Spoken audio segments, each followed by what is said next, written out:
This is Audible.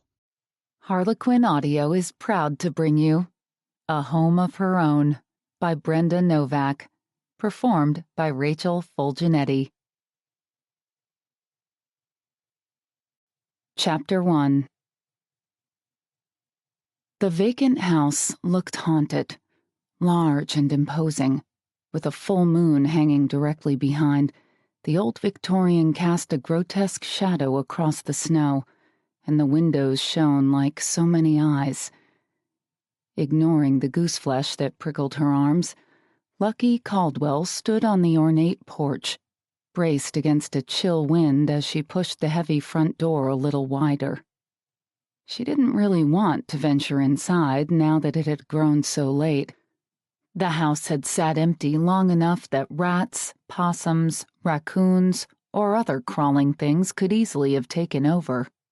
Or maybe she'd find some mass murderer hiding in one of the rooms.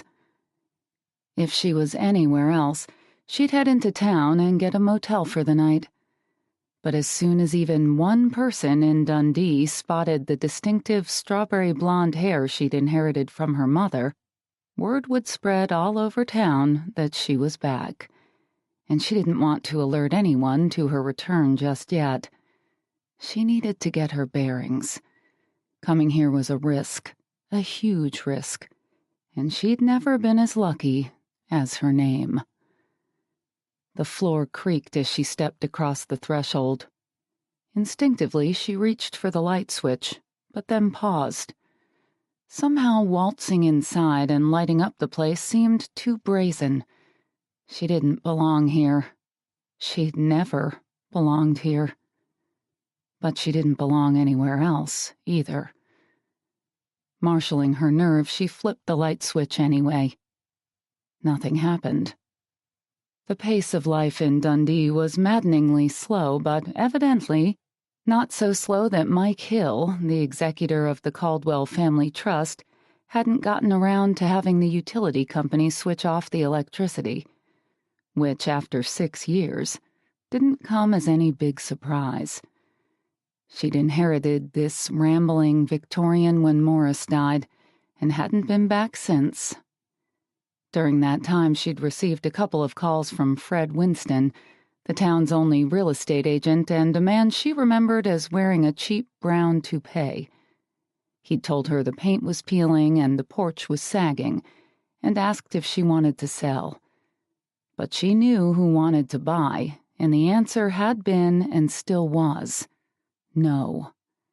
At least, not yet. She had unfinished business here in Idaho.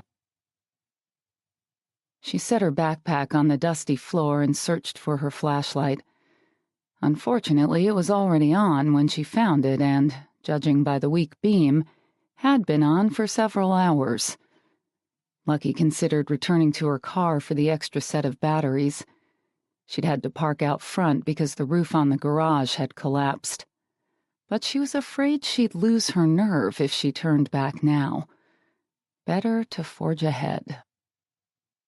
She hefted her backpack to her shoulder, trained the dim light in front of her, and left the door open in case she encountered something or someone she'd rather not meet.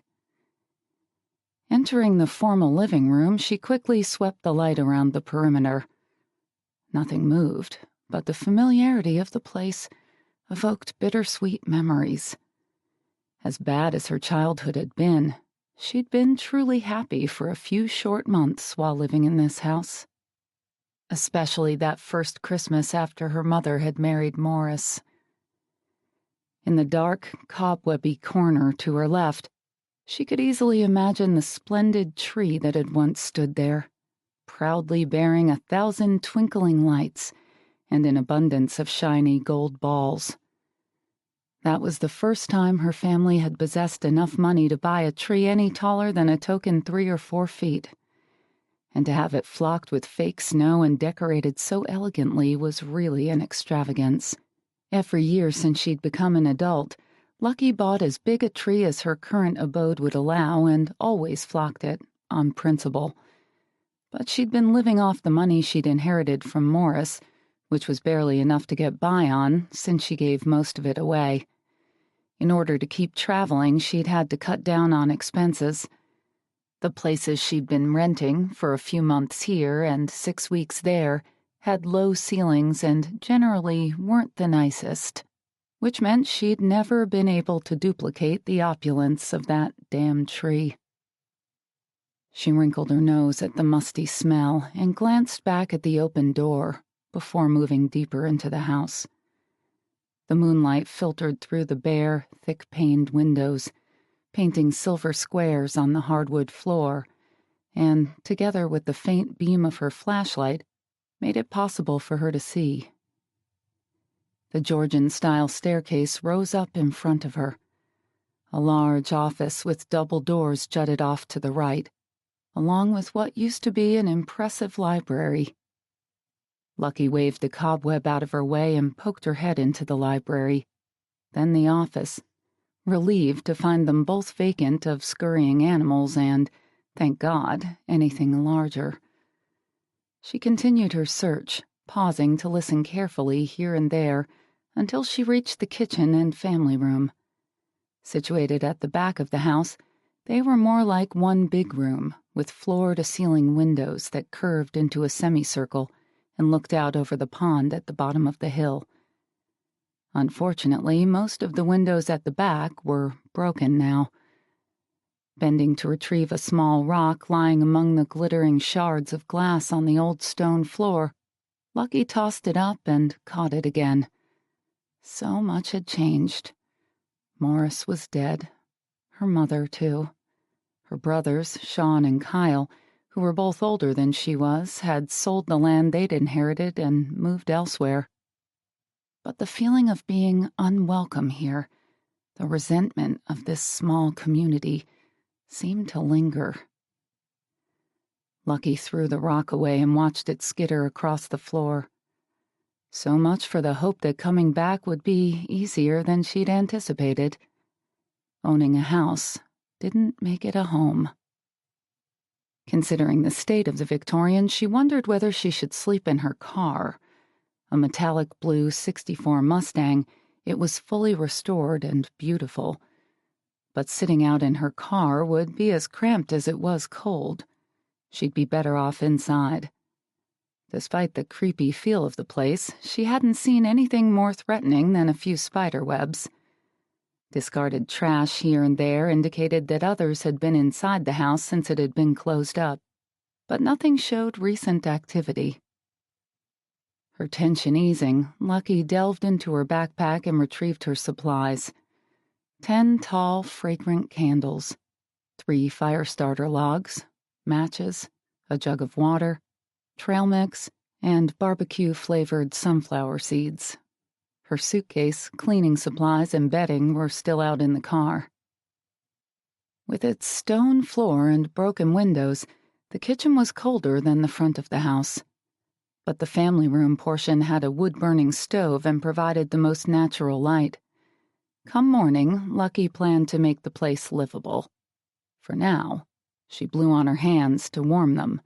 She just needed to get through the next 6 or 7 hours. She lit the candles, then arranged them on the marble countertop.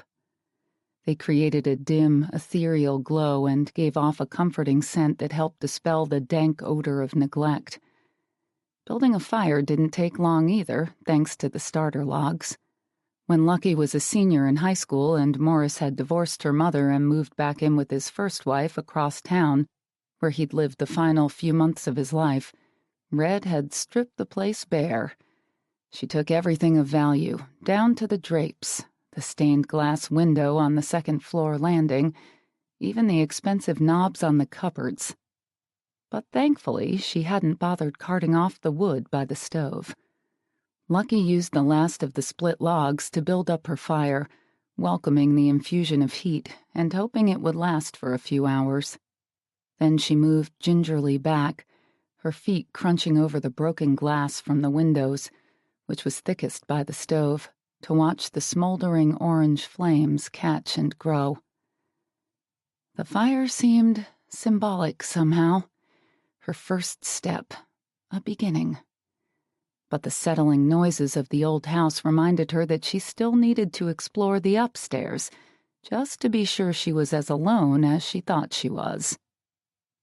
After tapping her failing flashlight, to no avail, she went outside to collect the sack she'd placed in the back seat of her car.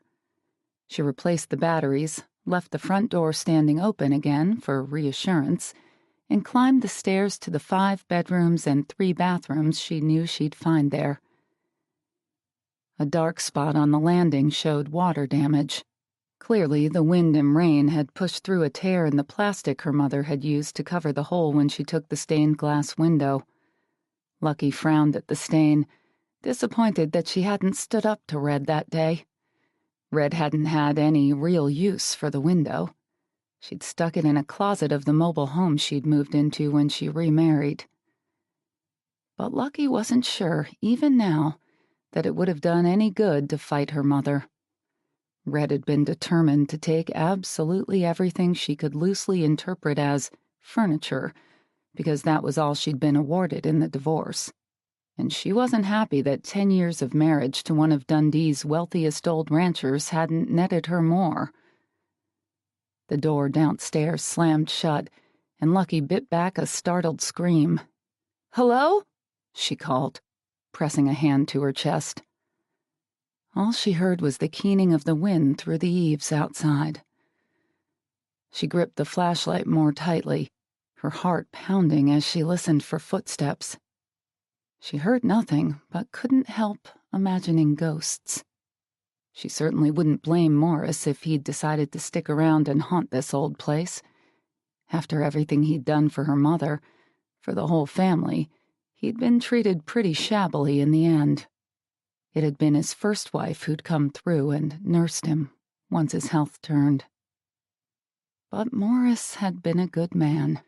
Certainly he had better things to do in the afterlife, Lucky thought wryly. Chances were far greater that Red would be the one rattling chains and roaming the grounds. "There's not much left here, Mother," she muttered as chills rolled down her spine. "You took everything, except the sheetrock and the 2x4s. Silence settled on the house, like a fresh layer of dust, as Lucky leaned over the banister and shone her flashlight into the corners below. She saw bird droppings, an old rug that looked as if it had been chewed on one end, a broken chair. Lucky's brothers, who'd stayed in Dundee a little longer than she had, once told her that Morris had never returned to the place or fixed it up after Red moved out, and they were obviously right.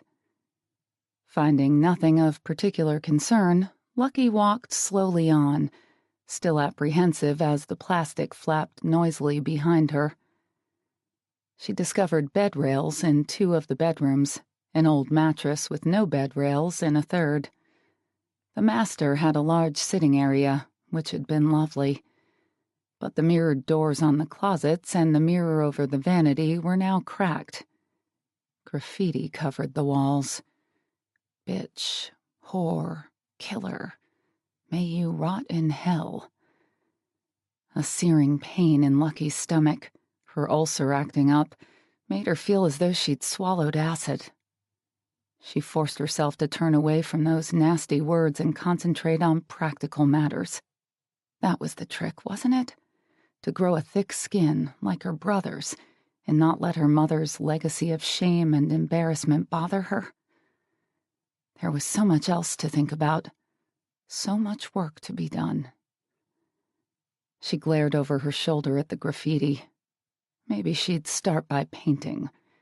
After a few months, when she had the place fixed up, she'd finally sell out and put Dundee behind her forever. Just as soon as she found what she was looking for. Mike Hill brought his Cadillac Escalade to an abrupt stop in the center of the road and squinted at the property next to his ranch. He couldn't tell for sure, but a light seemed to be burning in the big Victorian. From the dim glow, he guessed it might be candles. Kids in these parts loved to visit his grandfather's old mansion. Occasionally, they broke in to make out or to vandalize it. On Halloween, he'd caught a group of teenagers trying to spook themselves by holding a séance, although they were too drunk to take anything seriously. He knew this because he'd done his best to scare the hell out of them, so they'd think twice about coming back, and they'd simply laughed and fallen over each other as they piled out. He grinned at the memory. Mike didn't mind a bit of fun and games. He'd never been a saint himself. But he was afraid some poor kid would accidentally burn the place down, possibly injuring someone in the process, and he couldn't bear the thought of losing the house. Mike had grown up spending his weekends there with Grandpa Caldwell. He loved the old Victorian, had always been told he'd inherit it one day. That hadn't happened.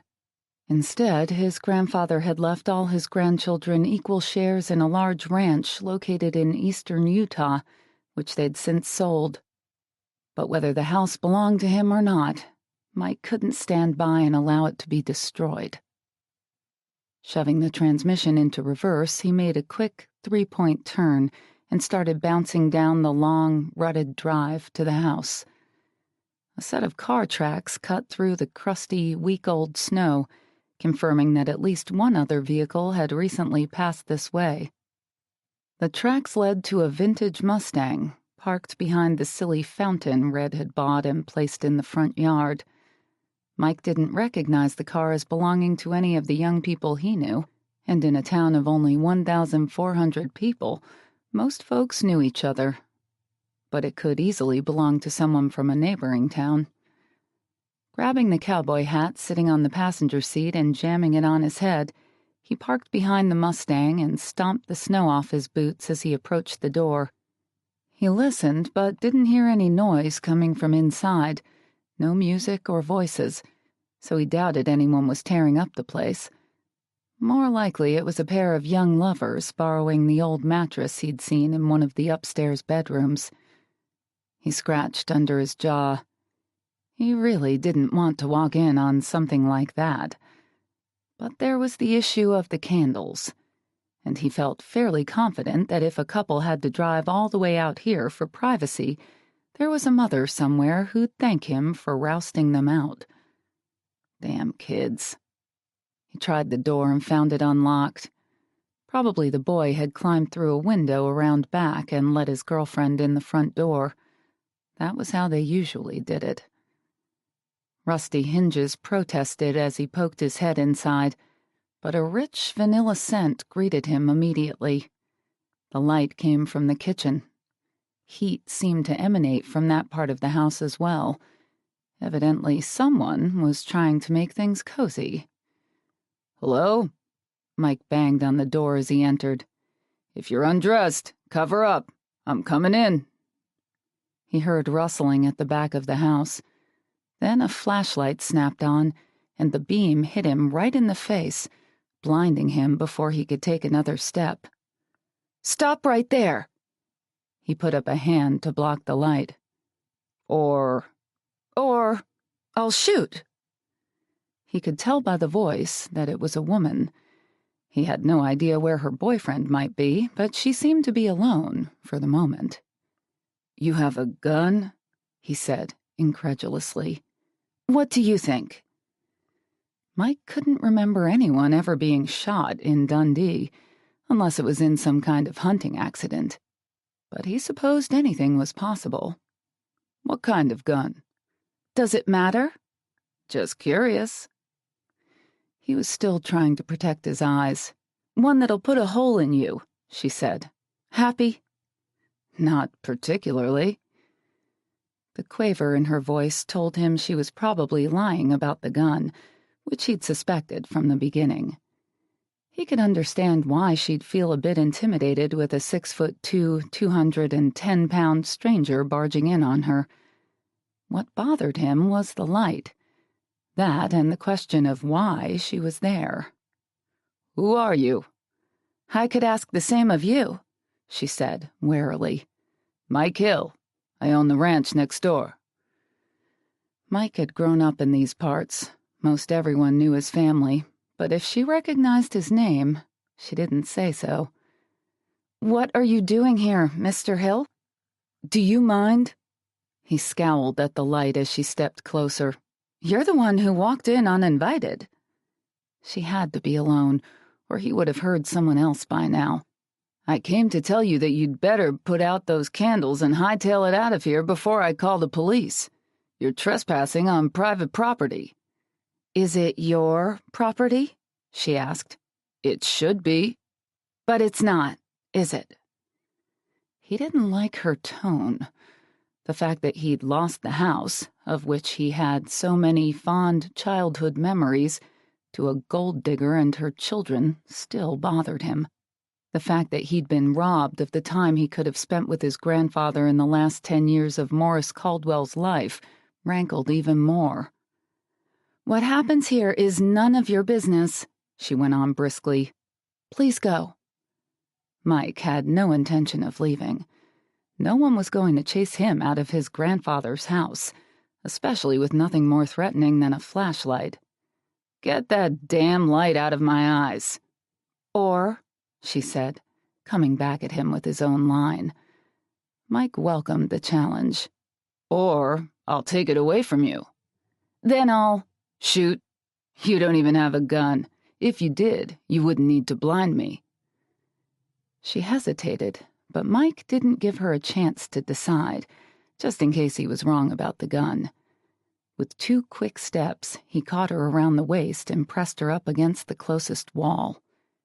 The flashlight fell and rolled away as he pinned her hands to the side. But he'd moved her close enough to the light in the kitchen that he could just make out a straining chest, covered by an overlarge sweatshirt, a pale oval face, and a thick halo of long, curly hair that appeared to be blonde. She was young, all right, but older than he'd thought. Certainly not a teenager. She looked small, perfect, porcelain, like an angel. But the glint in her luminous eyes had nothing to do with innocence, and everything to do with red-hot fury. She began to raise her knee, but he managed to maintain his hold on her and protect his groin at the same time. "Let go of me, you son of a—" "Whoa, calm down, little lady." He used his body weight to press her more firmly against the wall so she wouldn't try to knee him again. "Little lady?" She was breathing so hard he could feel every intake of breath. "I suppose you think that kind of condescending bullshit passes for manners out here, huh, cowboy?" Mike cocked an eyebrow at her. "My manners are a hell of a lot better than anything I've seen from you," he snapped. "I'm not the one who came barging into your house." That took him aback. "What?" "You heard me. Whether you think this place should belong to you or not, I own it. So let me go." Mike didn't budge. The last time he'd seen Lucky Caldwell, she'd been a pudgy 18-year-old, with more than her share of acne. She'd worn her reddish hair in a tight ponytail and waited for the school bus out front every morning, hugging her books to her chest and glaring daggers at him whenever he drove by. "I don't believe you," he said. "Rumor had it that my mother tried to poison him. Actually, she gave him too much insulin, which she claimed was an accident, but he divorced her and cut her out of his will. Would I know that if I was just some squatter?" "Pretty much everybody knows that," he pointed out, trying to see her more clearly. "At least around here." "Okay, you bought the land next door from Morris when I was 10 and you were about 25. Josh was a couple of years younger. You and he started a stud service with a black stallion that had a white star on his forehead and white socks." At his surprised silence, she added grudgingly, "That horse was beautiful. I used to bring him sugar cubes and apples." Slowly, Mike let go of her and eased away, wondering why his stallion hadn't keeled over if she'd been feeding it from her evil mother's pantry. Now that he could see her a little better, he couldn't help noticing that she wasn't wearing anything other than maybe a pair of panties beneath that baggy sweatshirt. The hem hit her almost at mid-thigh. Bare, shapely legs extended from there. "It's cold. Where are your pants?" he asked. In case you haven't noticed, it's late. I happened to be in my sleeping bag when you so kindly broke into my house and ruined my night. Forgive me for not dressing more modestly." With that biting edge to her voice, he could tell she still had plenty of spunk. But she'd certainly changed in other ways. Mostly, she'd grown up. Although she had large breasts, especially for such a small woman, the fat had melted away, and her hair was long and curly and tumbled almost to her waist. With the light from the kitchen acting like a halo behind her, he could now see that it was more red than blonde. Mike restrained a whistle and couldn't help wondering whether she would have looked that good 6 years ago if she hadn't pulled her hair back every day. If so, she might have commanded a little more positive attention from the boys in town. As it was, she hadn't been especially attractive. Nor, with her unpleasant personality, did she have anything else to recommend her. "Why didn't you tell me it was you?" he asked. Her hands curled into fists. "Maybe I appreciate my privacy." More likely, she enjoyed being caustic. He remembered Lucky clinging to Morris's arm the day Morris had invited Mike over to meet his new wife and children. Because of his grandparents' divorce and the quick second wedding, it had been a difficult year for Mike's whole family, but particularly for Mike, since he'd always been closest to his grandpa. Everyone else had refused to acknowledge Morris's invitation to come to the house, but Mike had shown up, hoping that everything he'd been hearing was a lie, or at least not as bad as it seemed. He thought he knew his grandpa. He thought his grandpa would never change. But Morris had been swept away by the excitement of his new relationship and was never the same after falling in love with Red. Mike had known there was indeed trouble in Eden when Morris hugged Lucky close and introduced her as his new girl. "This one's a little doll," he'd said. But the moment he turned his back, Lucky stuck out her tongue at Mike and ran away. Mike blinked, wondering what had brought Lucky back to Dundee.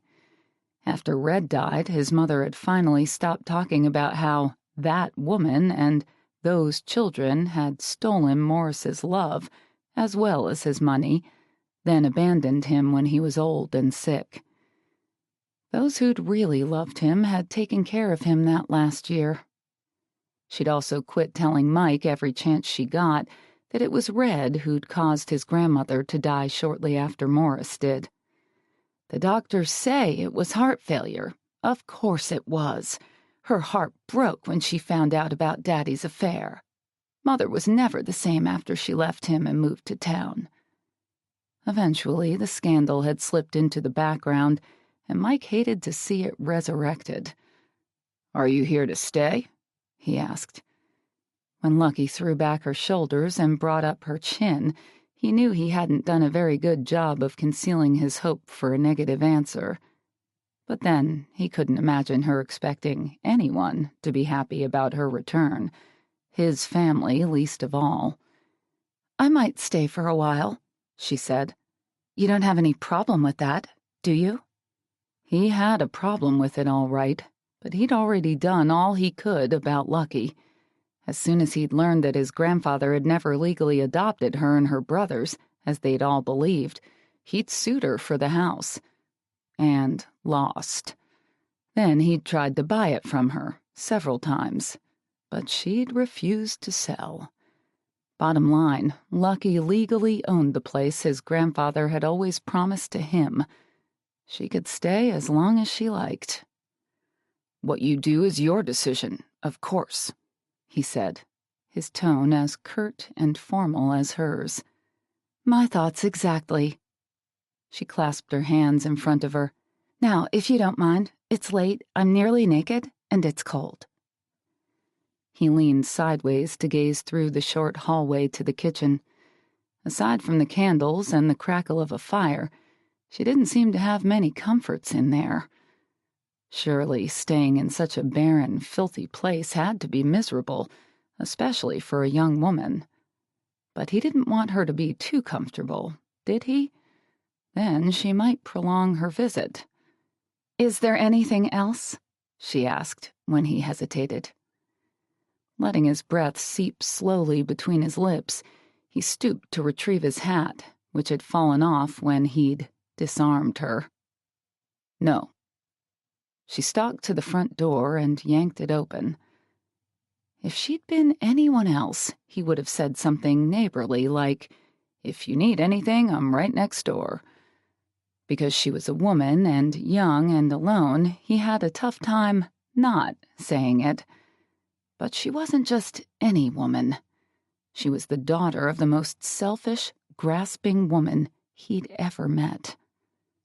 "Good night," he said coldly, and walked out, carrying his hat. If Lucky had turned out as much like Red as he suspected, she could certainly take care of herself. Chapter 2. Lucky couldn't sleep.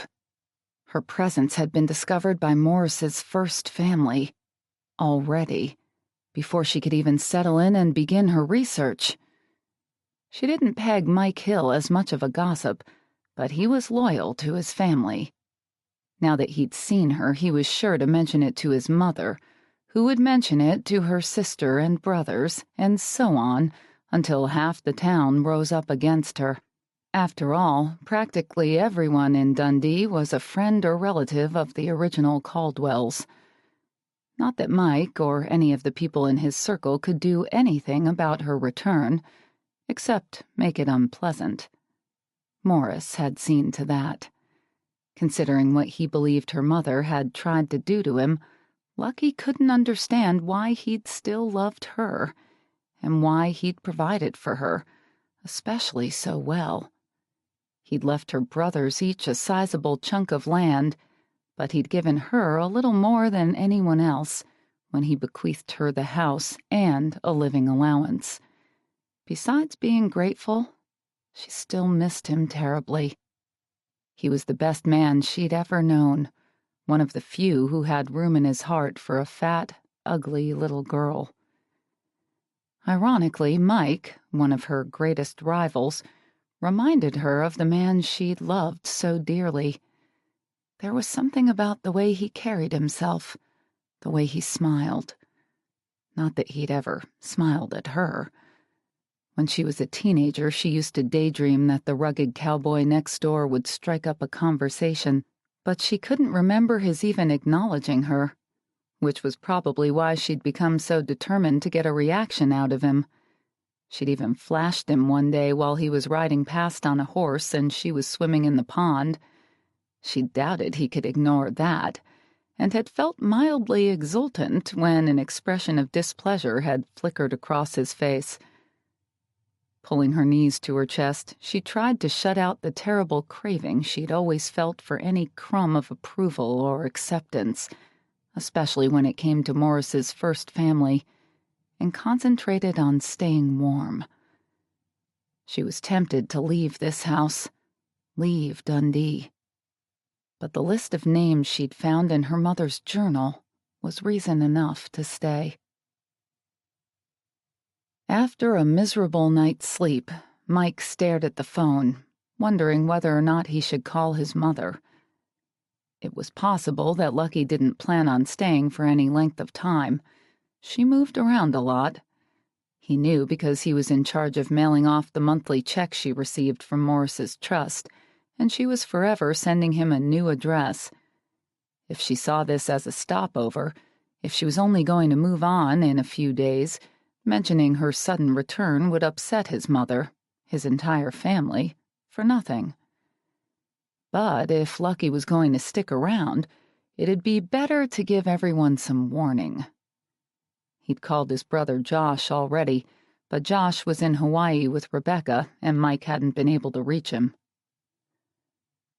"Mike?" Mike glanced toward the door. Plump, 50-year-old Rose Hillman, who handled the accounting, had just poked her head into his office. "Yes? Gabe Holbrook is here to see you?" Forgetting about his mother, his brother, and Lucky Caldwell, Mike sat taller in surprise. He'd grown up with Gabe. They'd been best friends since they were kids, but ever since the accident, Gabe rarely came around. "Send him in," he said. As Mike waited, he felt a surge of guilt and remorse. Over the past few months, he hadn't made enough of an effort to see Gabe. The man had had a tough 2 years, the worst imaginable, but he'd become so remote and moody, it was difficult to connect with him anymore. There didn't seem to be anything safe to talk about. The subjects they used to enjoy, football, rodeo, women, had all become painful reminders of Gabe's loss. Mike stood as Gabe wheeled himself into the room, slightly heartened that his friend looked so healthy. A long-sleeved t-shirt covered the corded muscles in his broad shoulders and arms, which bunched as he forced his chair over the thick pile of the carpet. Obviously, he'd been lifting weights. His face was leaner and harsher in some respects, but he possessed the same thick-lashed blue eyes and wavy black hair that had always made him a favorite with women. At least, he'd been a favorite before the accident. "Gabe, good to see you, man." Mike rounded his desk to shake hands. Gabe's grip was firm. "It's been a while." Too long, and Mike knew it. If only the sight of Gabe in that damn wheelchair didn't make him feel so heartsick.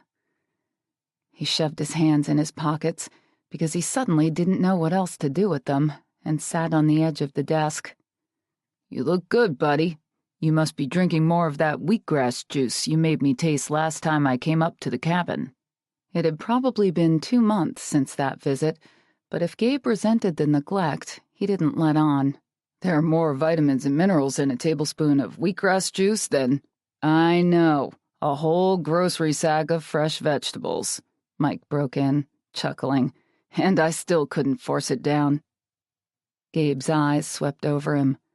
"From what I can see, you're doing okay without it. For an old guy." 2 years younger, Gabe had skipped a couple of grades in school and always teased him about his age. "40's right around the corner," Mike said, "and you're not the only one who won't let me forget it. Josh has been giving me hell for months. So, what brings you out to the ranch on such an ugly day?" Gabe's eyes cut to the window, where snow was falling so thickly Mike could barely make out the barn. "The roads aren't impassable yet, but your driveway could use some shoveling. How do you expect a cripple like me to get around?" The way he tried to make light of his situation made Mike more uncomfortable. Gabe's body had been his whole life. Now he was a broken man, could never be fixed, and was living out in the hills like some kind of hermit. "You seem to get anywhere you want," he said, which was true. If Gabe didn't go out much, it wasn't because he couldn't. He shrugged. "I manage, especially when I have a good reason." "Sounds like something's up." "I wanted to tell you that my dad's running for Congress in the next election." "Really?" Mike nearly stood at this news, but remained sitting on the corner of his desk to lessen the height difference between them. He hated towering above Gabe when Gabe was really taller by a couple of inches. "That's great. He's got the background for it. He's been a state senator for, 9 years now?" 10, but it'll still be a tough race. Butch Boyle's been in office forever.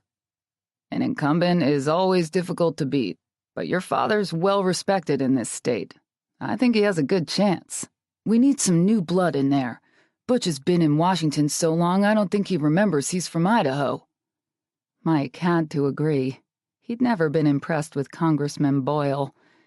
But Mike would have supported Gabe even if Gabe had just announced that his father was running for President of the United States. This was the first sense of purpose he'd felt in his friend since the car accident. "Fundraising's critical," Gabe continued. "That's the other reason I'm here. I was hoping you'd help me." "If you're asking me to contribute, you know I will." Mike leaned over and shuffled through some papers on his desk, looking for his checkbook, but Gabe's voice stopped him. "I was hoping you'd be willing to do a little more than give me a donation." Mike raised his eyebrows. What, for instance? I'd like you to put together a committee. I want to meet with Connor Armstrong and the rest of the investors in the Running Y Resort, and Josh and your uncles and a few other folks in town. You don't need me for that. Actually, I do. I'm not sure they'll take an ex-football player seriously enough. Mike suspected Gabe meant they might not take a crippled ex-football player seriously enough. No one thought Gabe any less of a man now than he was before, but Mike didn't bother trying to convince Gabe of that. He knew from experience that Gabe wouldn't listen. Boise is where the money's at, not here. Boise is split between the 2 congressional districts. We've got the more conservative part, which we'll probably lose to Boyle, Gabe said. As far as grassroots efforts go, we're going to have to do what we can here and up in the Panhandle. Mike rubbed his chin. He'd shaved when he got up this morning, but he could already feel the whiskers that would create a shadow across his jaw by dinner time. What kind of money are we talking? $500,000 at least. I'm sure Boyle can easily raise that much. What with political action committees and donations from the timber industry.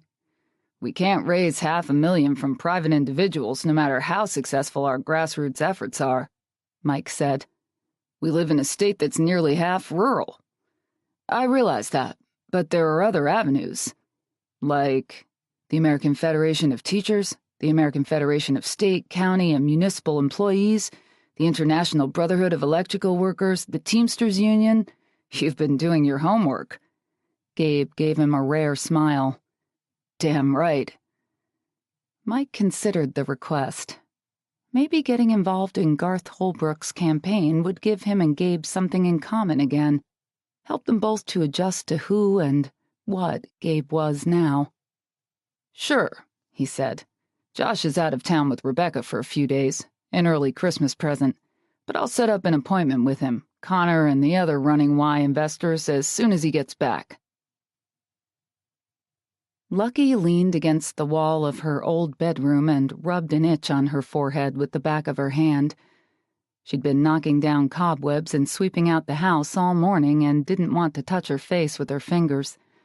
The physical exertion of cleaning helped her stay warm, so she'd kept at it while waiting for the snow to let up. But it was already noon, and the weather didn't seem likely to change any time soon. If she wasn't careful, she could get stranded out here another night. She was determined not to let that happen, but she didn't have too many options. There wasn't any cell phone service because of the surrounding mountains. She was 15 miles from town and didn't have anything remotely resembling a shovel with which to dig her car out of the snow. And Mike Hill was her only neighbor. Mike Hill. God, she couldn't ask him for help. He'd always resented her, and she'd nothing. Most of the time, she didn't even exist for him. It was better to pretend he'd never existed for her either. Deciding there wasn't anything she could do until it stopped snowing, she headed downstairs for her suitcase so she could hang up a few of her nicer clothes. She'd packed carefully, filling her bags to maximum capacity just in case she stayed a while, but her belongings were no longer neat and tidy. After Mike had left last night, she had trouble getting warm again, and she'd rummaged through them, searching for layers. Shoving her clothes back inside her biggest suitcase, she sat on the lid to close it, then pulled it over to the stairs and started hoisting it up, one step at a time. "Come on," she grumbled as she strained to keep moving. She made the first curve of the stairs and rounded the second, but the corner of her suitcase hit a spindle, nearly jerking it from her grasp, and the latch gave way. With a curse, Lucky watched in frustration as everything spilled down the stairs. "That's it. I give up," she said, and dropped the suitcase too. It banged its way along, hitting the wall and the railing several times before finally crashing to the floor. Sinking onto a step near the top, she glowered at the wreckage. What was another mess? She was already alone in a house with no utilities, stranded by a terrible storm. I should leave Dundee as soon as the storm lifts. That thought had been drifting in and out of her mind all morning. She'd already put this place behind her once, along with its ghosts and memories. Why had she bothered to come back? The black journal that had fallen out of her suitcase, along with everything else, served as a quick reminder. Studying what she could see of the fanning, yellowed pages, she wondered once again whether reading it had been a mistake. Would finding her father really make any difference? She had no idea. Her brothers hadn't grown up with their father, but they knew his name. According to Red, he'd been a handsome young man named Carter Jones, who'd spent 2 years in Dundee before breaking her heart and following the rodeo circuit. Except for the money he'd occasionally sent when he was working, they'd never heard from him again. Her brothers didn't seem to have a problem with that. But she was different. She'd grown up without knowing so much as a name. Until now. Suddenly, she had 3 possible candidates. She'd come here with the goal of narrowing it down to 1. And why not? What better things did she have to do? She'd been traveling from place to place, volunteering at hospitals and food banks and shelters for 6 years, ever since she'd graduated from high school. There really wasn't anywhere left to go. At least where she'd find the peace she'd been seeking in her volunteer work. This small town hated her for being who she was, but it held all the secrets she needed to gain some perspective on her life. With a sigh, she retrieved the journal. Maybe returning to Dundee wasn't a mistake, but she should have waited for spring. She might have waited, except that she'd wanted to be here for Christmas. The memory of that one holiday, her first in this house, had tempted her back. She chuckled sadly. God, she was still trying to relive it. How pathetic.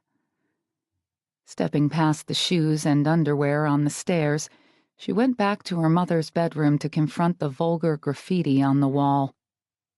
This room, those words, brought back so much of what she'd experienced when she lived here.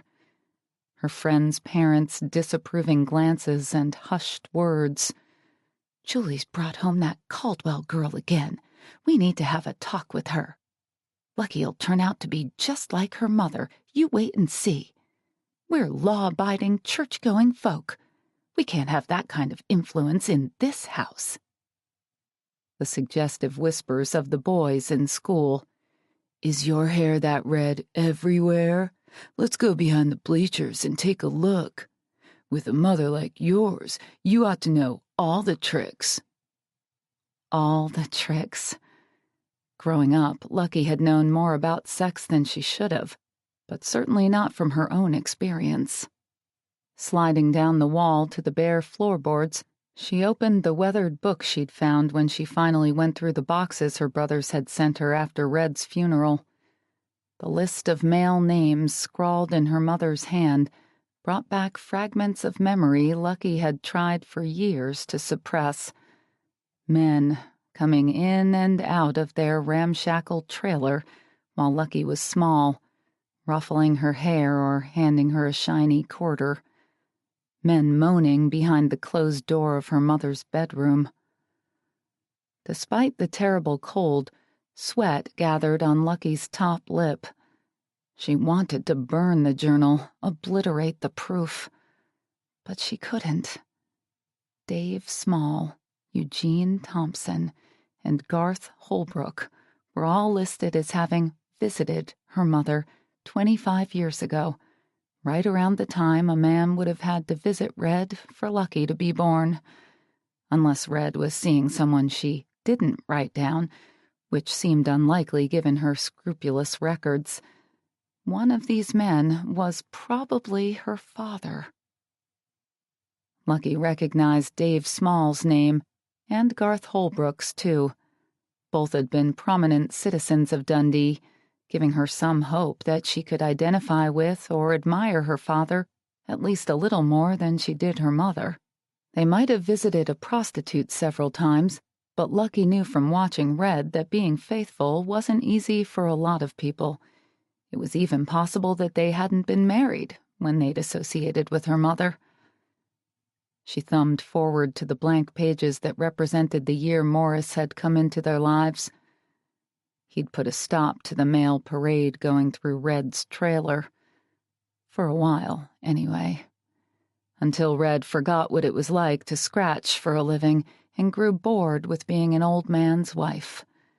Then, while Morris was away on his many business trips, everything had started up again. Only now her mother didn't keep a list, the men didn't leave any money, and Lucky was old enough to have a clearer understanding of what was really going on when her mother said she needed to speak to Mr. So-and-so alone for a few minutes. Briefly, Lucky closed her eyes, shaking her head at all the times she'd begged Red not to risk their newfound security. As Lucky grew older, Red had quit pretending that Lucky didn't know the truth and started threatening her instead. "You say anything, Lucky Starr Caldwell, and I'll kick your ass right out of this house." Her mother's voice came to her so clearly, so distinctly, that Lucky glanced up toward the entrance of the room. But she saw nothing.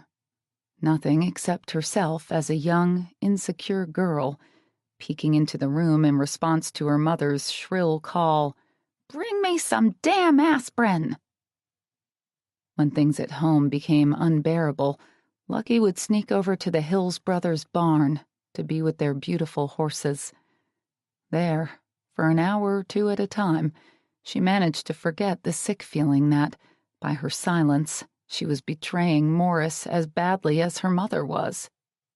Or the knowledge that, even if she'd had her mother's permission to tell what she knew, which she most certainly did not, she wouldn't have breathed a word of it, because she couldn't bear the thought of Morris disappearing from her own life. Snapping the book closed, Lucky climbed to her feet. She'd tried so hard to distance herself from all that. Once she'd graduated from high school, she'd left Dundee and never looked back. Even when Morris had died and her brothers sent word of her inheritance. Even when, 2 years later, her mother had a stroke and passed away. Even when Mike Hill contested the will, forcing her to hire an attorney. She'd let the attorney go to court for her, and when it was all over, she'd simply petitioned Mike, as executor of Morris's estate, for the check he was supposed to send her each month, and left the house to rot. Until now. Now she realized she could never run far enough from the past, and she'd come back to do something about the house.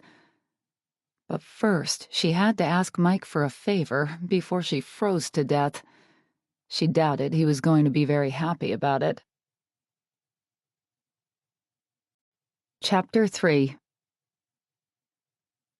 Lucky shifted from one foot to the other as she stood at Mike's door. He might be chief among her rivals, but he was also one of the handsomest men she'd ever known, and, without running water in the house, she hadn't even been able to shower. She was soaked and shivering from wading through snow, and her nose and cheeks felt so raw she was sure they were bright pink. Pink had never been a good color on her. Pink wasn't good for most redheads. But at this point, Mike Hill was her only option. No one else lived nearby. A middle-aged woman came to the door. Her brown hair, full of gray streaks, was pulled into a bun with a pencil jammed through it. "You don't have to stand out in the cold, honey. This part of the house is only offices. You can come in." Thanks." Lucky was so cold she could barely speak.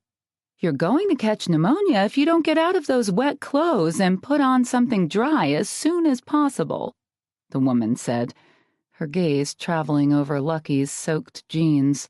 Lucky blinked the last vestiges of snow from her eyelashes and managed to smile. "I'm fine. Is Mr. Hill around?" "Which one?" Mike. He's in his office. Can I tell him who's looking for him? Lucky hesitated to state her name. She didn't want to send shock waves through the community just yet.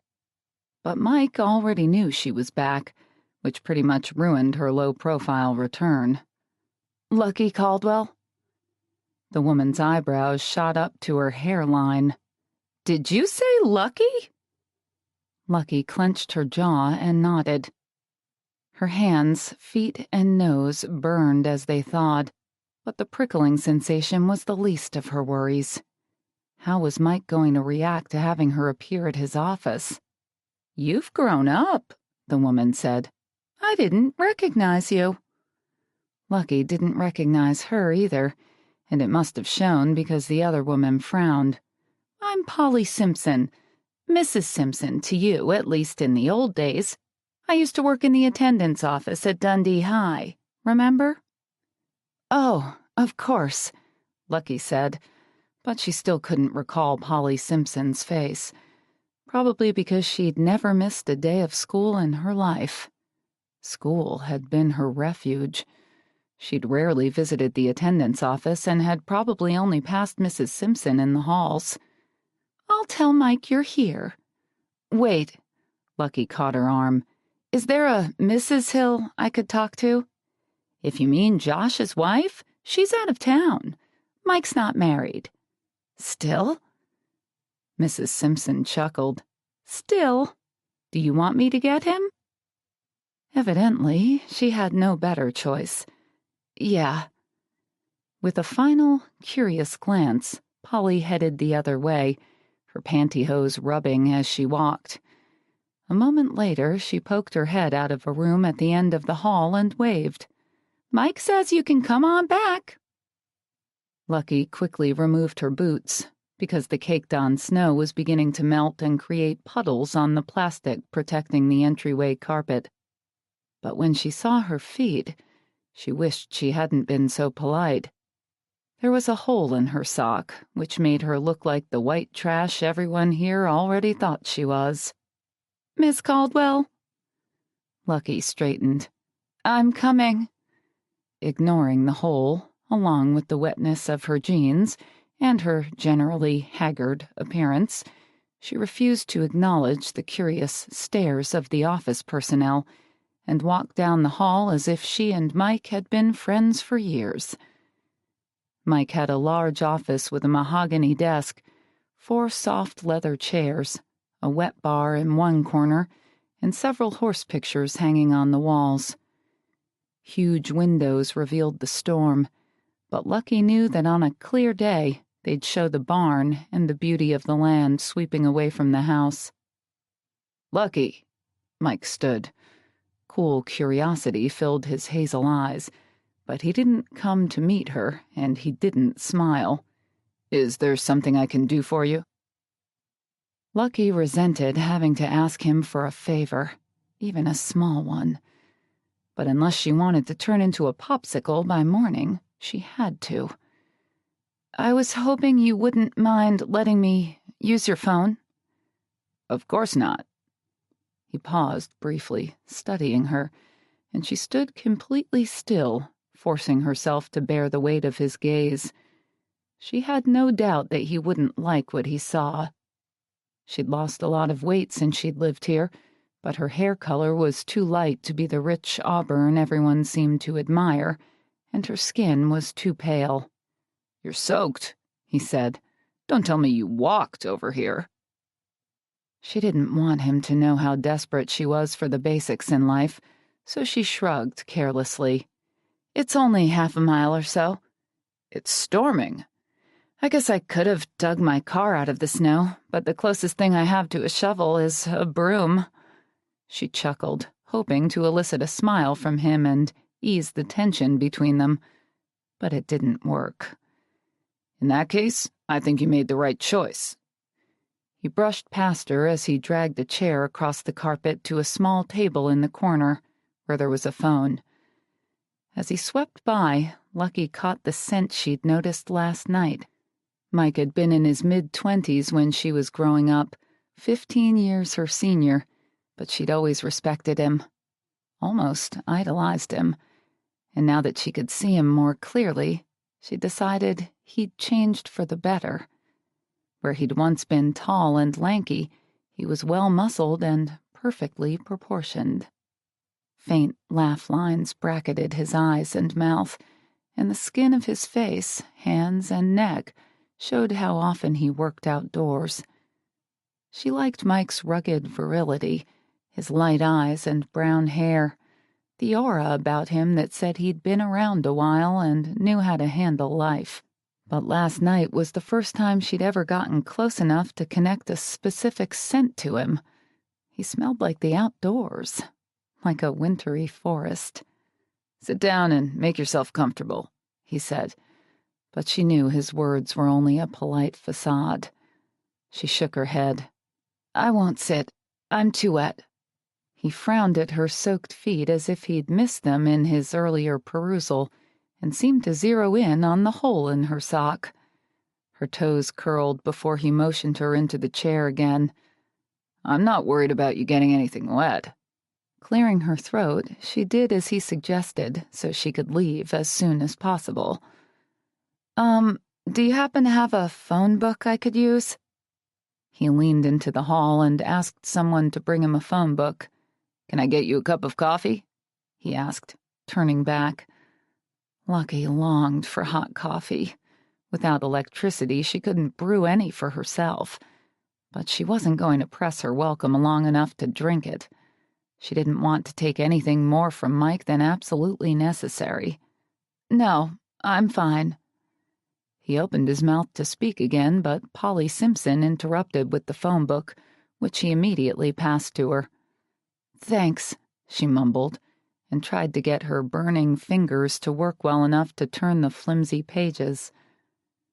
Mike shoved his hands into the pockets of his Wranglers and leaned against the door jamb, then seemed to think twice about hanging around to watch.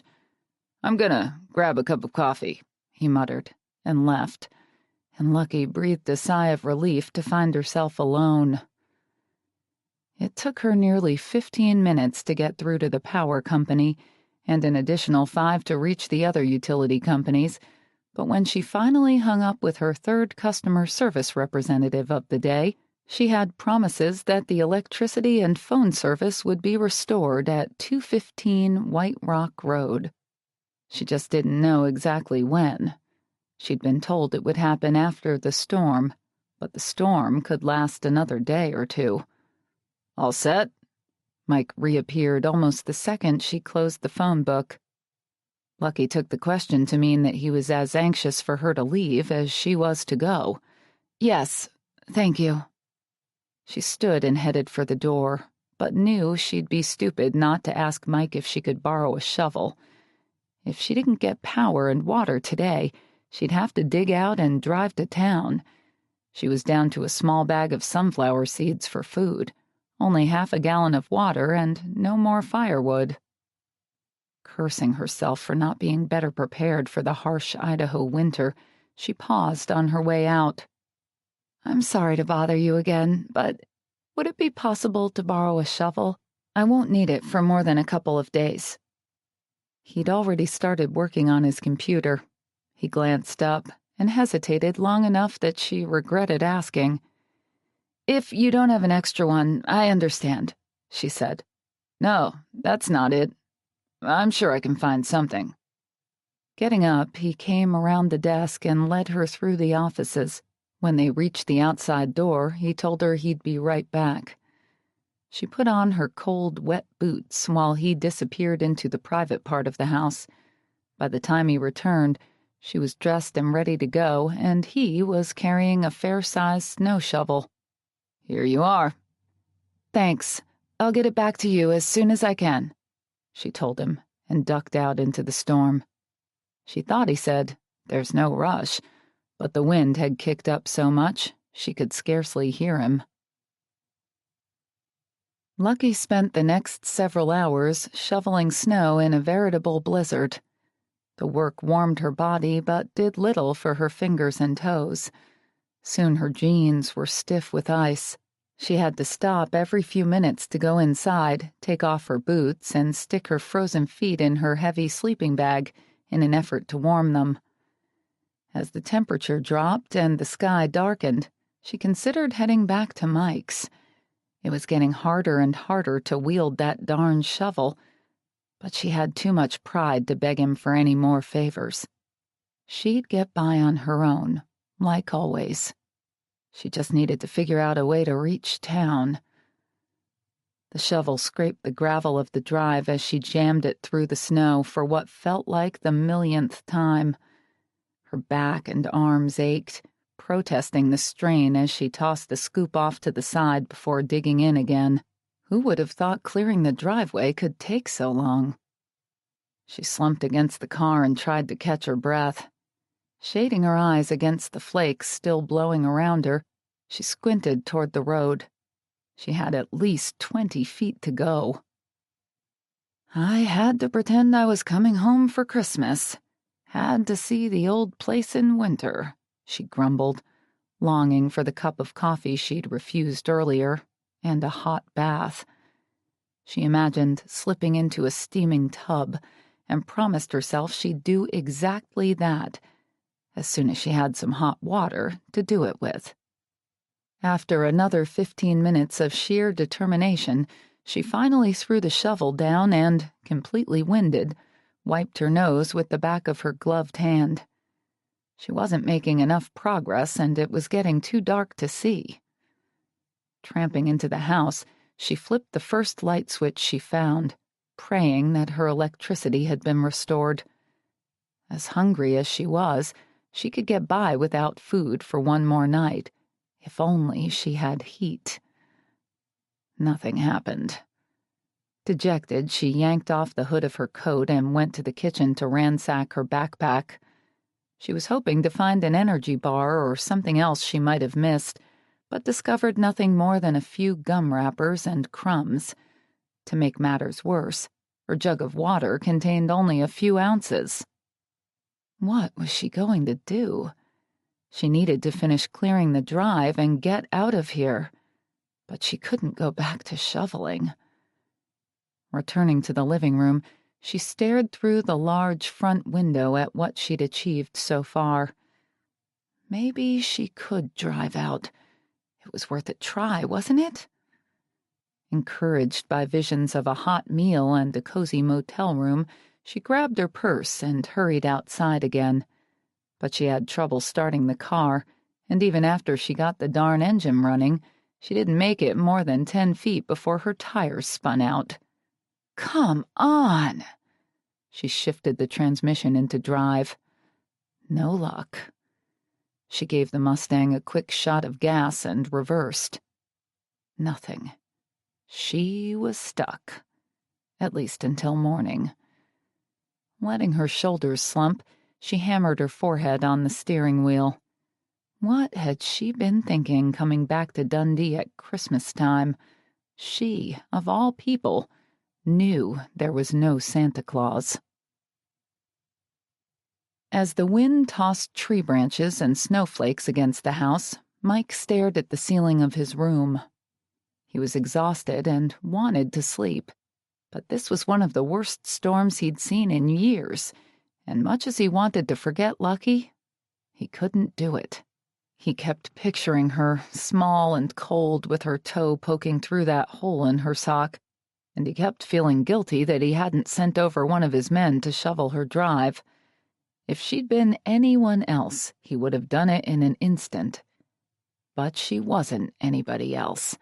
She was Red's daughter, and she wasn't as sweet as she looked. He remembered her sticking her tongue out at him and decided he'd done the right thing.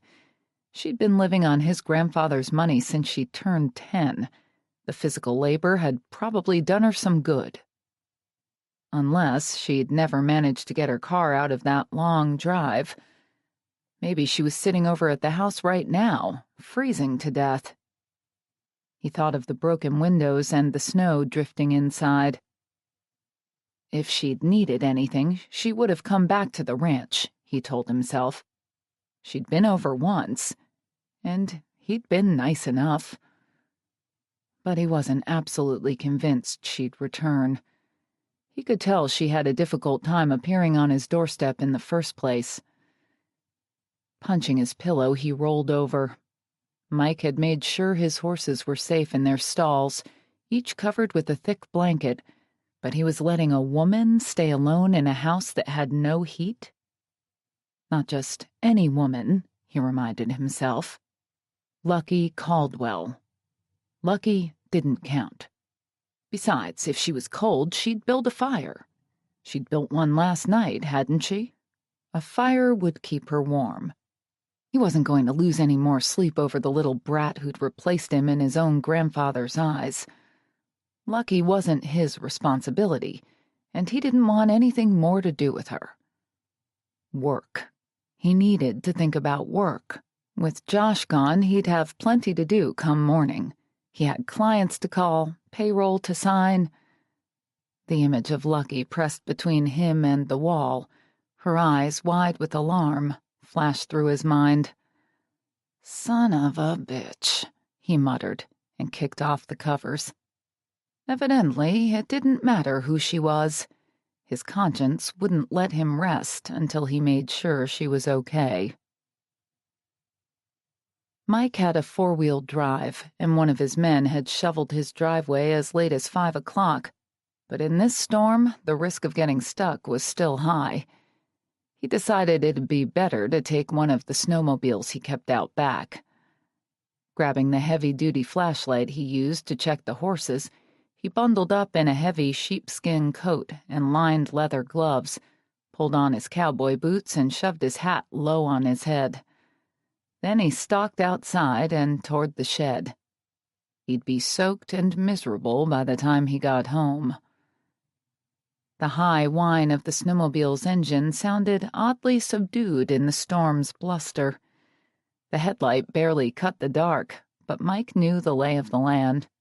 He'd been riding snowmobiles out here since he was 5 years old, back when both his grandparents were still alive and together, and he came to stay with them so often. As he shot over the snow, icy flakes clicked against his windshield, stung his unprotected face, and threatened to rid him of his hat. But it wasn't long before he was climbing the hill to his grandfather's house. Lucky's house now, feeling quite confident he'd find her gone. No one would stay around in a storm like this, he thought. Until he saw her car stuck halfway between the house and the road, and knew she'd tried to go somewhere. She just hadn't made it. The tone of the snowmobile's engine lowered by at least an octave as the hill grew steeper. He compensated by giving it more gas. He couldn't see any lights inside the Victorian, which concerned him. He hadn't really expected the utilities to be restored yet, not in a storm like this, but he assumed Lucky would light some candles or start a fire. Maybe she'd fallen asleep, and the fire and candles had gone out. Worry seeped through him, along with the cold, as he came to a stop next to an area that had obviously been shoveled fairly recently. He should have helped her. If she was in any kind of trouble, he knew he'd feel responsible. The snow came above his knees as he climbed off, grabbed his flashlight, and made his way toward the porch. Only this time, when he reached the door, he found it locked. "Lucky!" He banged on the thick wood, but received no answer. "Lucky, are you in there?" Where else could she be? She seemed stubborn, but she wasn't stubborn enough to try walking the 15 miles to town, was she? God, he hoped not.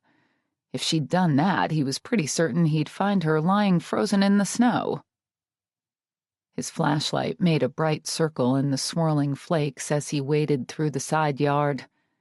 When he got to the back, he found that door locked too, but easily slipped his hand through one of the broken windows to undo the safety latch. The kitchen was barely warmer than the outdoors. She'd been wet when he saw her just after noon. Did she know enough to get out of those clothes? Did she have others? He had no idea what she'd brought with her or how well prepared she was for weather like this, but if what he'd seen so far was any indication, she sure as hell didn't have much of a plan. He trained his flashlight on the room around him. Lucky had cleaned in this part of the house, but he didn't see her sleeping here. "Lucky?" No answer. His heart pounded as he jogged into the living room, library, office. Empty. Damn. Taking the stairs 2 at a time, he headed directly to the master bedroom. "Lucky, it's Mike." Nothing. His heart started to pound harder. "Lucky?" Go away." The sound of her shaky voice brought both relief and more concern. He stopped abruptly and swung around, searching for her. She wasn't in the master bedroom, but she was close, definitely upstairs. "Are you okay?" he called, hoping she'd answer him again. "I said, go away." She was in the second bedroom. He strode purposefully down the hall and opened the door to find a round lump in the bottom of a sleeping bag on the dirty old mattress he'd noticed on previous visits to the house. "What do you think you're doing?" he asked, worry putting an edge on his words. What do you mean?" Her teeth were chattering so badly he could hardly understand her, especially through the sleeping bag. "You don't have any heat in here." "Not late breaking news." "You should have come back to the ranch." "Because I'd be so welcome." She finally poked her head out, and, unless he imagined it, she looked blue around the mouth. In any case, her eyes seemed too large for the rest of her face, reminding him how young she was. 24. He'd barely graduated from college at 24. "Because you could freeze to death over here," he said, "and my place is your only real alternative." "Too ironic, don't you think? Me asking you to put me up?" "I would have done it," he said. "Not happily. Don't think your mother would approve of that much charity where I'm concerned." He didn't want to talk about charity right now, not when he'd ignored her needs the way he had. "That's another matter. Come on." "What are you talking about?" "You're going home with me." No, I'm not." She ducked back inside the sleeping bag. "It'll be morning soon. I'll dig my car out and—" "Like you did today?" he said. Didn't get an early enough start," she grumbled. "It's hard work." "Something you're not accustomed to, I'm sure." With all the money he'd sent her from Morris's trust, she didn't need a job, and he doubted she'd ever had one. Pardon me?" "You can't keep a job when you move every few weeks." "Who are you to sit in judgment of me? You and your family think you're so much better?" "That's bullshit," he said. "You don't know me or my family. I passed you on the road a few times when you were a kid. That's it." "Not quite." "There's more?" "Only something I've been trying to forget." "What could that be?" She didn't answer, and it was too darn cold to coax her. "Are you coming or not?" The fact that she'd already curled up again didn't seem hopeful. He considered his options. He could leave her here and send someone to dig her out in the morning. But then he'd go home, feel guilty, and have to come back. Or he could take her with him. Problem was, he didn't know which he'd regret more.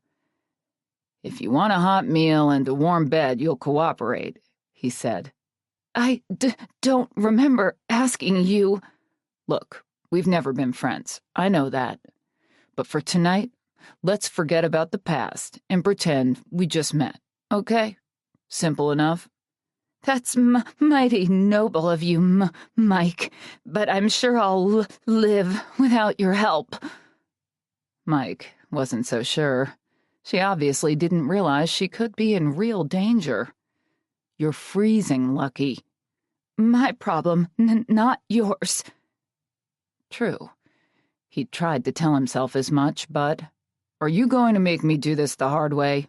he asked. "The hard way?" She began to crawl out again, but he knew she'd only continue to argue, so he made a quick decision. Closing off the top of her sleeping bag before she could emerge, he slung her over his shoulder like a burlap sack filled with rocks and marched into the hall. Lucky yelped as she banged into Mike's back. "What are you doing? Leave me alone! Put me down! You egotistical, spoiled, self-righteous son of a—" "All the traveling you've done in the past 6 years certainly hasn't improved your personality," he broke in dryly. Adrenaline finally loosened her tongue. "Kiss my ass, Mr. Hill. You and your whole family can go to— Ouch!" He'd started down the stairs, which made her bump against him with every step. "To hell! Ow! Because I don't care who you are or what you— Ouch! Have. You're no better than I am." "Grown up angry, have we?" His breathing became labored as he reached what she thought had to be the front door. She tried to slug him or kick him, but she couldn't do anything through the thickness of the bag. She couldn't even tell him off properly, which was probably why he was chuckling. "I can't breathe in here," she said. "Let me out." "You were breathing in there just fine before I arrived. As a matter of fact, that bag might be the only reason you're still breathing. So relax. You'll be fine." "I don't want to relax." "You'll thank me in the morning." "For kidnapping me?" "I doubt feeding you and keeping you warm for one night qualifies as kidnapping." Keeping her warm for the night? When she was 16 and visiting his horses, she accidentally saw Mike kissing Lindsay Carpenter in the barn. She'd replayed that scene in her mind 1,000 times, but when she imagined it, she got to be the woman moaning softly as Mike held her against him. For a girl with a mother like Red, a girl who'd learned too much too soon, it was quite an epiphany to see something so sweet and gentle going on between a man and a woman. Watching Mike that day had mesmerized her. The memory of it still did, but the fact that being kept warm by him in exactly the same way appealed to her only added to her humiliation. She'd wanted to slip into town and fix up the house while quietly searching for her father. A simple plan. If only she'd known to expect the worst blizzard of the century. Then she wouldn't be going home with Mike Hill in a bag. Mike's boots thudded on the porch, telling her they'd moved outside, and the bumping started again as he descended more stairs. He slowed then, which meant he was probably wading through snow. "This is ridiculous," she cried. He set her down on something small and narrow, something she couldn't see or identify. "What is this? Where are we?" "Hold still." She continued to struggle until he let her head out of the top of the bag. The snow immediately lashed her cheeks, but now she could see that she was on a snowmobile, and Mike was behind her. "Sit tight, unless you feel like flying off at 30 miles an hour, he said. "I'm going back in the house," she said. But before she could move, his arms clamped more tightly around her, and she heard his voice, low in her ear. "Lucky, that's enough."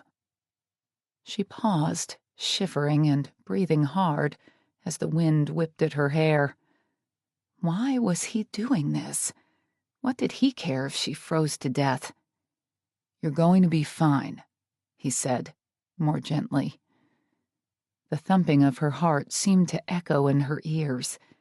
He didn't understand. Of course he wouldn't. She'd bet her life he'd never fantasized about her once. "How do I know that?"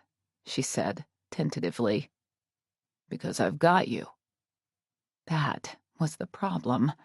"And if I refuse to go?" Trust me." More frightening words had never been spoken, because she instinctively knew he was going to take care of her. At least for tonight. Chapter 4. "I want it hot, hot, hot, hot," Lucky said, hugging herself and shivering as Mike adjusted the knobs on the tub. Hot? Mike struggled to keep his eyes from straying to her bare legs. He told her to go ahead and get undressed while he drew her bath, but she'd been quicker at it than he'd expected. Now she was out of the spare bedroom she'd changed in and standing next to him, wearing nothing but a towel, and he wasn't too cold to notice. Clearing his throat, he ran his hand under the faucet again. "You should bring your body temperature up slowly. This water's lukewarm. Once you get used to it, add some more warm water, then more until you feel normal." "Isn't that for people who have frostbite?" she said, her teeth chattering. "You're pale and shaky. I'm just being cautious." Okay. She was so eager to get in, it looked as if she'd drop her towel before he could leave the room, which reminded him of that day 8 years ago when he'd ridden past the lake while she was swimming. She'd called his name, unhooked the front clasp of her bikini top, and flashed him, out of nowhere. They hadn't spoken in years. She was so young at the time, he'd felt only perturbed. More than anything, it had been an act of defiance. But he was pretty sure he wouldn't mind if she flashed him again now that she was an adult. She might not be his favorite person, but he couldn't deny that she'd turned into an incredible beauty. And the fact that she didn't seem to be aware of her own good looks made her all the more alluring. "I'll have some sweats ready for you to wear when you get out," he said. "Thanks." She stepped to the side so he could get past her and immediately focused her attention on the bath. He allowed himself a quick glance over his shoulder at her bare back as she started to lower the towel, then closed the door behind him. Lucky could smell food. Wonderful, glorious food. If not for the scent of bacon and, she sniffed again, eggs and onions, she might never have gotten out of her warm bath. Just as Mike had promised, Lucky found a pair of sweats sitting on a chair in the bedroom she'd used earlier.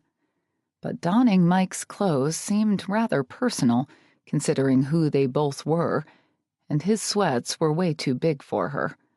She decided to pull on one of the layers of clothes she'd peeled off before getting into the tub.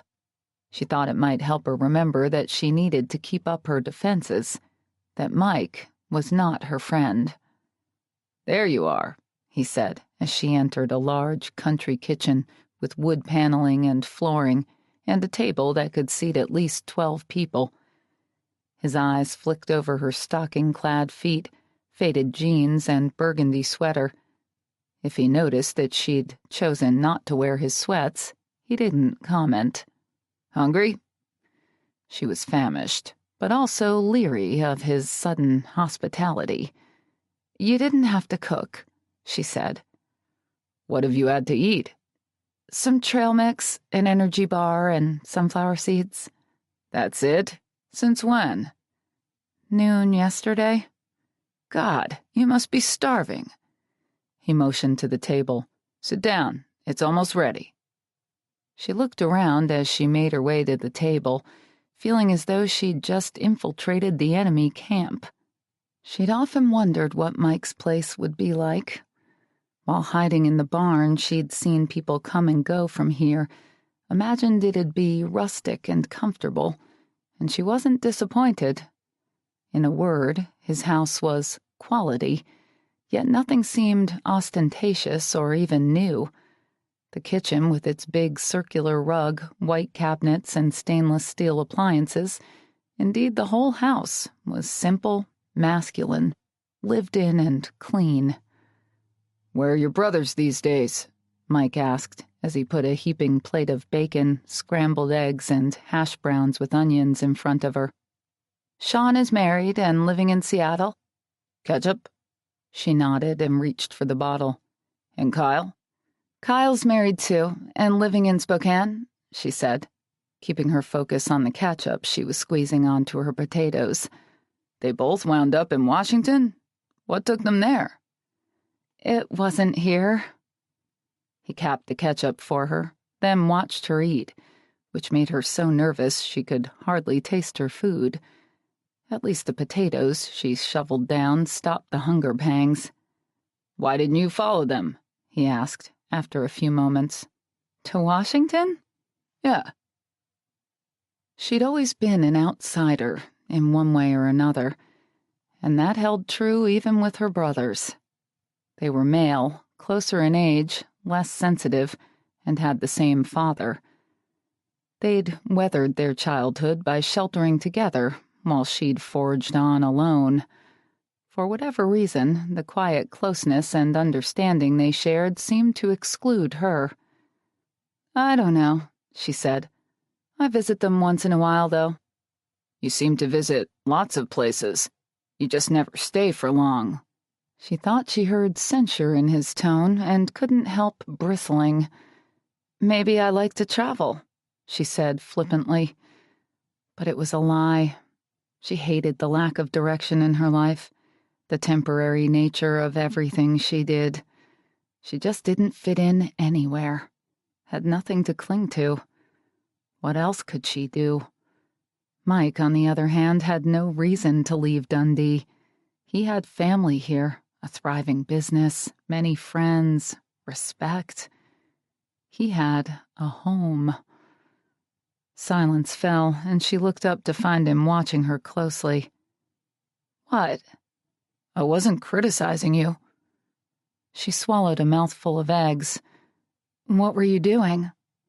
"I guess I was asking why you haven't settled down." "I'm still young." She searched for a more credible reason, but she had difficulty coming up with one. Bottom line, Morris's money was both a blessing and a curse. Because she didn't have to earn a living, she didn't need to keep a job or go to school, two major activities that kept other people from rambling around the way she did. "And I like to travel." He leaned back and crossed his booted feet. "You mentioned that." "Right. Well," she shrugged. "No men in your life?" "Aren't you going to eat?" Is that an attempt to dodge my question? "What do you think?" "I think moving so often must be hell on your love life." "Then I guess it's a good thing I'm not seeing anyone right now." She'd never really had a serious relationship. She ended up comparing all the men she met to a cowboy she'd once seen kissing a woman in a barn. The same cowboy who was feeding her right now. "That surprises me." She played with her toast. "Why?" He didn't answer right away. When she glanced up, she could tell that the tenor of the conversation had changed. "Isn't it obvious?" he said. Unless she was mistaken, she read appreciation in his eyes. The same kind of appreciation she saw when she crossed a crowded nightclub and a man at the bar turned to watch her. Maybe Mike didn't like her, but he found her attractive. The chubby, ugly girl who'd mooned over him all those years had finally caught his eye. Lucky's heart started to pound at the realization, and she put down her fork. Their eyes met, and he gave her a sexy grin that went to her head quicker than a whole bottle of champagne. Oh, God. He was flirting with her. On one level, she knew she shouldn't be surprised. A lot of men tried to pick her up. The fact that she was so aloof, that she protected herself too well to let anyone close, seemed to draw them. They liked the challenge. But the idea of responding to any of them left her cold. That wasn't the case tonight. But this was Mike Hill. His entire family would hate him just for being seen with her. And a man with Mike's good looks, sharp mind, and impressive accomplishments wasn't single at 40 without being hard to catch, especially in Dundee, where life was all about getting married and having babies. Obviously, he had commitment issues. She had problems, too. Deep down, she was still the same little girl who secretly worshipped him. She had to be careful, play it safe. Otherwise, an already difficult visit to her hometown might become intolerable. "It's late," she said, looking away. "We'd better go to bed." He stood and gathered up her dishes. "Right. You can have the spare room you changed in before your bath." "Thank you. I appreciate everything you've done." She knew she sounded stilted, but formality seemed the most natural way to distance herself from Mike. She was warm and full. Now she'd crawl into the guest bed and forget that she was even in Mike's house. All she had to do was fall asleep. But when she did lie down, sleep wouldn't come. As soon as Lucky headed down the hall, Mike finished cleaning the kitchen, then flipped on the television. He'd been so tired earlier when he'd had to drag himself out of bed to check on her. But strangely enough, now that she was here, he didn't feel tired anymore. He suspected he knew the reason. He hadn't liked the girl who'd left Dundee, but he was sure attracted to the woman who'd returned. Attracted was the key word, he told himself. What he felt was primitive male instinct. Once the storm blew over and he sent the little prodigal to her own house, his life would get back to normal. And normal meant he had to work tomorrow. Lucky heard Mike pass her room. Sleep. Sleep, damn it. She squeezed her eyes shut and forced them to stay that way. But a few minutes later, she realized it was no use. She kept picturing Mike kissing Lindsay Carpenter in the barn and thinking that tonight it could have been her. After growing up with Red, she'd decided that it was important to save herself. But for what? For more offers from strange men who didn't appeal to her? Was she a fool not to take advantage of the opportunity to be with Mike? When was she ever going to be in his house again? In the future, she doubted he'd so much as wave and say hello. Regardless of what occurred, they'd probably both pretend this night had never happened.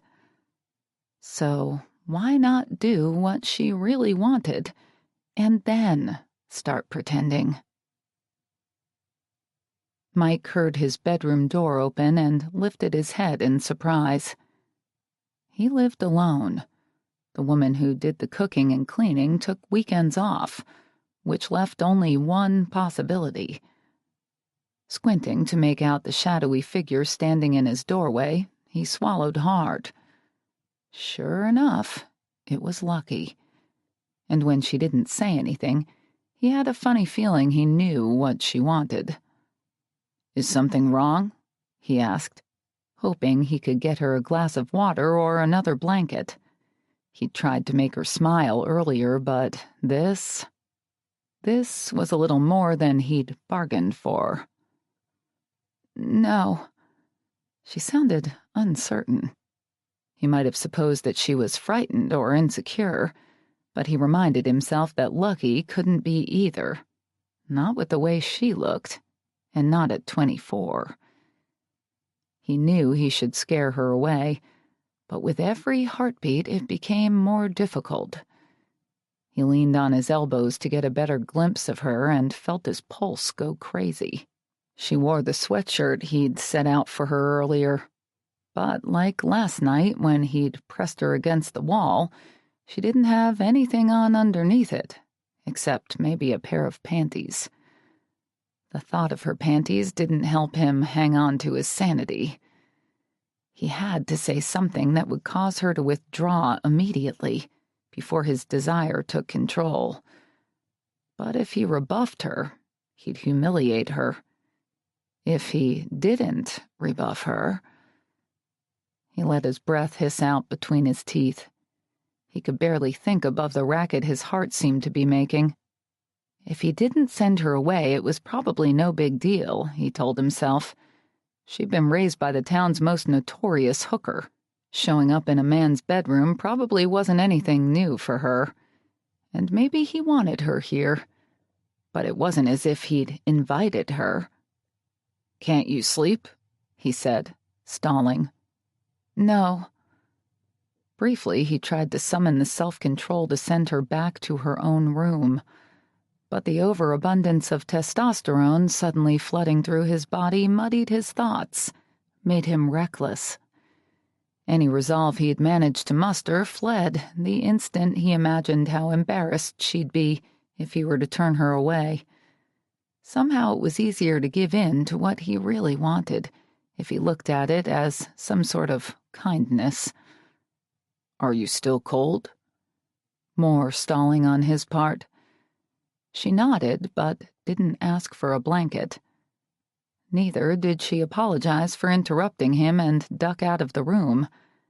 There was no mistake. She was making him an offer, and, heaven help him, he didn't think he could say no. It was the temerity of her stance that was his undoing. He wanted to take her in his arms, reassure her that she'd read his signals correctly. "Want me to keep you warm?" he asked, and lifted the blankets. Because he'd turned up the heat for her sake, he wasn't wearing anything except his boxer briefs.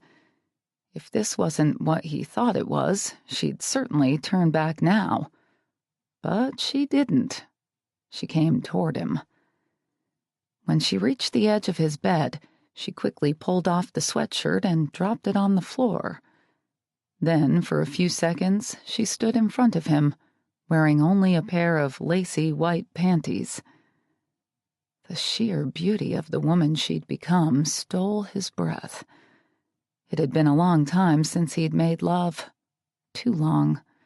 Yet, oddly enough, he hadn't realized it had been much too long until now.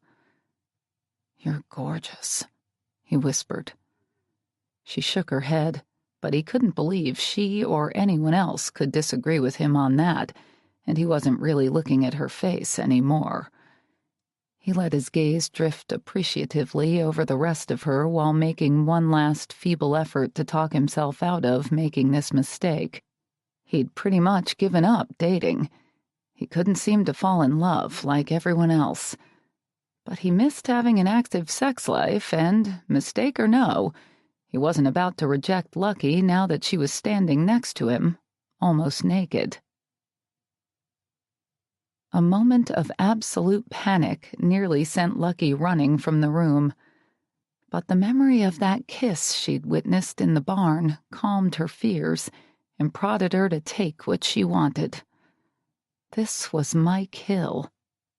As indifferent as he'd been toward her in the past, he was a decent man and treated everyone else well. He'd be gentle, even with her. And maybe he'd make her feel like someone who mattered.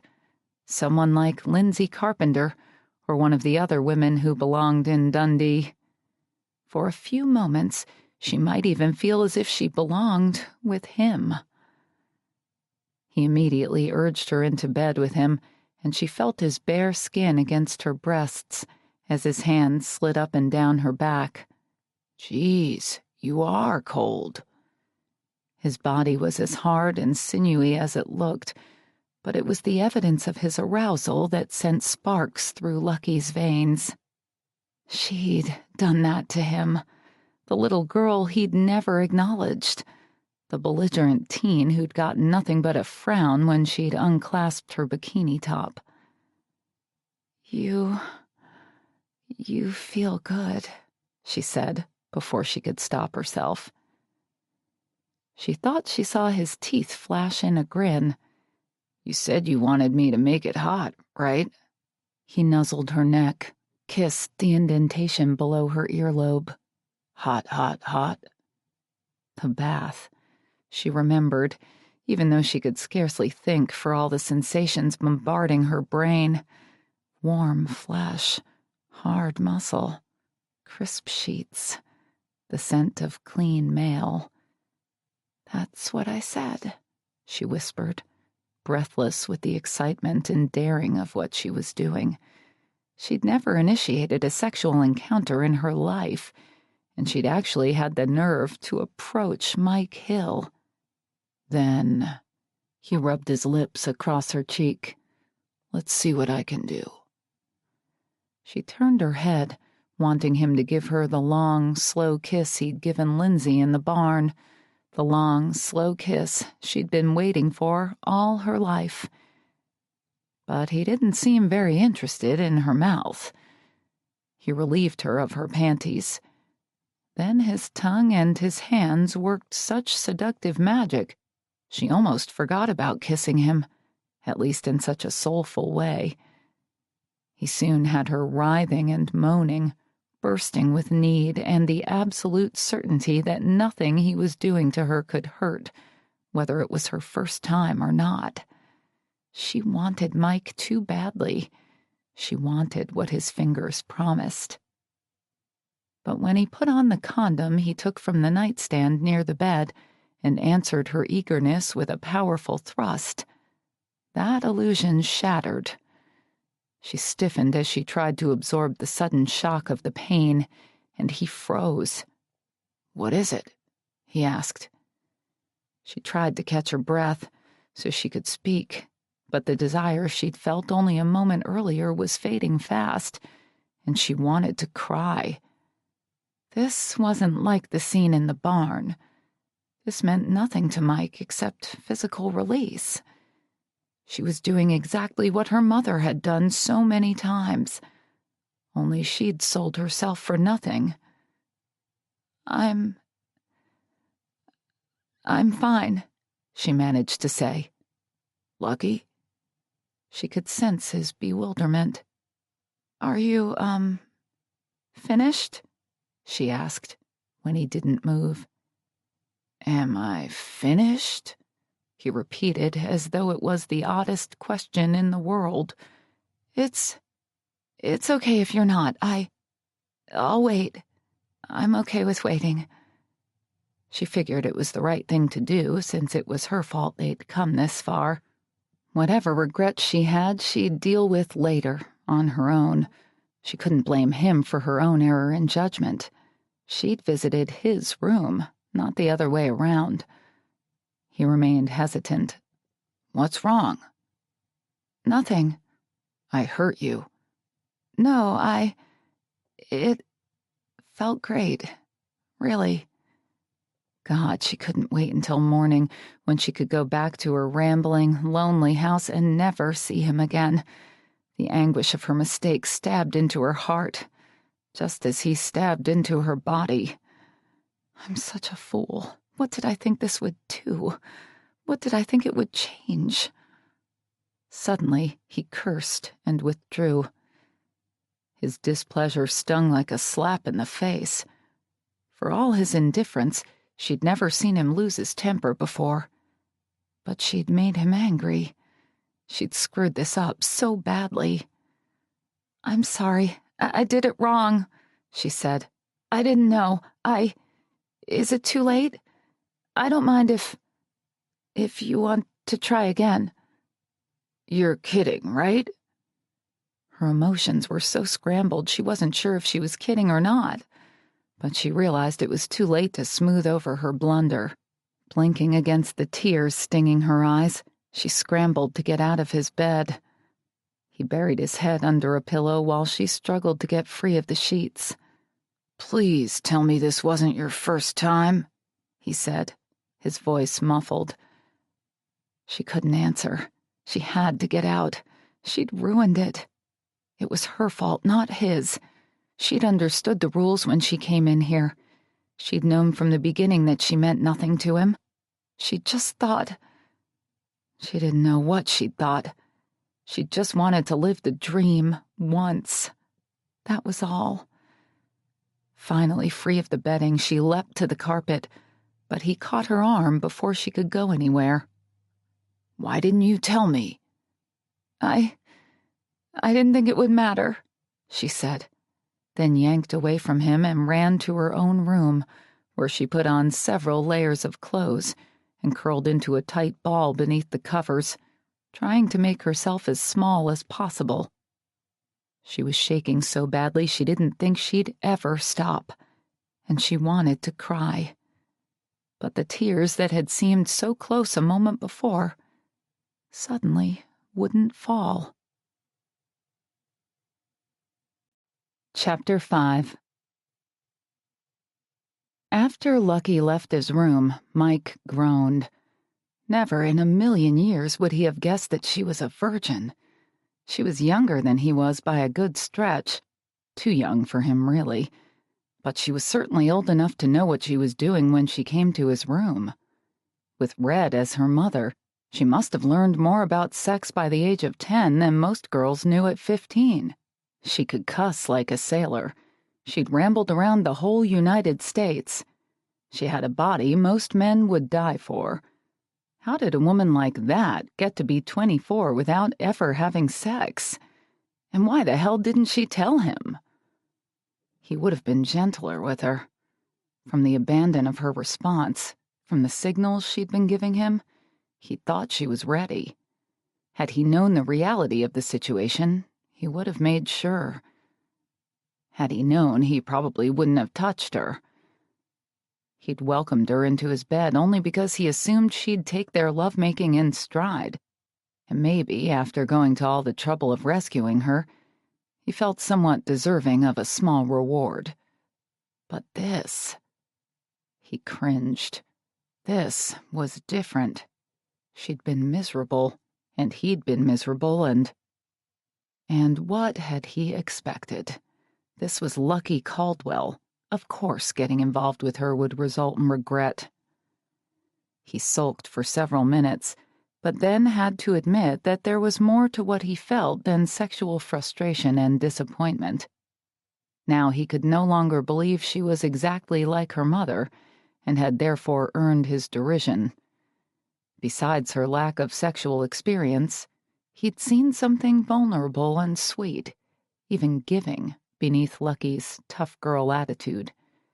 He'd hurt her and disappointed her, deeply, he suspected, and yet she'd worried about being a generous partner. "I'm sorry, I did it wrong. Is it too late?" The contrast between the two images he now held of her troubled him, but only because he was dwelling on a situation better forgotten. It was for the best that their lovemaking had turned out the way it had. He and Lucky didn't have any business touching each other. With another curse, he got out of bed, kicked aside the sweatshirt she'd left behind, and threw on his clothes. This night was so screwed up he was going to forget it was night and go to work. He wouldn't think about Lucky again. But his footsteps slowed as he neared her room, and he couldn't help poking his head inside, just to make sure she was all right. "Lucky?"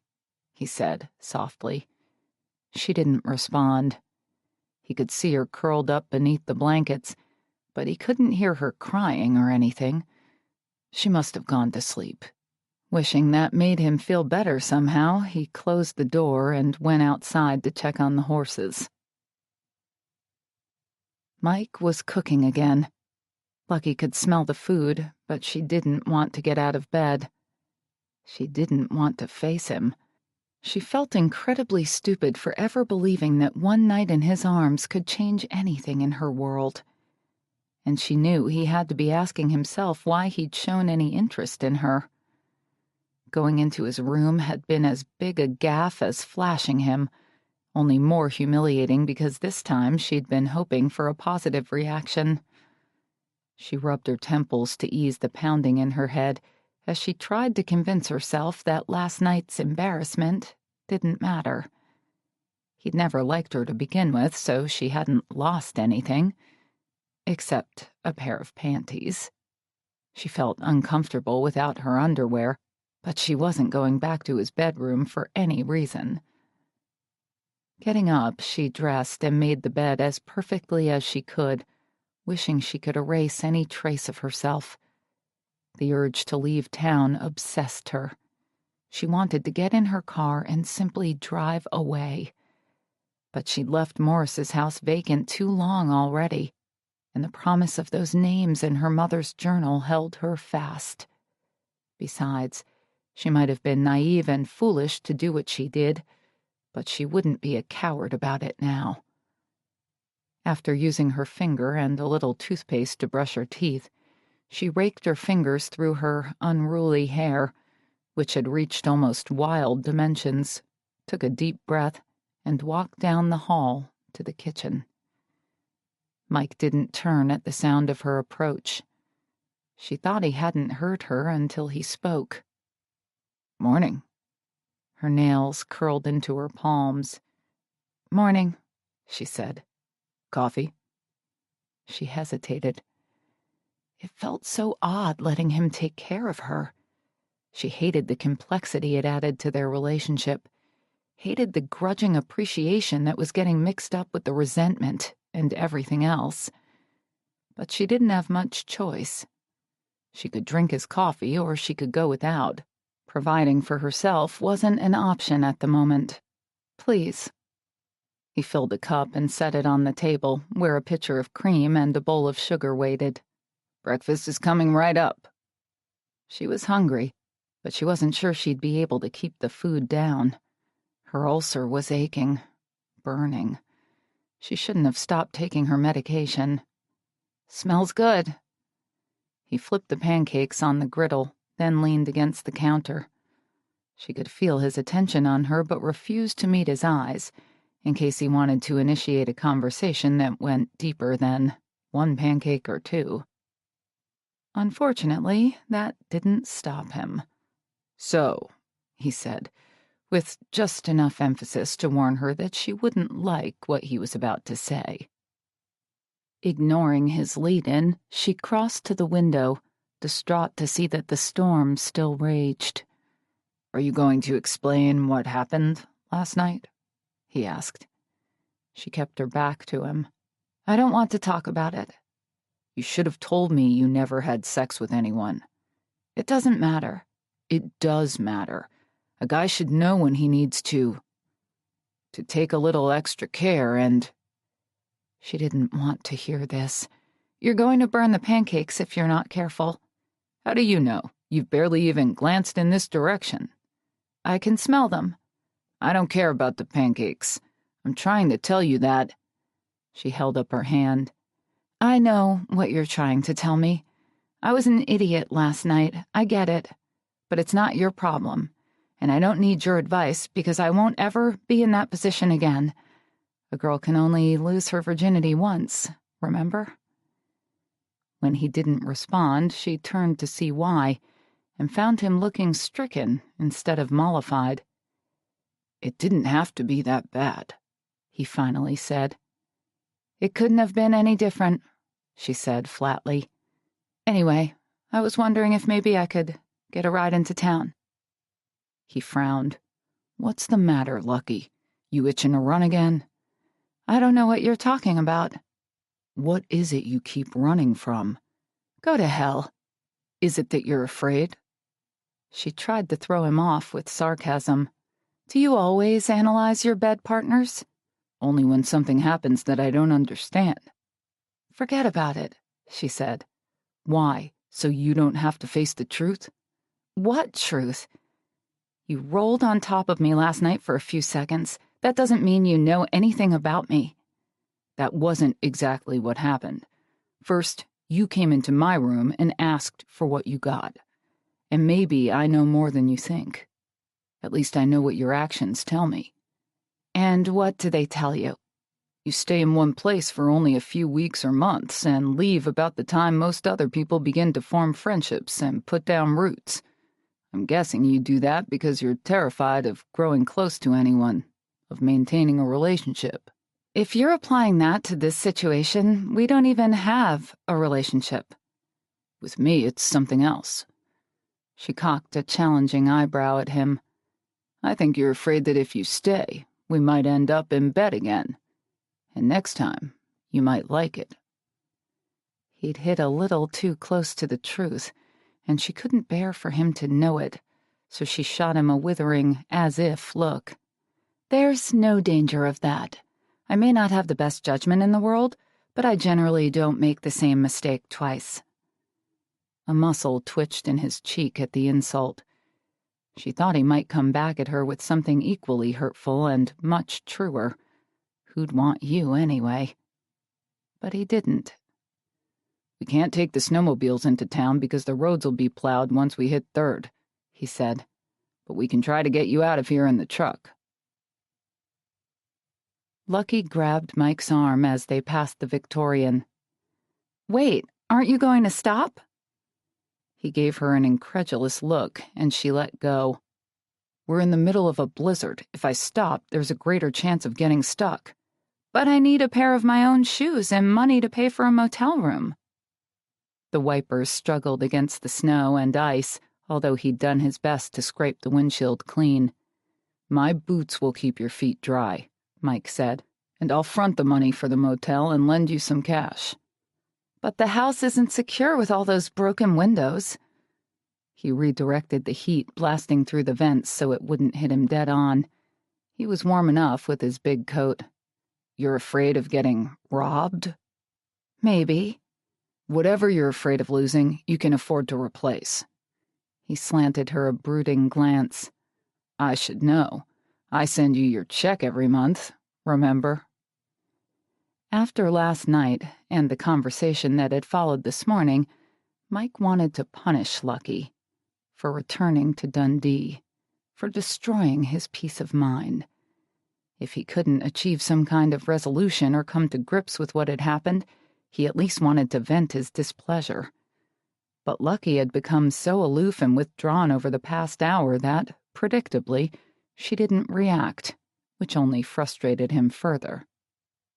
"What I want can't be replaced," she said stubbornly. "Why not?" She didn't answer his question, giving him the impression that she wouldn't even if he pressed her.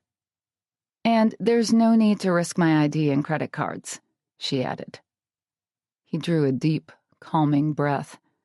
He rarely had to struggle to get along with anyone, especially a woman, but Lucky had always been trouble. "Are you going to let me out?" she asked. "I'm thinking about it." "I'll jump if you don't." She opened her door. Because they were only traveling a few miles an hour and the snow looked deceptively soft, he believed she just might try it. With a grimace, he applied the brakes. "Make it quick. I have to stay in the middle of the road because the snow's too deep on the sides." She hopped out and hunched against the wind as she made her way to the Victorian. A few minutes later, she appeared with a little bag, probably filled with toiletries, her purse, and a black book tucked under her coat. "That's what you wanted?" he said, eyeing the book curiously as she climbed in. She slipped it farther under her coat, out of sight, and bent over to brush the snow off her jeans before closing the door. "Thanks for stopping." Her tone let him know that she didn't plan to explain. With a sigh, he managed to get the truck moving again, but the going was slow and tedious, and they drove several minutes without speaking. "Why'd you come back, Lucky?" he asked, finally breaking the silence. Lucky knew better than to answer that question honestly. She might have grown up in Dundee, but she was sure Dave Small, Eugene Thompson, and Garth Holbrook, if they were still around, had more friends here than she did. Some people might not appreciate her digging around in their pasts. She turned to stare out the window. "There's something I have to do." "What?" "Nothing that concerns you." "Or my family?" She laughed bitterly. "Or your precious family." "Will you be staying long?" "I don't know. A few weeks?" She shrugged. "Maybe a few months?" "And then you'll be gone again?" "And then I'll be gone." The tension in his jaw seemed to ease with this news, which didn't make her feel any better. "What about the house?" he asked. She studied his profile. "What about it?" "Are you planning to leave it empty?" "Maybe." She'd promised herself that once she found her father, she'd sell out and put Dundee behind her forever. but she wasn't sure she could let the Victorian go. It had come to represent the only love she'd ever known. Morris was associated with that place, along with all her childhood hopes and dreams, which was why she'd hung on to it for so long. "You know you don't give a damn about the house or anyone here in Dundee," Mike said. She said nothing. "So why are you being so obstinate? Why not sell it to me and forget about it?" He believed she'd refused his purchase offers just to spite him. In all honesty, Lucky knew her feelings toward Mike had played a part, but there was more to it than that. Morris's Victorian meant a great deal to her because she'd never had a real home. But if Mike's family wouldn't relinquish their emotional claim to the property, she could never feel good about living there. So what was she hanging on to? The memory of a man Mike and his family felt they had first dibs on? Childhood dreams of warmth and belonging that would never come true? She thought of that kiss she'd witnessed in the barn and juxtaposed it to the reality of last night. Mike had finally broken through her defenses when it came to selling the house, but she had too much pride to let him know she was ready to give it up without a fight. Lifting her chin, she met his gaze squarely.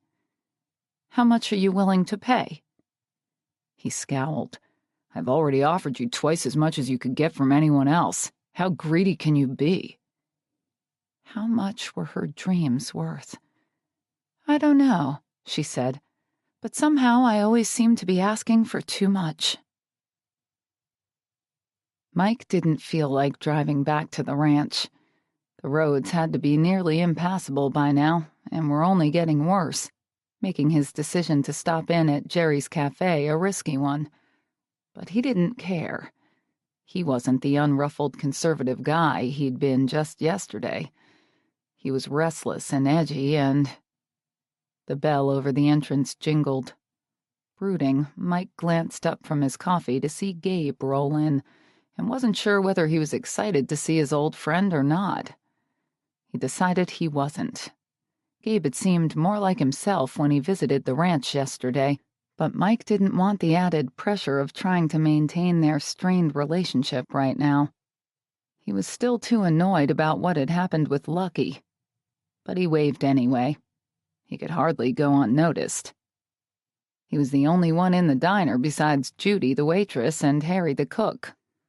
"What are you doing in town in the middle of such a bad storm?" Gabe asked as he wheeled closer. Too grumpy to bother smiling, Mike propped an arm on the back of the booth and watched his friend. "I was wondering the same about you.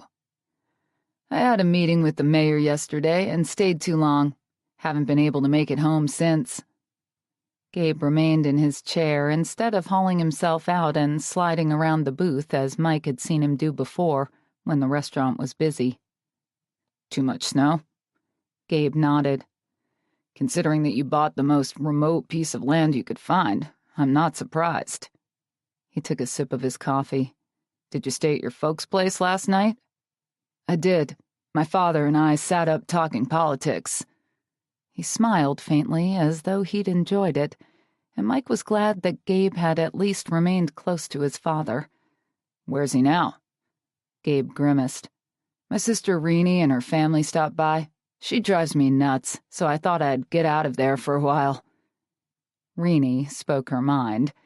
She'd probably said something Gabe didn't want to hear, something that should have been said a long time ago, and Gabe had walked, or rolled, out.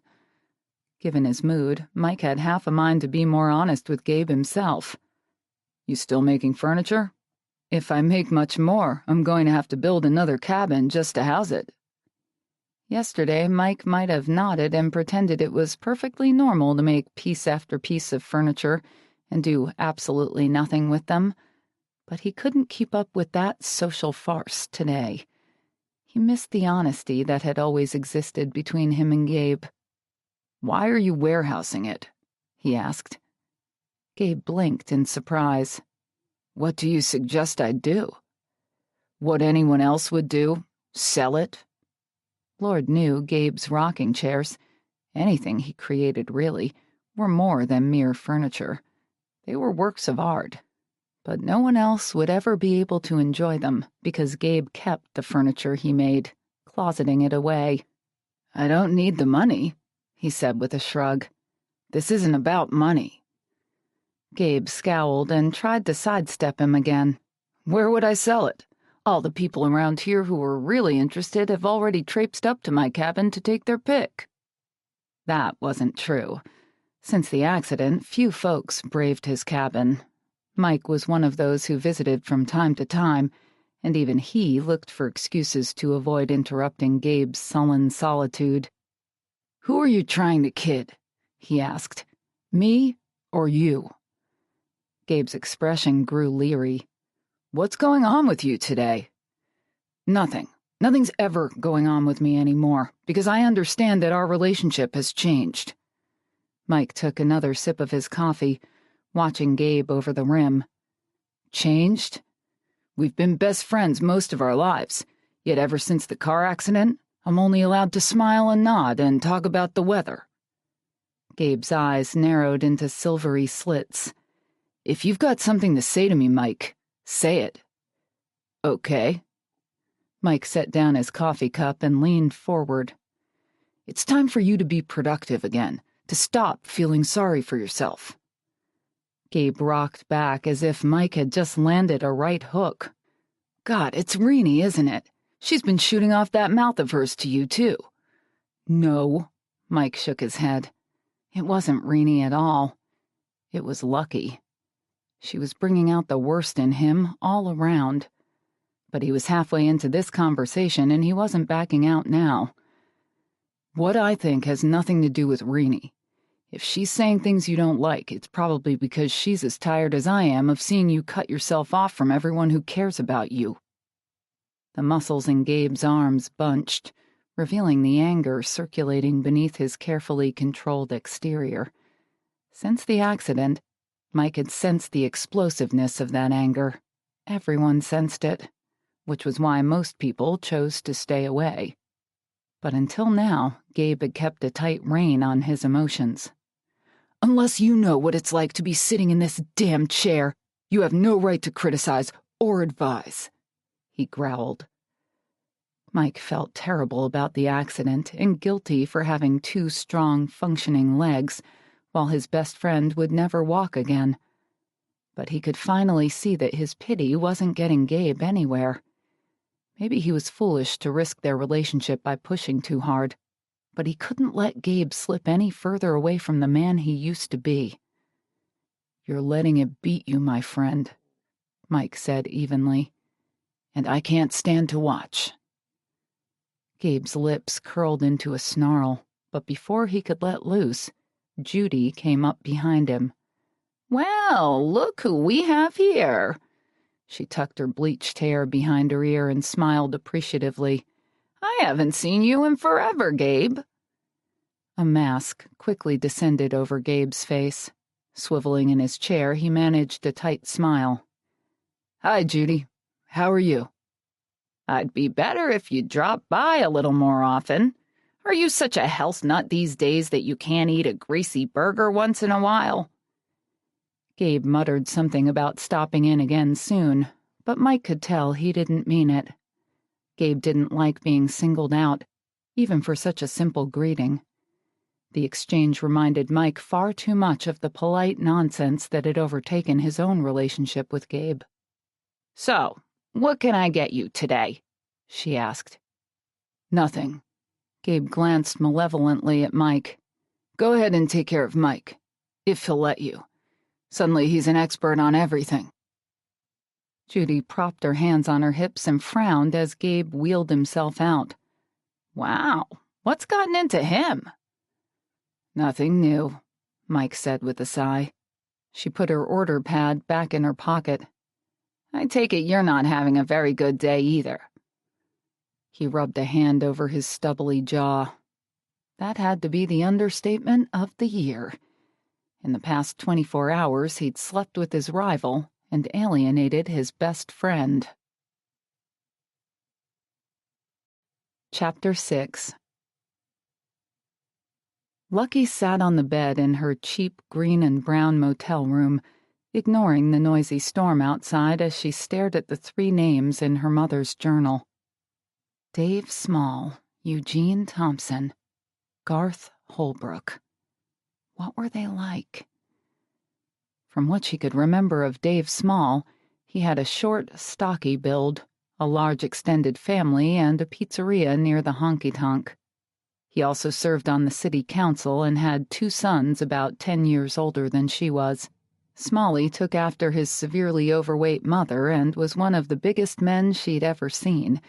At nearly half his weight, John favored their father. Both boys were married, or at least they had been when Lucky left Dundee.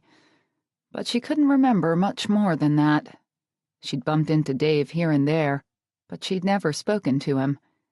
The only interaction she'd ever had with the Smalls was when Smalley and John rode past the Victorian one day and knocked down the Dave Small for City Council sign her mother had posted in the yard. Before they peeled away, they spotted her watching them from the shade of the porch and hollered that their daddy didn't need the support of a 2-bit whore like her mother. Lucky had immediately thrown the sign away. She hadn't liked the smirk on their faces any more than she appreciated what they had to say. But she couldn't get too indignant about that incident anymore. On the night of Smalley's high school graduation, he and John were both listed in her mother's journal as having visited, along with a note that read, "Collected $50 from Therill." Several other entries indicated that Therill was another member of the Small clan, and something of a regular.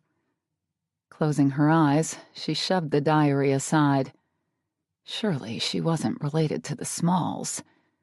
She could only imagine how warmly they'd embrace her. Considering Dave's position in the community, she had a difficult time believing he'd even acknowledge her existence.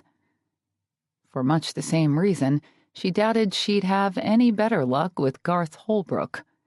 He'd been elected to the state senate a few years before Lucky left and was still in office. She'd checked the internet a few weeks ago and studied the publicity photo and biography on his website. Of the 3 men, he seemed to represent everything she'd like her father to be.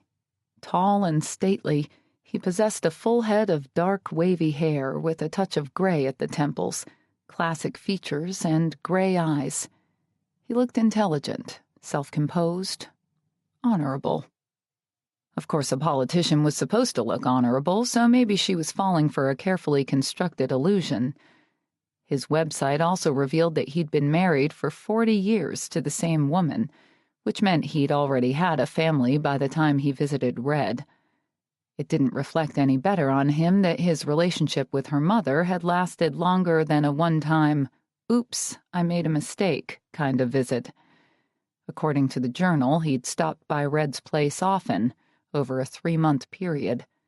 He'd even bought her a car. Getting off the bed, Lucky went into the bathroom to gaze at herself in the mirror. Did she look like any of these men? She remembered Eugene Thompson as an old cowboy with calloused hands and worn jeans. But there wasn't anything on the internet about him, and she hadn't seen him since Red married Morris. He could have moved on or died. With a sigh, she leaned closer to her reflection. She couldn't see a resemblance to anyone except Red. She had her mother's oval face, slightly slanted green eyes and high cheekbones. But her hair wasn't quite the same flaming color as her mother's, and she didn't have any freckles. Her figure was significantly different, too. She turned to the side. She wasn't nearly as buxom as Red had been, but buxom wasn't necessarily the ideal anymore. Appearance-wise, she wasn't bad, was she? Certainly she was no longer overweight. Mike's comment suddenly came to mind. "You're gorgeous." She'd immediately discounted that compliment as foreplay. When her mother drank, which wasn't often but wasn't pretty when it happened, she began dispensing advice. Her favorite warning was, "A man will tell you anything to get in your pants, Lucky. Don't believe a word of it." But Mike had seemed sincere. Sure, the huskiness in his voice had left little doubt about what he wanted, but she hadn't been making him work to get her clothes off. She'd already shed her sweatshirt at that point. There wasn't any need for him to tell her anything. Maybe he was just being kind. Whether she wanted to admit it or not, he'd been kind in several ways last night. No more of Mike. Purposely turning her thoughts in another direction, she undressed so she could take a long, hot shower. The telephone interrupted her. Assuming it had to be the front office, she hurried over, wondering if there was a problem with her credit card. Hello? Lucky? Mike. Chills rolled down her spine, and she felt very exposed, even though she was alone in a locked motel room. Yes, she said, automatically covering her bare breasts with one arm. You don't have a car. I know that. How are you going to get home when the storm lifts? She hadn't made any plans. This morning, her only thought had been to remove herself from his company. I'll hire someone to drive me, or thumb a ride. Do you hitchhike very often? Sometimes. Why? She said, even though she'd only done it once before in Kansas City, when she'd gone to a bar with some friends from the food bank and wanted to leave before everyone else was ready. It's not safe. This is Dundee, she said. I don't care if it's Timbuktu. I don't want to be responsible if something happens to you. How would you be responsible? I'm the one who dropped you off at the motel. She couldn't help laughing. So, if my body was found on the side of the road, the whole town would probably launch a celebration, and you and your family could lead the parade. Is that what you think I'd do? I know how you feel about me. Silence. Then why did you get into bed with me last night? Especially when you've never been with anyone else. She didn't completely understand the answer to that question. Wasn't ready to examine it. I was cold, she said, because it was the first thing that popped into her mind. Only after the words were out did she realize they were true. She had been cold. Cold inside. And stupid enough to believe he could warm her. That's it? That's it. She glanced in the mirror again, trying to view herself as he might have seen her last night. Will you answer a question of mine? Maybe. Did you mean what you said when I took off that sweatshirt? There was a slight pause. Then his tone changed, became deeper, earthier. What did I say? She could tell he remembered. He was challenging her again, but she wasn't going to let him scare her away that easily. That I was... She swallowed. Asking proved awkward for her, which was, presumably, why he demanded she spell it out. That I was... You know. No, I don't. Why don't you tell me? You said I was gorgeous, she finally blurted, hoping for some small concession she could take away from their painful experience. It wasn't as if she cared about embarrassing herself in front of Mike. She'd already done a fine job of that, on more than one occasion. Now I remember, he said, his tone huskier still. Okay, so... Did you mean it? Honestly? Her stomach tensed, drawing a complaint from her ulcer. Of course he hadn't meant it. What had she been thinking? She'd been stupid to open herself up, to let him toy with her. No, never mind. Silence. Then he asked, Will you call me when you're ready to come home? Sure. She had no intention of contacting Mike Hill for anything, but she was so eager to get off the phone she would have agreed to almost anything. I'll talk to you later. Lucky? What? I meant it, he said, and hung up. Mike didn't know what to do. He found himself creeping slowly along Main Street. The storm kept him from going very fast. Bored stiff. He had plenty of work back at the ranch, yet he found himself reluctant to return. He knew Lucky had something to do with his desire to hang around town, and Gabe, too. They'd both left him frustrated, although in different ways, and he hated that. He wasn't used to negative emotions interfering with his daily life, because he always made such an effort to be cautious and courteous, regardless of the circumstances. He didn't create false expectations, especially with women. He didn't make promises he couldn't keep, especially with women. He didn't allow his relationships to drift toward any extreme, especially with women. He'd never fallen in love and didn't relish the idea of a messy breakup. So why, after dating for more than 20 years, did he suddenly feel so unsettled? If my body was found on the side of the road, the whole town would probably launch a celebration, and you and your family could lead the parade. The fact that Lucky actually believed she mattered so little to everyone bothered him. Maybe he'd resented her over the years, but he'd never expected her to care, or even notice. Because she'd always seemed so damn tough, like her mother, he hadn't given a second thought to how she might feel. Now he had to consider the possibility that maybe she wasn't so tough. Maybe her prickly behavior was only a front. After last night, he could believe it. She'd certainly put up other fronts, like the one that had led him to assume she looked at sex in a casual manner. Last night might have ended badly, but those few minutes before her abrupt departure had been anything but casual. Lucky seemed to put her whole heart and soul into her lovemaking, which was why he'd temporarily lost control. His blood warmed as he remembered the way she'd responded to his touch. She'd abandoned all reservations, trusted him completely, although she'd never been with anyone else and had given him no warning that she hadn't. His parents' street came up on his left, and he slowed to make the turn.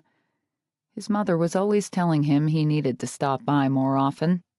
He decided today might be a good day.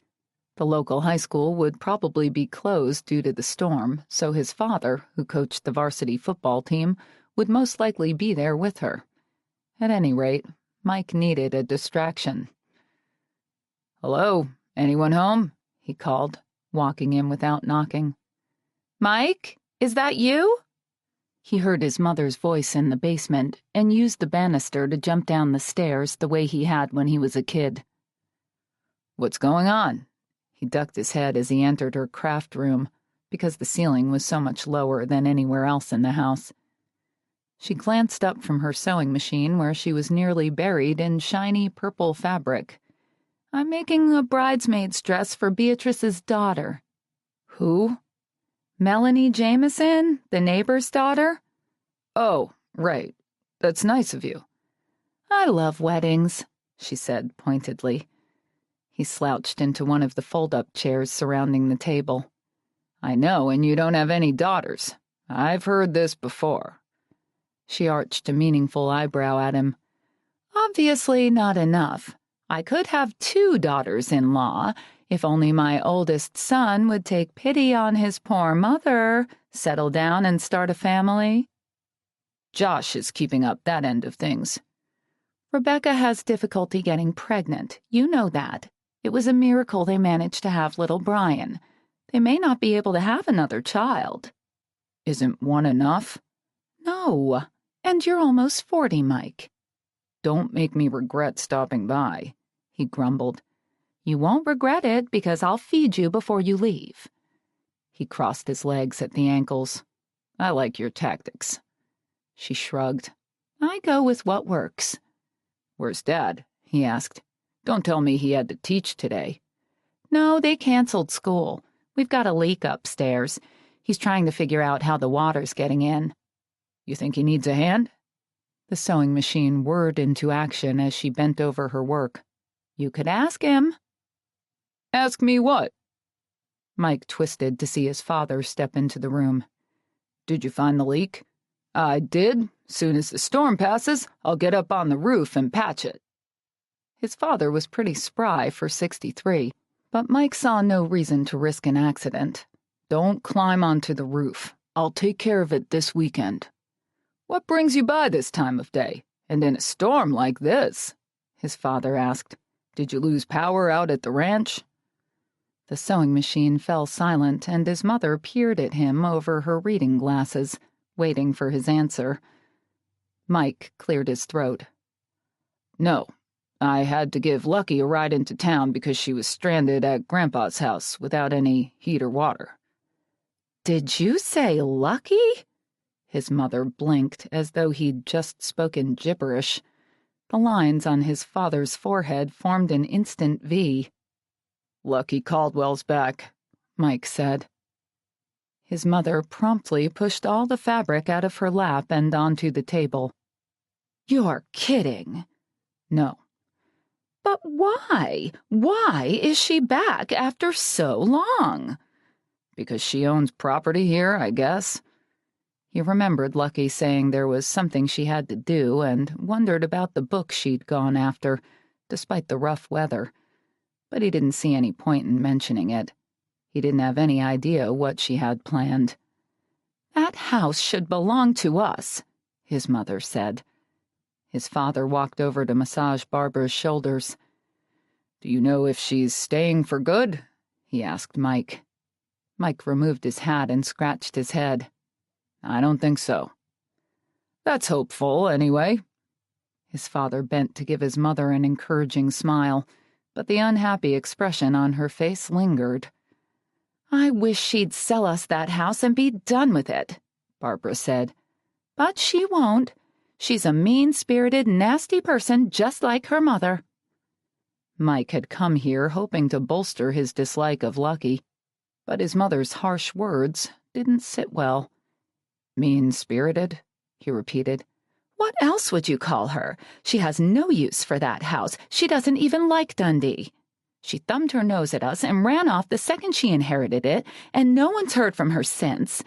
Unless it's to send a forwarding address for her monthly check. She left as soon as she graduated, he clarified, not as soon as she inherited. It happened about the same time. She took off, that's the important part, and she abandoned the house to the elements. What Mike had once viewed as indifference now seemed to have a variety of interpretations. Maybe she didn't feel accepted here. His mother shook her head. She was born here. She just couldn't wait to start traveling across the country, living the high life on my father's money. Mike was the one who'd told them about Lucky's nomadic lifestyle, but now that he knew she'd never even slept with a man until him, he doubted she'd spent all her time partying.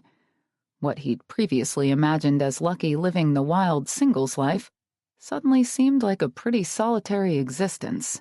Grandpa's trust doesn't give her that much every month, he said. She gets enough to support herself, his father pointed out.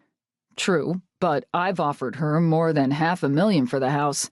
If she really wanted to live the good life, don't you think she would have liquidated as soon as possible?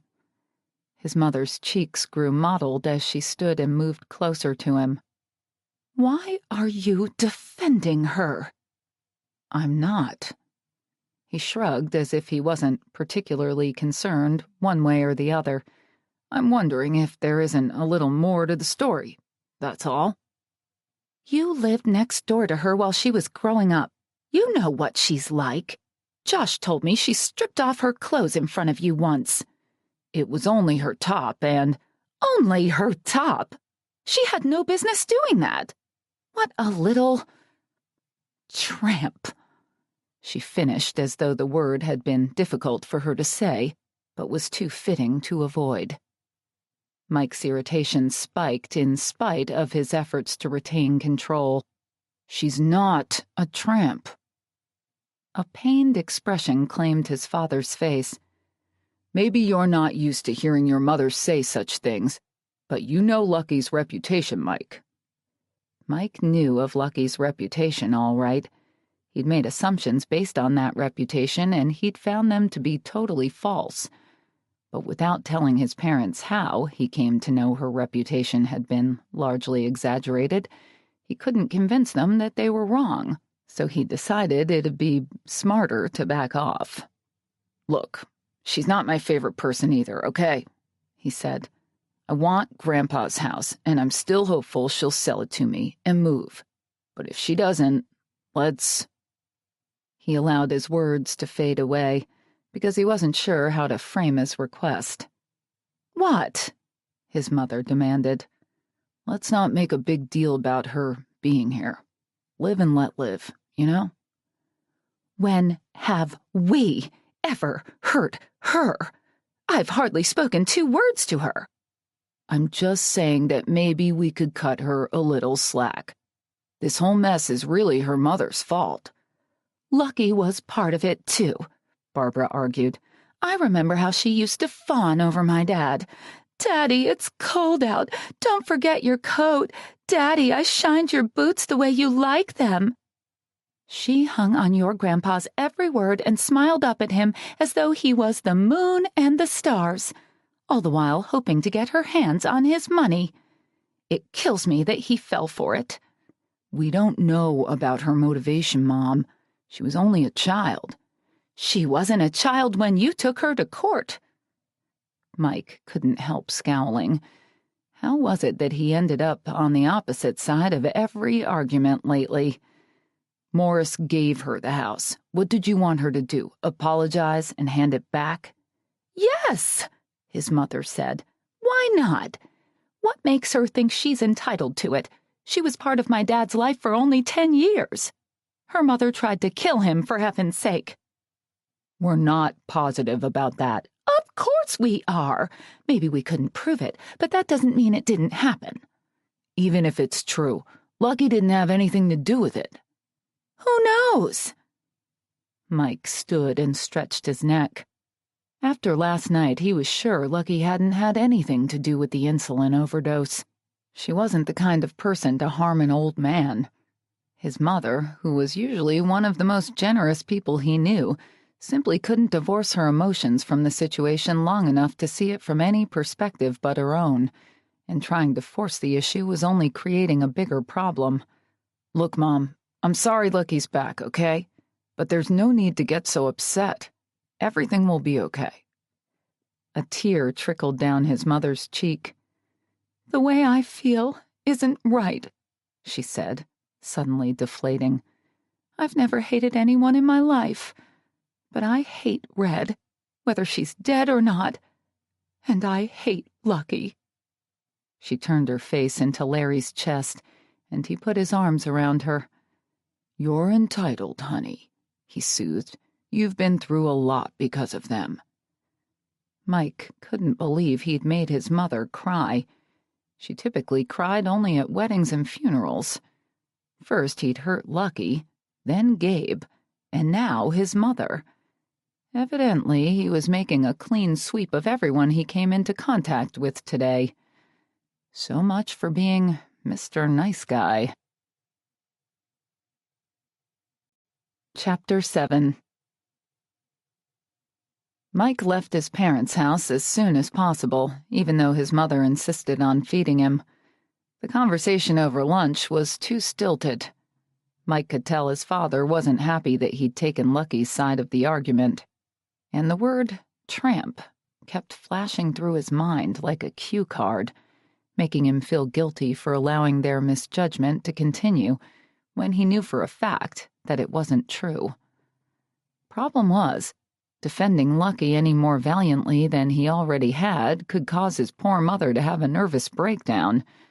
Just imagining a scene where he told his family that he knew Lucky wasn't a tramp because he'd taken her virginity was enough to make his blood run cold. He shook his head and eased his SUV over to the right because his tires kept slipping on the snow-packed road. Considering how much his association with Lucky would upset everyone who cared about him, he was going to choose the lesser of 2 evils and keep his mouth shut. He needed to go home and get some sleep, Maybe then he could gain some perspective on all of this. But as he passed the Timberline Motel where Lucky was staying, he couldn't help craning his head to get a glimpse of the door to her unit. Was that a light glimmering through the crack in the drapes? What was she doing? Reading that black book? Had she eaten since breakfast? Probably not. She couldn't have gone anywhere on foot in this storm, which meant she had to be hungry. Not your problem, he quickly reminded himself. But when he found the highway out of town closed because of the storm, it came as no surprise. And although Lucky wasn't his problem, that didn't stop him from buying her a burger and fries and heading straight to the Timberline. When she heard a knock at the door, Lucky shoved her mother's journal, which she'd left on the bed, into a drawer and went to check the peephole. Who in the world? Mike again. She couldn't believe her eyes. What was he doing here? He'd already destroyed what little peace of mind she'd possessed when she returned to Dundee. Why couldn't they make things easy on each other and avoid contact now that they had the chance? She was certainly trying to do her part. She wouldn't answer the door, she told herself. She wasn't dressed for company. After her shower, she'd pulled on a t-shirt and sweats without a bra. But it looked as if he was carrying something that could be food. And he'd already seen a lot more of her than she was showing now. Opening the door, she braced herself against the wind and snow that rushed in and stared out at him. Don't tell me you're stuck in town. Actually, I am. Why didn't you go back earlier? I guess I had to cause some problems first. What kind of problems? Never mind. Are you hungry? Not really, she said above the wind, but she knew her eyes had betrayed her when they flicked to the sack. He grinned knowingly. A double cheeseburger with bacon. The smell alone made her salivate. A double cheeseburger with bacon was better than sex. And now she knew what she was talking about when she used that expression. Well, I wouldn't want it to go to waste, she said, trying to sound indifferent so she wouldn't have to thank him too profusely. Let me get my purse so I can pay you. The wind would have slammed the door against the inside wall had she left it standing open. She asked him to hold it and turned to retrieve the promised money, expecting him to wait right where he was. But without her to bar the way, he stepped inside. Lucky whirled around when she heard the door click shut to see Mike, shaking off the snow and cold. His mere presence seemed to gobble up half the space in the room. Here you go. Grabbing the first bill she could find in her wallet, which turned out to be a 20, she held it out to him. She knew a double cheeseburger couldn't have cost that much, but she wasn't going to squabble over $10 or $15 if it meant getting rid of him. I appreciate the food. Ignoring the money in her outstretched hand, he gave her the sack, removed his coat, and slipped around her to sit on the end of her bed. You're watching ESPN? He said. I like sports. She frowned at the coat he'd just discarded on her vinyl chair. Did you catch Monday Night Football? Half of it. I couldn't take watching Green Bay lose. You're a Packers fan? She was a Brett Favre fan, but she didn't think she needed to get specific. Most men didn't pick their favorite team based on the build of the quarterback. I like the Raiders, too. What about basketball? My favorite is definitely the Kings. No team's more exciting to watch, although the Denver Nuggets have a lot of talented young players. They might become a championship team if they can only keep the crew together. You think the Kings will ever win a championship? It's certainly their turn. What about baseball? What about it? Do you like that too? Not as much as basketball and football, but if there's nothing else on. Who do you follow? The Mariners, mostly. He studied her. How do you know so much about sports? From watching games, I guess. No matter where she went, there was usually a local sports bar that served a good dinner and provided a casual, friendly atmosphere in which to spend a few hours. Whenever she moved to a strange city, she felt most comfortable sitting in one of these bars, eating buffalo wings and watching basketball on the big screen. It also gave her something to do when the other volunteers where she was temporarily working invited her out, and she didn't want to go with them that night. "You're nothing like I imagined," he said simply. "Yeah, well, it's hard work being a villain full-time. We need a little rest and relaxation occasionally." Ignoring her sarcasm, he picked up the remote and turned up the volume. "Hey, don't you have somewhere to go?" she asked. He cocked an eyebrow at her. "In this weather?" "Why not? You have a 4-wheel drive. I'm sure your parents would love to see you." "Sorry, just came from there." Her heart skipped a beat at the thought of the family conferring on how they might oust her from Morris's coveted mansion. Selling was one thing. Being forced out was another. "Great. Did you tell them I'm in town?" "Of course." "What'd they say?" My mother started crying. She tossed the sack onto the bureau, despite her hunger. "Gee, thanks for sparing my feelings." He leaned back, resting his weight on his palms. "I didn't think you'd care." Lifting her chin, she gave him her best glare. "I don't." The brim of his hat shaded his eyes, making it difficult to read his expression. He didn't comment further, so she shoved the money he'd ignored a few seconds earlier into her pocket and glanced at the food. She wanted to eat, but there was still the small problem of persuading Mike Hill to leave her room. "Aren't you on your way out?" she asked. He doffed his hat and stretched out on the bed she'd been using. "Actually, after what you did to me last night, I'm pretty tired and—" "What I did to you?" "There really isn't anywhere I'm burning to go. At least, not until the storm lifts." "I'm sure they have other vacancies." She caught a flash of white teeth as he grinned. "What's the matter, Lucky? Do I make you nervous?" They were sharing a 12-by-12-foot room with 2 double beds. Of course he made her nervous. But she wasn't about to admit it. "What makes you think you could make me nervous?" "The fact that you keep fidgeting with the hem of that t-shirt, for one." "It's a habit. I do it all the time, whether I'm nervous or not." "Right." He jerked his head toward the food. "Eat and watch the game. When the storm's over, I'll take you home." Mike fell asleep within minutes, leaving Lucky to sulk about the way he'd taken over her room. He had lots of money. Why was he foisting his presence on her? Her only escape was the bathroom, but she'd already taken a shower.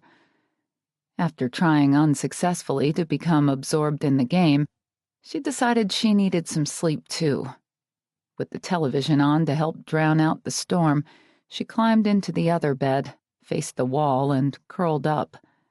But a few seconds later, she couldn't help rolling over to stare at Mike's profile. Making love with him hadn't been everything she'd hoped.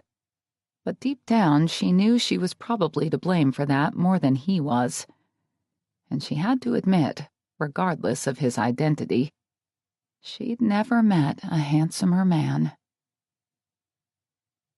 Lucky woke up to silence. The wind had died down. The television was off and it was dark. So dark that she couldn't tell whether Mike was still in the room.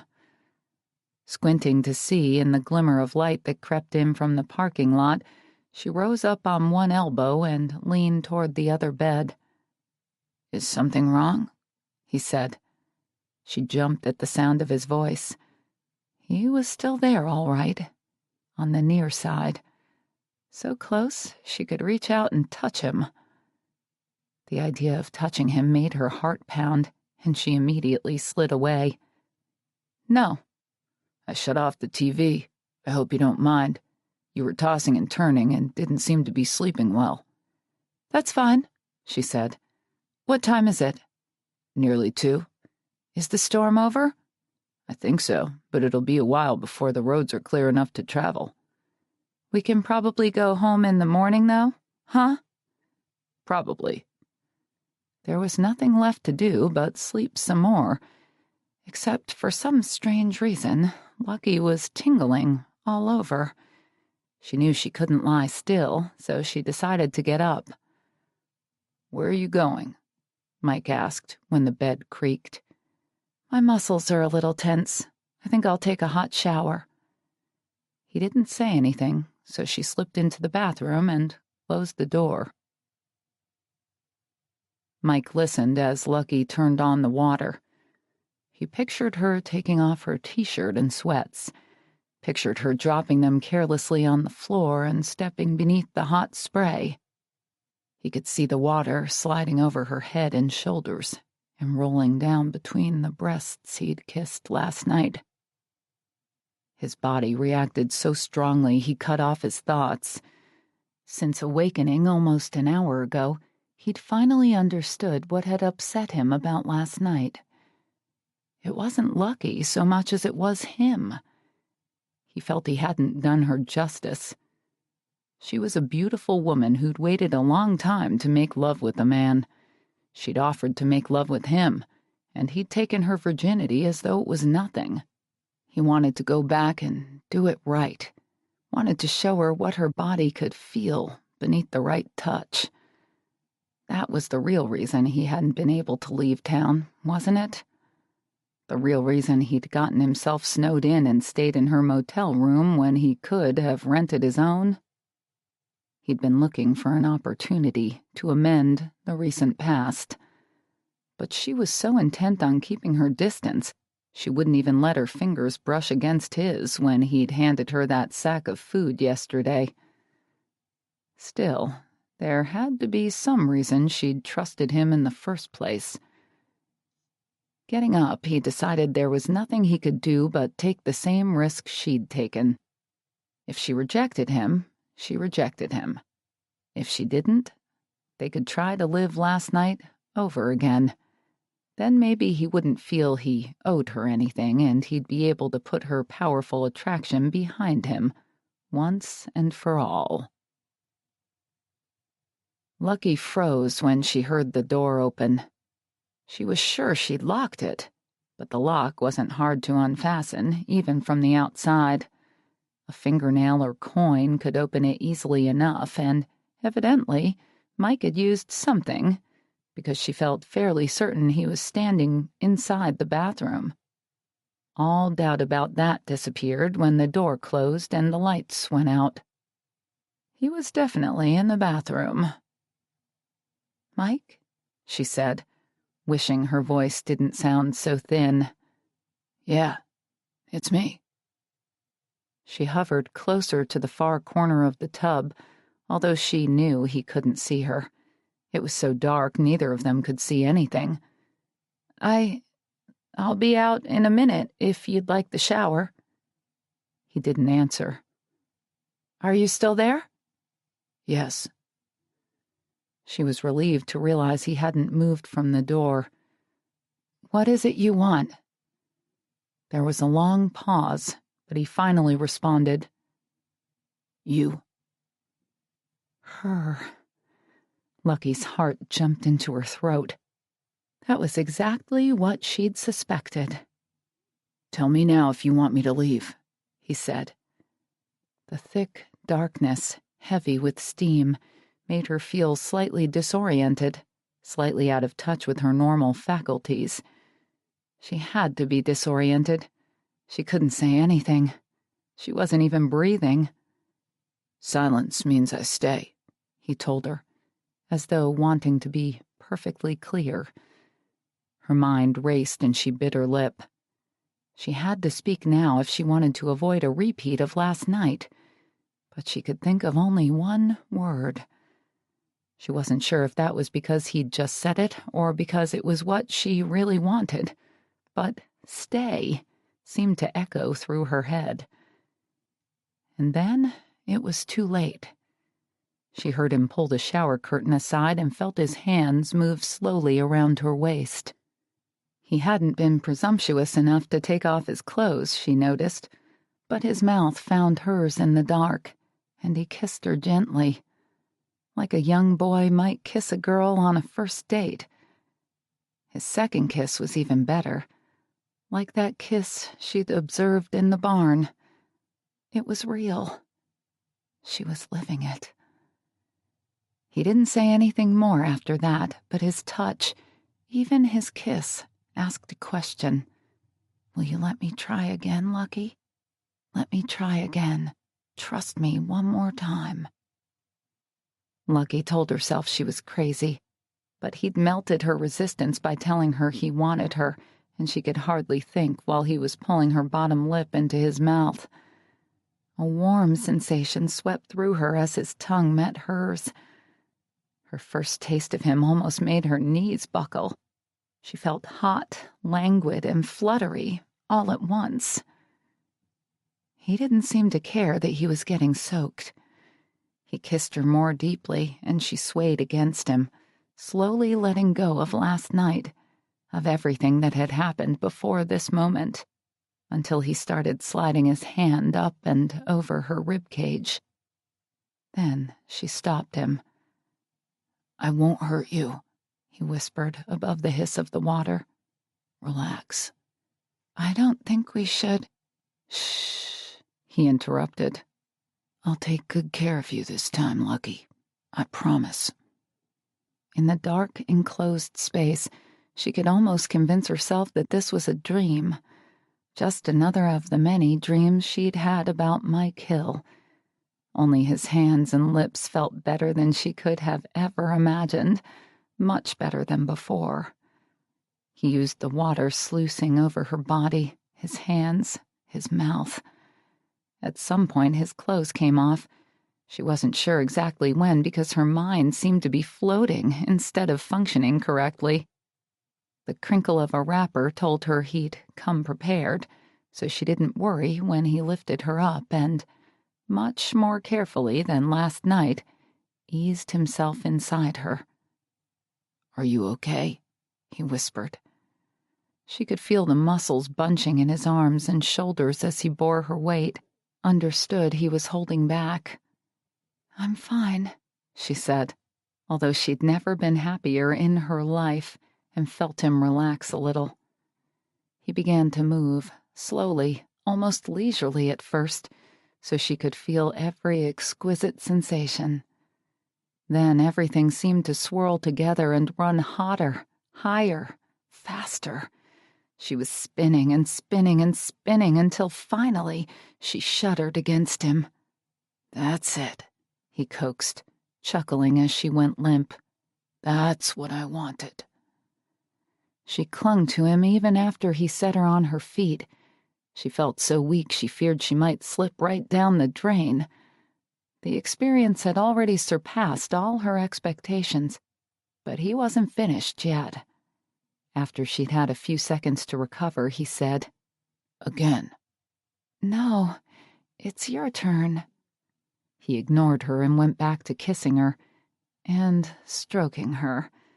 This time it took only seconds until every nerve in her body tensed and seemed to cry out his name in bone-melting pleasure. Did you like that? He murmured, pressing his forehead against hers as they caught their breath. It was good. Then let's do it again. What about you? Shh. He nibbled at the corner of her lip, and she didn't argue further. Mike held her to him as though she might disappear completely if he let go. She sensed that he was giving her something of himself he hadn't given before. She wasn't sure what it was, but it went far beyond the physical, and it made a huge difference. Enough, she said hoarsely when she was so sensitive she couldn't take any more. Mike let the water pound onto them both for a minute, burying their heads in the spray. Then he traced a bead of water down her neck to the tip of her breast and started moving again. But this time it was his turn, and Lucky knew she'd never again feel as powerful as she did right now. She wrapped her legs around his hips, drawing him even deeper inside her, and he groaned in absolute abandon. Chapter 8. Even before Mike opened his eyes the next morning, he felt a smile across his face. Every muscle complained when he tried to move, but he didn't mind. It was a good kind of complaint, and he knew that this time he didn't have anything to feel bad about as far as Lucky was concerned. Lucky. He pictured her clinging to him in the shower last night and felt a fresh wave of desire stir low in his belly. Then he realized that her soft body wasn't curled against him, as it had been from the moment they'd dried off and fallen into bed. Forcing his eyelids open, he glanced around the room. The storm was over, and he was hungry. He knew those two things right away. But he didn't know where Lucky was. He couldn't see her inside the bathroom. He couldn't see any of her stuff. He pushed into a sitting position. She was gone. Where and how, he couldn't say, but he knew she wasn't coming back.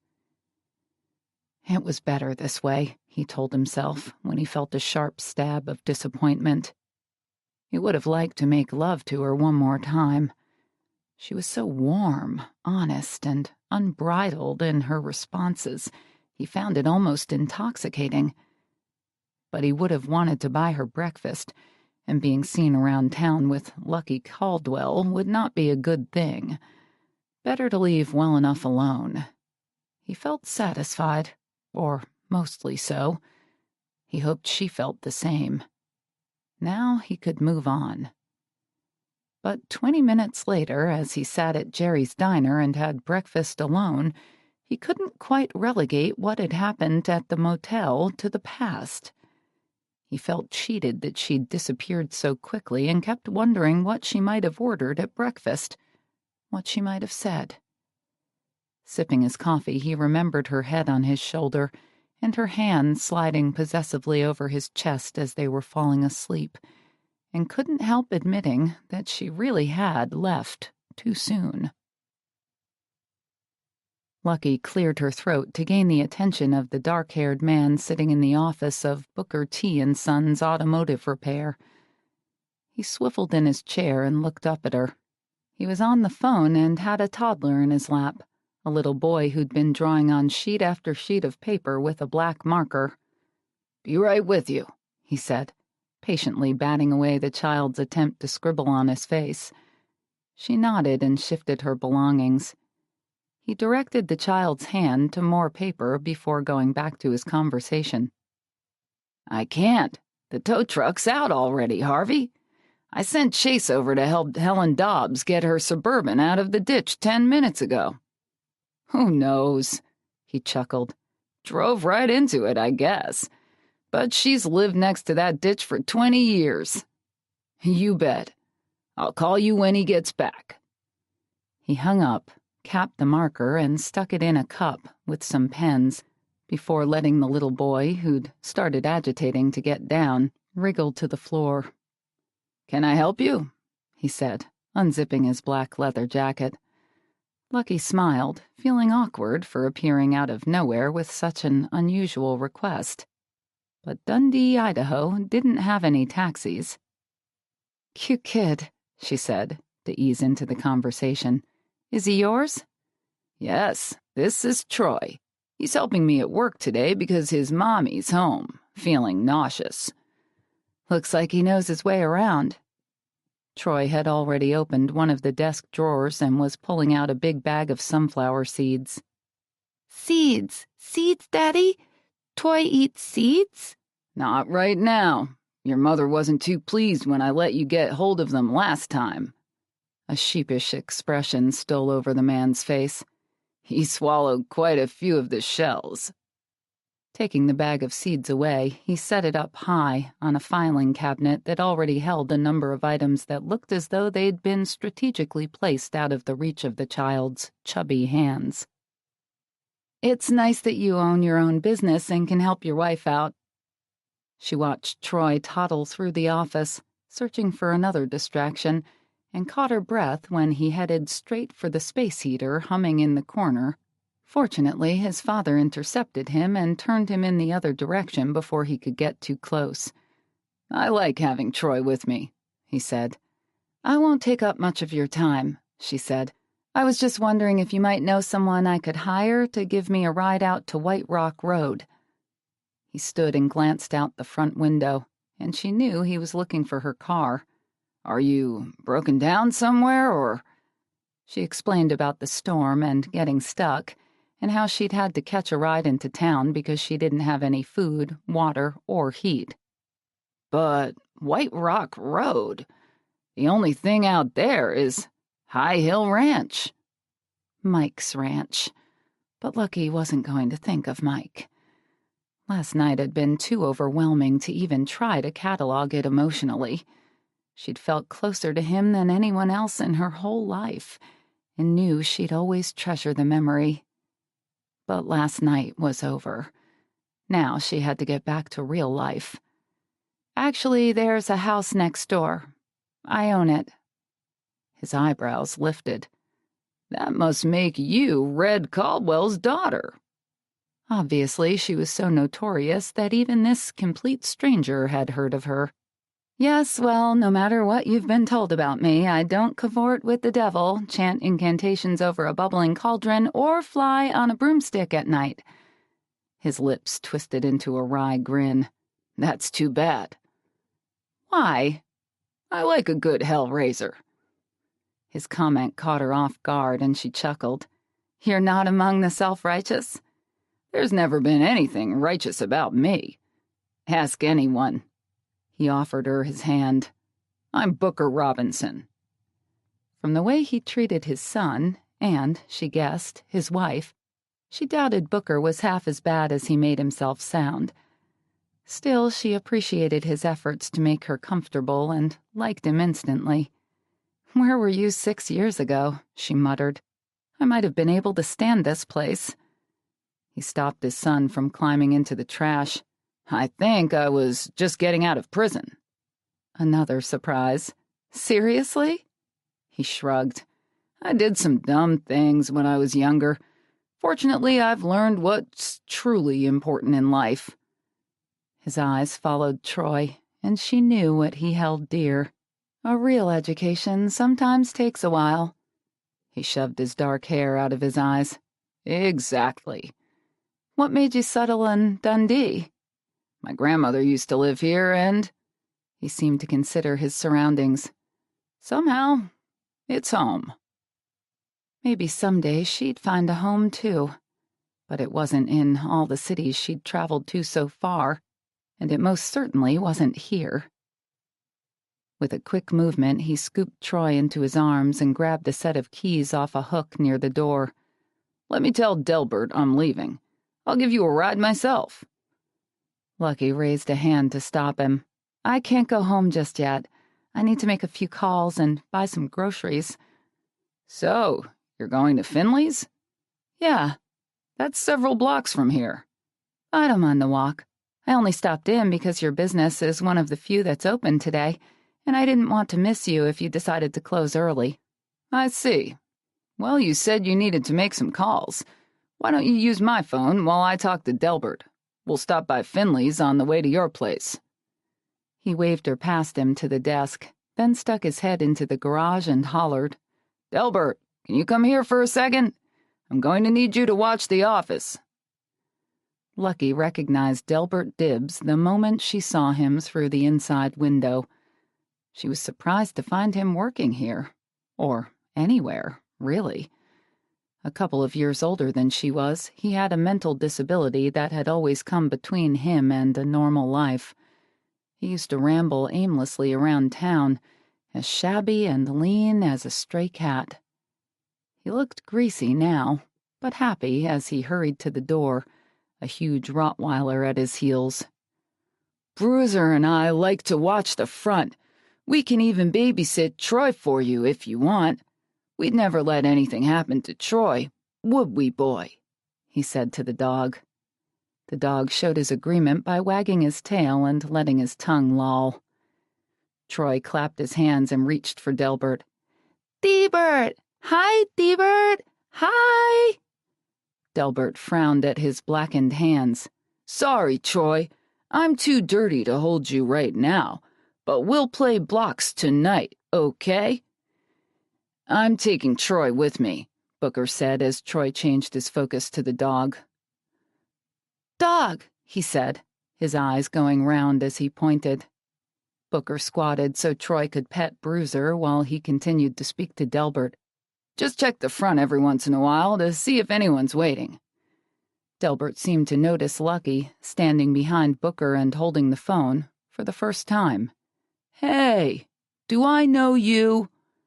Lucky smiled, and since she hadn't dialed yet, pressed the disconnect button. "I used to live here a long time ago. It's good to see you again, Delbert. You seem to be doing well." "I work for Booker," he said proudly. "I change oil and fan belts and tires." His grin revealed the same crooked teeth as before, but everything else about his situation seemed greatly improved. What a nice job to have. "Yeah, this is my dog, Bruiser. He's big, but don't worry. He'd never hurt you." The dog laid his ears back and whined a quick hello, as if he knew he'd just been introduced. "He's a handsome animal."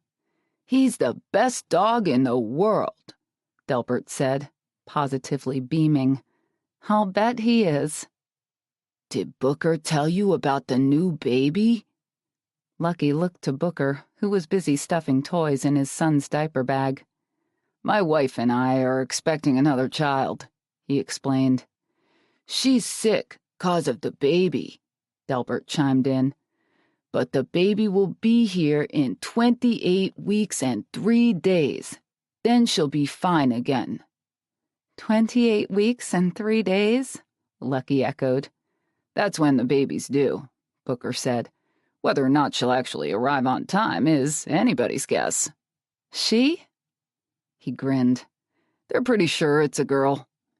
Taking the diaper bag, he started moving into the garage. "I'm going to go over a few things I want Delbert to do while we're gone. Let me know when you're ready." "Okay." She waved goodbye to Delbert and his dog before calling the power company. Customer service came on the line right away, but the first woman she spoke to transferred her to a man, who transferred her to another woman, and no one could tell her when she'd have service. "I'd appreciate it if you could see to it as soon as possible," she told the last woman, and hung up with a sigh. Finley's hadn't changed much in 6 years. The small, family-owned grocery now had a tiny health food section, in which Lucky found the almond milk she liked on her cold cereal, and an expanded deli. But everything felt, looked, even smelled the same.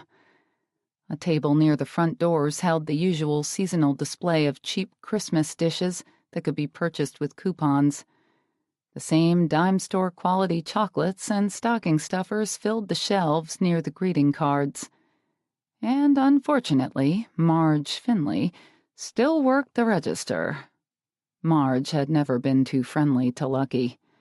She was one of those who'd chosen between Morris's first family and his second, and had never hesitated to make her loyalties known. Booker remembered he needed teething gel. He took Troy and strode off toward the baby aisle just as Lucky got in line to pay for her groceries. She could feel Marge's eyes repeatedly dart her way. But every time Lucky tried to challenge the other woman's gaze, Marge focused on her current customer. When Lucky set her groceries and other supplies on the conveyor belt, Marge instantly threw the switch that stopped it from moving and left the register without a word. Lucky didn't know what was going on, until she saw Marge picking up a few boxes of cold cereal that had fallen into the aisle. At that point, she suspected Marge was trying to send the message that she wasn't a priority. Finally, Booker came around the corner. "Where's Marge?" Lucky jerked her head toward the cashier, who was now rearranging cereal boxes on the shelf. "Does she know we're ready to go?" "Probably not," Lucky said, because she didn't want to explain that Marge had purposely kept her waiting. "Hey, Marge, I think we're all set here," he called. "Right, coming, Booker." She pushed to her feet, no easy task with the weight she'd gained since Lucky had been away, and squished over, moving from side to side because her legs were so big she could no longer walk straight. "How's Katie?" she asked. "Better, I think," he said. "I called her before I left the shop. She told me she managed a nap this morning." "Crackers. That's the only thing that helps with morning sickness," Marge responded. "I'm going to get her some of that homemade soup she likes from the diner as soon as I give Lucky a ride home." Marge's lips pursed at the mention of Lucky's name, but she made no comment. Lucky stood taller and withdrew her debit card. Eavesdropping on Marge's conversation with Booker as they went on to discuss Troy and the new words he'd recently added to his vocabulary and what they each had planned for Christmas, made Lucky feel terribly out of place. No wonder she preferred strange towns and new cities. Being anonymous was better than being shut out. She paid for her groceries. After Booker paid for his, they put their bags into one cart and were just heading outside when a tall, dark-haired man with graying temples brushed past them on his way in. "Morning, Booker," he said. Booker nodded hello and continued walking, but Lucky stopped mid-stride. It was Garth Holbrook. She recognized him from the picture on his website. "It can be slick right here by the door, so watch her." Halting the cart that was carrying his son as well as their groceries, Booker turned back when he realized she wasn't with him anymore. "Lucky?" Lucky swallowed hard as a sudden, poignant longing washed over her. She'd tried to prepare herself with realistic expectations, knew even if she found her father, he probably wouldn't accept her. But the sight of Garth Holbrook looking so handsome and carrying himself so confidently made her long for a connection with him. He was everything her mother had not been. He had dignity, commanded respect, and she was willing to bet he was emotionally stable. Booker's eyebrows gathered as he followed her gaze. "Do you know Senator Holbrook?" Holbrook rounded a corner toward the bakery section and disappeared, and Lucky forced her rubbery legs to carry her forward again. She didn't want to raise too many questions. "Not personally, no," she said. "I just recognized him, that's all." Booker navigated the cart around a large puddle and into the snowy lot. "He's a good guy." "How do you know him?" "He brings his navigator to the shop occasionally. Last week he brought in his wife's town car." Mention of Holbrook's wife didn't help the odd feeling in Lucky's stomach. Even if Holbrook himself wasn't averse to taking a paternity test, she felt fairly certain a normal wife wouldn't give her blessing. "What's Mrs. Holbrook like?" "Celeste? She's nice, too." He grinned affectionately. "She's always on some kind of mission." "What does that mean?" "She's involved in a lot of fundraisers and the like. Lately, she's been raising money for a charity that provides Christmas toys to underprivileged children. She sends quilts to Ukraine. She runs Friends of the Library and is a big advocate for schools. I'm sure there's even more I don't know about." Celeste sounded like a saint. But would she be saint enough? "Do you know anyone by the name of Eugene Thompson?" she asked, turning her mind to other possibilities. "Never heard of him." "What about Dave Small?" He grimaced. "Everyone knows him." "You don't like him?" "Not especially." Lucky hadn't expected Booker to be quite so frank. but she supposed she shouldn't be surprised. He'd been pretty direct from the first moment she'd met him at the shop. Why not? What's he like? Arrogant, pompous. Not exactly a high recommendation. Is he still in politics? Yeah. Booker pressed the button on his keyring that unlocked his truck and put Troy in his car seat in the back of the extended cab, where she also unloaded the groceries. He's been talking about running for Holbrook's seat in the state senate should Holbrook go to Washington, he went on. He might even try for mayor when Rebecca's dad retires. Fortunately, he gave her a look of relief as she climbed in across from him. Rebecca says her father isn't planning to retire anytime soon. I'd hate to see Dave wield any more power in this town than he already does. Who's Rebecca? She asked as he started the engine. Don't you remember Rebecca? Tall, wild, unique. He grinned as if saying she was tall, wild, unique was about the best compliment he could pay a person, and Lucky remembered his comment about hellraisers. She married Josh Hill about 3 years ago. Now they have a 3-month-old baby. Where do they live? Certainly not at the ranch house, or Lucky would have seen some evidence of it. He twisted to see behind them as he backed out. They built a home several acres away from Mike, closer to the lake. I see. What makes you ask about Dave Small? And the other guy, Eugene, was it? I'm just curious. He eyed her skeptically. I met them a long time ago, and I was wondering if they were still around. While that was a lie, it wasn't a big one, and it allowed her to keep asking questions. Does Dave still have family in town? Of course. Booker pulled into the recently plowed street. The Smalls will never leave. They think they own this place. Then it must get pretty crowded with the Smalls and the Caldwells. Booker cut her a sharp glance. You're not going to let bygones be bygones? Lucky wasn't surprised that Booker seemed to know the whole story. Her mother had been dead for 4 years, but the people of Dundee probably hadn't stopped talking about her. The Caldwells are the ones who are holding a grudge. From what I heard, Morris and your mother are both gone, and the will's been settled. What's left to fight about? Lucky thought of the way Marge had treated her in the store. Resentment can linger for decades. He withdrew a toothpick from his ashtray and stuck it in his mouth. It doesn't have to. The Caldwells are good people, especially Josh and Mike. Lucky remembered Mike's closeness in the dark, misty bathroom, remembered the shower curtain sliding on its railing, and felt the giddiness she'd experienced as he touched her. If you say so, she said, because she didn't want to talk about Mike or his family anymore. They drove several miles in silence. Then Troy grew impatient in his car seat, and Booker asked Lucky to give him a cracker. While she dug through the diaper bag on the seat between them, he said, Where have you been for the past 6 years, Lucky? Nowhere in particular. I've traveled a lot. What brings you home? Locating the crackers, she calmed Troy's impatient squeals by giving him one. I'm here to fix up the Victorian.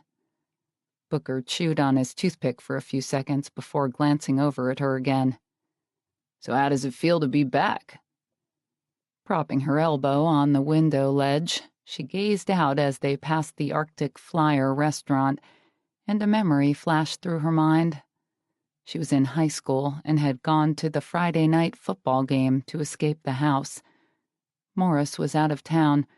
Her mother was entertaining again. Reluctant to head home, she'd hung out later than usual and had wound up at the Arctic Flyer. A portion of the football team showed up a few minutes later with several of their cheerleader girlfriends. Hey, how about climbing into the back seat of my car and giving me something to celebrate our win, huh, Lucky? Mitch Hudson had called out. Physically more mature than the other boys his age, Mitch had whiskers, and his words were slurred enough to tell her he was more than a little drunk. Hell, don't touch her, Mitch. You're likely to get a disease. someone else had said, and the pretty little cheerleaders in the group, who'd almost certainly had a lot more sexual experience than Lucky did at the time, laughed as uproariously as everyone else. She considered Booker's question. How does it feel to be back? Not as good as it was going to feel to leave again. But she liked Booker too much to say so. Fine, I guess. At any rate, I won't be staying long. Chapter 9. When he drove past the Victorian after breakfast at the diner, Mike couldn't tell whether or not Lucky had returned. Neither could he tell whether she'd had her utilities restored. He doubted it. The place was still dark. It'll happen soon, he decided, and spent the afternoon in his office, mostly making calls for Gabe's father's campaign and trying to convince himself that she could take care of herself, even without immediate heat and air. But she hadn't done a very good job of taking care of herself so far, and, as darkness fell, he started imagining the worst. She'd hitched a ride with the wrong kind of guy. She hadn't thought to buy food. She needed something and didn't have telephone service, so she could call for help. Finally, he gave up on the offer he was trying to draft for the purchase of another mare and picked up the phone. He'd promised himself that he wouldn't have anything more to do with Lucky, but he didn't need to contact her to put his mind at rest. There were other ways to find out what was going on next door. Rob Strickland answered his call to the phone company. Mike had grown up with Rob and recognized his voice instantly.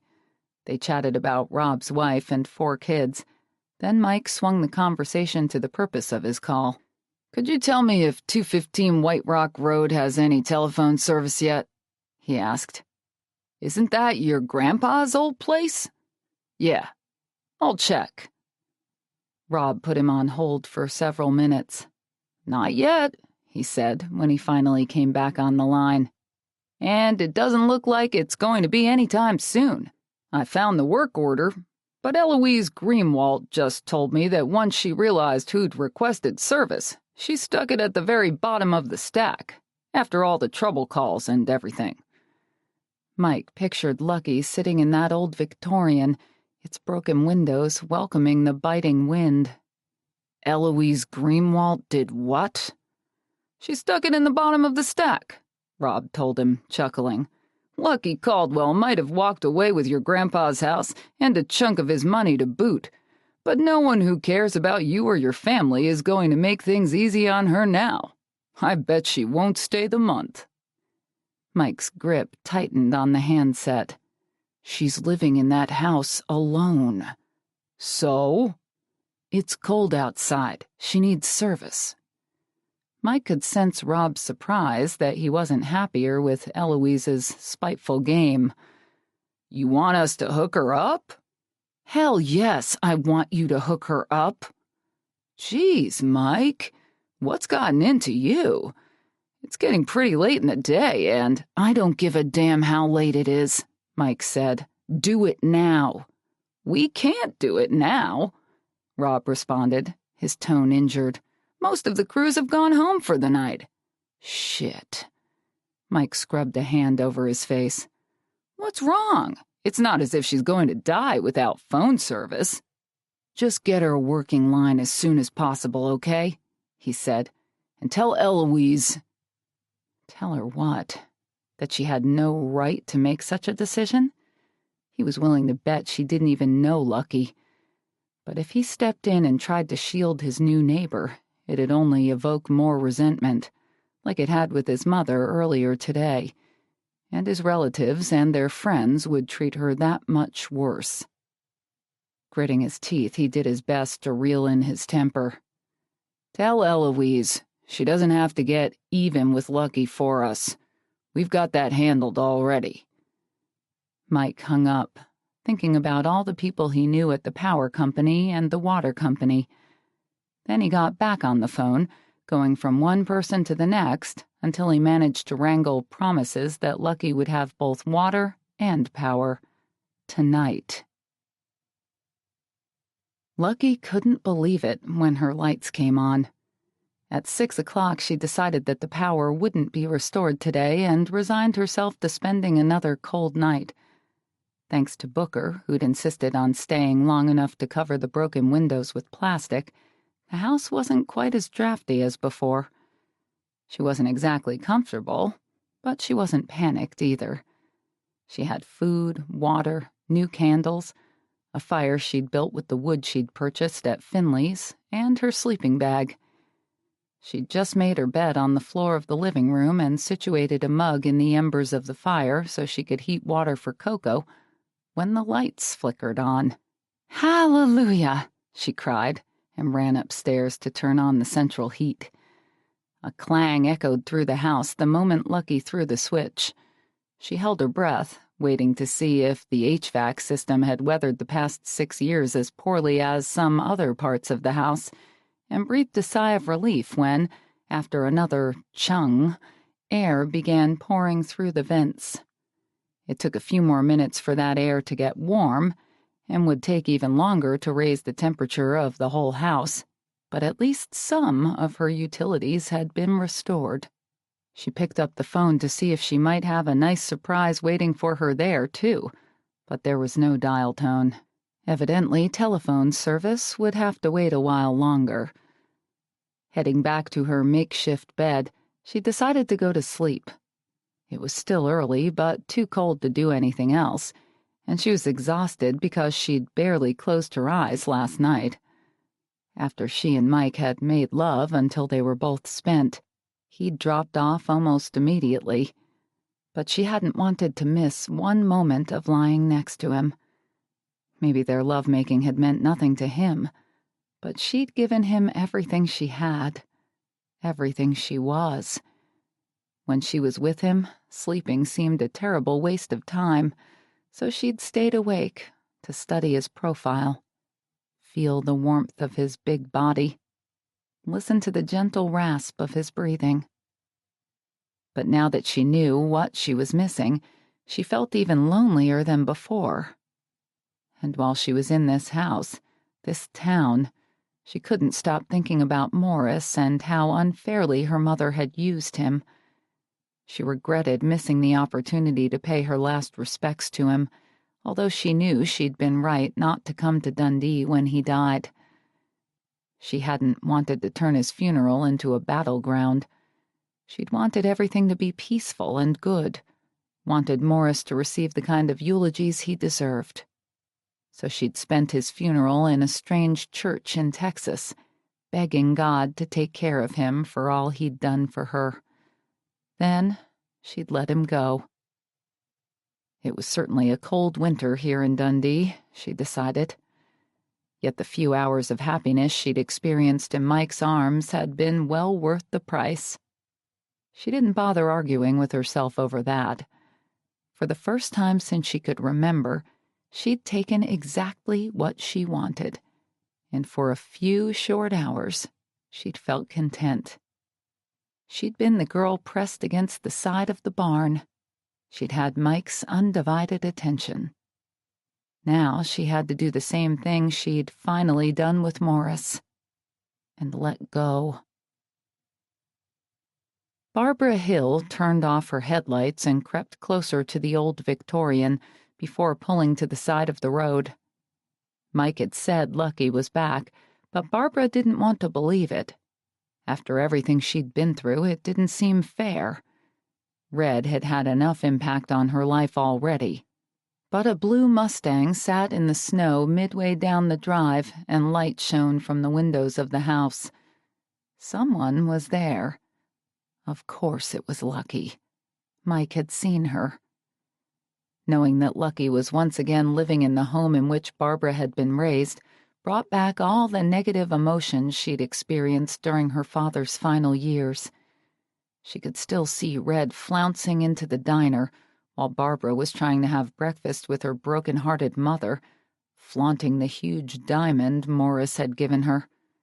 She could still hear Red going on and on about how much Morris loved her and her children, how he was finally happy now that he had them.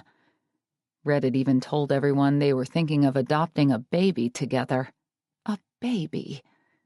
When Morris was nearly 80 years old. It was so absurd Barbara hadn't known how to respond. She'd always admired her father. He'd been an astute businessman, a throwback to the old days when a man's word was his bond. But he seemed to become a different person once he hooked up with Red.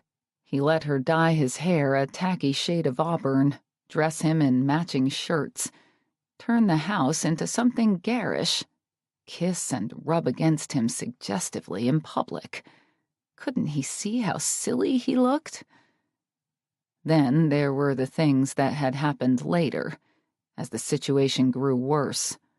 The infidelities, the lies, the greed, the attempt to kill him with an overdose of insulin.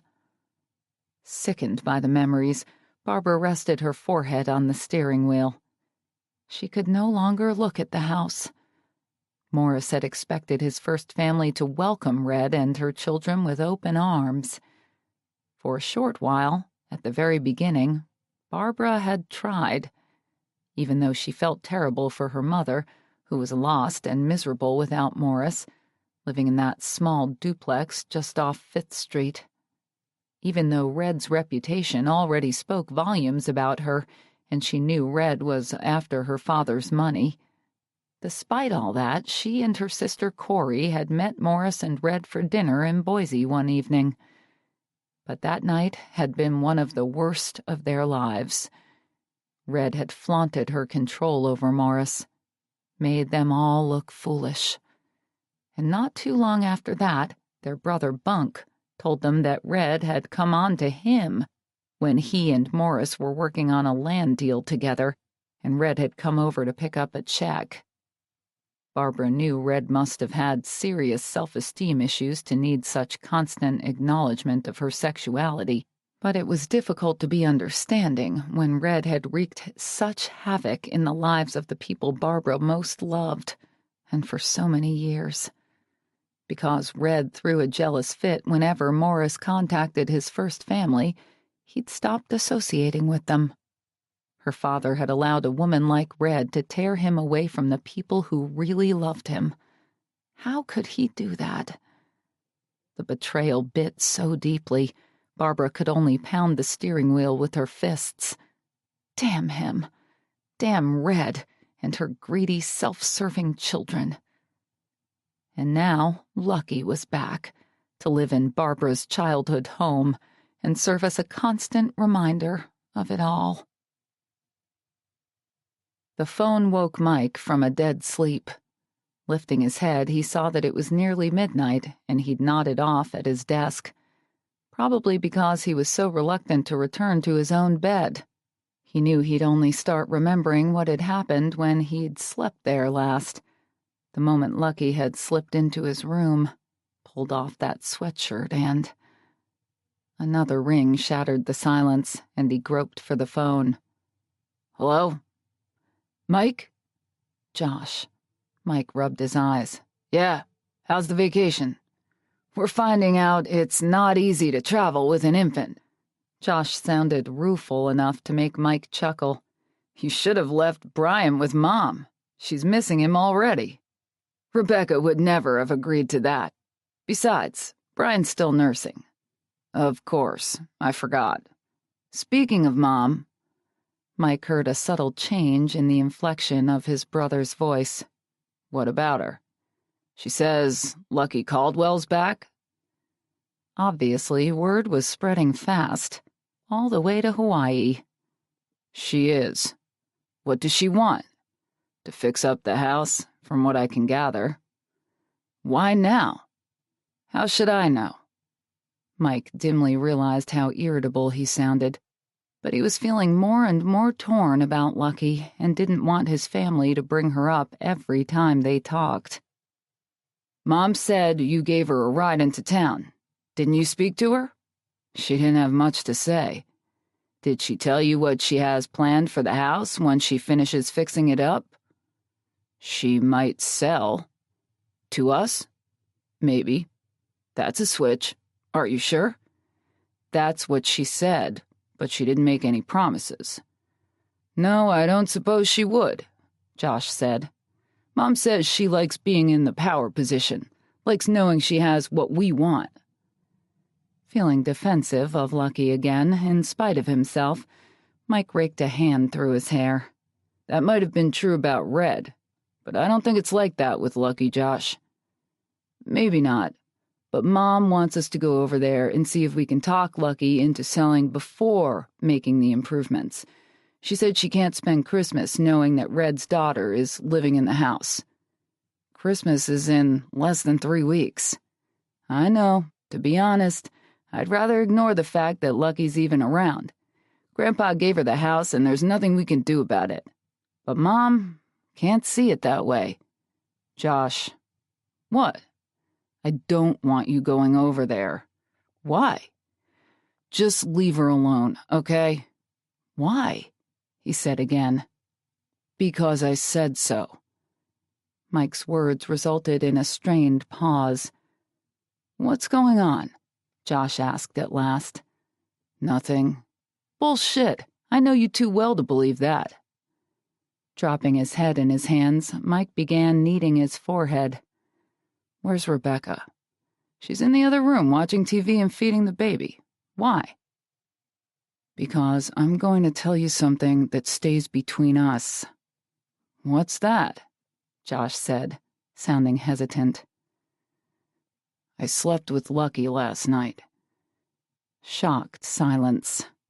Finally, "What do you mean, you slept with her?" "What do you think I mean?" "I don't believe it." "It's true." Josh cursed softly under his breath. "What the hell were you thinking?" Of the regret he felt for bungling the night before. Of allowing himself one night to satisfy them both. Of the water pounding down on Lucky's naked body. "It just happened, okay?" "Were you drunk? I hope to hell you were drunk, Mike. At least then you might have an excuse." "I wasn't drunk." "Isn't she young? Really young? Like 20? And if I remember right, she's none too pretty." She was beautiful now, but Mike wasn't about to say so. He knew sharing that information would make him sound more affected than he wanted to appear. Then he really was. "Would you quit it?" he snapped. "She's 24. 24 is old enough."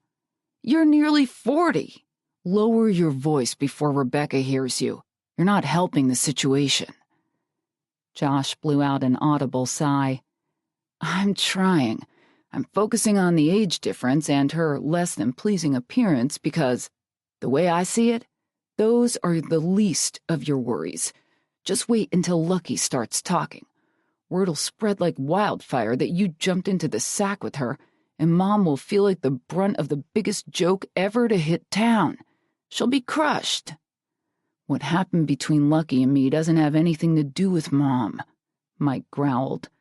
"But she'll take it as a personal betrayal. You know that, don't you?" Mike shoved away from his desk so he could stand up and pace. "Lucky's not going to say anything to anyone." "How do you know?" He didn't.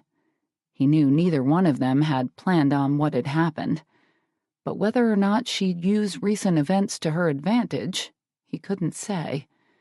Considering how people in this town were treating her like some kind of leper, she might be tempted to strike back. In any case, it probably wouldn't be long before he found out. With only 3 weeks before Christmas, Lucky knew she had to get busy if she wanted to make any progress on the house. First, she needed to have the windows fixed. Next, she had to meet with a loan officer at the bank to arrange an equity line of credit so she could finance the improvements, which would cost at least $30,000. Then she had to rent some basic furniture, solicit estimates on the rehab, and hire a contractor.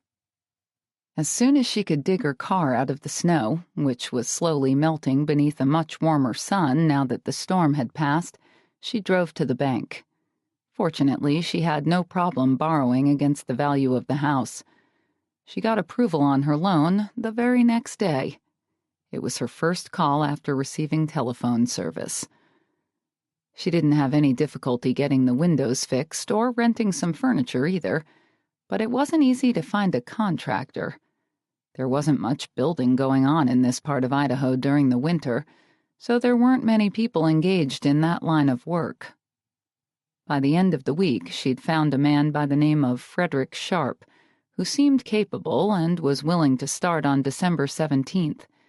But he refused to stay on the job any later than the 20th because he had family coming from out of town. "That means you'll be pulling off the job after only 4 days," Lucky said, unable to conceal her disappointment when she met him at the diner on Saturday morning. He gave her a copy of the contract they'd just signed and put the other in his shirt pocket. "I can start again after the 1st. January 1st. At this rate, she'd never get the house done. After that night with Mike, she felt as if she needed to finish her plans and leave as soon as possible, before she was reduced to sitting at the window, hoping to see him drive by, or sneaking out to his barn to watch him work, the way she used to as a child. What about quitting the 22nd? 2 more days would make a big difference. Christmas Eve isn't until the 24th. He finished his coffee, pushed his cup off to the side. "Sorry, my wife would hang me by my toenails," he said with a lopsided grin. "It's my family who's coming." Tossing a $5 bill onto the table to pay for their coffee, he got up as though no was his last word on the subject, and Lucky realized this barrel-chested, ruddy father of 5 wouldn't budge on his work schedule. "Okay." They shook hands to finalize their deal and walked across the street to pick out the paint. But they hadn't been in the hardware store more than 5 minutes when she heard a familiar voice coming from the next aisle over. "So now you're thinking about replacing the whole roof?" It was Mike. She knew because her knees went weak, and she immediately recalled that same voice whispering to her, coaxing her to relax in the steamy shower. "That roof's 20 years old," someone else, an older man, replied. "But it's winter," Mike again. "No one replaces a roof midwinter unless he's crazy or has no choice. I'll have 2 weeks over the holiday break. It'd be nice to get it done while I'm off work, if the weather will." "Listen to Mike, Dad. You don't want to risk it," a third voice interrupted. That had to be Josh, Lucky decided. Josh, Mike, and their father, Coach Hill. Lucky had strictly avoided Mike and Josh's father when she was in high school. Like everyone else, she'd had to take PE in order to graduate, but she'd signed up for dance, even though she preferred track. Anything to avoid facing Coach Hill day after day. "Let's just patch the roof, then paint the living room. 1 major project is enough," Mike said. "Is something wrong?" Lucky started when Mr. Sharp touched her elbow. He'd been talking about gloss and semi-gloss paints and asking how often she planned on washing her walls, but she'd lost track of the conversation. Lowering her voice, she said, "No, nothing." A curious expression crossed his face. "Why are you suddenly whispering?" "I'm not whispering," she said. But she was, and she wasn't about to stop until Mike, Josh, and their father left the store. She didn't want to attract their attention. She knew Mike probably wouldn't acknowledge her while he was in the company of his family, and she wasn't sure she could handle such a snub, after what they'd shared. "So, do you want the semi-gloss?" Lucky nodded. At this point, she didn't care what she ended up with, as long as Mr. Sharp piped down for a few minutes. Instead of falling silent and staying in place, as she'd hoped, he picked up 2 gallons of cream-colored paint and headed toward the cashier, obviously expecting her to follow so she could pay for it. "Don't you need anything else before we check out?" she asked, her voice rising only slightly to cover the distance. He scowled as he glanced over his shoulder. I already told you. I have all the other supplies. Oh, right. And I have to give old man Betterman an estimate on remodeling his bathroom at 10, so we'd better scoot. She'd forgotten about his other appointment. Of course. Well, you scoot. I'll... Before Lucky could finish, Josh and his father turned the corner and nearly barreled into her new contractor. While everyone jostled to avoid a collision, Lucky bent over a can of varnish and began examining the label, just in case there was still a chance Mike's brother and father might pass by without seeing her. "Lucky?" Sharp said, his voice impatient. "You'll what?" Lucky's stomach tensed as the full focus of all three men landed on her, but she looked up anyway. Of course it had come to this. In Dundee, she'd always had to deal with her demons head on. I'll pay for the paint in a minute and take it home with me. Just leave the cans at the register. Right. See you next week, Josh, Coach, Mr. Sharp said in passing. Then he was gone, and Lucky was alone in the aisle with Mike's father and brother. Standing, she threw back her shoulders and took a deep breath. She might be willing to cower in the corner when Coach Hill and his sons didn't know she was around, but she'd never let them see her cower. Coach Hill had frozen in place the moment recognition dawned. "Lucky." She nodded cautiously as Mike rounded the corner, carrying some sort of tool. As soon as he saw her, a frown creased his handsome face, the face she'd studied so earnestly in the motel. "Maybe it's a good thing we bumped into each other," Coach Hill said.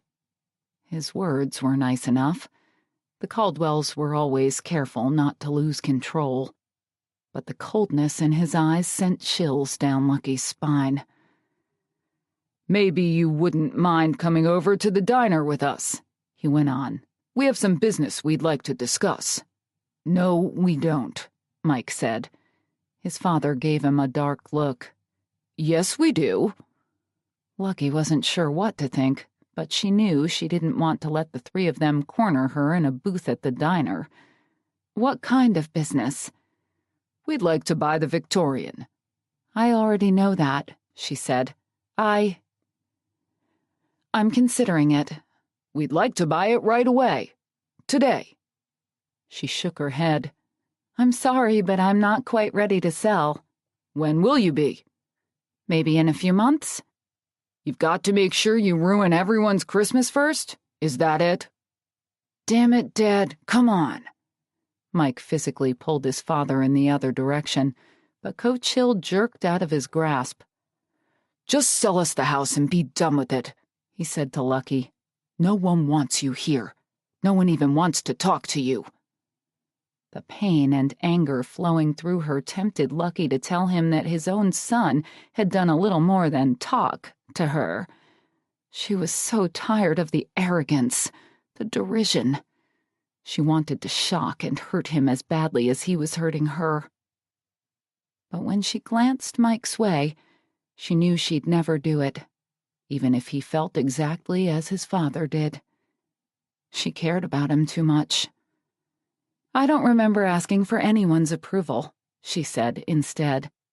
But her voice wasn't nearly as belligerent as she'd intended. Terrified that they'd realize how close to tears she was, she narrowed her eyes and glared at them haughtily. "She has as much right to live here as we do," Mike said.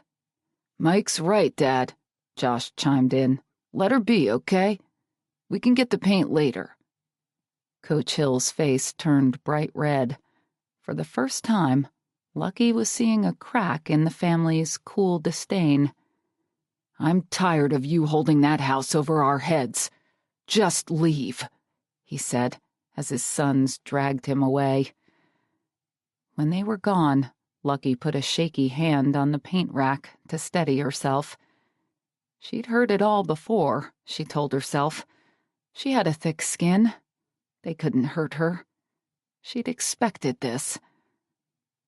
But something hurt. so badly she could scarcely breathe. Maybe it was the realization that, despite what had happened between them, Mike didn't want her here either. That night at the motel had been no more real than all the times she'd dreamed of being kissed by him, the way he'd kissed Lindsay Carpenter. Mike's hands clenched the steering wheel as if someone might try to rip it away from him. He couldn't remember ever being so angry or so frustrated. What could he have done differently in that damn hardware store? Nothing. He'd tried to shut his father up and get him out of there as soon as possible, but it hadn't worked. "You're grinding your teeth," Josh said, riding in the passenger seat of Mike's truck as they drove back to the ranch. Mike didn't answer. He didn't want conversation. Josh might be more forgiving toward Lucky than their folks, but Mike still didn't want to discuss her with him. Too many conflicting emotions roiled inside him. Split loyalties, compassion, guilt, a desire to be fair. "At least now you know she's as bitter as Mom and Dad have said." "Bitter?" Mike echoed. "Yeah. Didn't you see the way she looked at us?" Incredulous, Mike stared at his brother. "Dad attacked her," he snapped. "She could have leveled him by telling him about me, but she didn't." "I'm just saying there's nothing to be upset about," Josh said. "It was unpleasant, but nothing big. She doesn't care what we think of her, or she probably would have told him." Mike chuckled humorlessly. Josh was either delusional or trying too hard to make him feel better. And if he was trying to make him feel better, it wasn't working. Mike had wounded Lucky, and he knew it. He'd drawn blood simply by allowing that incident at the hardware store to happen. She hadn't even tried to defend herself. "Let it go," he told Josh. "Mike." "What?" "She's a big girl. She'll be all right." "I know," he said, so Josh would shut up. But he couldn't accept such flimsy solace. Lucky wasn't nearly as big as he was, and she had no one on her side. Chapter 10. That night, Mike tried to distract himself from thinking about the incident in the hardware store by calling Gabe. Dealing with his best friend and the handicap that had changed Gabe's life suddenly seemed the easiest of several difficult situations, and Mike needed to resolve something. He couldn't remember ever being at odds with so many people or feeling so uncomfortable in his own skin. But Gabe didn't answer. After 3 rings, his machine came on. "This is Gabe. Leave a message." "Answer the phone, Gabe." Mike felt fairly certain Gabe was at home. He rarely went out, and it was getting late. "Gabe." Nothing. "We've got business to discuss. I've arranged a few meetings for you." Still nothing. Maybe he'd already gone to bed. Or he had a saw running and couldn't hear the phone. Mike hung up and called again. "This is Gabe. Leave a message." "Call me," Mike said, then slammed down the phone. So much for resolving the ill feelings between him and his childhood friend. Frustrated and tense, he pushed away from his desk and wandered out of his office. He wanted to go to bed and forget the events of the day. But when he reached his room, he couldn't think of anything except the white lace panties he'd shoved into his underwear drawer so the housekeeper wouldn't find them. Lucky's panties. Pulling them out, he toyed with the small scrap of silky fabric, remembering the sight of Lucky standing before him wearing nothing else. It was a beautiful image, one that instantly tightened his groin. Only it was quickly followed by the memory of the hurt that had flickered across her face at the hardware store today. All evening he'd been recounting her sins, fighting the urge to go over to her place and apologize. Lucky had thumbed her nose at them for years. She'd refused to sell him the house he loved and left it standing vacant so long it was falling apart. She'd gloated at times over the fact that she'd managed to supplant him in Morris's affections. She hadn't even returned for Morris's funeral after inheriting so much of his money. She'd rambled around the country as if she were lost, he realized. Sinking onto the bed, he picked up the cordless phone on his nightstand and called information for new listings. Calling wasn't the visit he would have preferred, but he wasn't sure he could trust himself to show up at Lucky's door, apologize, and leave it at that. As conflicted as he was about her, he knew two things. One, she hadn't told a soul about them, or she would have told his father today. And two, the satisfaction he'd achieved that night at the motel wasn't nearly as long-lasting as he'd hoped it would be. He was craving her already. Lucky jumped when her phone rang. Except for the movers who'd delivered the furniture she'd rented from a place in Boise, the contractors who'd given her bids, and the bank that had made her the loan, no one had called her since she'd received telephone service. She had acquaintances all over America, but no one she considered close, except maybe her brothers. She knew she'd hear from them at Christmas, but she hadn't even passed on her new number. It wasn't Christmas yet. So who was calling her at nearly 11 o'clock? She used the remote to turn down the TV and leaned over the end of the couch to reach the phone, which sat on the floor because she had nowhere else to put it. She'd rented only essential furniture, a bed and dresser for the smallest of the bedrooms upstairs, a couch, a TV, and a few lamps for the living room and a kitchen set. She didn't want a lot to move when she painted or replaced the carpet, and this way she'd have less to return when it came time to leave. "Hello?" she said, hesitantly. After her confrontation with Coach Hill in the hardware store this morning, she feared there might not be a friendly voice at the other end of the line. Her homecoming had obviously stirred up as much anger as she'd anticipated. "Lucky?" "Yes?" "It's Mike." Lucky pulled the blanket she'd curled up in more tightly around her. "What can I do for you, Mike?" she asked, as if they'd never so much as kissed. Then she remembered his father's words, "Just leave." Wincing, she clung even tighter to her blanket. The Hills didn't have to worry. She would leave, as soon as she found her father, finished the house, and figured out which food bank or Red Cross branch needed her most. Mike cleared his throat. "I was checking to see whether or not I'd packed my bags like your father suggested," she said. He sighed audibly. "No, I'm sorry about this morning, Lucky. My father was way out of line." Lucky cursed herself for letting the encounter get the best of her.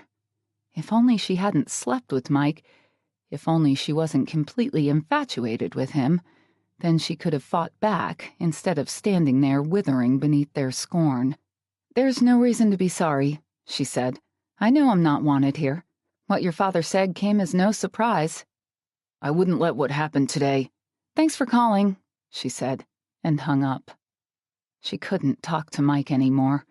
Caring about him only forced her to acknowledge that she wasn't as indifferent to the people here as she wanted to believe. And she had to be completely indifferent, or they'd succeed in chasing her away before she was ready to go.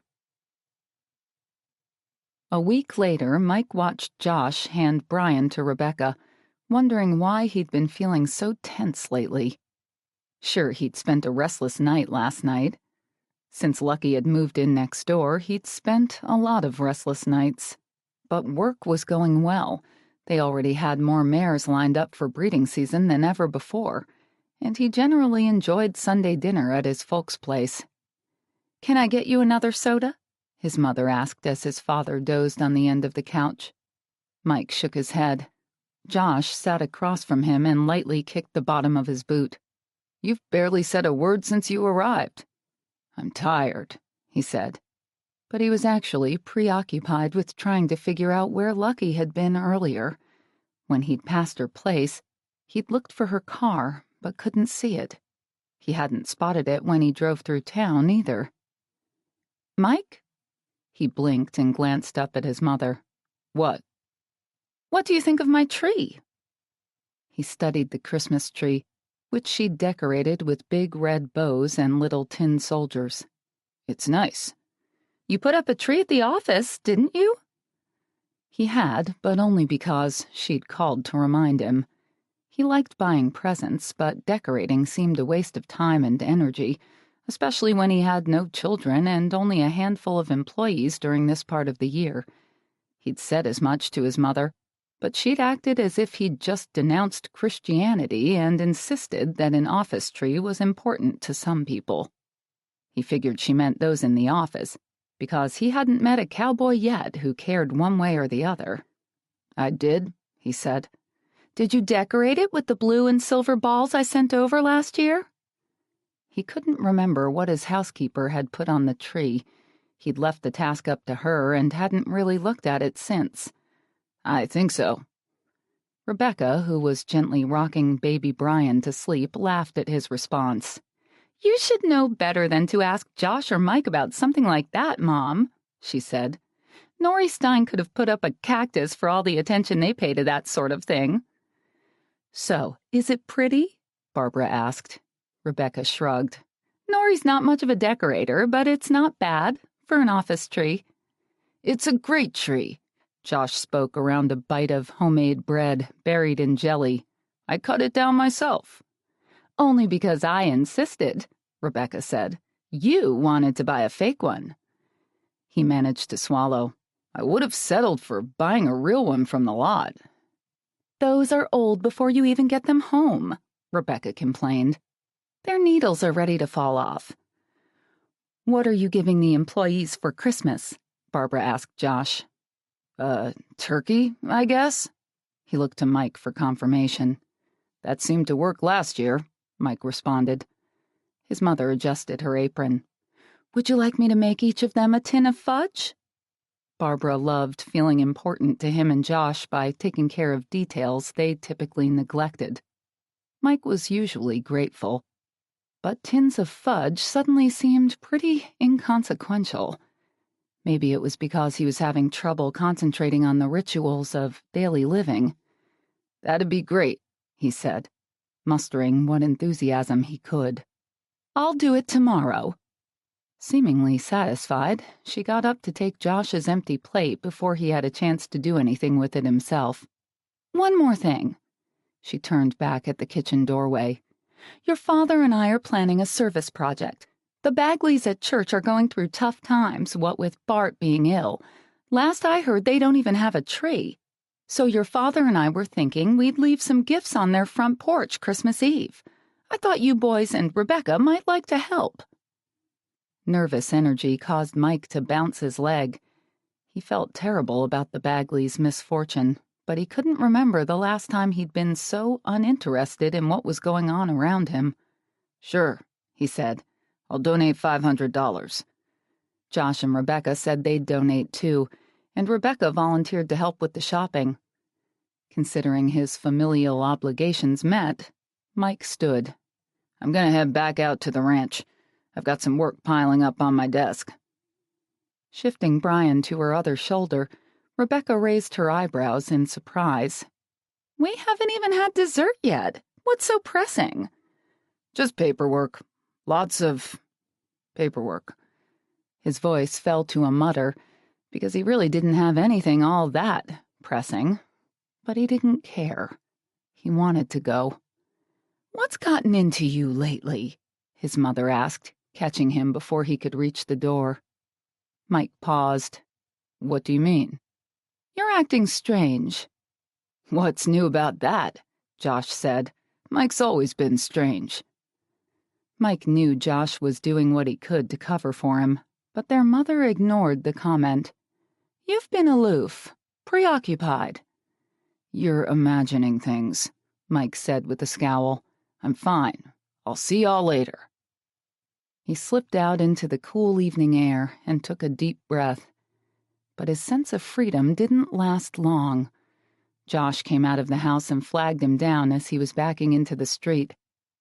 Letting the engine idle, Mike lowered his window while he waited for his brother to come close enough to speak.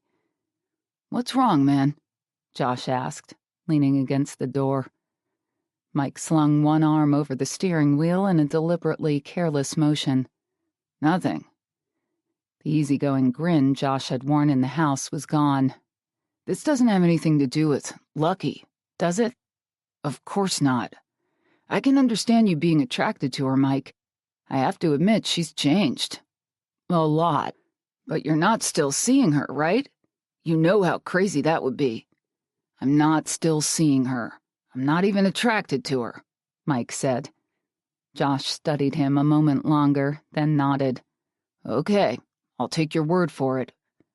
With a farewell thump on the truck, he walked away. Mike cursed under his breath as he drove off. He didn't lie to his brother often, but he'd lied to him today. He was extremely attracted to Lucky, and the more he tried to ignore it, the worse it got. Lucky shifted in the car to better see across the street. Part of her felt like a peeping Tom, hanging out near Dave Small's house, hoping for a glimpse of him. The other part believed she could tell a lot about the kind of man he was simply by observing him in his own element. The front door of the Smalls' new stucco Rambler opened and closed, and a chubby little blonde girl wearing a snowsuit hopped into the yard, with a puppy bouncing after her. Dave had to be in his early 60s, so Lucky guessed this was another grandchild. Earlier, there'd been several children in the yard. A woman passed in front of the kitchen window.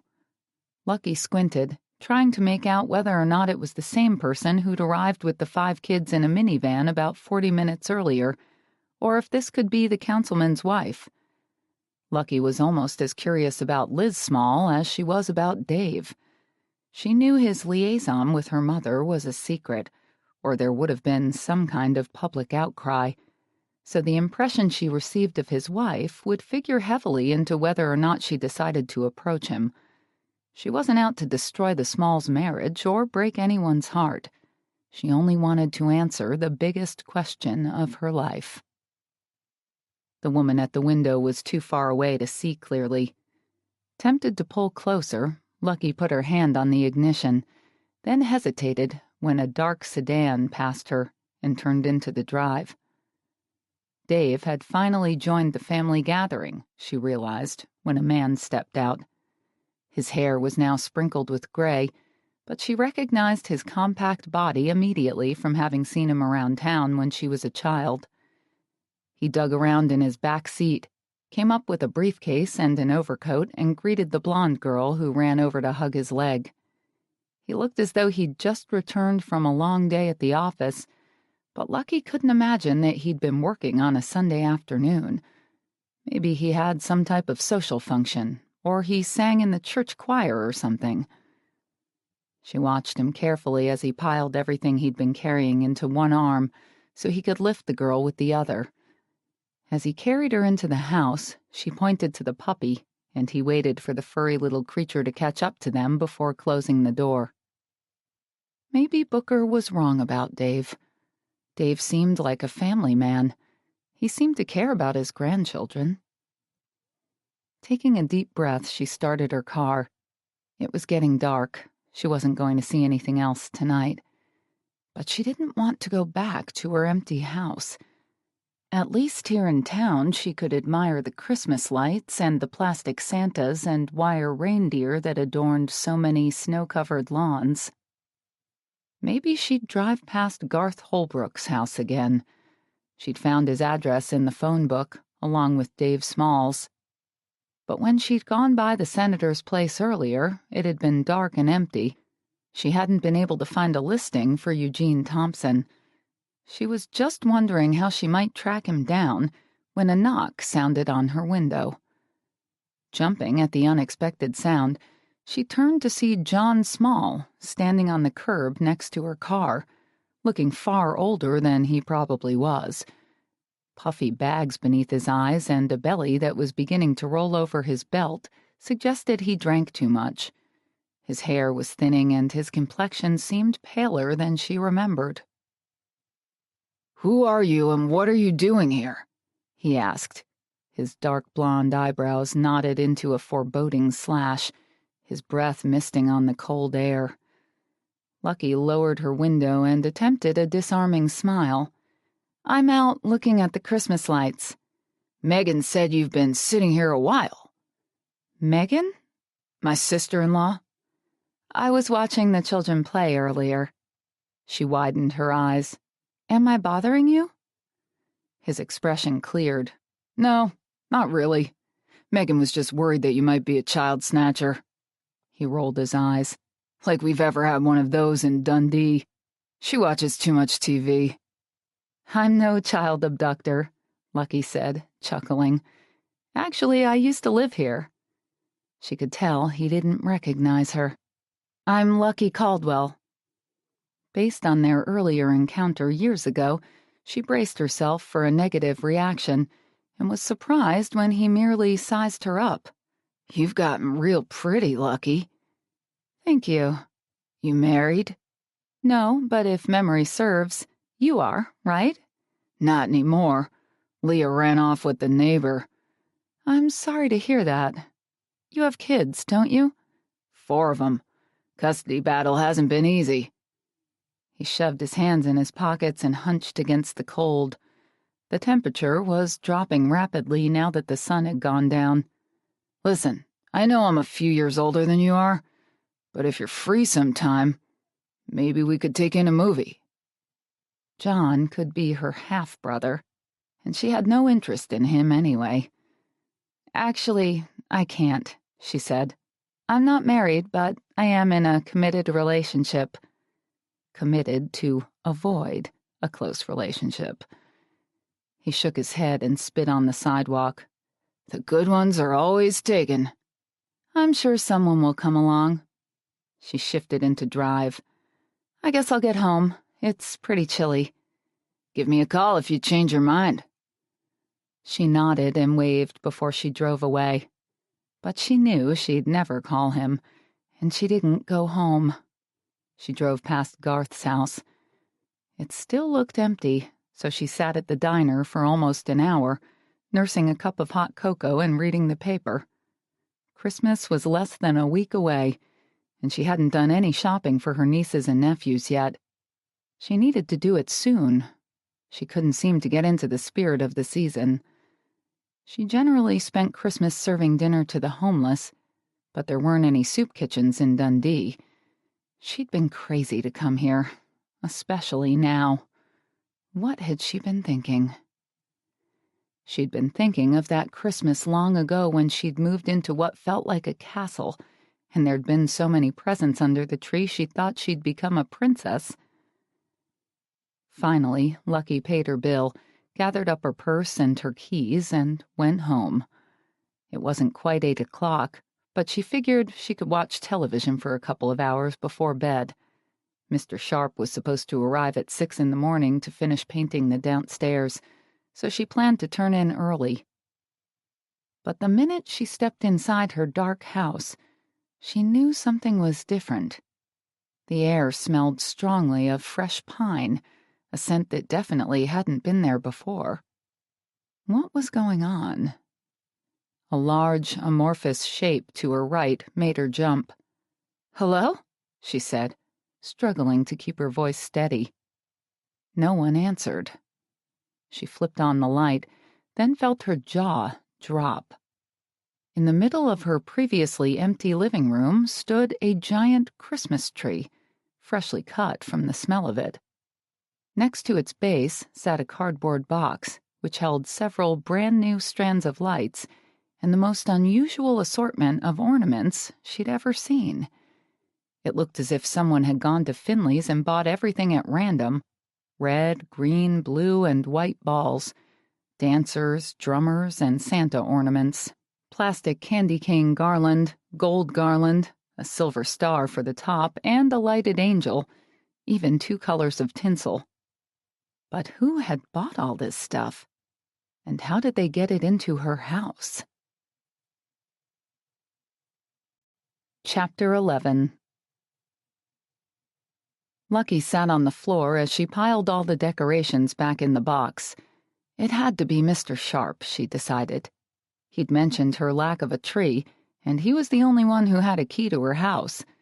She'd given it to him so he'd have access whether she was home or not. She wanted him to get as much work done as possible before he pulled off on December 20th. But when she called him a few minutes later, he sounded genuinely surprised. "Thanks for what Christmas tree?" "The one standing in my living room?" "I didn't know you had one in your living room. You told me you weren't going to bother this year." "I didn't. Someone else did." "Who?" "That's what I'm trying to find out," she said. "I thought it was you. You're the only one with a key to my house." "I put the key over the door." "You what?" A note of defensiveness crept into his voice. "I didn't want to lose it." "Why didn't you tell me?" "I didn't think of it. I hide a key on every job." Over the door was a mite obvious for hiding, but this was Dundee. That means anyone could have gotten in. "Were you robbed?" He sounded a bit sheepish. "No, at least not that I'm aware of. I haven't checked upstairs, but I doubt a thief would take the time to put up a Christmas tree or buy me a bunch of decorations." "You needed a little holiday cheer," he said. "Must have been Santa Claus." Santa Claus, indeed, Lucky thought as she pressed the end button on her cordless phone. If there was a Santa Claus, he was more than a little late getting around to her. She stared up at her tree. It was tall and full, perfectly shaped. A tree like that at the lot in town would cost $70 or $80, and the decorations weren't cheap. Whoever had delivered this gift seemed indifferent to price. The hodgepodge of ornaments and garlands further suggested that he or she didn't have a clue about decorating. It was a man, Lucky figured. A man who wasn't worried about money. Someone close enough to know she didn't have a tree. Someone who wouldn't think twice about entering her house. She rubbed her lip thoughtfully. Mike. He was the only one besides Mr. Sharp who'd even been over, and judging by the way he'd barged in that first night, he had no problem making himself at home. Picking up the phone she'd put on the floor beside her, she dialed information for his number and soon had him on the line. "Someone put up a Christmas tree in my house," she stated without preamble. Evidently, he recognized her voice because he didn't ask her to identify herself. "No kidding. Who do you suppose might have done that?" "I'm not sure, but I'm thinking it was someone close by. Someone like..." She glanced at the decorations. "You, for instance." "Why would it have to be me?" "No one else lives out this way." "Josh and Rebecca do. I've got office staff who come and go each day, a housekeeper who only goes home on the weekends, at least during the cold months, Fernando, my ranch manager, and a few cowboys to help us get through the winter until breeding season starts and things really get busy." "You expect me to believe Josh or Rebecca, or even someone who works for you, did this?" "I don't expect you to believe anything. I'm just saying it could have been them." "And it could have been you." "I thought you said I'd lead a parade through town if something ever happened to you." Was he teasing her? He didn't sound serious. "You would, because then you'd finally get the house." "So why would I bother to buy you a Christmas tree?" That was the one question Lucky couldn't answer. She hesitated, wondering if she could have guessed wrong after all. "I suppose you wouldn't," she said, backing off. "Sorry to bother you." "Lucky," he said, before she could hang up. "Yes?" "Christmas is only a week away.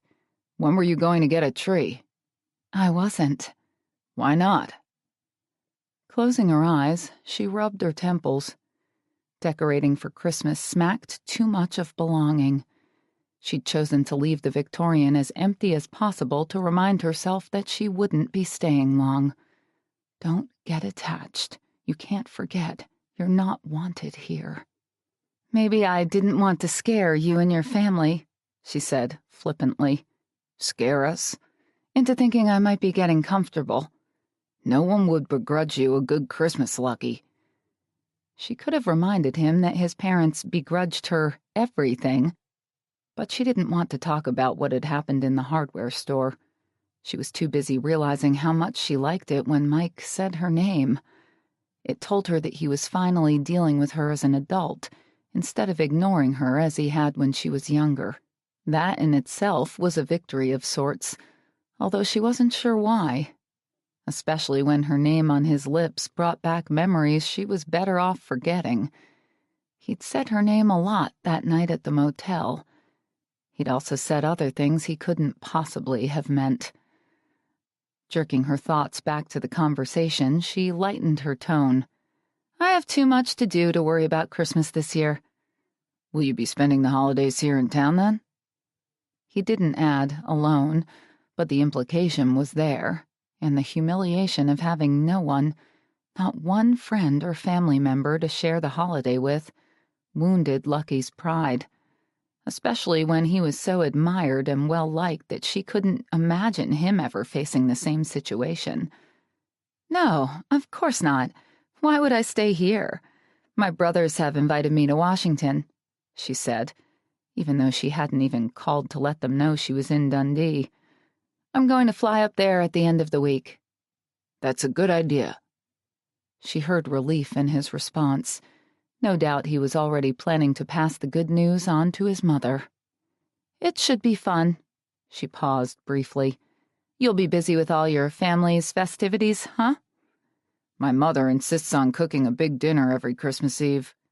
Is your extended family invited? Yeah, that's when we exchange gifts. Lucky pictured his big, happy family, all gathered together to eat and laugh and talk. She could imagine the camaraderie. But Christmas itself should be pretty quiet, he went on, as if he might be aware of her feelings. We reserve that day for individual families. I usually work, believe it or not.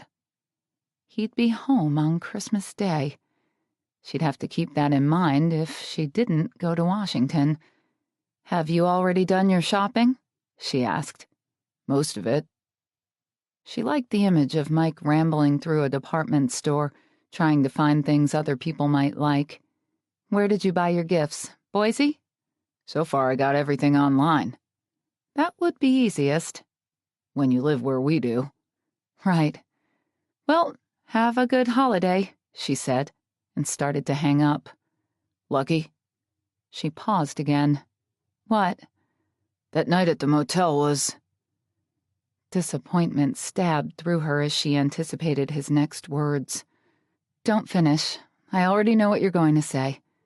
What's that? It was a mistake and now you regret it. I regret it too, of course. But what's done is done. Silence. Lucky held her breath, waiting. Finally, he said, That isn't what I was going to say at all. She nervously smoothed her left eyebrow with 2 fingers. What then? Her tone challenged him to let her have it, promised that nothing he said could hurt her. That was what she wanted him to believe. I'm sorry you regret it, he said, because as far as I'm concerned, it was unforgettable.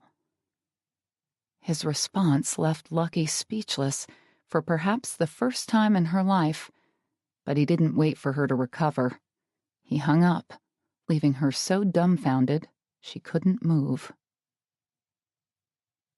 Who was that? Mike glanced up as his brother strode into his office.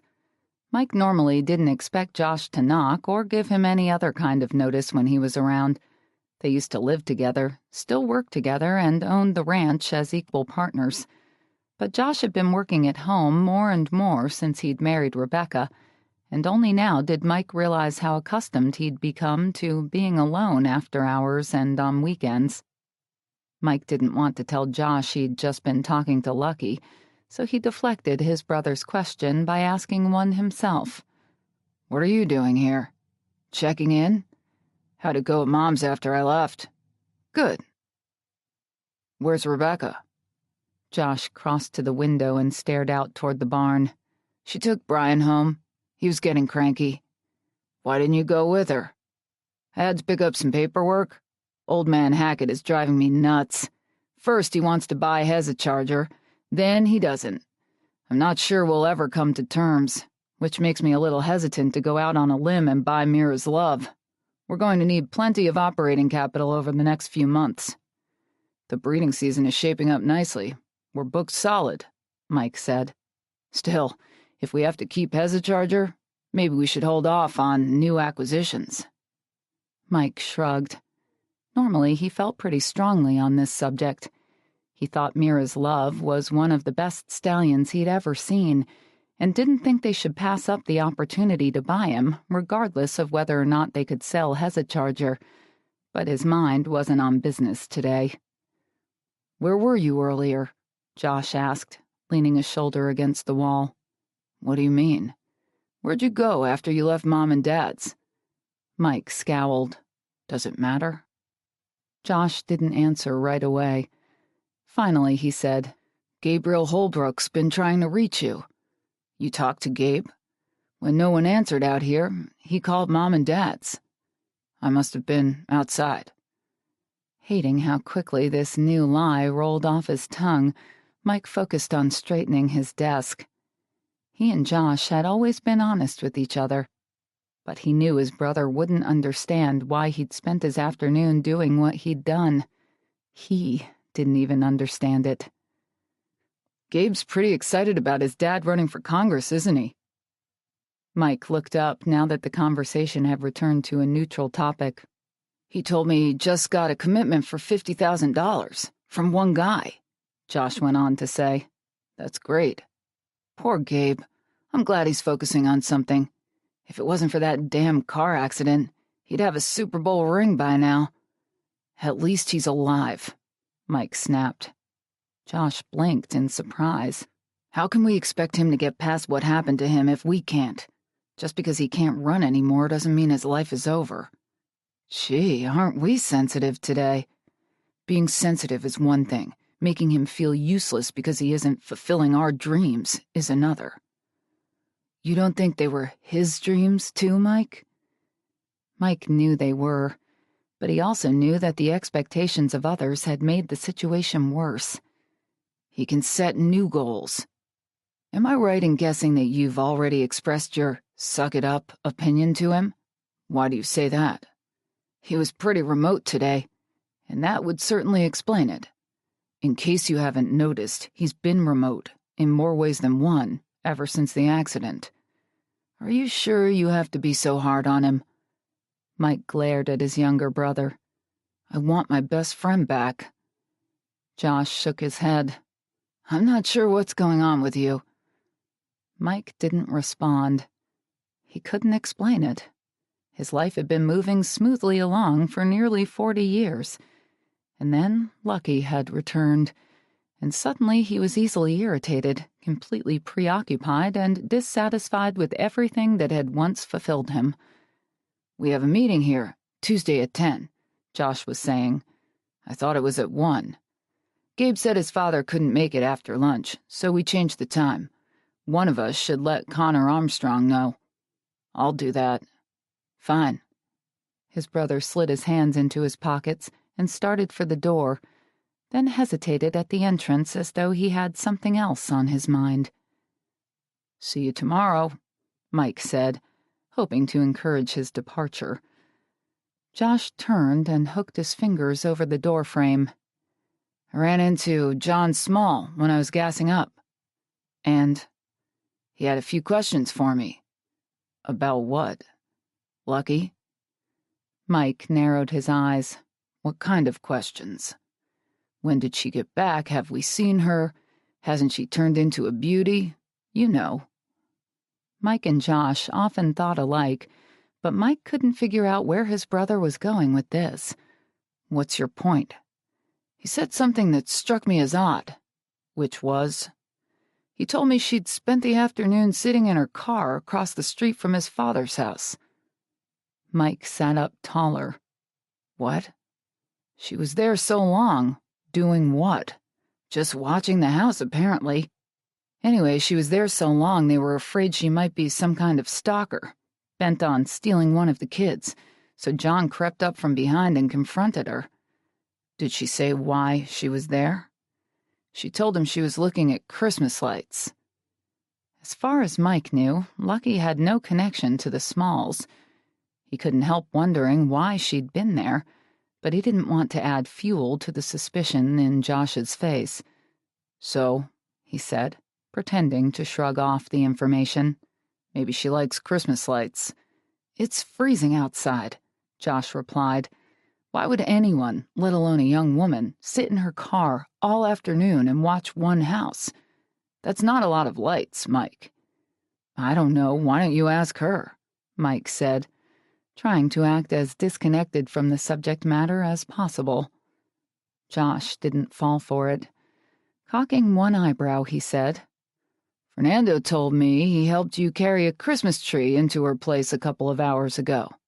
Considering that, I thought you might see her before I do. Chapter 12. Mike leaned against the porch rail, waiting for Lucky to come to the door. He could have called her. He probably should have called her instead of traipsing over to her house. But she wasn't the most receptive person in the world, and he wanted to see her face when he asked her about the Smalls. "Can I come in?" he said, when she opened the door. Dressed in a pair of low-riding jeans and a black, form-fitting sweater, she hesitated, but finally swung the door wide and stepped back. The scent of her perfume as he moved past her evoked images of her silky skin beneath his lips. His muscles contracted as he tried to resist his body's instinctive reaction. "Would you like to sit down?" she asked. The house was spotless. It smelled of furniture polish and Lysol, but except for a new area rug and the Christmas tree he'd brought, which still didn't have a light or a bulb on it, the front room was bare. Where? She frowned as if she hadn't expected him to accept the courtesy, but waved him back into the kitchen area. "Why haven't you decorated your tree?" he asked. "According to my mother, women really like that sort of thing." "Is that why you brought it over?" she replied, obviously baiting him. Mike walked to the windows, which looked out over the land he loved. "Tell me what I want to know, and maybe I'll return the favor." Their eyes met, and Mike couldn't help thinking how difficult it was to erect barriers they'd already broken down. He didn't quite trust her, hated that she seemed to pull him away from all the people he knew and loved. And yet... "What do you want to know?" she asked. "I'm curious about why you were at the Smalls today. How'd you know I was there?" "John mentioned it to Josh." She grimaced. "Word spreads fast. This is Dundee, remember?" "How could I forget? Can I get you a glass of wine?" He knew better than to agree. Drinking and relaxing would lead exactly where he wanted it to lead. But what they'd done so far had complicated his life enough already. Maybe, to a certain extent, he could excuse himself for that night at his place, and then at the motel. Lucky had dropped into his life out of nowhere, and the attraction he felt toward her had taken him by surprise. But now that he'd had a chance to realize what he was doing, he had no excuse for making the situation worse. "No thanks." She sat on the couch behind him and hugged her legs to her chest. "So, what about the tree?" He turned to face her, his gaze immediately falling to her lips. Maybe he couldn't touch her again, but looking didn't hurt. "You haven't told me what I want to know." "Can't a woman drive through a neighborhood to admire the Christmas lights?" "John said you were out there all afternoon." "It was only an hour or two." "Why?" "I wanted to see someone." The jealousy that trickled through Mike surprised him. He wasn't the jealous type. "Not John." She laughed. "No." "Who then?" "Did you buy the tree?" He moved closer to sit on the arm of the couch. "What if I did?" "I'd want to know why." "Because you didn't have one, I guess." "So?" "I didn't like it that you didn't have one." Their eyes met and locked, and a provocative smile slowly curved her lips. "If I wasn't Red's daughter, would you want to spend time with me, Mike?" "Yes." Her lips parted and her eyes widened when he answered so quickly. He'd shocked her a little. "And it would help if you were about 10 years older, too," he added. "My age bothers you?" "I'm too old to spend time with you," he finished, borrowing her words. "Who says? We're both adults." He was glad at this point that he'd refused the wine. "Who did you want to see at the Smalls?" "Dave." "Why?" She shrugged. "I haven't seen him since I left." "What's that supposed to mean?" "I was just wondering how he's doing, what kind of person he is." She propped her chin on her knees. "Do you like Dave?" Mike generally kept his feelings about other people to himself. "I don't have much to do with him." "You're avoiding the question." "Okay. I don't particularly like him. Do you?" "I don't know." She bit her lip, then took the conversation in a whole new direction. "Have you ever been in love, Mike?" He coughed in surprise. "What does that have to do with Dave?" "Nothing." She didn't apologize for the question or retract it, and Mike found himself considering the women he'd dated and sometimes slept with. Had he been in love, or had he simply cared for them? "I don't think so." "Not even with Lindsay Carpenter?" "Maybe with Lindsay Carpenter, but it didn't last, and I don't remember feeling too bad when she broke things off." "I always thought you loved her." "Why?" "I thought you'd have to love her to kiss her that way." "You saw me kiss Lindsay?" "When I was 16. "Are you saying you used to spy on me?" She chuckled. "Not exclusively. I just loved going over to your place, being with the horses, hearing the cowboys talk back and forth." She hesitated, then said more softly, "Knowing you were close by." Her admission evoked a protectiveness he knew he was better off not feeling. "Why did you want to see Dave?" he asked, heading back to safer ground. She let go of her legs and grabbed a throw pillow instead. "Can I trust you not to tell anyone?" A funny feeling washed over Mike, something that warned him not to commit himself. He was already far too sympathetic to her, didn't need anything else to soften his heart. But he didn't feel any particular loyalty to the Smalls, so he figured he wasn't taking much of a risk. Besides, she'd kept the secret of their rendezvous at the motel. He could certainly keep a secret for her. "Sure." She gave up on the throw pillow and reached up to twist her long hair into a knot. "He slept with my mother 25 years ago." He tried not to notice how her breasts lifted as she moved, and concentrated instead on the relief going through him. This news didn't really surprise him. A lot of people had slept with Red. Maybe Dave tried to present himself as a paragon of virtue, but Mike knew he generally did whatever he could get away with. "Why is his contact with your mother of more interest than anyone else's?" "Because he could be my father." That took a moment to sink in. Her father? Mike had always just accepted that Lucky had no father. He'd never dreamed that it could be someone well-known, someone who was married at the time she was conceived. But it made sense, now that he thought about it. Red had slept with a good number of men, and they weren't all single. Take his grandfather, for example. Finally, he gave a low whistle. "Have you told him?"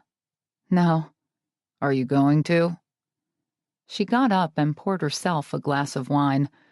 "I don't know. Maybe. I haven't decided. I only found out a few months ago." "That's why you came back here," he said, as understanding dawned. "See? I tried to tell you I didn't come back just to torture you and your family." "Is that why you're telling me about Dave? To put me at ease?" "Were you nervous?" He wasn't nervous. He just hated being in the middle. And in some ways, her real motivation made him even more uncomfortable. Digging up the secrets of the past was never a very safe occupation. And yet he had a tough time begrudging her that information when it was only natural she'd want to know. Not exactly. How'd you learn about Dave? My mother kept a journal. Mike remembered the black book Lucky had tucked under her coat when he'd taken her into town during the storm, and suddenly understood what it was and why she'd considered it important enough to retrieve. But what she'd said had him seriously concerned, for Lucky and for Dave. You need to be careful, Lucky. I wouldn't tell anyone. Dave's too ambitious. I can take care of myself. He has a lot of family here. So do you, and I've managed to get by in spite of all of them. Dealing with my family doesn't qualify you to take on the world. Tell me something, she said. What's that? If you could have anything you want for Christmas, what would it be? A new stallion? He couldn't answer that without revealing too much. The only thing he seemed to want this Christmas was another night with her. I don't know. What about you? I'm happy with my tree. He grinned and loved the smile she gave him in return. Will you help me decorate it? Mike told himself he'd be a fool to stay any longer. He probably shouldn't have come here in the first place. But helping her with the tree seemed so innocuous. What was another hour or two? Lucky didn't have a stereo, so Mike went home to get a boombox. He said the people in the office had been listening to Christmas music for weeks and proved it by bringing over several holiday CDs, which he put on while they worked. He cursed when a strand of lights he'd weaved through the topmost branches wouldn't turn on, which meant he'd have to take them all off. But when Lucky laughed at him, he started laughing too. And this is supposed to be fun? He grumbled. Lucky was having fun. Mike had acted pretty cautious and self-contained at first, but as the minutes passed and they talked about everything from the ranch and his horses to the annual rodeo, he seemed to relax. You want the silver balls to go on the tree too? He asked. She didn't have the heart to tell him they didn't match. Sure, she said, and they loaded the tree with everything in the box. The angel that went on top had a beautiful porcelain face and slowly moved, waving 2 little lights in her tiny hands. When they sat on the floor together an hour later, admiring their efforts, she glanced over at him. Are you hungry? He checked his watch. She sensed that he was growing wary again and expected him to say something about going home, but he surprised her. What do you have to eat? I could make a quick pasta. Sure, he said. Why not? He followed her to the kitchen, where he stood near the island, talking to her while she cooked. When it was ready, she lit a couple of candles for the table and sat across from him. He refused a glass of wine for the second time, but ate 2 platefuls of pasta. While they ate, Lucky told him about some of the places she'd visited and some of the people she'd met. The conversation remained fairly light until she stood up to carry their dishes to the sink. Why didn't you tell my father about us that day in the hardware store, Lucky? He asked. She piled the plates on the counter. Why would I? Because it'd prove that you're not what folks think. What do folks think? That you're exactly like your mother. How will telling them I've slept with you change that? She asked. I know you were a virgin. So, you could always deny it. I wouldn't. Silence stretched between them, and the scenes from the motel, the memories she'd been trying to ignore all evening, grew more vivid in Lucky's mind. Earlier he'd called that night unforgettable. She wondered if he was remembering it now. People around here have known you, looked up to you, all your life, she said. They'd be shocked and disappointed to learn about the motel. Maybe, but I wouldn't lie about it. You know that, don't you? I won't use you to build my own credibility." She started running hot water in the sink. "You're crazy to even suggest it. What if I were to take you up on the idea?" "You won't," he said. "How do you know?" "Because you'd have done it by now." Their eyes met, and Lucky felt a tremor of excitement and desire pass through her. She'd never purposely do anything that might compromise him, regardless of his family, the past, her own situation. But she didn't say so. She felt far too vulnerable and exposed already, and feared he was beginning to suspect how deeply she cared.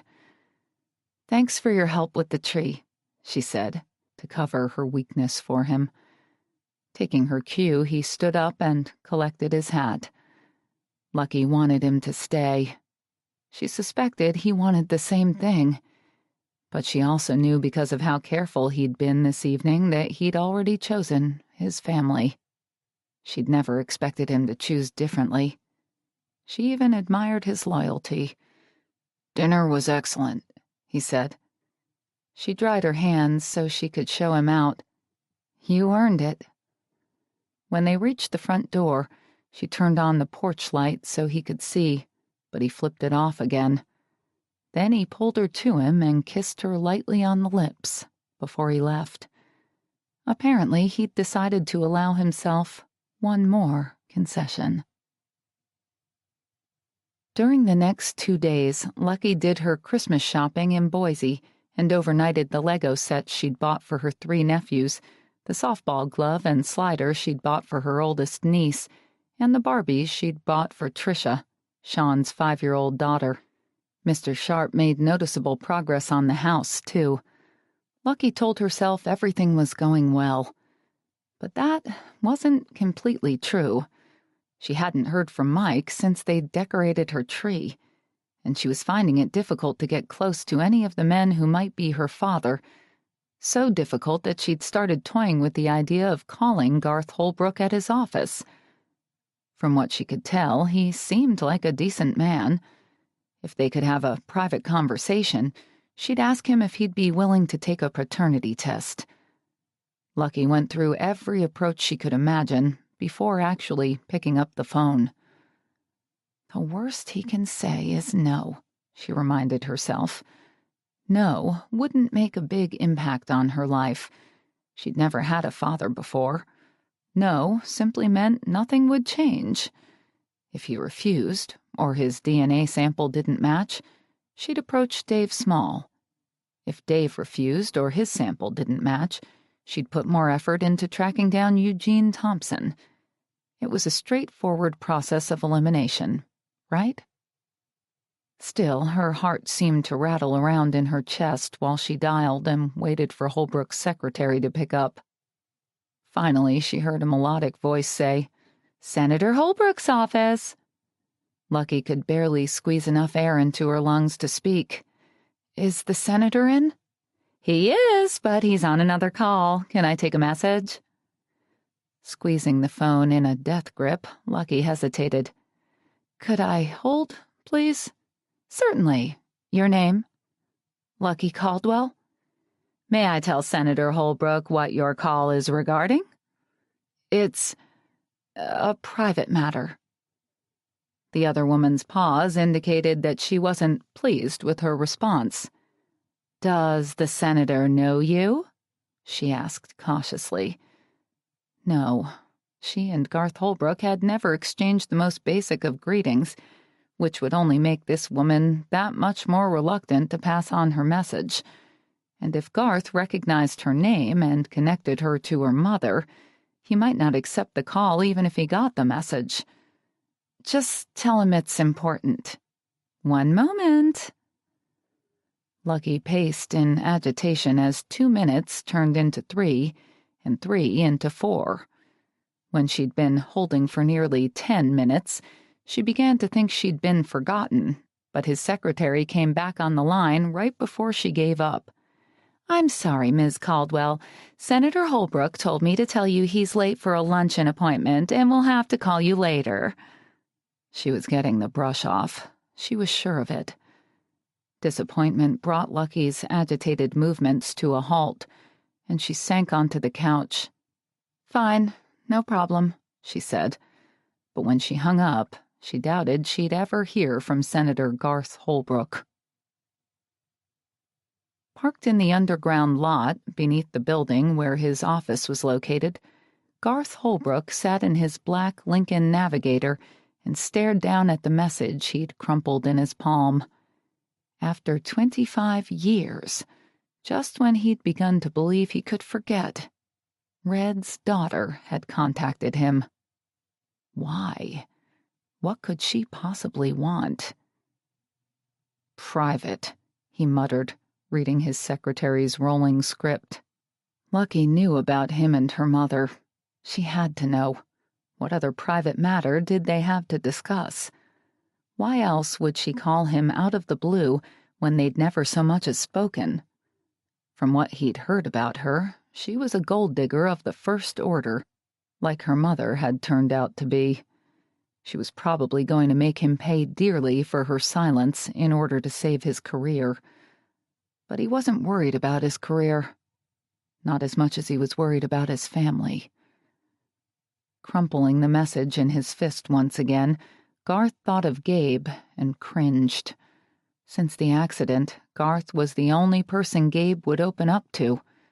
If Lucky told anyone what she most likely knew, it would destroy his relationship with his son. Gabe would retreat even further into himself. And what about Rainey? Hard-headed, outspoken Rainey would conclude that she didn't know her own father. She'd hate him. And for good reason. His torrid affair with Red had lasted nearly 2 months.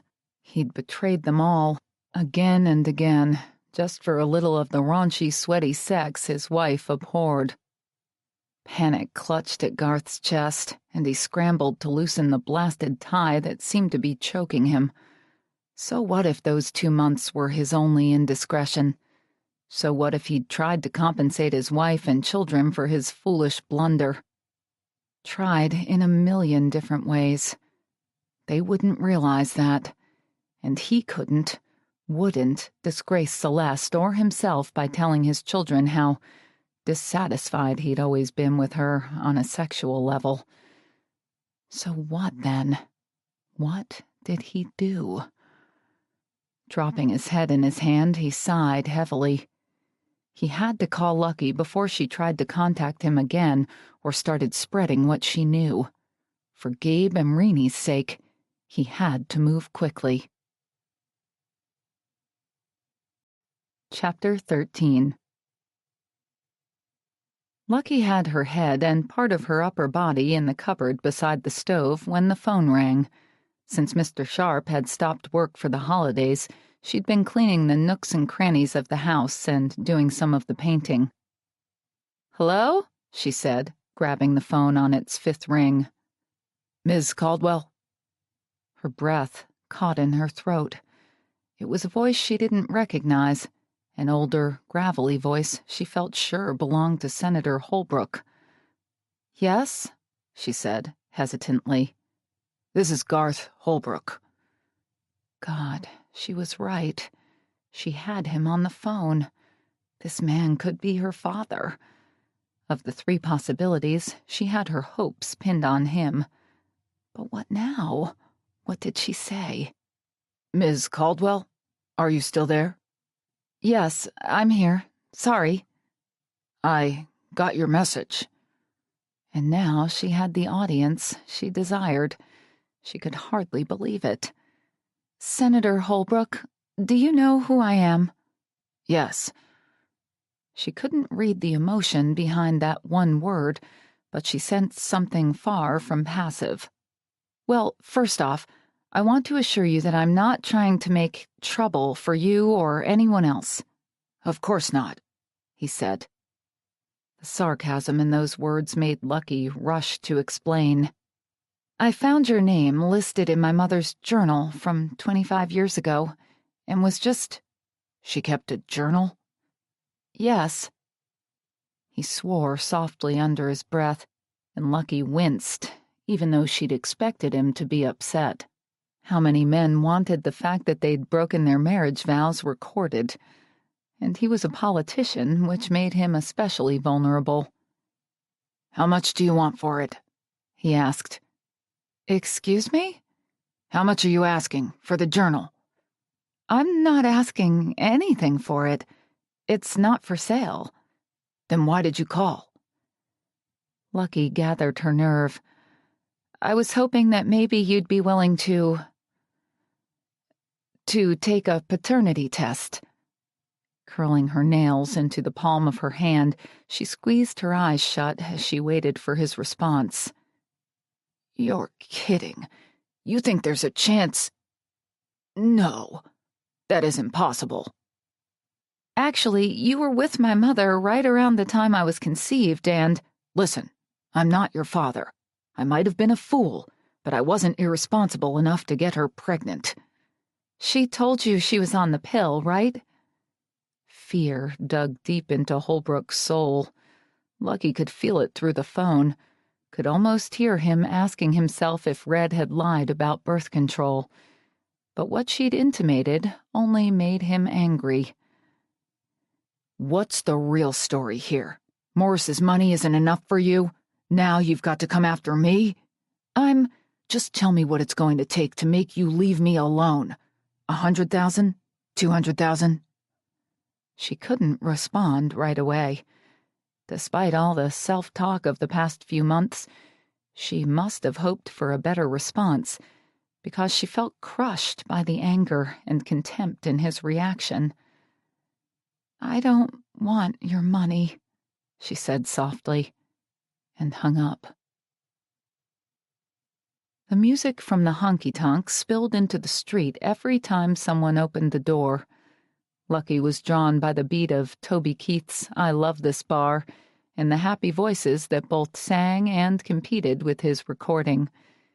Yet she hung back in the shadows of the tavern's porch, wondering if she was doing the right thing by coming here.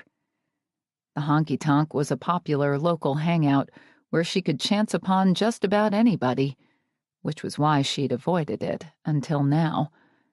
But she knew it wasn't wise to stay at home alone, especially after her disappointing telephone conversation with Garth Holbrook this afternoon. She'd secluded herself for too long as it was. She needed to be around people, even if those people were from Dundee and didn't care much for her, even if she was just an onlooker. Besides, she didn't have to worry about anyone being unwelcoming. At this hour, most of the honky-tonk's patrons would be too drunk to bother with her. She'd waited until nearly 11 o'clock just to ensure it. "You coming in, little lady?" A tall man in a taupe cowboy hat had spotted her and held the door expectantly. Little lady. Mike had called her that her first night back in town. A grudging smile claimed Lucky's lips as she finally emerged from the deeper recesses of the porch. Dundee was so different from the cities she'd visited, particularly back east, Boston, New York, Philadelphia. No one ever said "little lady" in those places. "Thanks." She drew a deep breath before stepping into the dark, noisy tavern.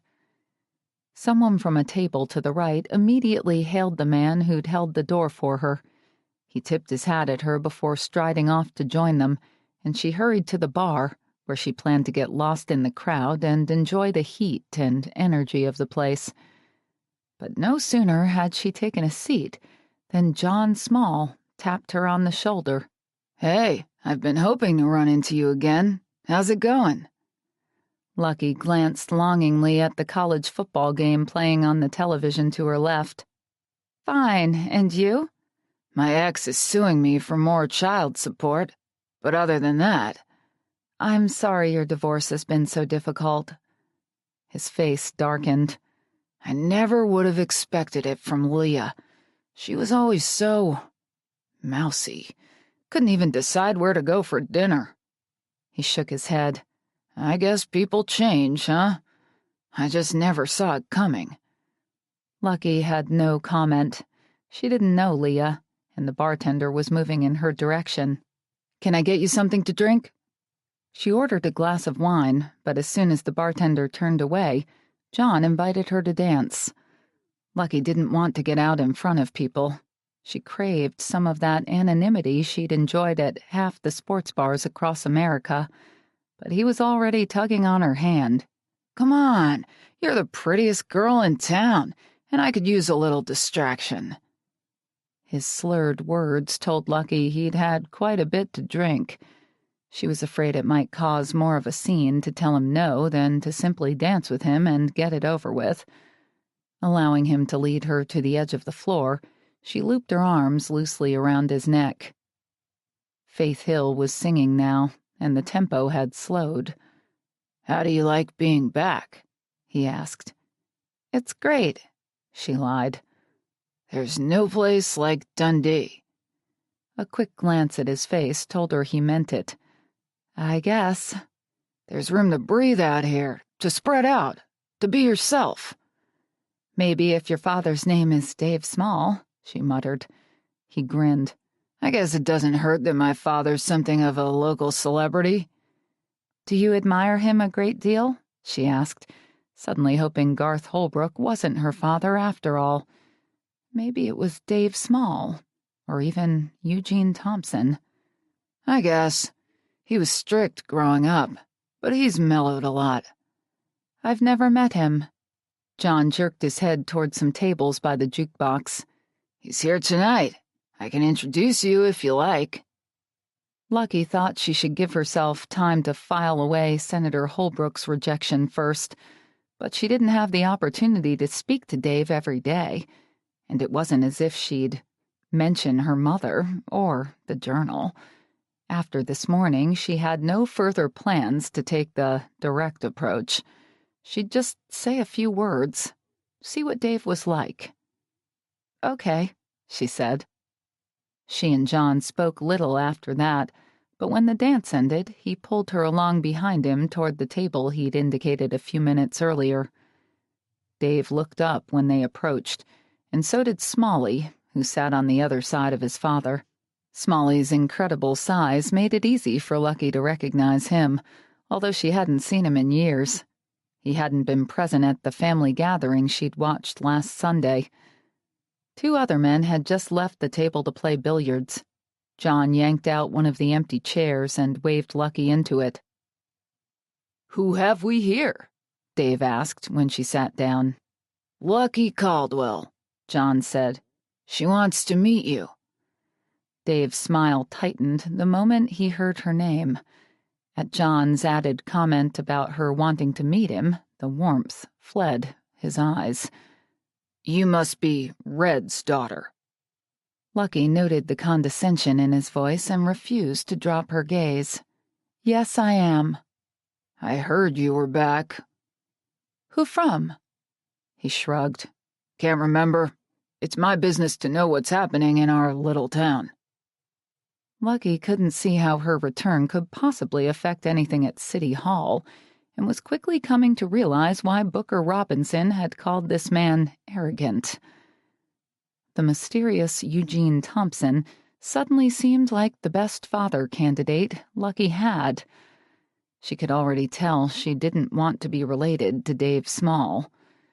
"Is my being here a matter of public concern?" she asked.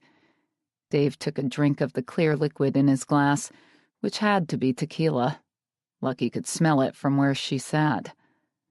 "I guess it is to the Caldwells," he said. "And the Hills." "You're friends with them?" "We speak now and then." He leaned a little closer. "And I have to tell you, I don't understand, any more than they do, why the hell you'd come back here." Finally, John seemed to notice that his father's conversation with Lucky wasn't all that friendly, and stopped grinning like a fool. "Here, I'll buy you a drink at the bar," he told her, standing up and taking her elbow. Lucky jerked out of his grasp. "I have every right to come back," she told Dave. "I own property here." "Not as much as they do, and what you do have should belong to them." He took another drink. The clack of his glass hitting the table served as his exclamation point. Morris must have wanted me to have the house or he wouldn't have left it to me, she said. Dave chuckled. Yeah, that mama of yours. He whistled. She was a smart one, wasn't she? Figured out how to work a situation to her advantage. You should know, Lucky said, lowering her voice even further. You visited her often enough. When the color drained from Dave's face, Smalley knew he'd missed something significant and leaned forward, over his huge stomach. What did you say? He asked, his dark, beady eyes darting curiously between them. John had been standing up, out of earshot. He seemed to care more about getting Lucky away from the table than hearing what he'd missed. Maybe Dave could afford the luxury of being choosy, but after his painful divorce, John was obviously too lonely for snobbery, and made it quite clear that he didn't want his father to offend Lucky. You don't know that, Dave growled to her alone. I don't ever want to hear you say something like that again. I'll deny it to my dying day. Lucky stood and moved close enough to whisper in his ear. She didn't plan on using her mother's journal as a weapon, had no intention of causing trouble here in Dundee, but she couldn't resist putting Dave Small in his place. Deny it all you want, she said calmly. I have proof. Lucky was so angry she could feel the blood rushing through her veins. She wanted to stalk out of the bar and head home immediately, pack her belongings and leave this town, forever. But she refused to let anyone chase her away, especially a hypocrite like Dave Small. And she knew after rambling from one place to another that she wouldn't feel much more satisfied anywhere else. She could feel Dave's heated glare on the back of her head as she sat at the bar, feigning indifference while she sipped her wine. She glanced over her shoulder a few times to challenge that glare, just so he'd know she wasn't intimidated, and ended up catching John's eye a time or two instead. He'd tried to follow her when she left the table, but his father had commanded him, as if he were a dog, to stay. After a brief moment, when Lucky thought John might actually defy Dave and earn a bit of her respect, he'd slumped into a seat at his father's elbow. "Can I get you anything else?" the bartender asked. Lucky didn't drink much, but she was certainly drinking tonight. She wouldn't allow herself to leave until the Smalls did, and she needed something to occupy her hands, especially when she realized that Mike Hill was sitting over by the billiard tables. She didn't know if he'd come in before or after she did, but she definitely knew he'd spotted her. Almost every time she looked up, she caught his eye in the mirror behind the bar. What a night, she thought, wishing she'd stayed home after all. She ordered another bourbon, and when a young cowboy approached and asked her to dance, she decided to pretend she was having a damn good time. It was Mike's job to entertain clients when they flew in from out of town.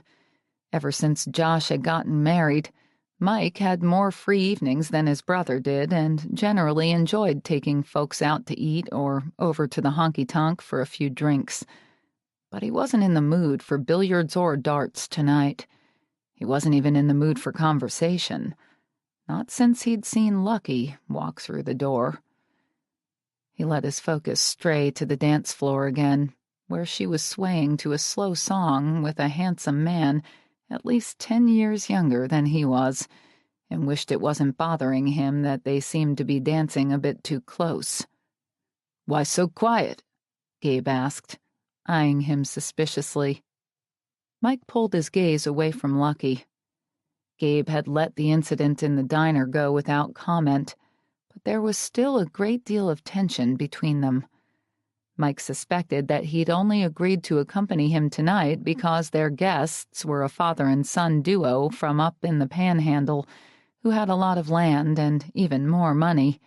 Perfect fundraising targets. "I'm a little tired." "And feeling old," Mike added silently. Watching Lucky move to the music in the arms of a much younger man reminded him that there were 15 years between them, a decade and a half. As if that wasn't bad enough, the shoulder he'd injured in a rodeo accident several years back suddenly began to ache. He needed to get his mind off Lucky and the memories they'd so recently created, memories in which he felt anything but old. "You think they'll contribute to the campaign?" he asked, jerking his head toward his guests, who were taking on Vern Pruitt and Cliff Peterson in a game of pool. Gabe considered the four men surrounding the billiards table and shrugged. "They said they'd like to meet my father in the morning. I guess we'll find out then." "Sounds fair." Mike's gaze returned to the dance floor to see Lucky sidling up to her partner for another dance. Damn, he hated it. "Mike?" "What?" Mike masked the frown tempting the corners of his mouth and looked back to find Gabe studying him closely. "The redhead you're watching is Lucky Caldwell. You know that, don't you?" Mike wasn't likely to ever mistake Lucky for someone else, not since that first night when he'd pressed her up against the wall. "I know. I've already bumped into her a couple of times." "Then why are you so fascinated with her?" "I'm not fascinated with her." Gabe's eyes sparkled with mischief for the first time in months, but Mike could hardly take it as a victory over that damn wheelchair when his friend's amusement came at his expense. "She's attractive, don't you think?" Mike could tell it was a loaded question, so he sidestepped it the best he could. "She's young. I didn't ask about her age. It matters, don't you think? I think what matters more is that you're avoiding the real issue, which is, you can't get involved with her. Your parents, your whole extended family, would disown you." Mike wondered what Gabe would say if he knew the truth. He'd already been involved with her in the most intimate way, and Lucky could have shouted it from the rooftops. But she hadn't. She'd kept it to herself and acted as though it had never happened. He still couldn't figure out what had drawn her to his room in the first place. Why did she wait all those years and then slip into his bed? If he hadn't been monitoring his thoughts so carefully, he would have asked her that night they decorated the tree. "I'm nearly 40 years old," he pointed out. "I'm not going to let my family dictate what I do." Gabe seemed to sober. "A man never quits belonging to his family, Mike. Especially out here. Something like this happens to you." His jaw clenched as he motioned to his chair. "You learn pretty damn fast that everything else is smoke and mirrors. Fame, money, success. You realize that life is fleeting and family's what it's all about. It's the only thing that matters." Mike rubbed his neck, feeling guilty for not keeping his distance from Lucky, when he knew that associating with her would hurt the people he cared about most. Even that night they decorated the tree had been a mistake, because he felt he knew her so much better, liked her so much more. When he didn't immediately capitulate, Gabe maneuvered his chair around the leg of the table and lowered his voice. "You get with Lucky, and it'll divide this town in two." A woman at the next table offered Gabe a hopeful smile, proof to Mike that plenty of pretty women still found Gabe attractive, but his friend ignored her completely and lowered his voice even more to keep her from overhearing. "Believe me, Mike, as hot as Lucky is, she's not worth it. Look what happened to your grandfather. He fell blindly in love and caused a whole lot of heartache for absolutely everyone in his family, including you. You can bet he regretted that heartache later." Mike remembered how bitterly his grandfather had wept not long before he passed away. "If Morris were around, I'm sure he'd back me up on this one," Gabe added. "Morris loved Lucky. I'm sure he did, but she's not for you." Mike touched the condensation on his glass, telling himself he should just nod and ignore it. But he couldn't. "What if everyone's wrong about her?" he asked. In what way? They think she's this materialistic, self-serving woman out to gain advantage in the world any way she can. Sort of like her mother. Gabe eased back to his normal distance and lifted his beer. Exactly like her mother. 6 years ago, Lucky walked off with a sizable portion of your inheritance. So I wonder where they got that idea. Mike raised his eyebrow at his friend's sarcasm. I've survived. No thanks to her. You're sounding like my family. I'm playing devil's advocate. You used to agree with them about Red and her children. I'm wondering why you've suddenly changed your mind. I see things a little differently now. That's all. Are you telling me Lucky's sweet and innocent? Mike jammed a hand through his hair. Not sweet exactly. He purposely didn't address the innocent part. Until he'd accepted her into his bed, she'd been innocent in at least one way. But he definitely wanted to skip that when talking to Gabe. She's angry and resentful. Sounds pleasant. Would you feel any differently in her shoes? She's been ostracized and rejected most of her life. Maybe she's grown defensive in order to survive. So now you admire her? Mike didn't know how to describe his feelings for her. He kept telling himself he didn't have any, at least none that went very deep. He was simply attracted to her. She was different from other women he knew.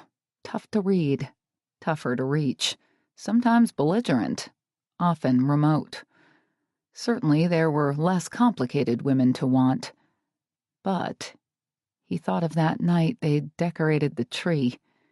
She needed him, and he wanted to be there for her. God, what was he thinking? He had to be drunk. Shoving away from the table, he got up to play some pool before he said something really stupid. Chapter 14. Lucky bent over the bathroom sink so the room would stop spinning and splashed her heated face. She was feeling a little lightheaded. She wasn't used to drinking and would probably pay in the morning when she woke up with a bad hangover. But at least she wasn't pretending to have a good time anymore. The pain and anger of this night were receding. She almost couldn't remember why she'd been so upset in the first place. Who was Dave Small to make her feel cheap and unworthy? She didn't need him. She didn't need anyone. Even the handsome Alex Riley, the cowboy who'd stuck close to her all evening and was waiting at the bar for her to play a game of darts, didn't really mean anything to her. She liked it that way, she decided. She couldn't get hurt if she didn't care. Leaning closer to the mirror, she studied the glassy eyes staring back at her. She was fine, aloof, anonymous, indifferent. She could tolerate Dundee.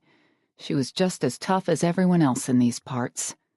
Tougher, because she'd been through so much. Yet the fleeting memory of Mike standing next to his father at the hardware store still stung. So she quickly banished it. See? That was easy, she told her reflection.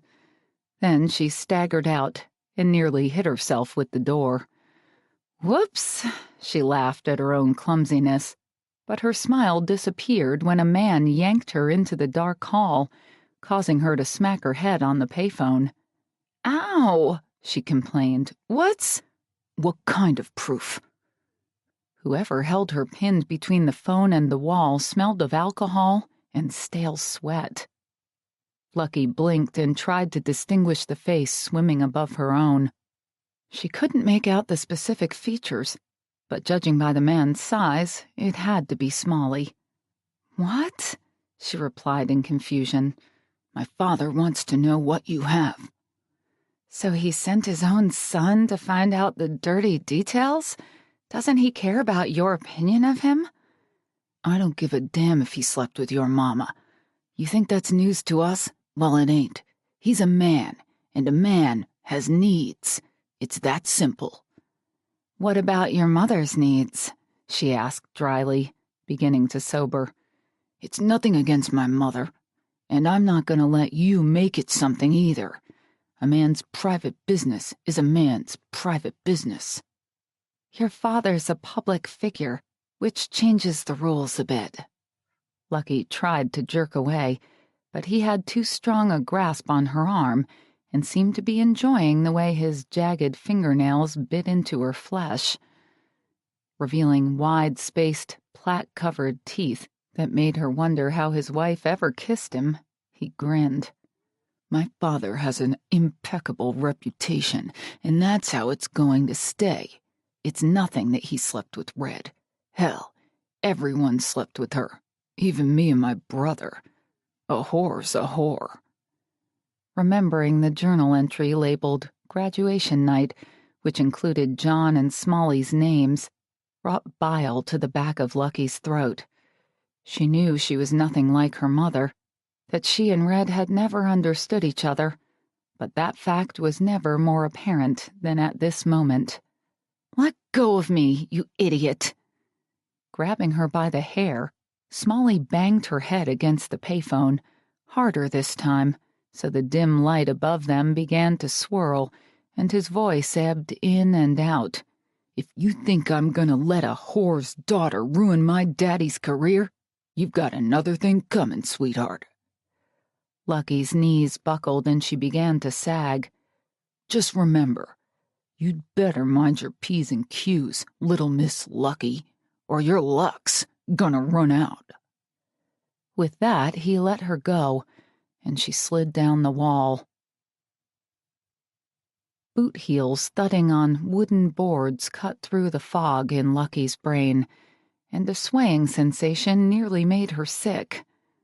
But that wasn't all that seemed strange. The music of the honky-tonk was drifting away from her, along with its heat, leaving her cold and shivery and wondering why she felt so weightless. Opening her eyes, she saw that she was no longer even in the honky-tonk. She was being carried across the porch and through the gravel lot by none other than Mike Hill. When had he come out of his corner to get her? What had happened? Wincing at the pain that seemed to be keeping time with his footsteps, she squirmed so he'd let her down. "Hold still before I drop you," he said, his tone gruff.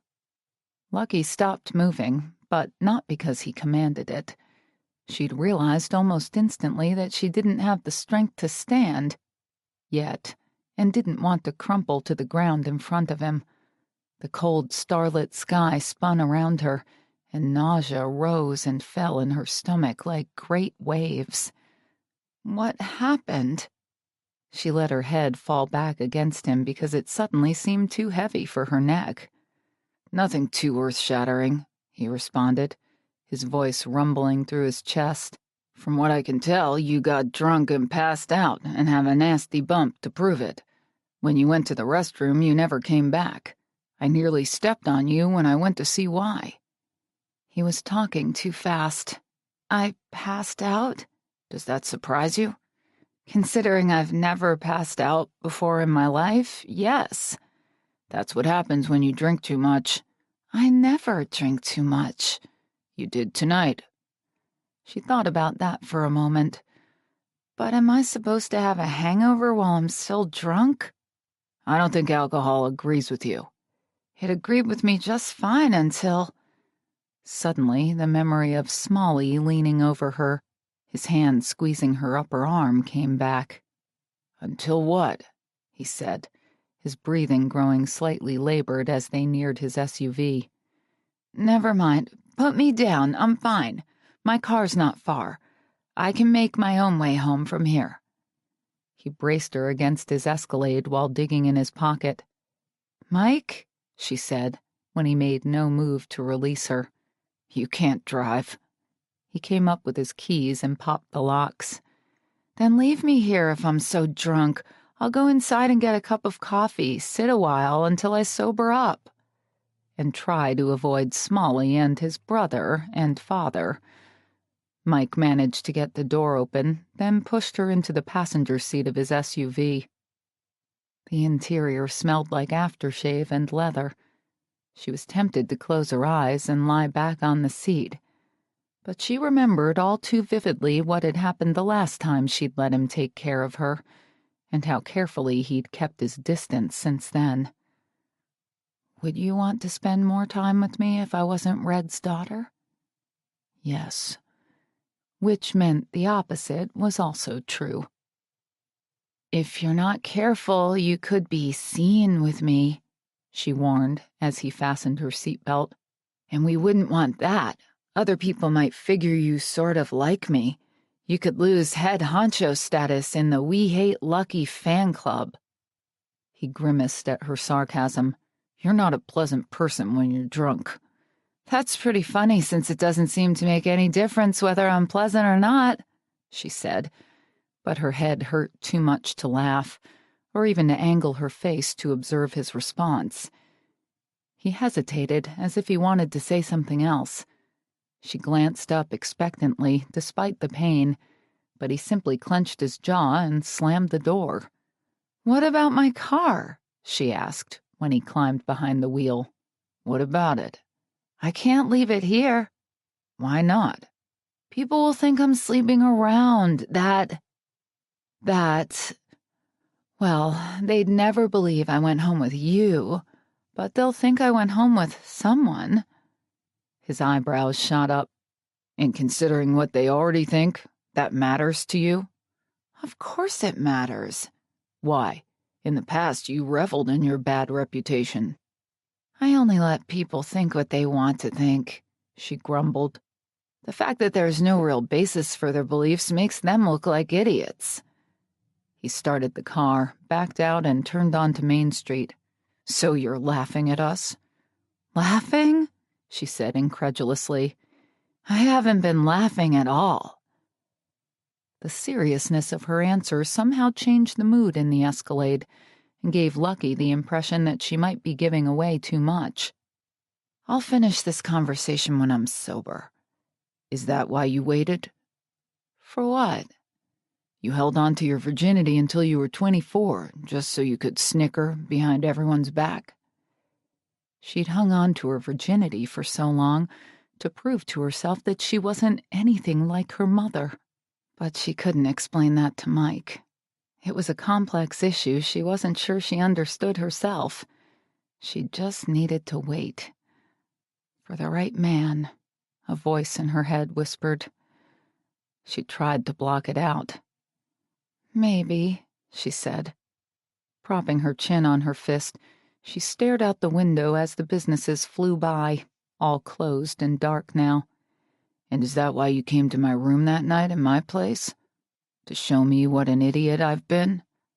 She scowled. "No." "Then why?" The alcohol she'd had earlier was starting to do its job again now that she was getting warm. Despite the incident with Smalley, a peaceful serenity stole through her body. She was tired. She wanted to sleep. But the best part of this euphoric state was that she didn't have to think about Garth Holbrook, Dave Small, and his boys, the Caldwells, or even the approach of Christmas. "Lucky?" "What?" she murmured, struggling to keep her eyes open. "Tell me why you came to my room the night of the storm." She felt her eyes close and once again remembered seeing him kiss Lindsay Carpenter in the barn. That memory was like a favorite dog-eared book. She never tired of it. And now she had her own chapter in that book, which was infinitely more enjoyable than any fantasy could ever be. "Why'd you come to my room?" He prodded gently, his voice coaxing, curious. Finally, she turned to him and let a nostalgic smile curve her lips. "Because I'd dreamed of making love with you for years," she said wistfully. "It wouldn't have been the same with anyone else." Surprise lit his face. God, had she said that out loud? "I didn't mean it," she said quickly, alarm chasing away the contentment filling her only moments earlier. "Quit harassing me. I'm drunk. I don't know what I'm saying. I've always hated you and your family and everyone in this town. I'm leaving soon, and that night doesn't matter. I just waited, okay? I don't know why. So don't think otherwise."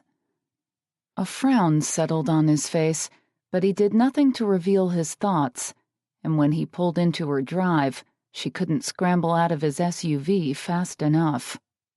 "Wait a second," he said. "What?" "You didn't tell Dave about the journal, did you?" She didn't answer right away. "Lucky?" "No, not technically," she added silently. "Good. Give me your keys. In the morning I'll have Fernando help me retrieve your car." She dug in her purse and handed him the keys, then ran for the house.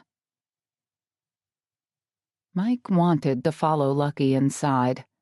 Only Gabe's voice, telling him he'd divide the town if he ever allowed himself to get involved with her, kept him behind the wheel, and eventually motivated him to turn around and head home. Gabe was right. His family mattered. But Lucky was starting to matter too, at least to him. So much so that he hadn't thought twice about leaving his guests behind for Gabe to bring home, or about the extra trouble of getting Lucky's car from the honky-tonk come morning. When he'd found her lying on the dirty floor in that dim hallway, he thought she was hurt. He'd seen her talking to Dave Small earlier and wondered if she'd told him about the journal. His heart had begun to jackhammer against his ribs, and his throat had constricted until he could hardly swallow. He'd felt a surge of relief when he realized she was only drunk. But he couldn't leave her to her own devices. He was afraid she'd get behind the wheel and possibly kill herself, or let the handsome cowboy she'd been dancing with take her home. He felt another trickle of jealousy. He should never have helped her during the storm. He should never have gone to the motel or bought her a silly Christmas tree. Somehow she'd claimed a piece of his heart, and damned if he knew how to get it back. "I've dreamed of making love with you for years." Something quick and powerful had passed between them when she'd made that admission.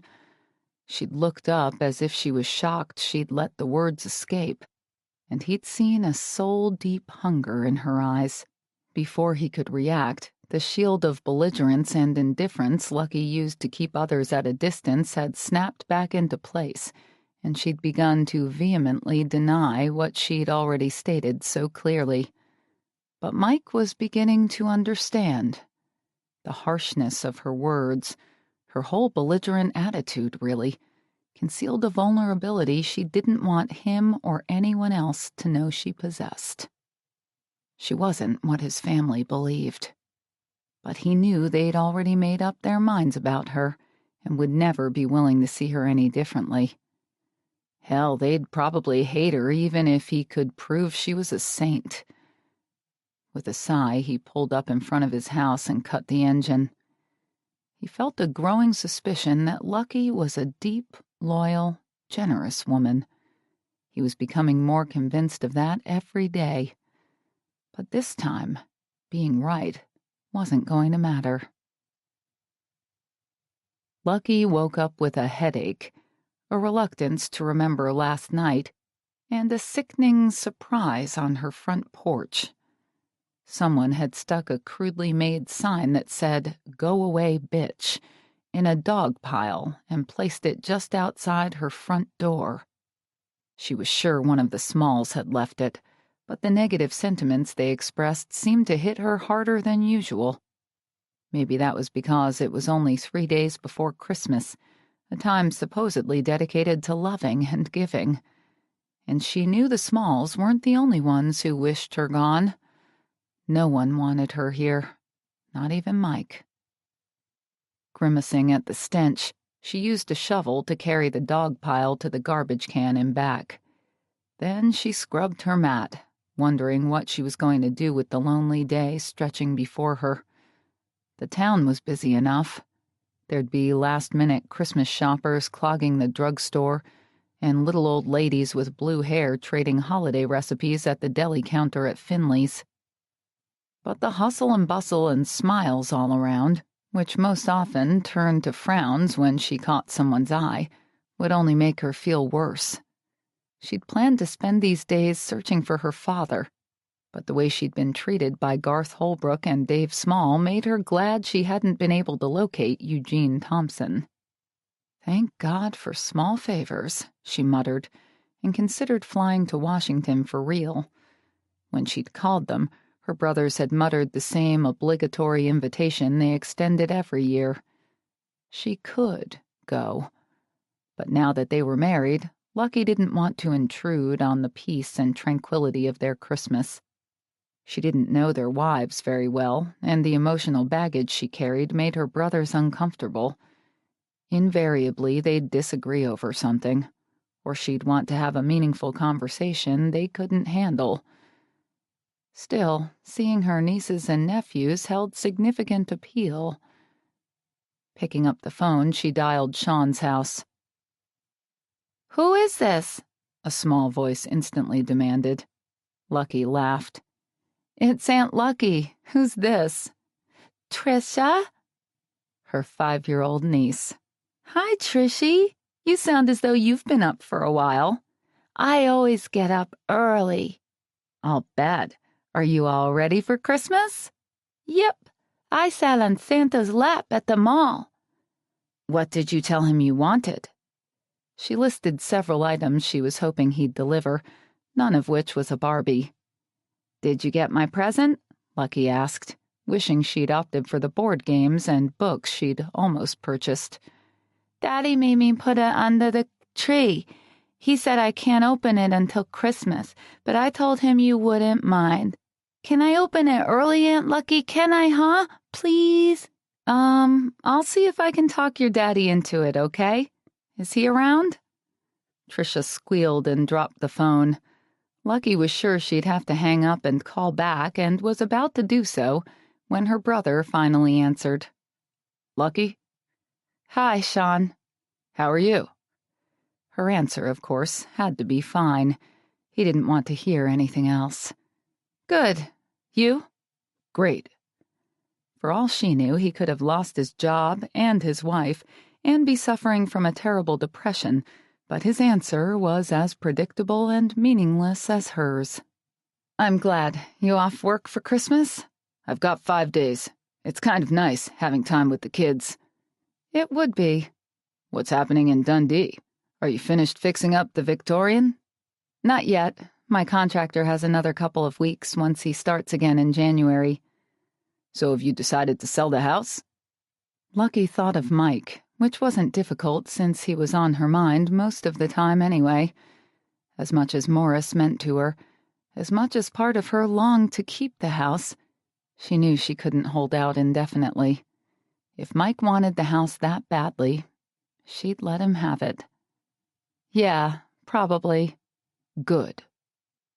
Sean might have added that there was nothing for her in Dundee, but she knew he'd steer carefully away from any comment that could be taken as a lead-in to a subject he'd rather avoid. Namely, anything to do with their mother, their childhood, the welcome or lack of welcome she'd received in their hometown. "Did you get your tree up?" he asked. Carrying the cordless phone, she walked into the living room to stare at her Christmas tree, with all its mismatched ornaments. Mike had given her that tree. All the ornaments and the expensive, beautiful angel on top. His gift was the best thing about her return. "I did. It's perfect." "So," he cleared his throat, "are you coming out here, or what?" The obvious reluctance in his voice made Lucky's decision easier than she'd expected. After what she'd experienced here in Dundee, she couldn't bring herself to crash his Christmas, not if he didn't really want her. "No, actually, I was calling to let you know I'll be joining some friends," she said, with as much enthusiasm as she could muster. "There aren't any soup kitchens you can help with in Dundee?" "Not that kind of friend." "Really?" His surprise helped her lie more convincingly. "Really. I met a divorced woman and her roommate at the hardware store a few days ago. Sounds perfect.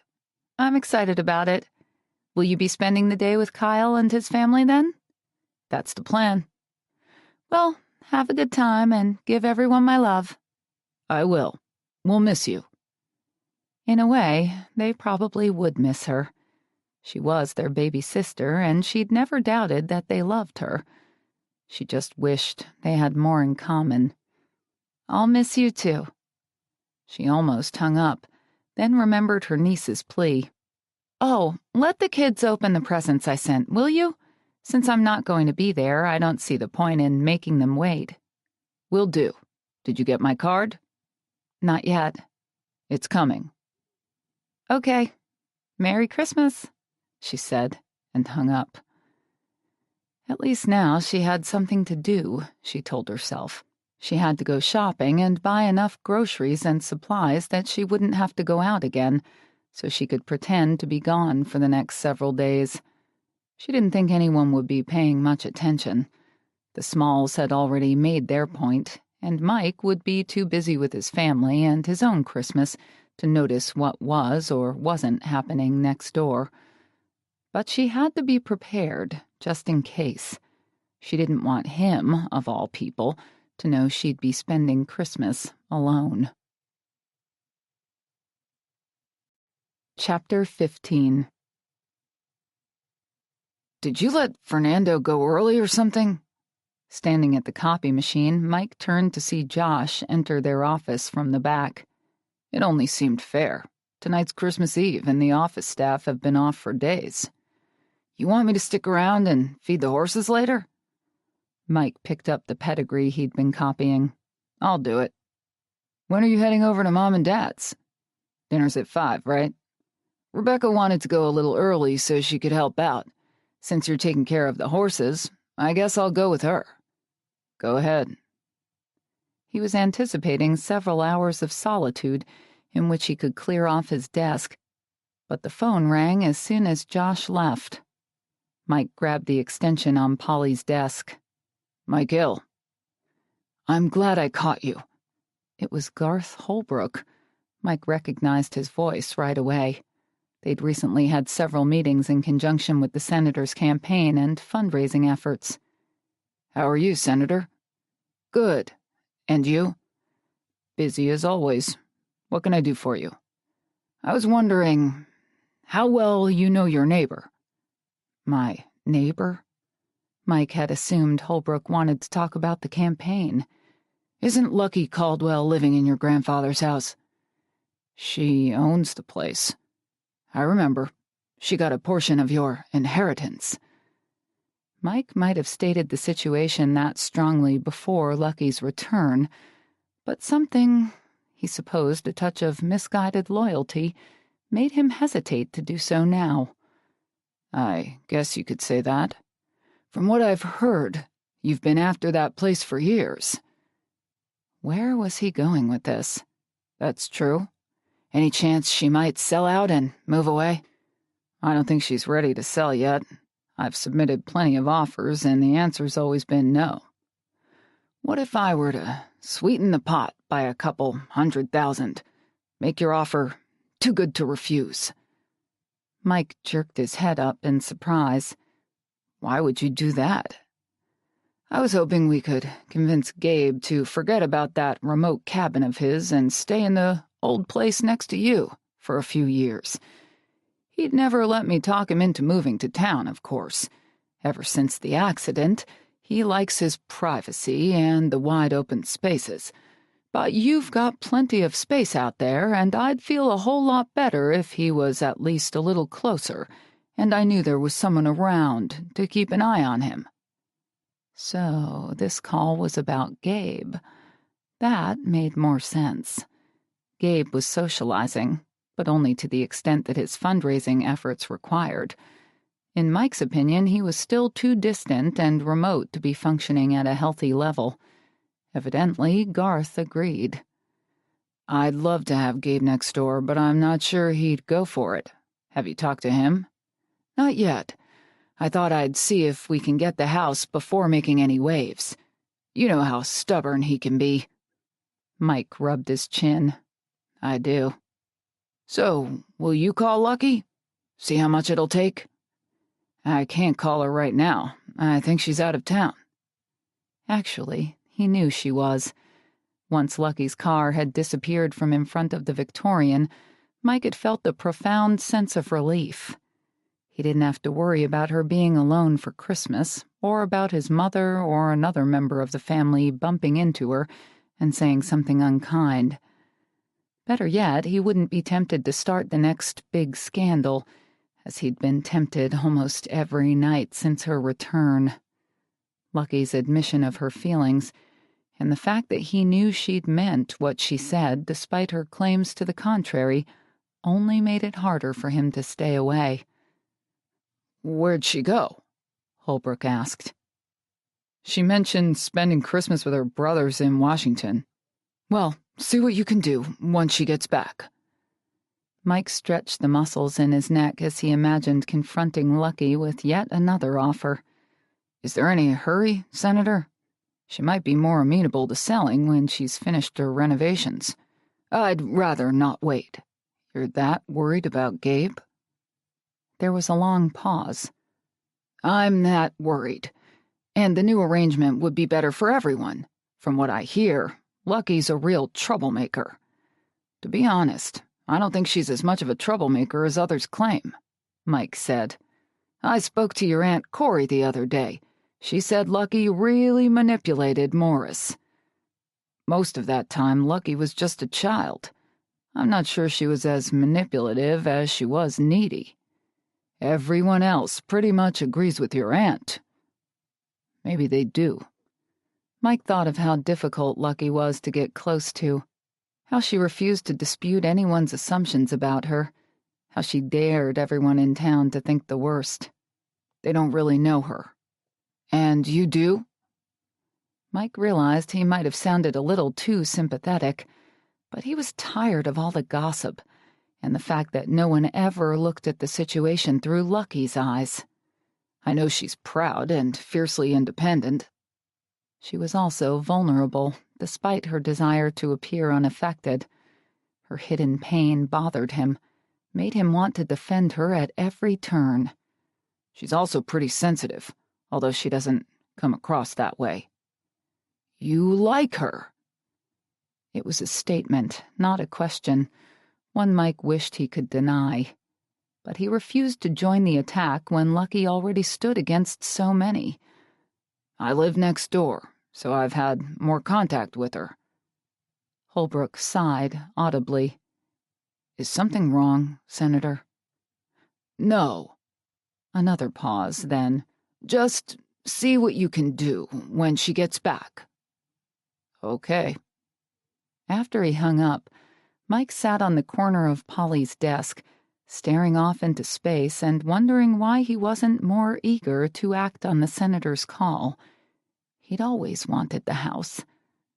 He thought Gabe would be better off closer to town, and he wanted Lucky to leave, right? He should jump at Senator Holbrook's offer. Then why did he feel so reluctant to press her? With a curse, he got up and headed to his office. He'd never been able to care enough about the right women. Now he cared too much about the wrong one, and the irony didn't escape him. A light snow fell on Christmas Eve. Lucky stood by the windows at the back of her house as the sun began to set and watched the flakes drift lazily to the ground, as though they existed solely for the sake of their beauty. She thought she might be depressed spending this night alone, but she felt unusually peaceful. Maybe she didn't mix well with the people of Dundee, but she had no quarrel with the land. The surrounding mountains rose majestically around her. The ice-covered pond at the bottom of the hill shimmered like a field of crushed diamonds, and the leafless trees in the yard resembled nothing more than delicate white lace. Breathtaking. To her right, she could make out the corner of the large red barn that housed the hill's best stallions. The paddocks where they penned the mares that arrived during breeding season spread out below the barn, along with the usual plethora of snow-covered vehicles, fences, and sheds. Mike's property had been her haven from her mother's shrill voice and constant demands. She could still hear the whinny of his horses, feel the soft brush of their lips against her palm as she fed them apples or carrots. Even the sound of the cowboys talking back and forth had become a fond memory, although she'd only heard them from a distance. Everything good in her life she'd experienced at a distance, except the time she'd occasionally spent with Morris, and that night in the motel she'd spent in Mike's arms. Leaning a shoulder against the window pane, she closed her eyes and imagined his hands on her once again. They slipped slowly over her wet skin in the sauna-like heat of the shower. His lips moved over hers, coaxing her to let go of all reservation. And she had. She opened her eyes to gaze out at his ranch. Mike had smelled like the scene before her now, of snow and earth and mountain air, and he tasted like chocolate mint. The buzzer on the oven went off, and she crossed the kitchen to take out the pumpkin pie she'd baked. She wasn't particularly interested in eating it. She didn't seem to have much of an appetite lately. But she'd spent the day preparing all kinds of food because she didn't have anything else to do, and because she liked the way it made the house smell. The scent of cloves and cinnamon, as well as the crackling fire she'd built the moment she saw Mike's Escalade pass on his way to town, went a long way toward reminding her that this quiet, beautiful night was Christmas Eve. After setting the pie on a rack to cool, she poured herself a cup of cider, took the lap blanket from the couch, and wandered into the living room. She hadn't been able to turn on her tree lights for the past 2 days, for fear Mike would see them and know she was home. But he was gone now. She plugged the cord into the socket and wrapped herself in the blanket. Then she sat on the area rug she'd bought and stared at the green boughs, laden with ornaments. This tree had been Mike's gift. The beauty and serenity of the night was another gift. So were the 2 cards from her brothers, which waited on the kitchen counter to be opened in the morning. Briefly, she wondered what sort of evening Garth Holbrook might be spending, and imagined Dave Small busy with his family. She was probably stupid to have approached either one of them, and yet she still longed to know who her father was.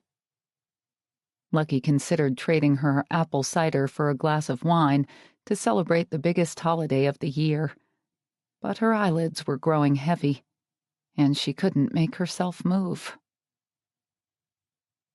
"More eggnog, Mike?" Mike turned from throwing another log on the fire to see his Aunt Corey holding a pitcher of her homemade eggnog. "No, thanks. I'm fine." "Didn't I spike it enough for you?" she teased. "It's perfect. I just don't have room for anything more." Uncle Bunk patted a belly that protruded well over his large rodeo belt buckle. "That was quite a dinner." "Good thing Christmas comes around only once a year," his wife told him. Mike smiled as he took his seat on the couch. His 2 uncles, their wives, his cousins Blake and Mandy, his Aunt Corey, and his father eventually found seats close by or dragged chairs out of the kitchen. The rest of his cousins and Aunt Corey's husband were already in the other room, playing the new PlayStation 2 his 10-year-old cousin had brought over to share with the younger crowd. He could hear their excited voices vying for the next turn. "I hope we wrote down enough movie titles," his mother said as she carried in the glass bowl they used every year when they played charades. His father, who hated the game but participated under threat of divorce, eyed the bowl with malice as she set it on the coffee table. "Seems like enough to me." "We could always play Pictionary," she suggested sweetly. Mike's father hated Pictionary even more than charades, so Barbara's subtle threat succeeded in provoking a little forced enthusiasm. No, charades is fine. She laughed. That's what I thought. It doesn't matter to me. The women will win either way, right, ladies? Josh downed half a glass of eggnog. I think we should mix it up this year, he said, being careful not to jostle his son, who was sleeping in his arms. I'm tired of losing. Rebecca squeezed in next to Josh and baby Brian and arched a playful eyebrow at her husband. Sorry, sweetheart. We're going for a perfect record. A challenging glint lit Josh's eyes. Josh and Rebecca loved each other desperately, but he'd never seen two more competitive people. Then it looks to me as if the boys are going to have to get serious. Good luck, Rebecca said scornfully.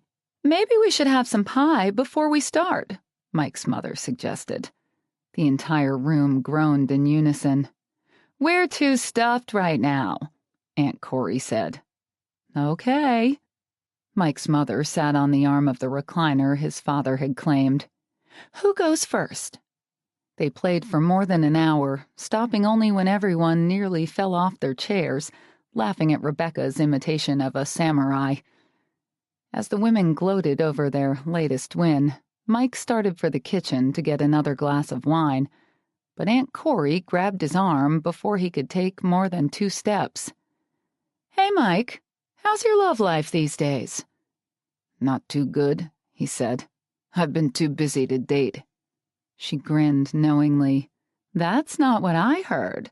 Sparky Douglas asked me just yesterday why you were staying at the Timberline Motel a couple of weeks back, when you've got so much family in town. She nudged him. I told him there was only one reason I could think of. Mike coughed to hide his surprise. Very few people had been out and about during the storm, but Sparky was the motel handyman. He'd probably noticed Mike's truck, as well as the fact that Mike hadn't officially registered. It wasn't anything, he said. The roads were closed because of the storm, and I happened to know someone passing through town. Someone? From a call, he lied. Oh, that woman you dated a couple of years ago? He nodded, grateful she'd jumped to that conclusion. Your mother and I keep hoping you'll get married, she said with a pout. Maybe someday. He tried to escape, but she was still holding his arm. Sparky said that Lucky Caldwell stayed at the motel the same night you did. Did you know that? Mike couldn't help shooting a glance at Josh, who shrugged imperceptibly. But if Aunt Corey knew he'd been with Lucky, he would have heard about it long before now. Actually, I did. I gave her a ride into town. She was stranded out at the Victorian with no heat or water. Oh, that's right. Your mother called me that day. She shook her head. It's too bad Lucky's back. I thought that was behind us. I think she's out of town. Mike kept his voice low. He didn't want any other family members to hear Lucky's name and jump into the conversation. He was afraid they might be able to make the connection his aunt had missed. With so few cabins at the motel, he figured it was patently obvious where he'd been and what he'd been doing, but that could have been because he had a guilty conscience. Certainly no one in his family would ever expect him to get involved with Lucky. Yeah, maybe she's left town already, Uncle Bunk piped up, overhearing their conversation despite Mike's attempts to keep it quiet. Seems no one's seen her the past couple of days. Mike swallowed a groan as his mother joined in. Did someone say Lucky's gone? The relief and hope in her voice irritated him. She's just out of town for Christmas, he said.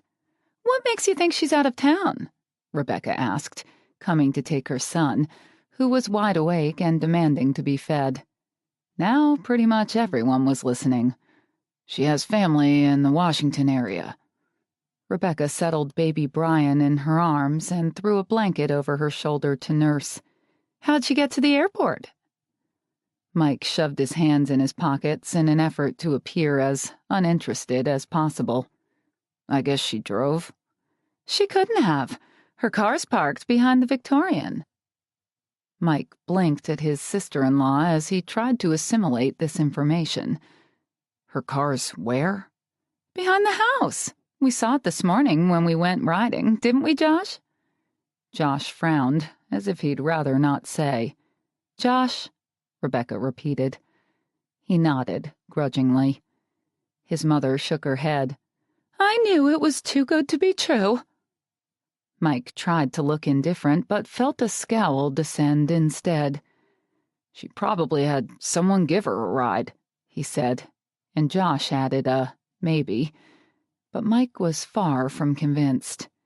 If someone had taken Lucky to the airport, why would she move her car around back, where there wasn't even a driveway? If it snowed very heavily while she was gone, she'd return to find her Mustang buried. She wouldn't do that. The only reason she'd hide her car was to make people believe she'd left. She didn't want anyone to know she'd be alone for Christmas. Once he knew Lucky was sitting in that big Victorian with the tree he'd given her and probably not much else, Mike grew agitated. She always pretended to be so tough, so unconcerned about her own needs. Why couldn't she simply admit she had no plans so he could have... What? He asked himself. Kept her company? He couldn't do that. He couldn't have anything to do with her. Jamming a hand through his hair, he did his best to fade into the background of the celebration he was no longer enjoying. But after another 30 minutes, he was damn near claustrophobic, with all the relatives pressing in on every side. Mumbling something about not feeling well, which was the only acceptable excuse he could come up with, he apologized for having to leave early and hurried to the door. His mother intercepted him before he could reach it. Mike, did I hear your father correctly? He said you're sick. What's wrong? Mike struggled to remove any revealing expressions from his face. I think I'm coming down with something, he muttered. But if you go home now, you'll miss opening presents with us. I'll come back and open mine in the morning if you want. Worry clouded her features, and she put a hand to his forehead. He hated it when she treated him as if he was still a little boy, but he was glad he'd tolerated her ministrations when she delivered the verdict that he did seem a bit warm. You don't want to be sick for the rest of the holidays, she said. Go get some rest. Now that he had her blessing, he strode outside, trying to convince himself that he'd ignore the uncharacteristic emotions flowing through him and head straight to the ranch. But deep down, he knew he wasn't going home. He was going to Lucky's. Lucky was awakened by a noise. She held her breath, waiting to see if the sound would be repeated. A moment later, she heard a soft knock. Someone was at her door. But who? Who would drop by her house on Christmas Eve at... She squinted to make out the numbers on her watch. Nearly 10 o'clock. Whoever it was, she wouldn't answer. She wasn't supposed to be home, for one thing, and she was afraid Smalley might be back, bent on a little mischief after a few holiday beers. Crouching low, she crawled over to sit with her back against the wall next to the door, where she couldn't be seen if her visitor decided to circle the house and peek through the windows. Whoever it is will go away. Her palms began to sweat as she waited nervously, but her visitor didn't leave. Another knock sounded, this one more insistent than the last, and a voice came through the door. Lucky, it's me, Mike.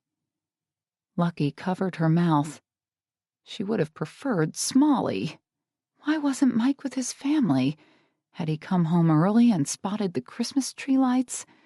How had she been stupid enough to fall asleep with them on? I know you're in there, he said, and I'm not leaving until I see you, so you might as well open up. Obviously, it was no use pretending anymore.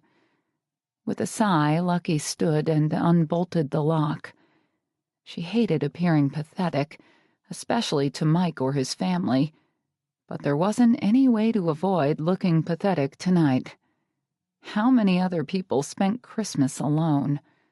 Probably not many, at least not in Dundee, and certainly no one in Mike's big, happy family. Opening the door, she cracked a smile. Need to borrow an egg or maybe a cup of sugar? He didn't respond to her attempt at levity. He was standing on the porch, his thumbs hooked in his pockets. It was difficult to make out his expression in the shadow of his hat and the dark, murky porch. So difficult she considered turning on the light. But she was afraid that would reveal the excitement she felt at seeing him. Is something wrong? Why did you tell me you were leaving town for the holidays? Because I was, until I decided at the last minute that maybe it'd be nice to... To what? He demanded, when she couldn't seem to find the words she wanted. You know, to spend a quiet Christmas at home. Alone. Lucky lifted her chin defiantly. Sure, why not? Mike stepped closer but resumed the same challenging stance. You were never going to Washington in the first place, were you? Letting her breath seep out between her teeth, she leaned against the lintel. What do you want from me, Mike? He gave her a speculative look, but no answer. Do you want to hear me say that I don't really have anywhere to go, that I'm not close to my brothers the way you're close to your family? Okay, it's true. But it doesn't bother me. Bullshit. What's that supposed to mean? It means you're as human as the rest of us. His eyes glittered in the darkness, making her feel as though he could see into her soul. Scrambling to rescue what she could of her pride, she jerked her head toward his truck, parked in her driveway. Okay, so I'm human. Now, you'd better go home before someone sees you here. They might not believe you stopped by just to gloat over my lonely Christmas. I'm not here to gloat. Why are you here? He stared at her for several seconds. Finally, he said, Because I want to be. Their eyes met, and a powerful yearning swept through Lucky. I won't be around in a couple of months, she said. She wasn't sure why she felt the need to remind him of that, except she thought it might make things easier. He stepped closer still, hovering only centimeters away. Then maybe we should stop wasting time.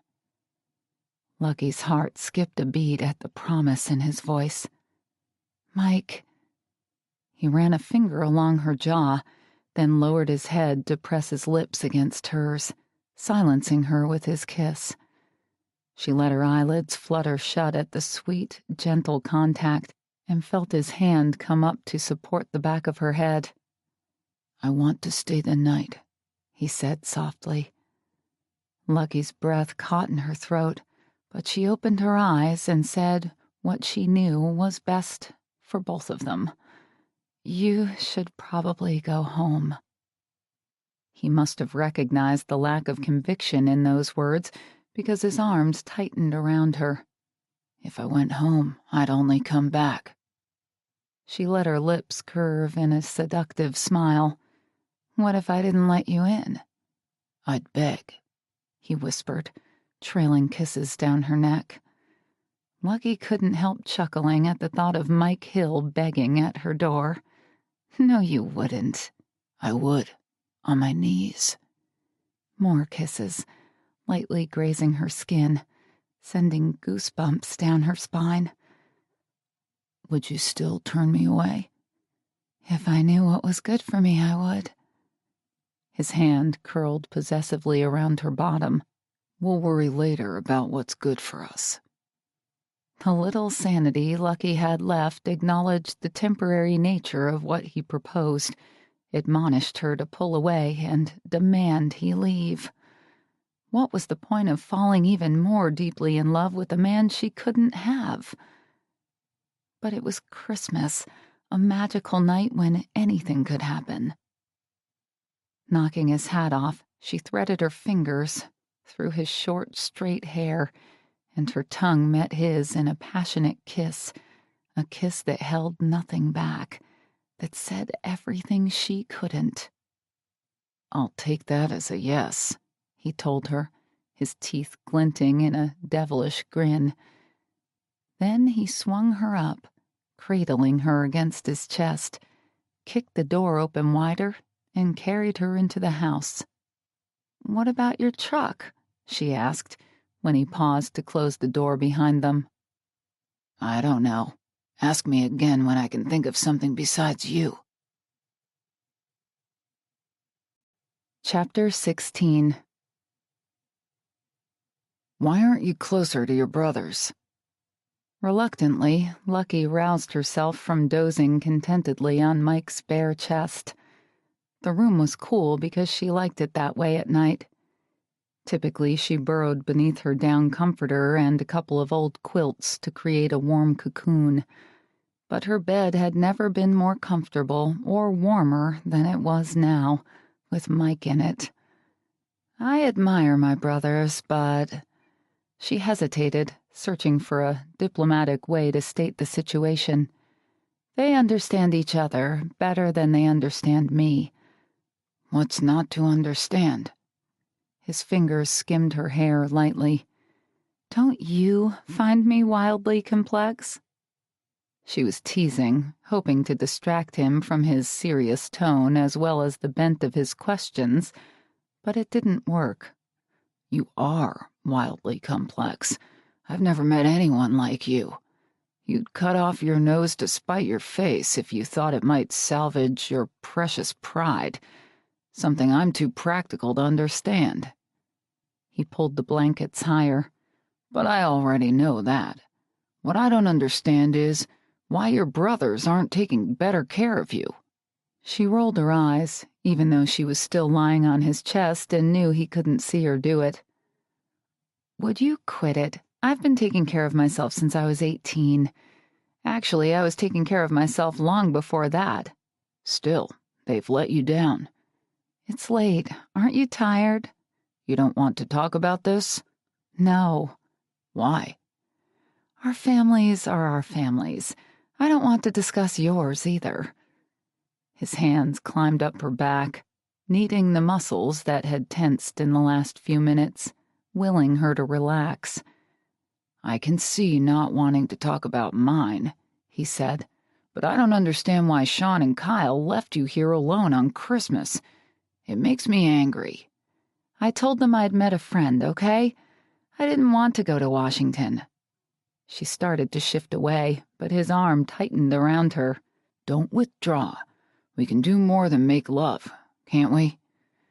"If you want to talk, we can talk about other stuff." She loathed the idea of describing her strained relationship with her brothers, because it would lead to the past, which would lead to her mother and the way Red had affected each of their lives.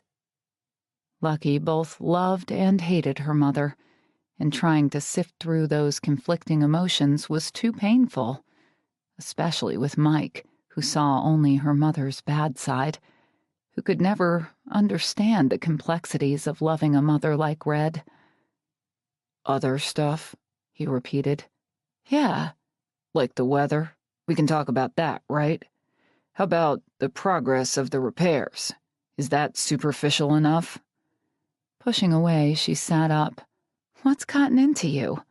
"I just need to understand some things." She glared at him. "What things?"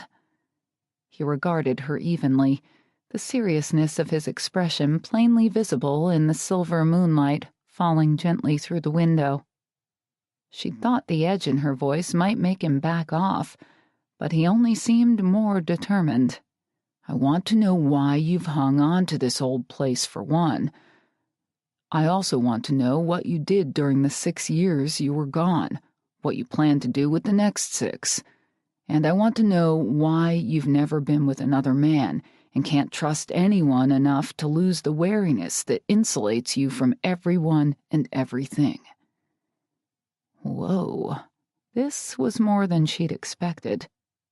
Panic welled up inside her. She was in love with Mike. She knew that, had always known on some level, probably because she'd been in love with him almost as long as she could remember. But he was asking too much. In order to survive the inevitable, when loyalty to his family overcame his interest in her, she needed to keep her most tender self, her thoughts and feelings and painful memories, from him. "Tonight's been fun, but I think it's time for you to go," she said. He didn't move. "You can't manage it, huh?" The challenge he tossed out provoked her, but she couldn't answer. Tears began to blur her vision. Why wouldn't he accept what they had right here, right now, and let the rest go? It had been so peaceful in the aftermath of their lovemaking. "I'd like to hear how you felt about Morris," he said softly. "Why you didn't come to his funeral." At the mention of Morris's name, a mutinous tear slipped down Lucky's cheek. Cursing her own weakness, she prayed Mike wouldn't see it, but she knew he had when he reached up and wiped it away. "Come on, Lucky," he coaxed. "Open up." She struggled to remain defiant and unbending, but her emotions were getting the best of her, and Mike was pulling her to him, putting his arms around her, kissing her temple, making it that much harder to hold everything inside. "It's okay," he said, as her tears dropped onto his chest. "It's just the two of us." She listened to his heartbeat. She could take Mike into her bed because making love with him was simply the physical expression of what she'd always felt. Talking about the past, bringing up issues and feelings that hurt to even think about, was much more difficult. He was waiting, letting the power of his expectation work on her. Fine, she decided. If he wanted to see the ugly truth, she'd show it to him. Drawing a deep breath, she started talking. "I remember hearing the bed banging against the wall in my mother's room. I hated that sound. I used to turn the television up so loud it echoed through the whole house." The hand that had been stroking her stilled. "When your mother was with my grandfather, you mean?" She chuckled humorlessly. "No, I think Morris was impotent by then. At least my mother screamed that at me once during one of our arguments." Mike's muscles went rigid. "I knew she wasn't faithful, but you're saying Red slept with other men, right here, in my grandfather's house?" Lucky nodded, oddly satisfied that her words stung him as badly as they stung her. "One day, when I knew my mother was with someone in the bedroom and the TV was blaring and I was wishing I was miles away, the phone rang." She cringed, remembering. It was Morris. "How's my girl? Finished your homework? Where's your mother?" She paused, but Mike didn't say anything. "I lied," she went on. "I told him she was getting her hair done." "If you really hated what your mother was doing, why didn't you try to stop it? Why didn't you tell him the truth?" The gruffness of Mike's voice told her how much it bothered him that a man he loved had been made into such a fool. But Mike didn't understand Lucky's position, because he'd never felt so frightened or so helpless. "I couldn't," she said. "I was sick inside, terrified. If Morris found out, if he was forced to acknowledge what was happening, he'd—" Her voice broke, but she made herself continue. "He'd leave us." Several seconds passed. "Were you afraid of being thrown out on the street? Or of going back to your previous life?" "I was afraid of losing the only person who'd ever truly loved me." That statement laid her soul bare, and she knew it, but there it was. He'd wanted to know why she was the way she was, and she'd more or less told him. "You loved Morris." She couldn't respond. Why didn't you come back when he died?"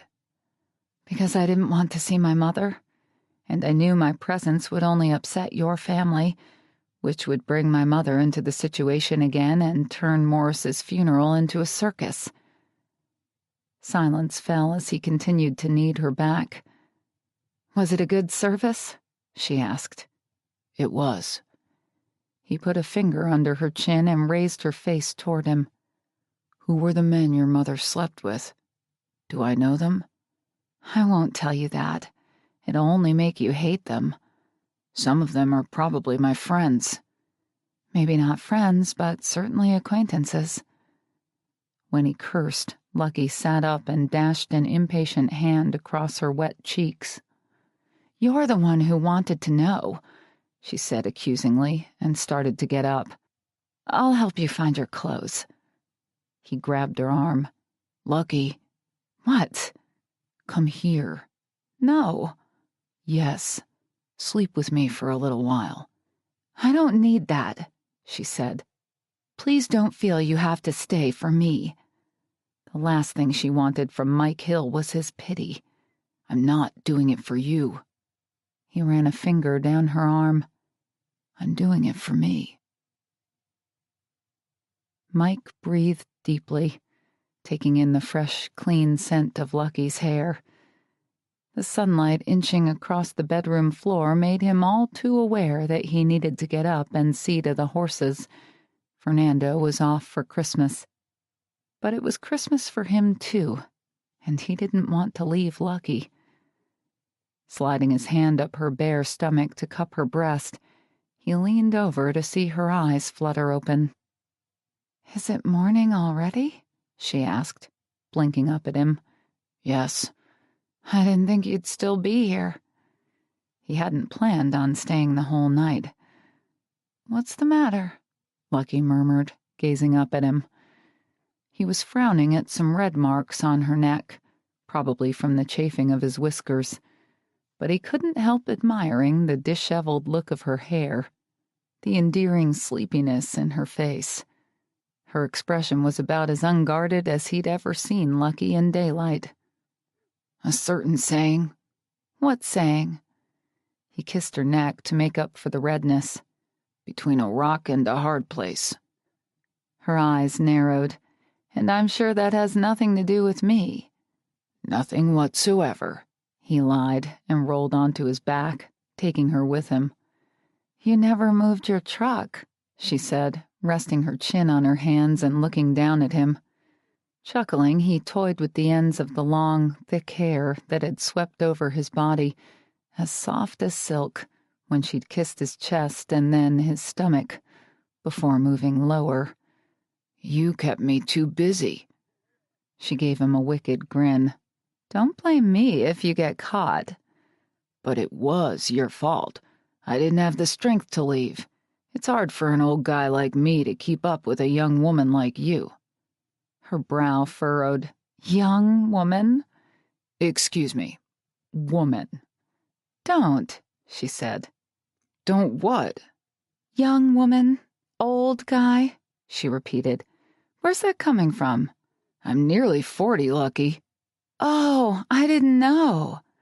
She feigned shock as she sat up and drew the sheet over her. "Maybe you should have said something sooner. Last night probably never would have happened had I known what an old man you are." He sat up, too. "I'm saying that 15 years is a lot." "You're saying it's too much." Did it matter what he was saying? A great deal more stood between them than age. He thought about Senator Holbrook's offer and rubbed a hand down his face. "It is too much." Her expression turned to one of disgust as she shook her head. "You'd better go before someone sees your truck." Just like that, Lucky had thrown up the invisible barrier that separated her from everyone else, including him. After last night, he needed to put her on notice that what they'd shared couldn't last. It would be unfair, maybe even cruel, not to do so. But he hadn't expected her to withdraw so quickly and completely. "Lucky." She resisted when he tried to pull her to him. "Give me some credit, Mike," she said. "I know what you're trying to do. I understand the situation." She was going where he'd been trying to lead her, and yet he was the one who seemed to be having trouble adjusting. "Last night was incredible. I didn't want it to confuse you." Her bare shoulders lifted in a slight shrug. "I'm not confused. Last night was Christmas Eve." "What does that mean?" "It was a nice fantasy." They'd shared some pretty intimate moments of pure reality, but she obviously wasn't willing to acknowledge them right now. Mike almost said so, then realized he'd switched sides. Evidently, he was more confused than she was. Instead of explaining all the reasons they'd be crazy to attempt a real relationship, all the people they'd hurt if they continued seeing each other, he wanted to kiss her until she slipped her arms around his neck and brought him down on top of her. What the hell was wrong with him? He'd always kept a cool head with women, always been capable of letting go easily. But a cool head was easier when he had a lukewarm heart. Wait a second.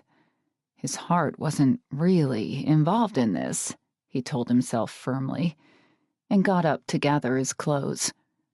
Lucky was young and beautiful, misunderstood and misjudged. She incited his passion and his protective instincts. That was all. He'd make Senator Holbrook's offer.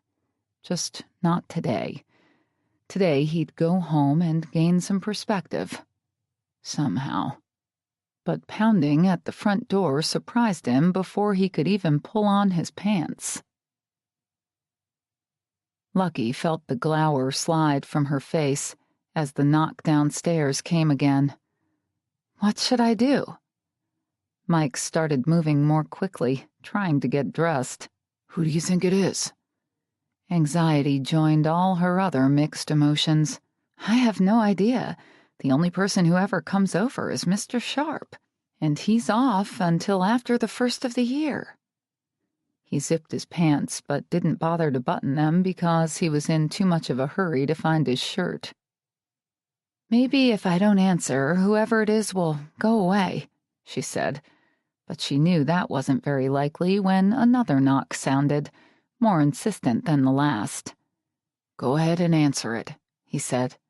What about your truck? I have several trucks. Say you borrowed it. Okay. She could tell Mike didn't believe that the excuse he'd given her would fool anybody. Neither did she, but she couldn't come up with any better excuse for his truck to be parked in her drive. She certainly didn't want anyone to know they were sleeping together. Mike had always been respected and admired in Dundee. She didn't want to leave town knowing she'd changed all that.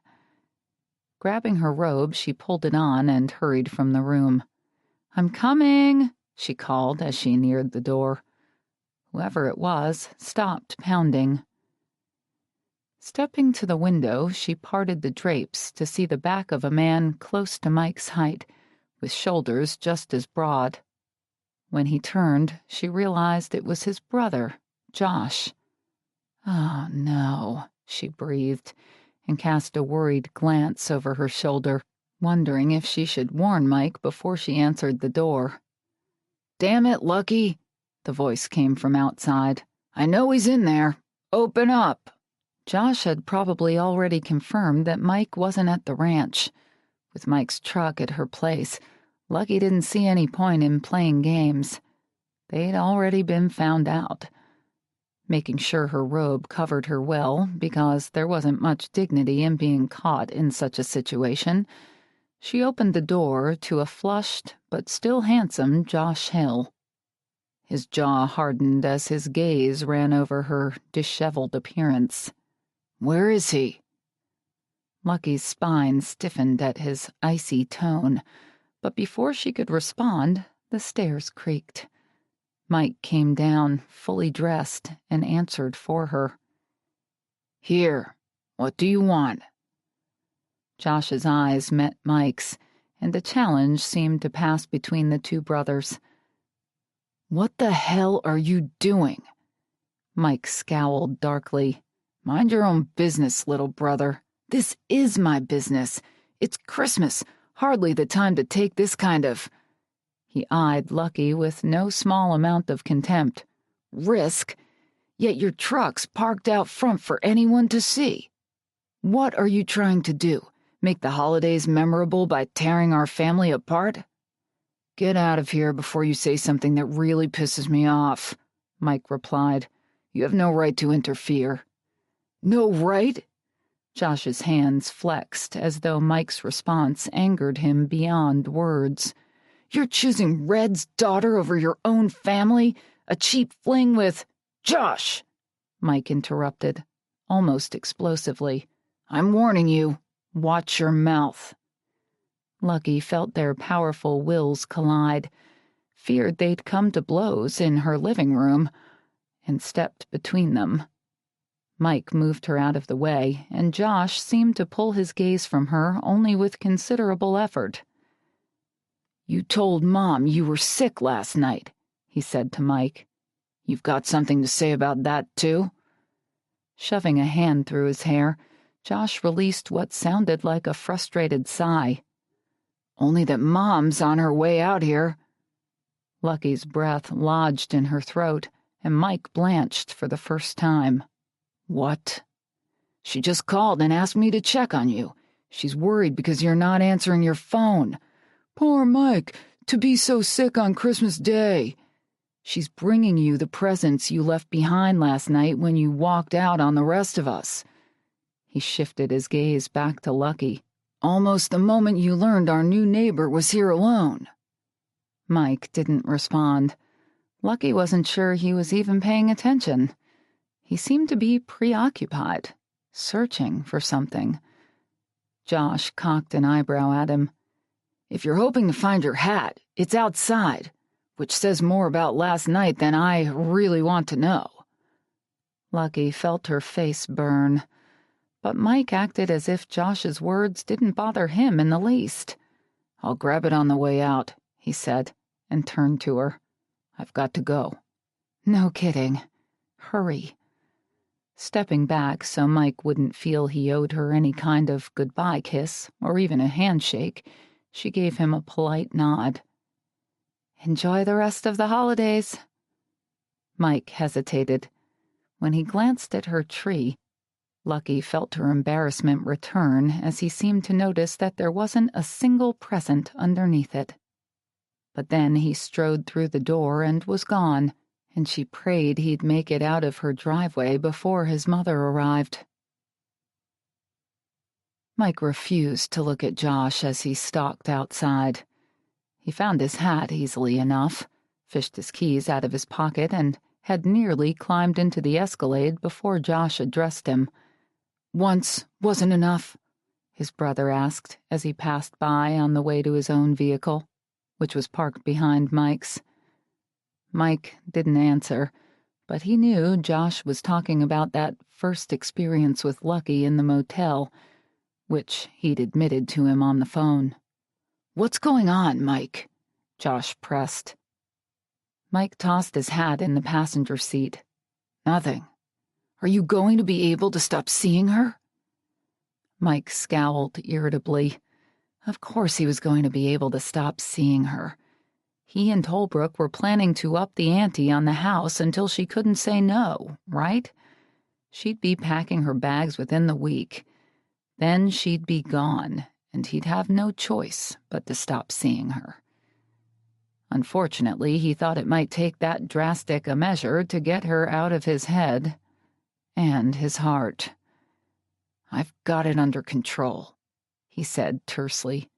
Finding your hat in the snow and your truck in the drive when you could have slipped over here without leaving such obvious signs, had you been thinking at all, doesn't make me feel very optimistic about that. If you had to see her, why didn't you use some caution? Let's get out of here, Mike grumbled. He didn't want to explain that he couldn't sneak and pretend. He respected Lucky too much to treat her as though she wasn't worthy to be seen with him. Barbara balanced Mike's presents in her arms as she climbed out of her Cadillac and walked toward the door. Mike was rarely sick, and when he was, he generally didn't say anything about it. He was like his father. He tolerated discomfort in silence. So this illness, which had been bad enough to take him away from their Christmas Eve celebration, had her worried. "Mike, it's Mom," she said, letting herself in. She assumed she'd find him in bed, but he came around the corner fully dressed and looking much better than she'd expected. "Oh, you're up." "Yeah, Merry Christmas." He kissed her cheek, took the presents from her, and carried them to the couch. "Where's Dad?" "He was on the phone with his brother, and I thought I'd give him some time to wish the rest of his family a Merry Christmas," she said. "Why didn't you answer when I called you this morning?" He cleared his throat. "I must have been out with the horses." "You're feeling better?" He seemed reluctant to look at her. "I feel fine." "Well, that's a relief." She waved at the wrapped packages she'd brought. "Open your gifts. I've been anxious to see if you're going to like what your father and I bought you. I love my new sewing machine, by the way, but you shouldn't have spent so much." "I figured you could use it." "I can." He took her box out from under the rest and tore off the paper. When he lifted the lid, he glanced up at her in surprise. "New boots?" "They seemed perfect for you." He whistled. "I've never had a pair this nice." "Try them on."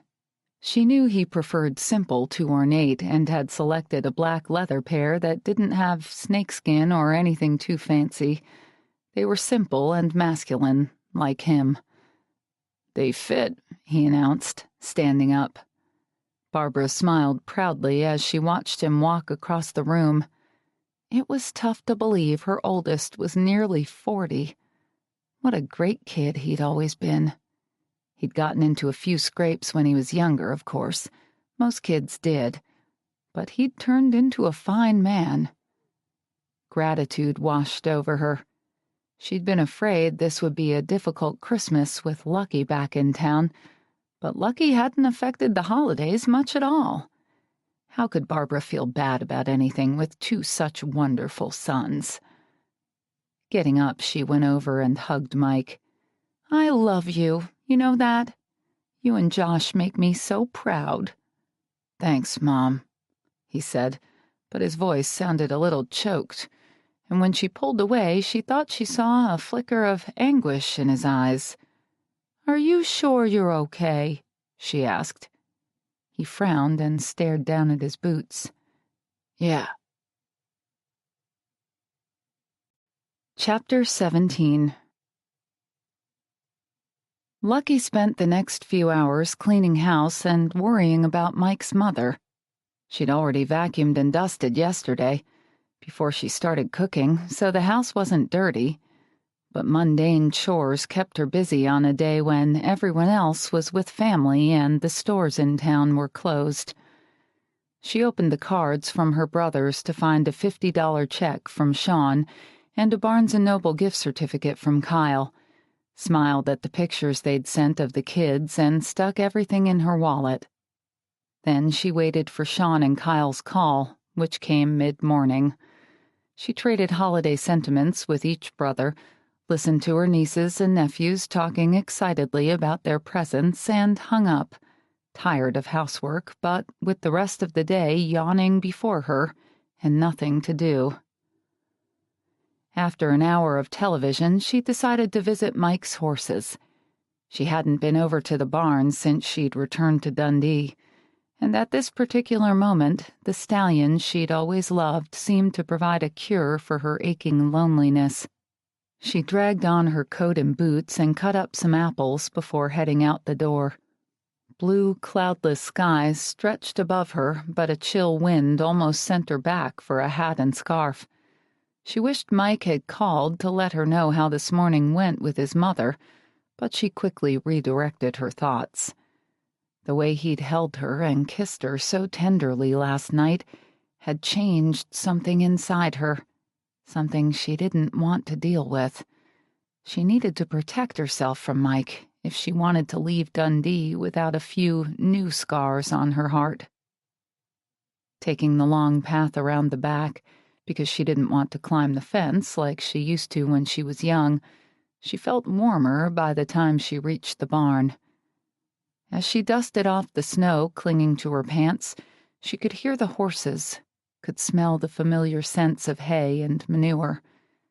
Morris had occasionally taken her riding, but not often enough. He'd always been too busy. Her mother hadn't been interested, and her brothers had preferred not to let their little sister tag along. She missed the bumpy feel of a horse's quick trot, missed Mike's ranch, she realized, and the horses that used to be kept on her own property. Pausing at the back entrance to the barn, she listened carefully to the noises from within. She wanted solitude and the comfort she'd always received here. She didn't want to run into any of the ranch hands. When she heard nothing that sounded remotely human, she ducked inside the open door to discover that the barn hadn't changed at all. Fresh straw filled the stalls, and the horses munched peacefully, wearing quilted blankets to shield them from the cold. Blankets. She smiled. She supposed horses that cost as much as Mike's deserved to be pampered. Lucky immediately recognized the tall black stallion standing in the first stall. This horse had been a new acquisition the year she'd left town, the crown jewel of the Hill Brothers breeding enterprise. His name was Midnight, if she remembered right. "You still around, boy?" she murmured, letting him sniff her hand. The horse tossed his head and flared his nostrils, suspicious of her unfamiliar presence.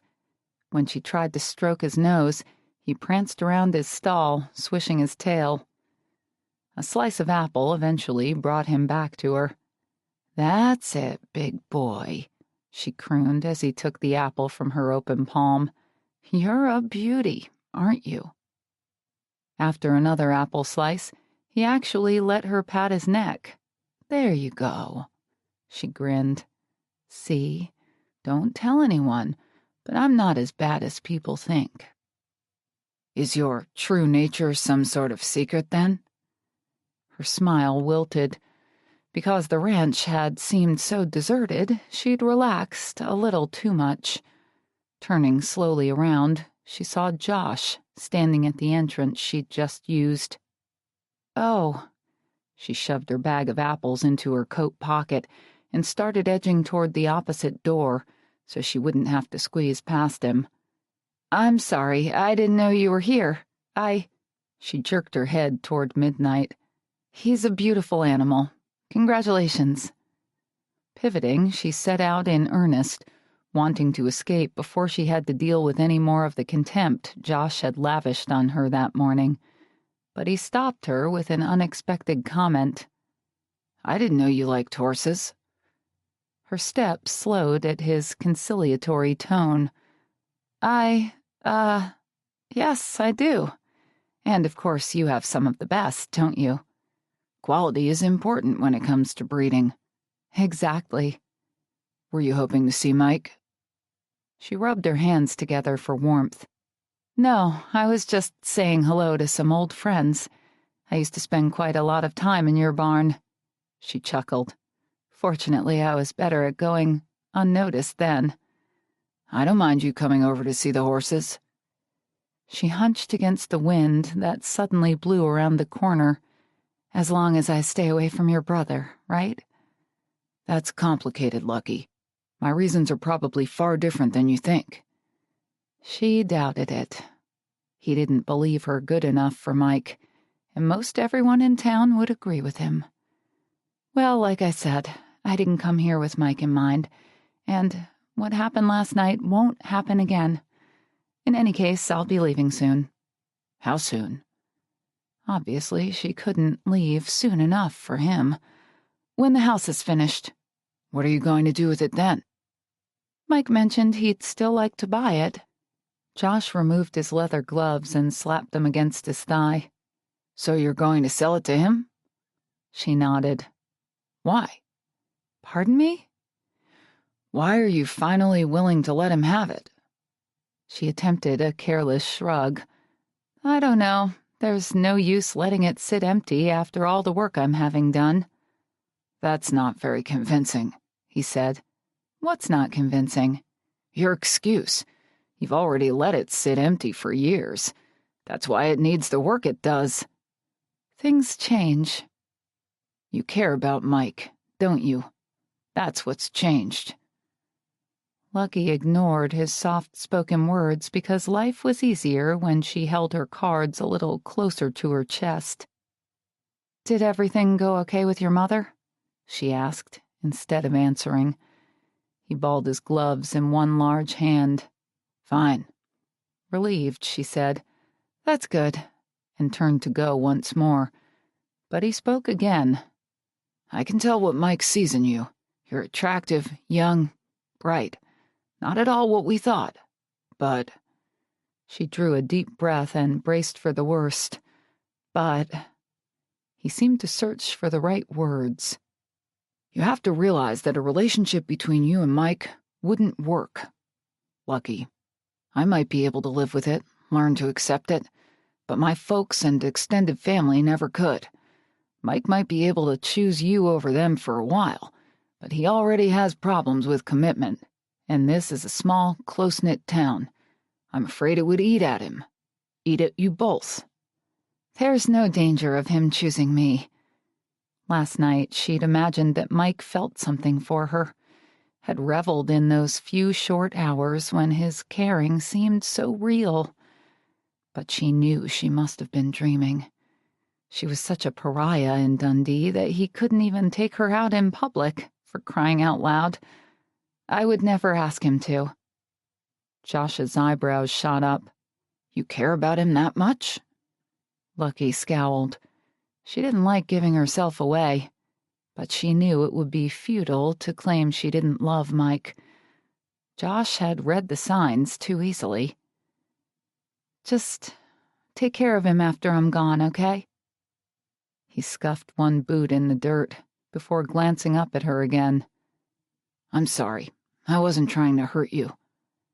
She forced as brave a smile as she could muster. I know.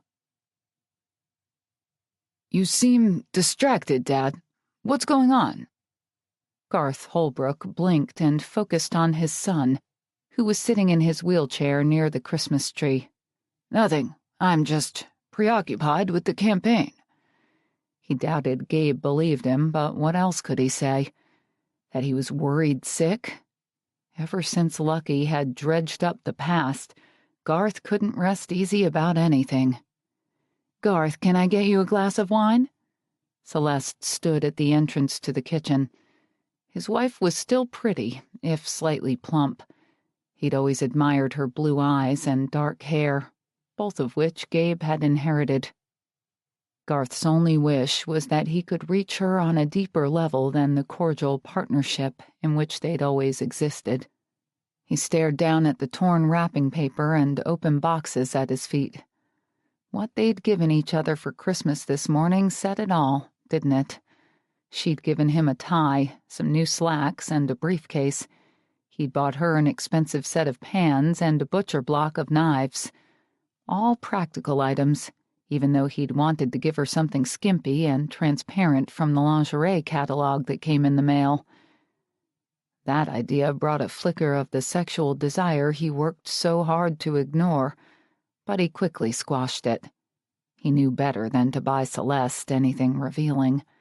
She promptly threw the lingerie catalog away, without even glancing through it, and wore a flannel nightgown to bed.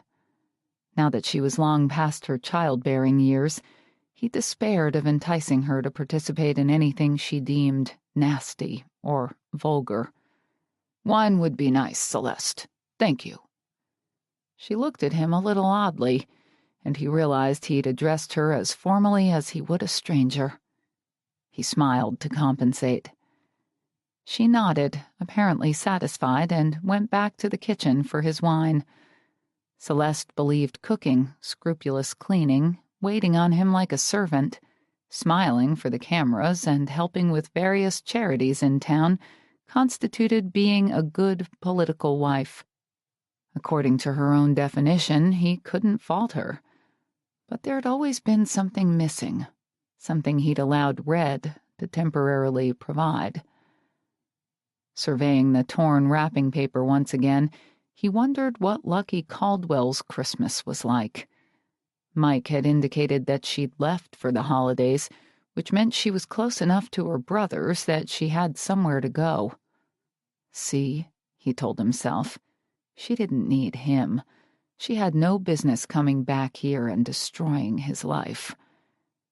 But he couldn't deny an underlying curiosity. Could she belong to him? Had Red been lying about birth control? He had to admit it was possible. He hadn't been thinking clearly when he was seeing her. If he could believe that he was somehow special to her, special beyond his gifts and his money, he could believe just about anything. The phone rang, and he automatically held his breath. He always expected it to be Lucky, pressing him, insinuating herself into his life. But she hadn't contacted him since that day she'd asked him to take the paternity test. And this wasn't her either. He could hear Celeste wishing her sister a Merry Christmas. "You think we'll be able to hit $400,000? The campaign again. Fundraising was almost all Gabe talked about lately, but at least he was talking about something. Garth tried to concentrate on the conversation. "At the rate you're going, of course we will. I've never had a better man working for me. I think you should run for Senate in a few years." A grimace contorted Gabe's handsome face, and Garth knew his son would disregard the idea as he disregarded all of Garth's suggestions for his future. Gabe didn't feel he had a future worth worrying about. "Even if we reach our target, will 400,000 be enough?" If Lucky breathed a word of what was in her mother's journal, no amount of money would be enough. But Garth nodded and smiled anyway. "Sure, Butch Boyle's been in office too long already. It's high time we gave him his walking papers." More rhetoric. Garth suppressed a humorless chuckle. He was beginning to speak in cliches even at home. Maybe he'd been a politician for too many years. "Are you sure nothing's wrong?" Gabe's eyebrows were drawn together in concern. "Of course. You haven't been yourself the last week."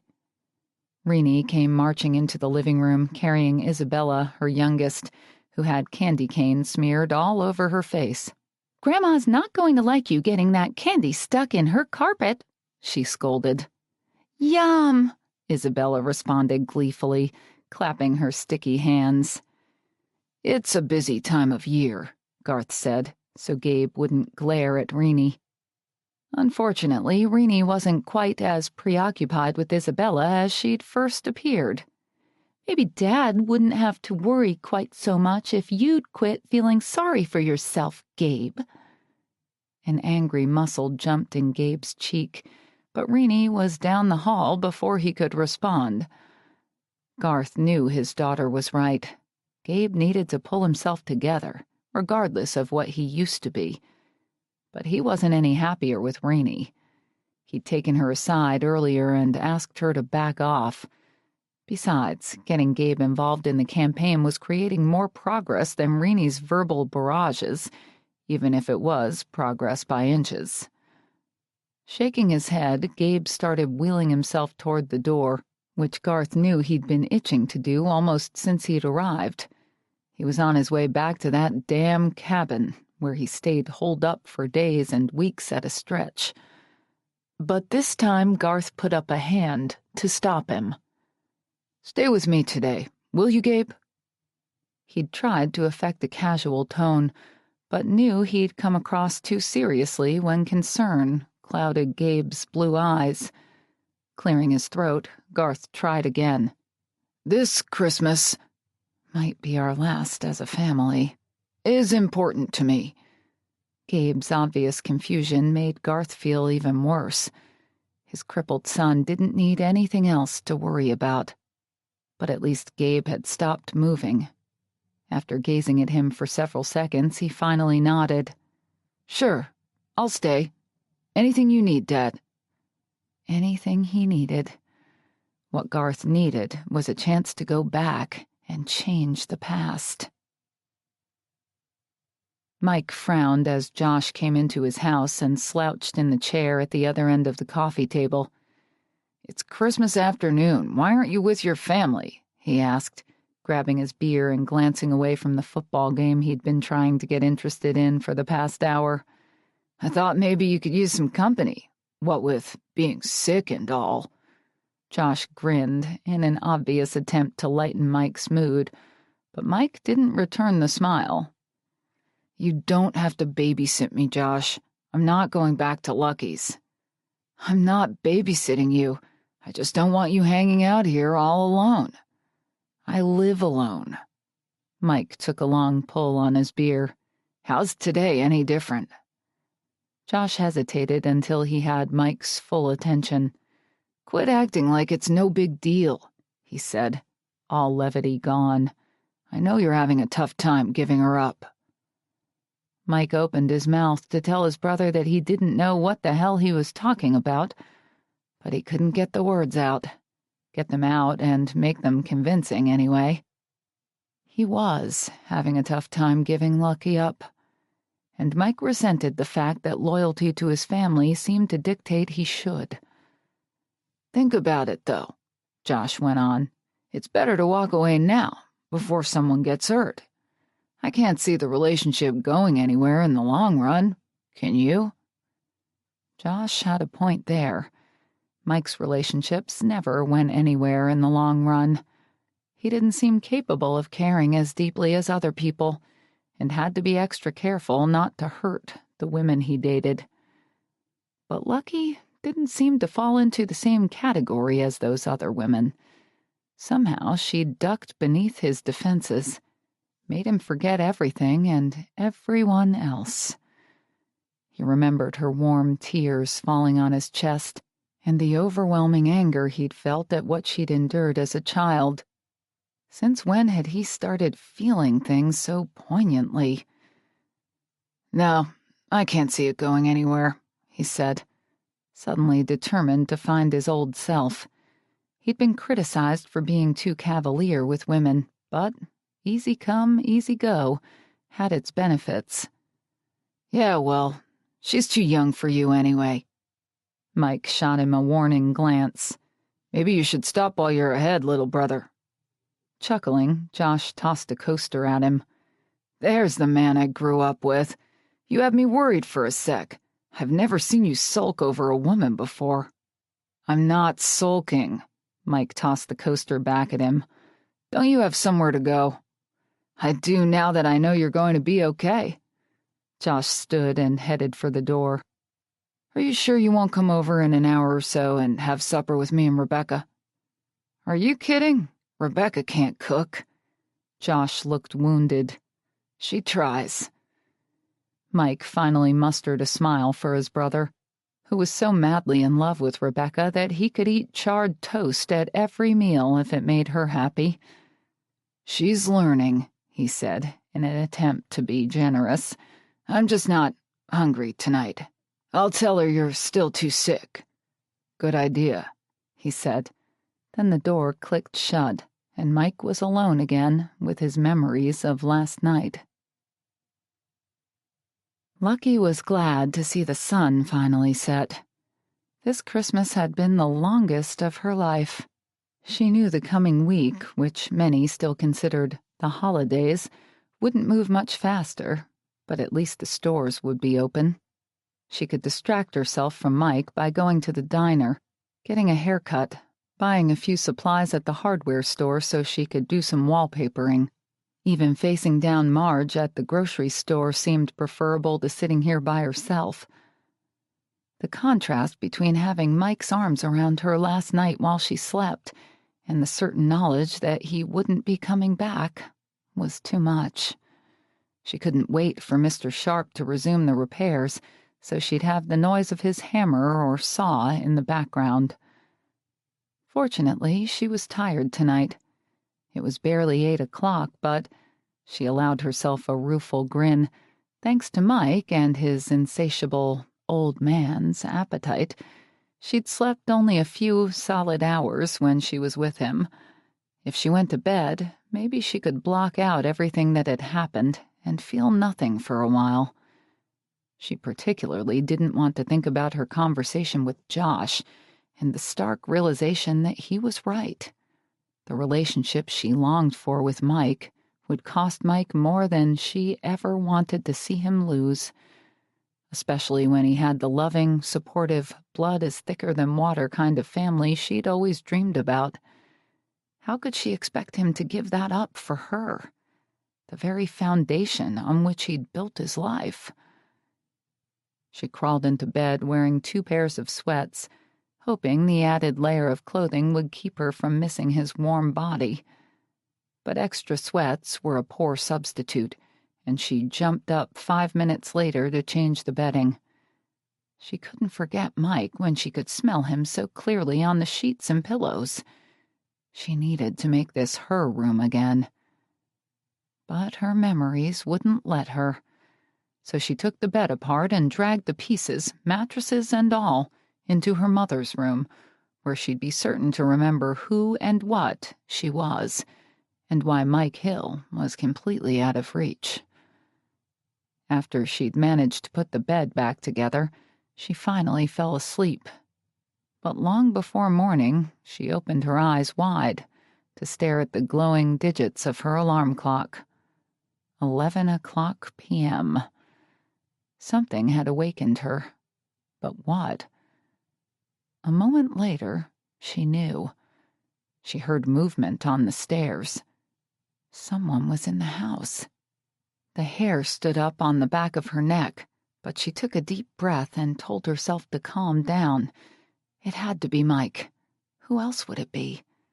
Who else even lived in the area? "Hello?" she called. There was no answer, but when she sat up, she could see light creeping through the crack beneath the door. She'd turned off all the lights before bed. "Who is it?" she called again. "She's in the master. I heard her, you idiot." The gruff voices she didn't immediately recognize, sent needle-like chills down her spine as footsteps pounded along the hall. Her door banged open, hitting the inside wall with a crash before Lucky could scramble out of bed. She screamed and tried to roll to her right, but the 2 men bursting into the bedroom reached her before she could escape. Clawing fingers grabbed and gouged, and her hands were forced above her head. John Small straddled her waist. Smalley hovered over John's shoulder, holding a baseball bat. "Where is it?" John demanded. Breathing heavily from fear and their brief tussle, Lucky struggled to keep calm. It was the Smalls. She knew them. She didn't think they'd bring her serious harm. But the memory of Smalley banging her head into the payphone made it difficult to look away from the bat he slapped so menacingly against one hand. She tried to speak, but her throat was so dry she could hardly get the words out. What are you doing here?" "You have something we want." John fairly reeked of alcohol, and the solicitous smile she'd seen him wear on earlier occasions was gone. His expression now closely mimicked the slit-eyed, thug-like menace she saw in Smalley's face. The Smalls were stupid, but not truly dangerous, she reminded herself. They had jobs, families, respect. Too much to lose. "Get off me," she said, managing to put some conviction in her voice. "You're drunk." "Give me the proof you told our father you've got, and you won't have anything to worry about," John said. Lucky thought of her mother's journal. She'd come to the conclusion that it wasn't worth the paper it was written on. She couldn't find Eugene Thompson, but she felt fairly certain he wouldn't want to know her any more than Dave Small or Garth Holbrook did. The information in that journal had turned out to be another huge disappointment. But it could still ruin lives like Garth Holbrook's, if it fell into the wrong hands. Go to hell. She'd be damned if she'd give anything to John and Smalley. She wouldn't be the helpless little girl she'd once been, wouldn't be stripped of the power she'd gained as an adult in charge of her own life. Surprise registered on John's face. He glanced back at Smalley, who cursed and smashed the bat into the bed. The air stirred near Lucky's ear as the wood landed with a frightening thwump, only inches away. "You want to say that again?" Smalley taunted. The light filtering in from the hall showed Lucky how eager he was to force what he wanted out of her, but she still wouldn't bend. When her mother was alive, she'd been too young to fight the events and circumstances that had left such a mark on her life. She hadn't been able to make a positive difference to anything, hadn't been able to make sure that Morris was treated as he should have been treated. But she was older now. She could resist whatever she had the guts to resist, and she'd had enough. The people in Dundee weren't going to push her one more inch. "Go to hell," she repeated. John's grip tightened painfully on her wrists. "What now?" he demanded of his brother. "You said she'd cough it up in a heartbeat." Lucky flinched as Smalley hit the bed again. "Where is it?" "What is it?" John asked. "We could probably find it if we knew what we were looking for." Lucky glared up at them and refused to say a word. Defiance lent her strength, felt oddly liberating despite her fear. They wouldn't win. She wouldn't let them win. Deep down, she knew she couldn't. The woman she'd become would disappear completely if she did. "Smalley?" John said. Doubt had crept into John's voice, but if Smalley was having second thoughts, it wasn't obvious. Deep grooves appeared between his mouth and jowl-like cheeks as he smiled. "Stripper." Sheer terror seized Lucky. What are you going to do?" Smalley chuckled. "Give us whatever you've got that connects our father to your mother, and you won't have to find out." I could be your sister," she choked out. John grimaced as though only now realizing the implications, but Smalley laughed. "At least you're prettier than our other one." Self-preservation demanded she give them the journal and be done with it. She could call the police in the morning and report them. But Senator Holbrook's reputation would be ruined by then. And unless they hurt her badly, she knew the police wouldn't do anything. She meant nothing to this town. "Lucky?" She suspected John felt the tremors going through her because he said her name with hope. She longed to capitulate, but she wouldn't be able to live with herself if she did. She wouldn't sacrifice her self-respect. It was all she had. "I don't care what you do," she said. "I won't give you anything." Chapter 18. Mike was awakened by the sound of an engine revving up and then down the road. Every time he thought it was gone, it would break the quiet once again. Finally, he got up. It had to be a bunch of drunken kids drag racing, he decided. If he didn't put a stop to it, someone could get hurt. Cursing because he'd just fallen asleep after hours of tossing and turning, he pulled on his jeans and an old t-shirt and yanked on his coat. Then he grabbed a rifle and headed outside, only to find the road empty. He walked down to the end of the drive and looked both ways. Nothing. Of course they would have gone home, now that he'd bothered to drag his tired ass out of bed. He stood there for several minutes, heard nothing, and turned back. Before he reached the house, however, the distant sound of a motor hummed on the cold night air. Mike crossed to his Escalade and sat on the back bumper, resting the butt of the rifle on his thigh as he waited. The truck, he could see it was a truck now, judging by the height of the headlights, was drawing closer. When it was only a few miles away, he moved into the middle of the road and fired a couple of shots into the sky to make sure he got the driver's attention. At first, Mike thought whoever was behind the wheel wasn't going to stop. He was about to jump out of the way when the truck slowed, and Smalley stuck his head out the window. "What do you want, Hill?" Mike could see someone sitting in the passenger seat and guessed it was John. Smalley and John spent a lot of time raising hell together. "What are you two doing out here?" "Just having a bit of fun." Smalley glanced at his brother for confirmation, but from what Mike could see through the front windshield, John wasn't smiling. John didn't seem to be having any fun. "It's getting late. How about you go home, or at least have your fun somewhere else? We keeping you up? I wouldn't be standing out here if I could sleep." "Okay, sure thing," Smalley said, but before he could drive away, Mike heard someone call his name, softly, shakily, and seemingly out of the darkness. Mystified, he put a hand on Smalley's beefy arm, which was dangling out of the cab along with his head, and peered into the bed of the truck. There he found Lucky, tied to the side, wearing nothing but a lacy bra and a pair of white panties. Her hair looked like she'd been through a wind tunnel, and she was shivering violently. "Lucky?" He set his rifle aside and peeled off his coat. The truck lurched as Smalley put the engine in park and climbed out. "Hey, leave her be." Mike's heart thumped wildly as he hopped into the back. What the hell was going on? "This is between Lucky and us," Smalley said. "She knows what she needs to do to get out of there. Don't you, Lucky?"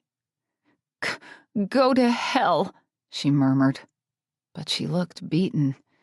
She sat on the cold metal of the truck bed, curled into as much of a ball as she could manage with her hands bound to the side.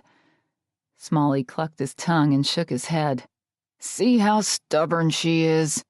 Oh, well, we just got started. She'll be singing a different tune when she's had enough." "She's finished now," Mike said, wrapping his coat around her, then working as quickly as possible to untie her. Smalley scowled. "Hey, slow down a minute, Mike. This here's none of your business." "It is now." A grunt reached Mike's ears as Smalley reached over the side to stop him, but Mike gave him such a murderous look that he backed off. "You'll be hearing from me once I have her safe. There's no need to act so damn self-righteous," Smalley said. "Everyone knows you don't like her any better'n we do. No one does." Mike clenched his teeth. Obviously, Lucky hadn't heeded his advice and kept her mouth shut about her possible connection to Dave. Mike couldn't think of any other explanation. "What did you figure this would accomplish, Smalley?" he demanded, growing frustrated with the knots. "Where are her clothes?" "Hell if I know. I'm such a prize I couldn't keep her from stripping down." Smalley wheezed as he laughed at his own bad joke. Mike didn't know he was going to do it. He didn't know until he lurched halfway out of the truck bed and his fist met Smalley's fleshy face. But that moment of impact was immensely satisfying, especially when Smalley stumbled and fell backward, then blinked stupidly up at him from where he lay sprawled in the road.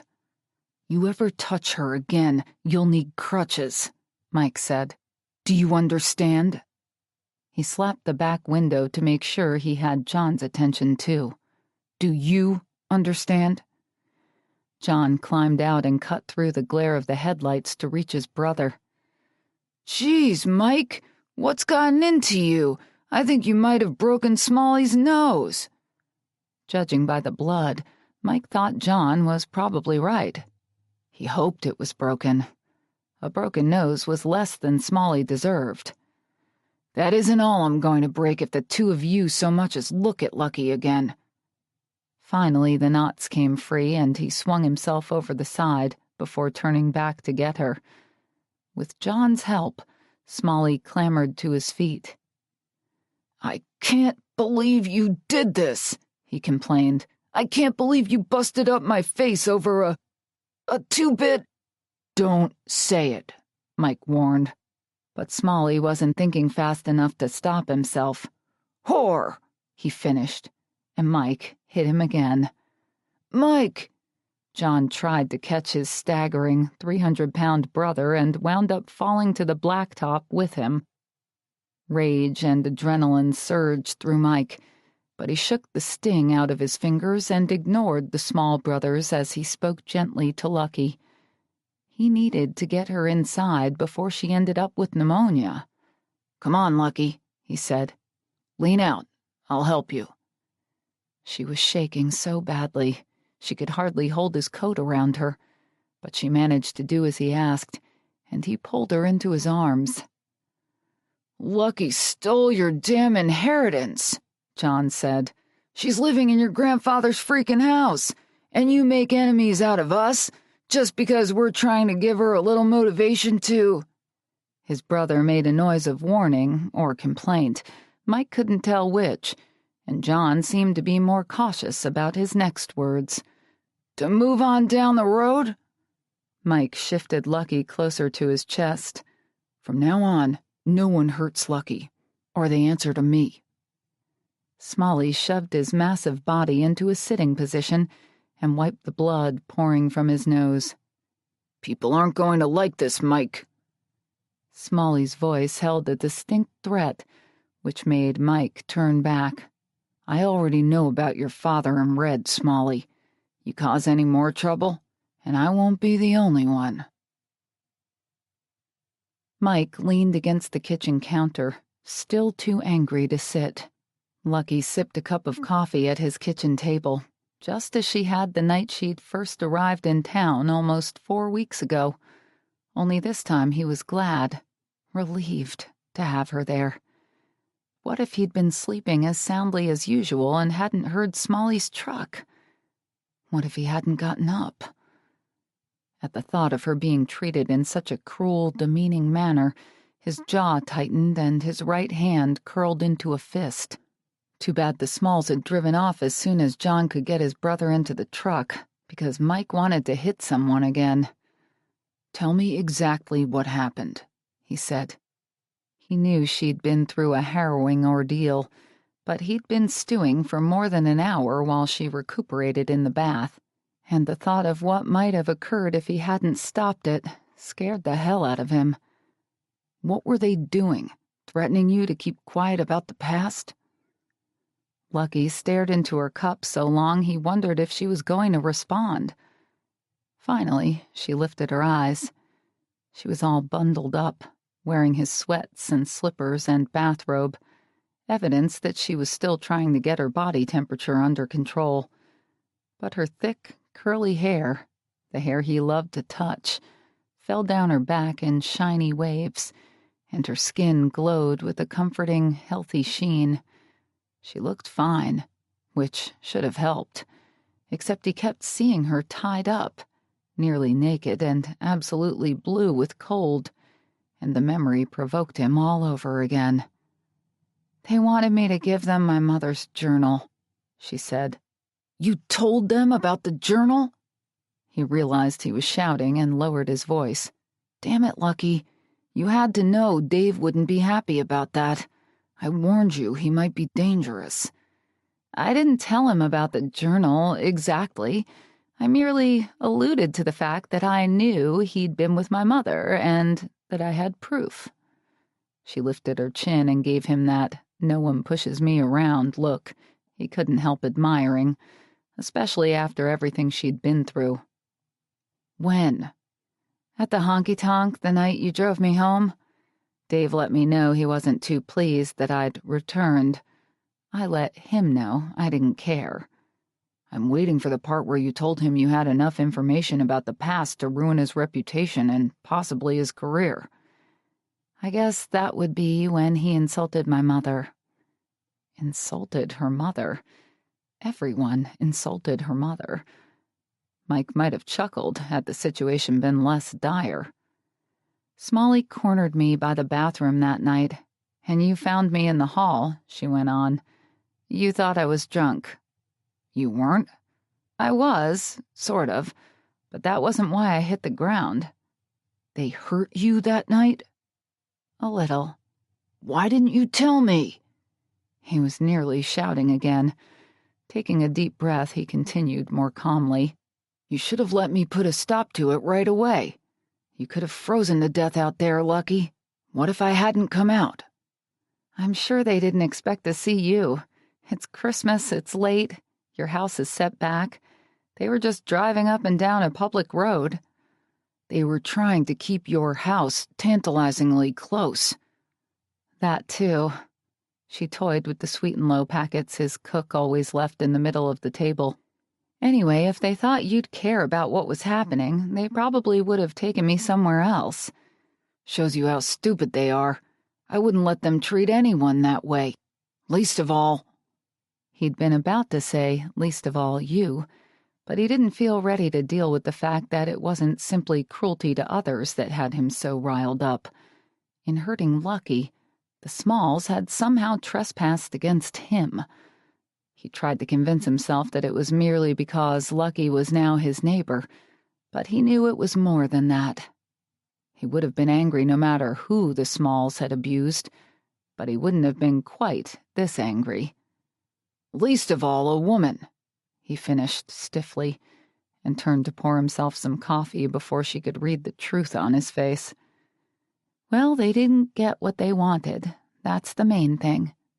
She smiled, as though her words held great significance, but Mike was fixated on the fact that she could have stopped them and hadn't. "Why didn't you give them the damn journal and be done with it?" The smile disappeared. "I couldn't." "Why not?" She sighed. "I don't really want to go into this, Mike." "Are you kidding me?" "It doesn't matter anymore." She pushed her coffee aside and stood up. "I'm leaving first thing in the morning." He could tell by the resolve in her voice that she didn't mean she was heading home. She was leaving town. He tried to draw a deep breath but couldn't quite overcome the impact of her words. "The Victorian isn't finished yet," he said, even though he was supposed to be making her a huge offer to get her to do exactly what she'd just told him she was going to do. They could find Gabe another place. Mike couldn't imagine anyone, even his best friend, living in Lucky's house. Lucky's. Since when had he stopped thinking of it as his grandfather's house? "If you want to continue with the repairs, you can do it after we close escrow," she said. He swallowed hard. "But I haven't made you an offer yet." "Make me one." "I'm not ready." The thought of Lucky driving off with all her belongings in her blue Mustang made him feel hollow inside. "Then you can mail it to me." "You're going to let those two bullies chase you out of town?" He'd hoped he could challenge her, appeal to her fighting spirit. Lord knew not many women possessed a stronger one. But she didn't rise to the bait, which made him fear she was already completely committed. She shook her head. "It's not just John and Smalley. It's your family and this town and—" "And what?" As if that's not enough. He had to keep her talking, get her to reconsider, at least until he could figure out how he felt and what he should do. She didn't answer right away. Crossing the kitchen, she came to stand before him, so close he thought she might slip her arms around his neck.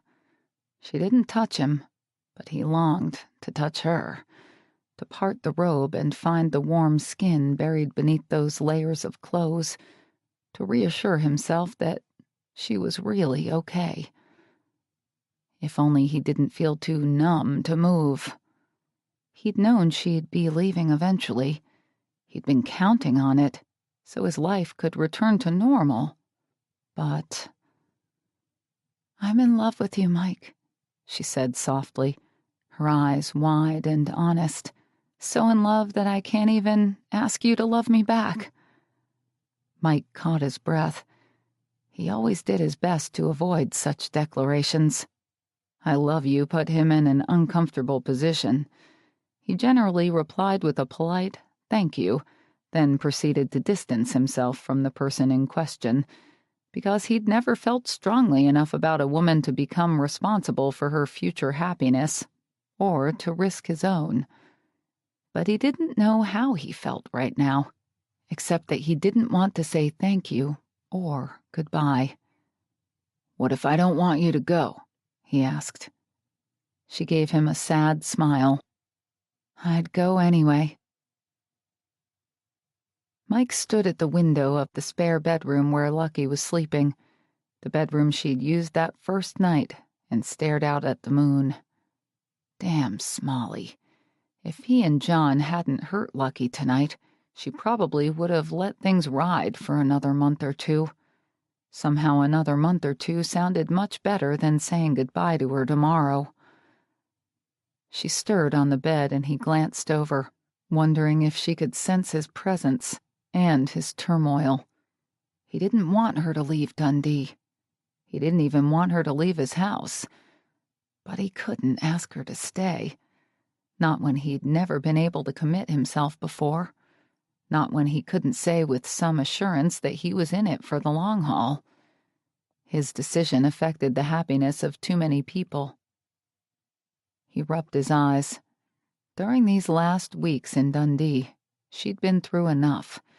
It would be kinder to let her move on and eventually meet and fall in love with someone else, someone who wasn't connected to her past, and who had a family that would embrace her and love her as she deserved. Better to let her settle in a town with no prejudices or animosity. She was so young. She deserved a younger man. But her words, "I'm in love with you, Mike," echoed in his brain over and over again and tugged at his heart. He wished he could protect her, wished he could tell everyone, including his own family, that if they tried to hurt her in any way, they'd have to deal with him first. Except he was afraid he'd be the one to hurt her in the end. She moved again, and he realized she was having trouble sleeping. He told himself he should slip out before she found him here. But if this was to be their last night together, he didn't want to spend it in his own room. Crossing to her, he sat on the edge of the bed and smoothed the hair from her face. A second later, she blinked up at him. "Hi," he said. "What is it?" she whispered. He couldn't say. He didn't want to talk. He only wanted to feel, to touch her, one more time.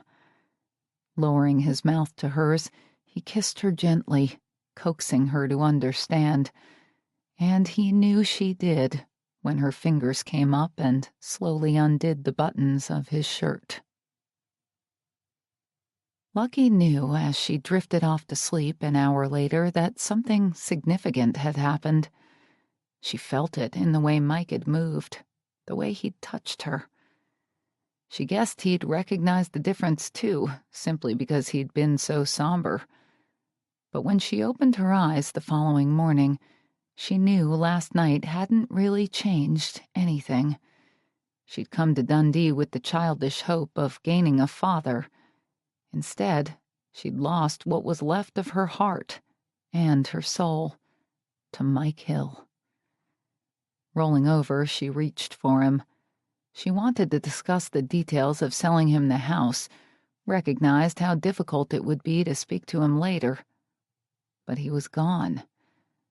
She sat up, and it was then she heard voices coming from elsewhere in the house. Lucky's stomach tensed as she wondered if it might be Mike's parents. Getting up, she walked gingerly to the door. After doing her best to fight off Smalley and John last night, and being thrown around in the bed of that truck, her sore muscles complained at the slightest movement. "They're idiots!" Mike's voice, filled with impatience, drifted back to her as she quietly opened the door. "Why would they file a police report after what they did to Lucky?" "Because Dave's furious. You messed Smalley's face up pretty bad, Mike. I saw him when he came in, and I'm telling you, He looks like he's been in a damn train wreck." Lucky couldn't place the second voice. She leaned out of the room to peer down the hall, but could see only a portion of Mike's long legs as he sat at the kitchen table. Whoever was with him seemed to be across from him, beyond her view. "I don't care how bad he looks," Mike said. "They stripped Lucky down in freezing weather and tied her into the back of their truck. When I think about it, I regret that I didn't break a few more bones. John got off too easy." "Careful," the other person responded. "Violence isn't going to get us anywhere. Does Lucky have any damage to show for what happened last night?" "Damage?" Mike echoed. "Bumps and bruises, that sort of thing? I'm sure she's got a few bumps and bruises from rolling around in the back of their truck. But that's not the point, Orton. She could have caught pneumonia out there. Or worse." Mike had called his visitor Orton. Lucky tried to place the name and finally realized that this had to be Officer Orton. She'd met him once before when he'd visited her high school class on some anti-drug campaign. Did his presence at the ranch mean that Smalley and John had gone to the police? "They claim they weren't going to take it far enough for anyone to get hurt, and you don't have proof that they would have. You can't kidnap a woman from her house, strip her, and tie her into the bed of your truck just for kicks." Orton's voice was so low, Lucky had to listen carefully to catch his next words. "They say they didn't kidnap her. They say she came with them willingly, and that it was her idea, to tie her up." "What?" "Apparently she's into that bondage stuff. Stranger things have happened." "That's bullshit!" Mike slammed his fist on the table. A moment later, he wasn't sitting down anymore. He was pacing back and forth. "Come on, Mike. You know what her mother was like, what her own reputation says about her. Everyone does." Closing her eyes, Lucky leaned her forehead against the wall. It always came back to Red. But that wasn't the worst of it. By being here and involved with Mike, Lucky was dragging him down with her. "I can't believe John and Smalley are really going to claim that." Mike's voice again. "Don't they care about their wives? John's not married anymore. And Smalley's wife is so cowed, he could say or do anything and she'd put up with it," Mike added, in obvious disgust. "Lucky's an attractive woman. Smalley and John went out for a little fun, and she jumped on the bandwagon. It's certainly believable." Mike cursed several times. Lucky opened her eyes to see Orton come into view and reach out a placating hand. "Calm down. You're overreacting." "I'm not overreacting. Smalley's lying. Lucky would never do that." "How do you know?" There was a big pause. "Mike?" He whipped around, wearing a determined expression from what she could see. "Because the only person she's ever slept with is me." Lucky smothered a gasp. Down the hall, this announcement met with an unnatural silence. Finally, Orton seemed to rally from his shock. "Mike, I don't have to tell you Lucky isn't too popular in these parts. Are you sure you want to feud with the Smalls just because you're all sleeping with the same woman?" "We're not sleeping with the same woman. I'm telling you, Lucky didn't go with them willingly." When he spoke again, Orton didn't sound convinced, but his tone suggested he didn't want to argue. "Well, I know this much. Your families are two of the oldest, most respected in the area. There's never been a problem between you before, and I don't see the point in causing one now." "I'm not causing this problem, Orton. From what your mother's told my wife about Lucky, I think your parents would rather not know you've had any contact with her. Your folks went through a lot of grief over Morris. Let them be done with Red and her kids. Don't dredge up the past. I can't change what happened last night. You can call Smalley and apologize. Put this thing to rest before it blows up in your face. Like hell. Smalley had better be damn sure he stays away from Lucky in the future. "If he presses charges, you could be in trouble," Orton warned. "And he says he's pressing charges. John's a witness. Let him try. Lucky and I will press charges too." Lucky nearly groaned out loud. Lucky and I? He was linking them together. "I'm telling you, this is going to turn into a mess, Mike. Do you really want to go that far?" "I'll go as far as I have to. I won't let them twist last night into something it's not." Lucky bit her lip. She wanted Mike to drop it. She was leaving town, and she wasn't ever coming back. It didn't really matter whether the people of Dundee believed she had some sort of kinky sexual escapade with the insufferable Smalls, as long as they still thought well of Mike. But now that he'd told Orton about them, it was bound to get back to his family and cause even more trouble. "You could have called me," Orton said. "You didn't have to punch Smalley." When Mike responded, he sounded tired, but resigned. "Yeah, I did." Chapter 19. When Officer Orton left, Mike turned to find Lucky standing at the entrance to the kitchen. "We had a visitor this morning," he said. "I heard." He leaned against the counter and shoved his hands in his pockets, wondering how she handled the outrage.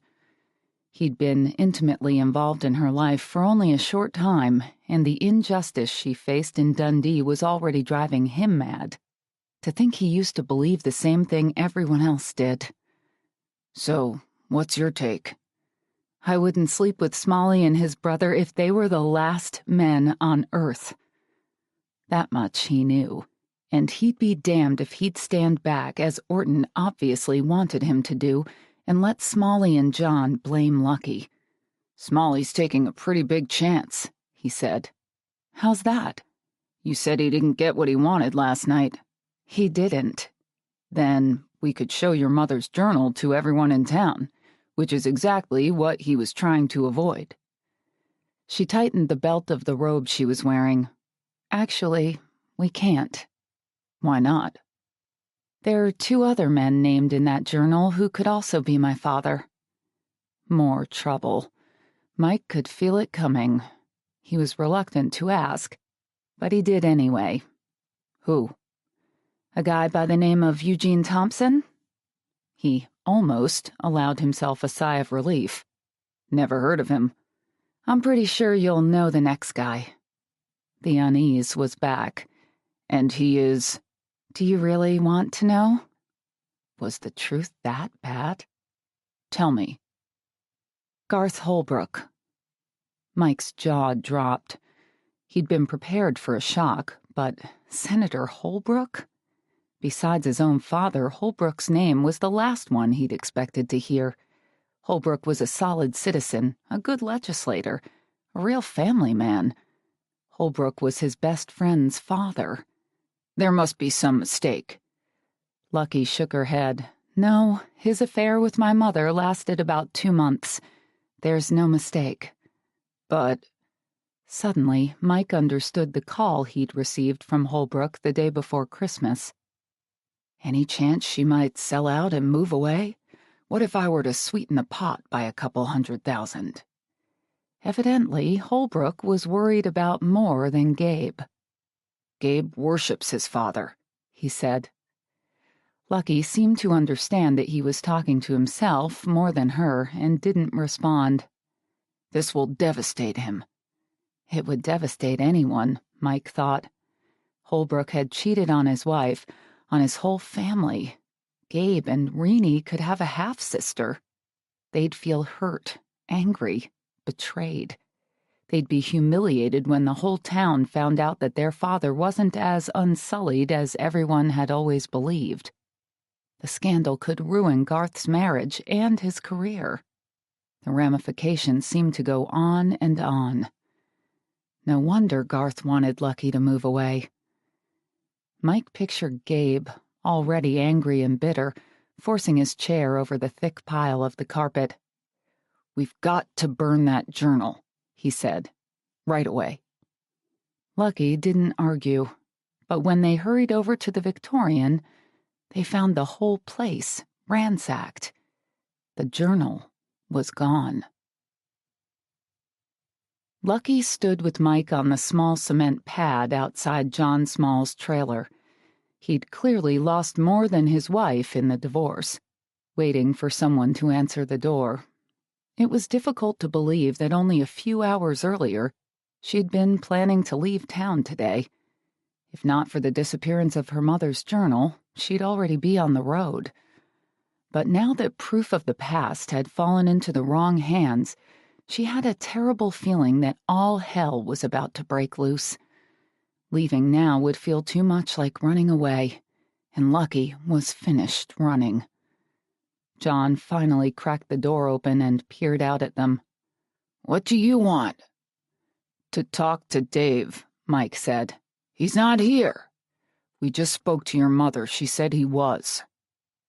John shook his head in apparent disgust that his mother had been so forthcoming with this information, but if Liz Small felt any resentment toward Mike, she sure hadn't shown it when they were at her house. Before they left, Mike had told her he'd apologize for hitting Smalley, except that Smalley had deserved it, and she'd said she knew Mike wouldn't have done it otherwise. Too bad John and Smalley weren't more like their mother. Leaving the door ajar, John went into the house, presumably to get his father. "You have some nerve coming here," Dave said as soon as he appeared. The subtle change in Mike's stance told Lucky he considered Dave a more worthy adversary than John or Smalley. She supposed it was the power of Dave's will that caused this reaction. He was used to being in charge and having a say in what happened around him. Plus, Dave was the only one of the small men who had half a brain. "We're here for the journal," Mike said. Dave had obviously been too busy glaring at Lucky to pay much attention to Mike's words, because they seemed to come as a real surprise. "What did you say?" "Give us the journal." "I don't know what the hell you're talking about. What journal? Is that what she had on me?" Confused, Lucky glanced at Mike. She supposed Dave could be playing games with them, but he sounded genuine to her. "John and Smalley didn't go back to my place last night," she said. Dave's jaw was set in an angry line. "John and Smalley went to the hospital in Boise. Then, in case you haven't heard, they went to the police. Not a smart move if you want us to keep our mouths shut," Mike pointed out. "I figure you're not going to keep your mouth shut anyway. Better to do what I can." "Let's go," Mike said to Lucky, and walked away. Lucky remained. She could almost see Dave's mind working, trying to figure out a better way to position himself in light of this new information. "I hope you're not my father," she said, "because if you are, I'd be too ashamed to claim you." She looked him up and down, just to let him know what a pathetic excuse for a man she thought he was, then followed Mike to the truck. "If you don't have the journal, and we don't have the journal, who does?" he called after her. Lucky didn't answer. "What are you going to do? Will you and Mike let this go and keep your mouths shut? Can we count on that at least?" Hesitating as she reached the SUV, she turned back. "Drop the charges, Dave." "If I do, will you keep your mouth shut?" "Just drop the charges," she said, and climbed in. When Lucky and Mike arrived at Senator Holbrook's house, Mike had to force himself to press the doorbell. He didn't want to confront Garth with what he knew. Worse was the thought of encountering Celeste and having to pretend nothing was wrong. But Lucky said the senator was the only other person she'd told about the journal, which meant he either had it, or, for Gabe's sake, he should know it was now missing. "Hi, Mike." Mike swallowed a groan when Celeste answered the door and did his best to return her smile. "Hi, Celeste. How are you?" "Good." She looked curiously at Lucky. "Who's your friend?" "This is Lucky Caldwell." She nodded graciously. "It's a pleasure to meet you, Lucky." Mike knew Celeste must have recognized Lucky's name and had to be astonished to see them together. But her impeccable manners wouldn't allow her to give any of that away. "Are you two enjoying the holidays?" Mike wasn't sure he could claim true enjoyment. This year, the holidays had had their high points, but they'd also had their lows. Too much had happened. But small talk was small talk. "We are. And you?" "It's been wonderful to have Garth home." "I'll bet." He hoped she'd continue to be happy about that, but a lot depended on the missing journal. "Is the senator here, then?" "He is. Please, come in." She ushered them into the marble entryway Mike had seen so many times growing up. It still had the high ceilings and tall mirrors he remembered, but the sculpture on the pedestal in the center had changed. Celeste had always supported local artists. Sculptures, ceramics, paintings of all kinds filled her home. "I'll get him," she said, and hurried off. Mike exchanged a meaningful glance with Lucky. She seemed different all of a sudden, more nervous than she'd been at Dave's. He reached out to squeeze her shoulder in reassurance, just as Senator Holbrook came from somewhere in the back of the house. "Hello, Mike." Garth's tone was cautious, his expression guarded.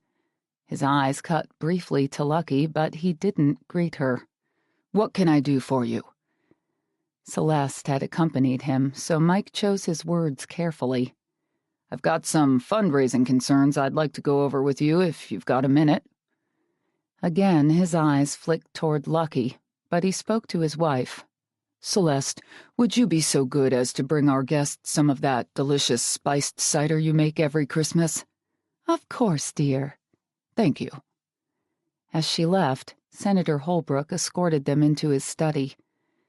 Once he closed the heavy mahogany door, he leaned against it, waiting for Mike to speak. "Do you have it?" Mike asked. "I'm afraid I don't know what you're talking about." The trees outside the only window blocked the sun, making the room darker than the entryway. Mike couldn't read Garth's expression well enough to judge his veracity. "My mother's journal," Lucky said. "Someone broke into her house last night and took it," Mike explained. "I'm sorry to hear that," he said, but he didn't seem distraught in the least, which told Mike everything he needed to know. "We wanted to alert you, just in case," Mike said, and then, because he was so disappointed in Garth, he added, "For Gabe's sake."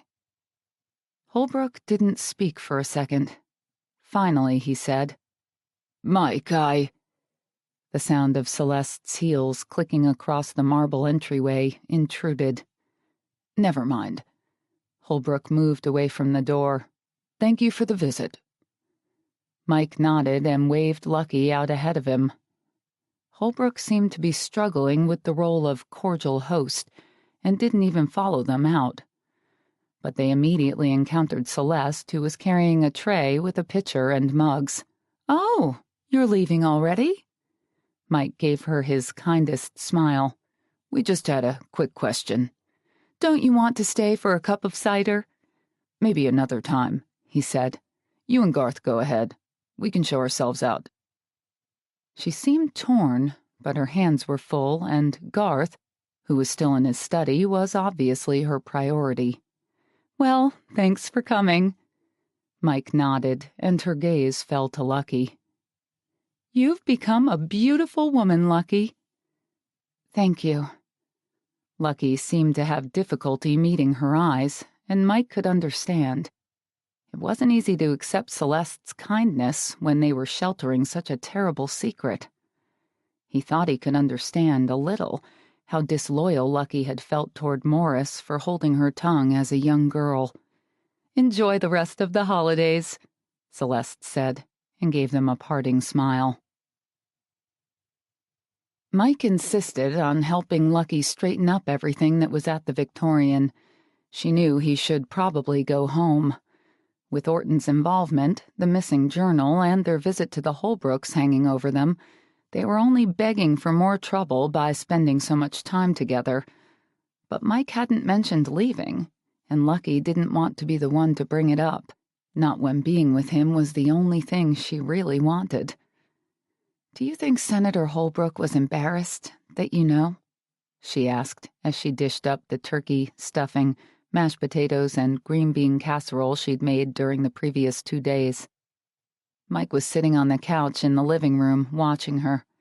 "He was feeling something. I'm not sure it was embarrassment." "He didn't ask you not to tell Gabe." "He knows I won't tell anyone because of Gabe." "Yeah, I guess you made that clear." She put the first plateful of food into the microwave so she could heat it up. "Why did you tell Holbrook about the journal in the first place?" Mike asked. Lucky kept her face averted so he wouldn't know what a disappointment her conversation with Holbrook had been. "I wanted him to take a paternity test." "He declined?" "He offered me $200,000 to go away." Mike didn't respond for several seconds. "I'm sorry," he said at last. "It's okay." She tried to act flippant about it, but Mike was beginning to know her too well. He got up and walked over to her. Circling her waist with his arms, he pulled her back against his chest. "I know it doesn't change the way that encounter must have felt, Lucky, but he has a lot to lose," he said, kissing her neck in consolation. "Too much, apparently. Seems like everyone who associates with me has too much to lose, doesn't it?" She laughed, but she knew he'd drawn the connection to himself when his arms tightened. "It's not fair to either one of us that your mother made such a terrible mess of everything." Lucky put her hands on his arms, reveling in the solid feel of him behind her, the comfort of his solace. She wasn't all bad, you know. She'd spoken the words so softly she wasn't sure he'd heard until he responded. "Tell me some of the good things." That he was even willing to listen surprised Lucky.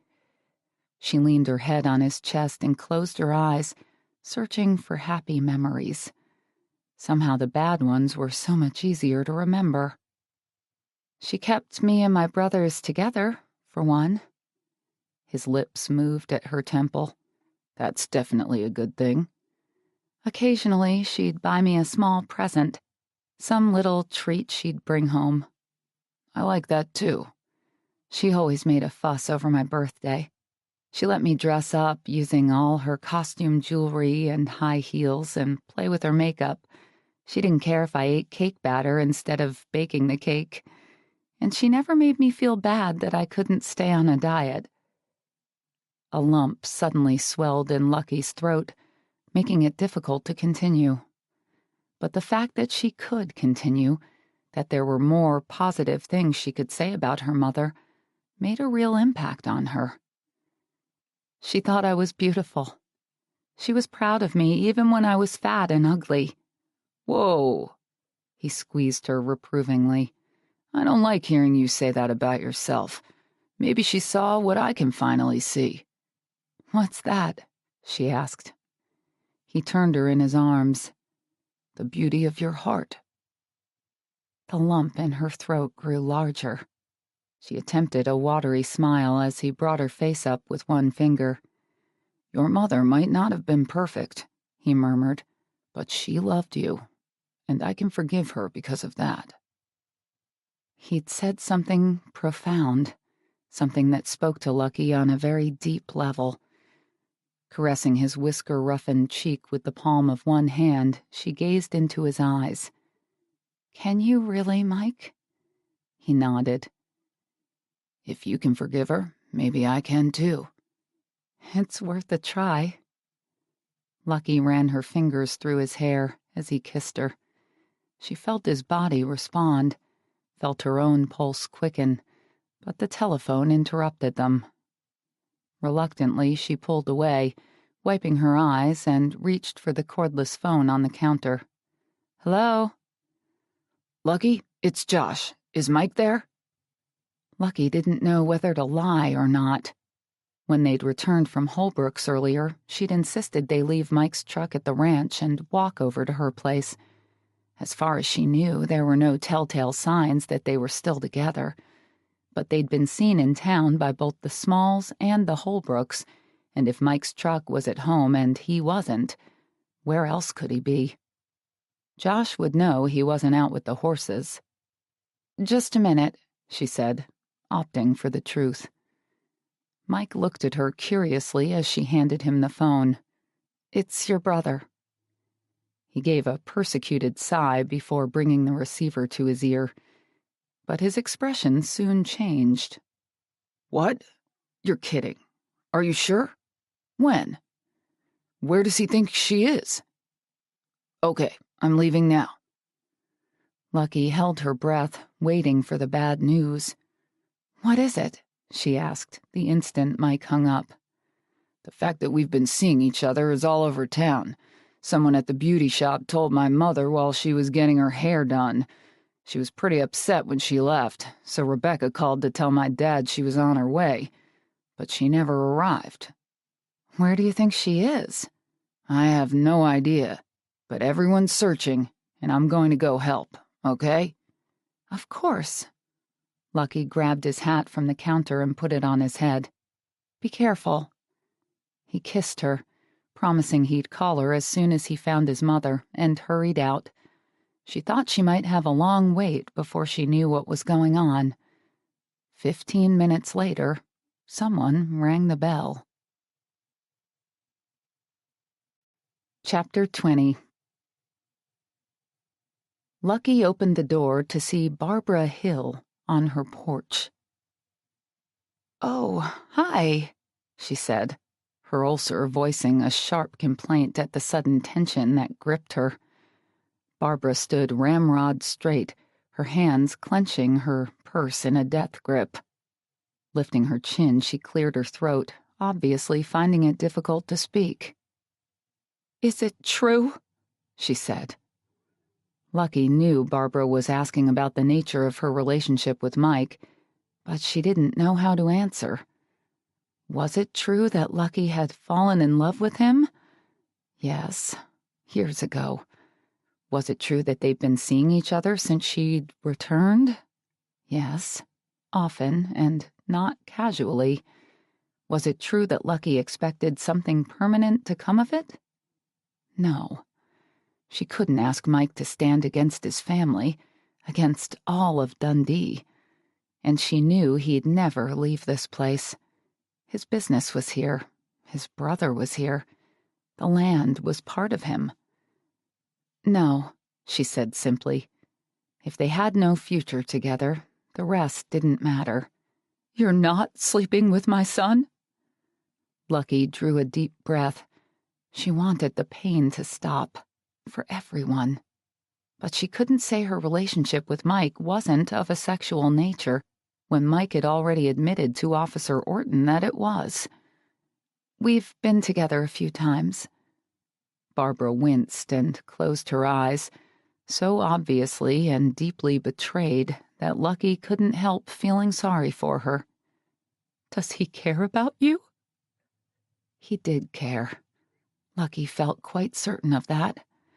But she knew it would only hurt his mother to hear it. "No." She shook her head. "It was all me. I've loved him since I was little. But you don't have to worry. I'm leaving town today, and I won't be coming back." Her complete surrender left Barbara with nothing to fight about. "Thank you," she said quietly, stiffly. Then she left.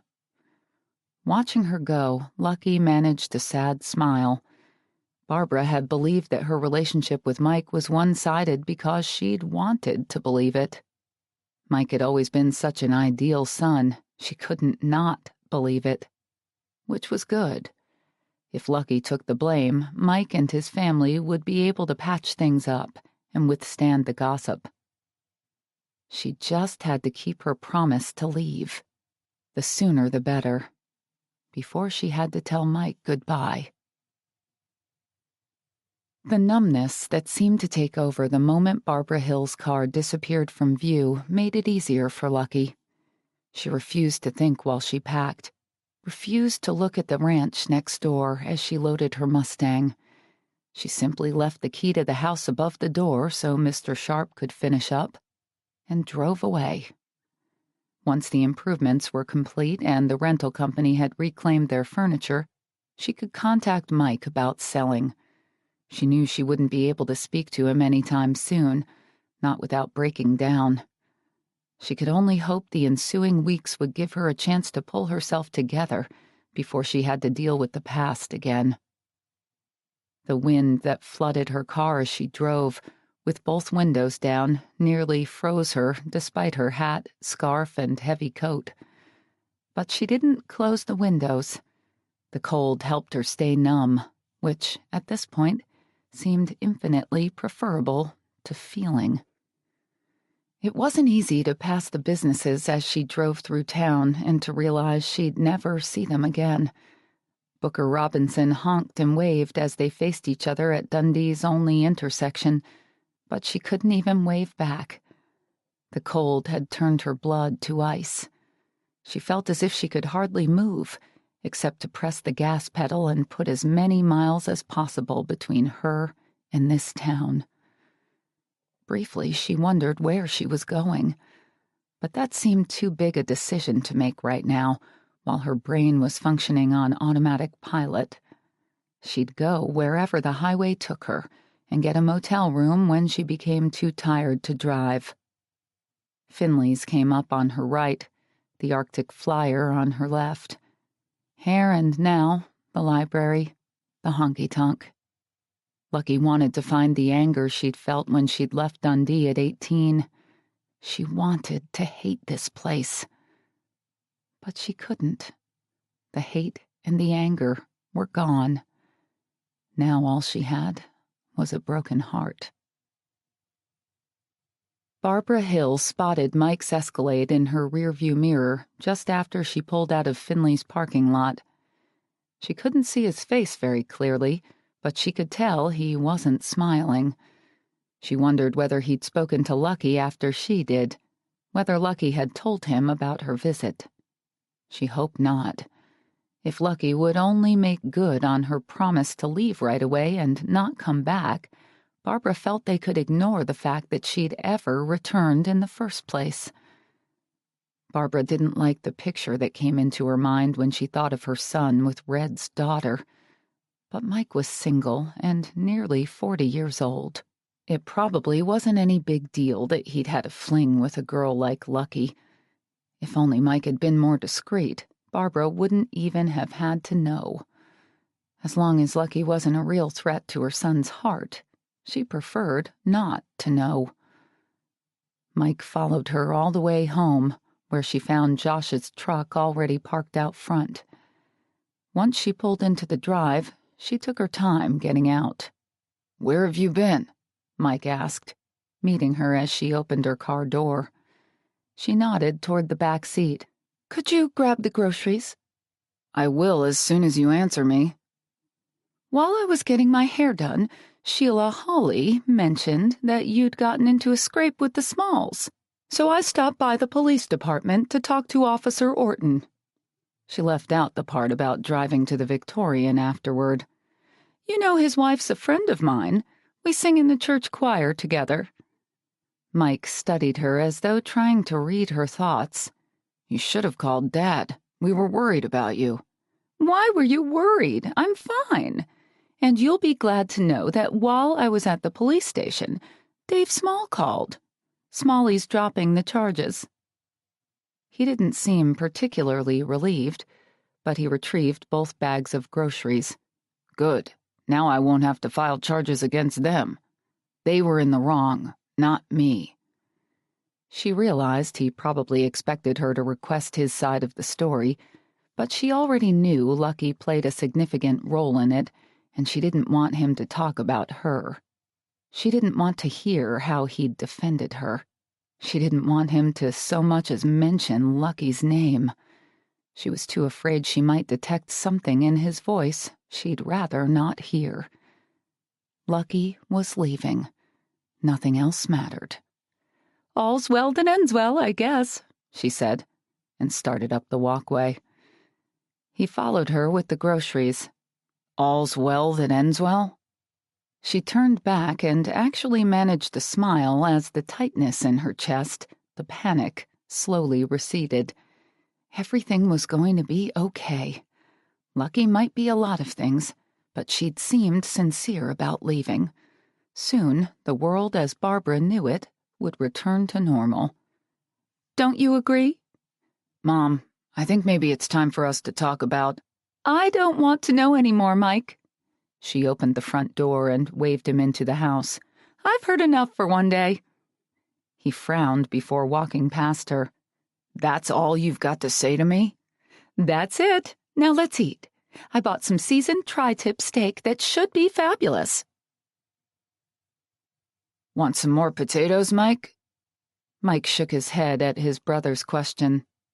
Josh had asked him twice if he wanted another helping of potatoes. Rebecca had offered him seconds, too, before she left the table to see if she could get a cranky Brian to nap in the back room. Mike would have pointed this out to Josh, except he knew his brother was only trying to compensate for their father's morose silence. Larry sat brooding over his meal and had barely spoken to Mike all evening. "What about salad?" Josh said. "You get enough of that, too?" Mike glanced up. "I'm fine on salad, Josh. Thanks." Josh sent him a lame grin. "Sure thing." "What are your plans for New Year's, boys?" Barbara asked. In the face of Larry's surliness, her false cheer seemed more forced than ever.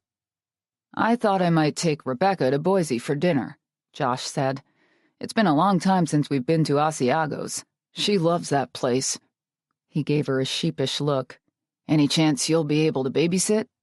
"Of course." She poured herself a third glass of wine. Mike couldn't help noticing that she was eating little and drinking much, far more than usual. "What about you, Mike?" "No plans," he said.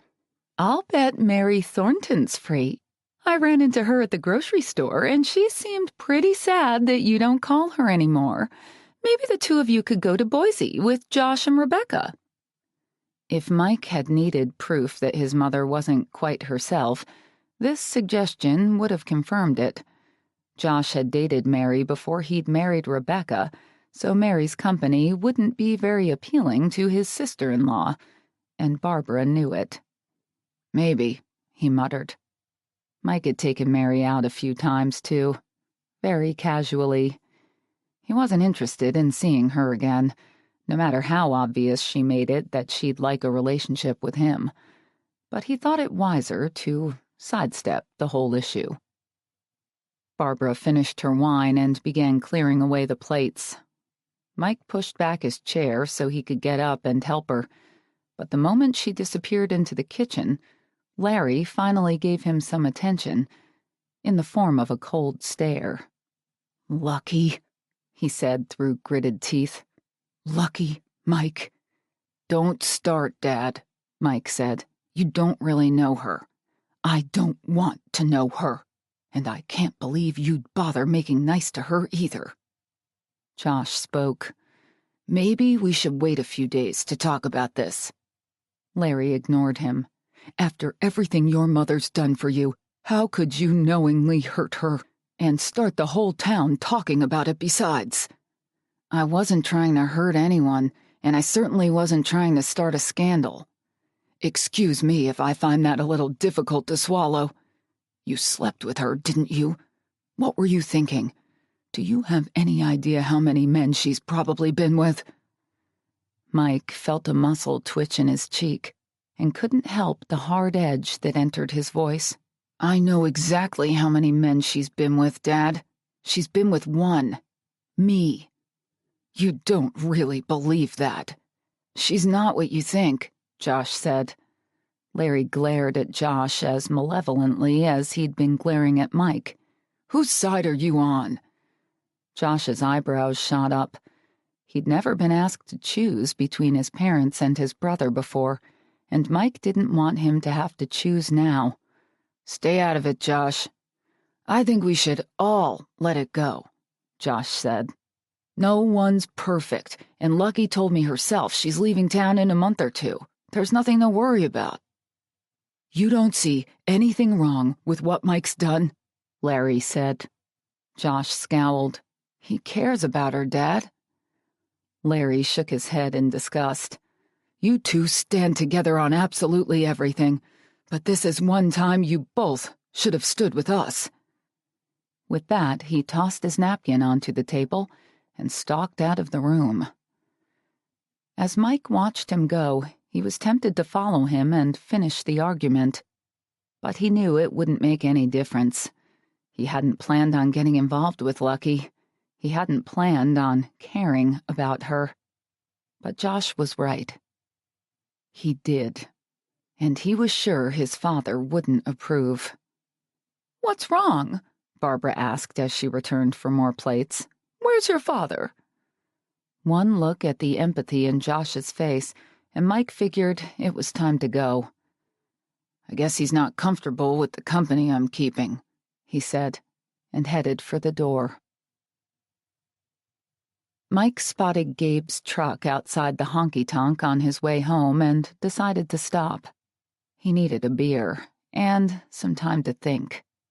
After what he'd learned about Gabe's father, he also felt he should connect with his best friend, make sure Gabe was still okay as Gabe ever was since the accident.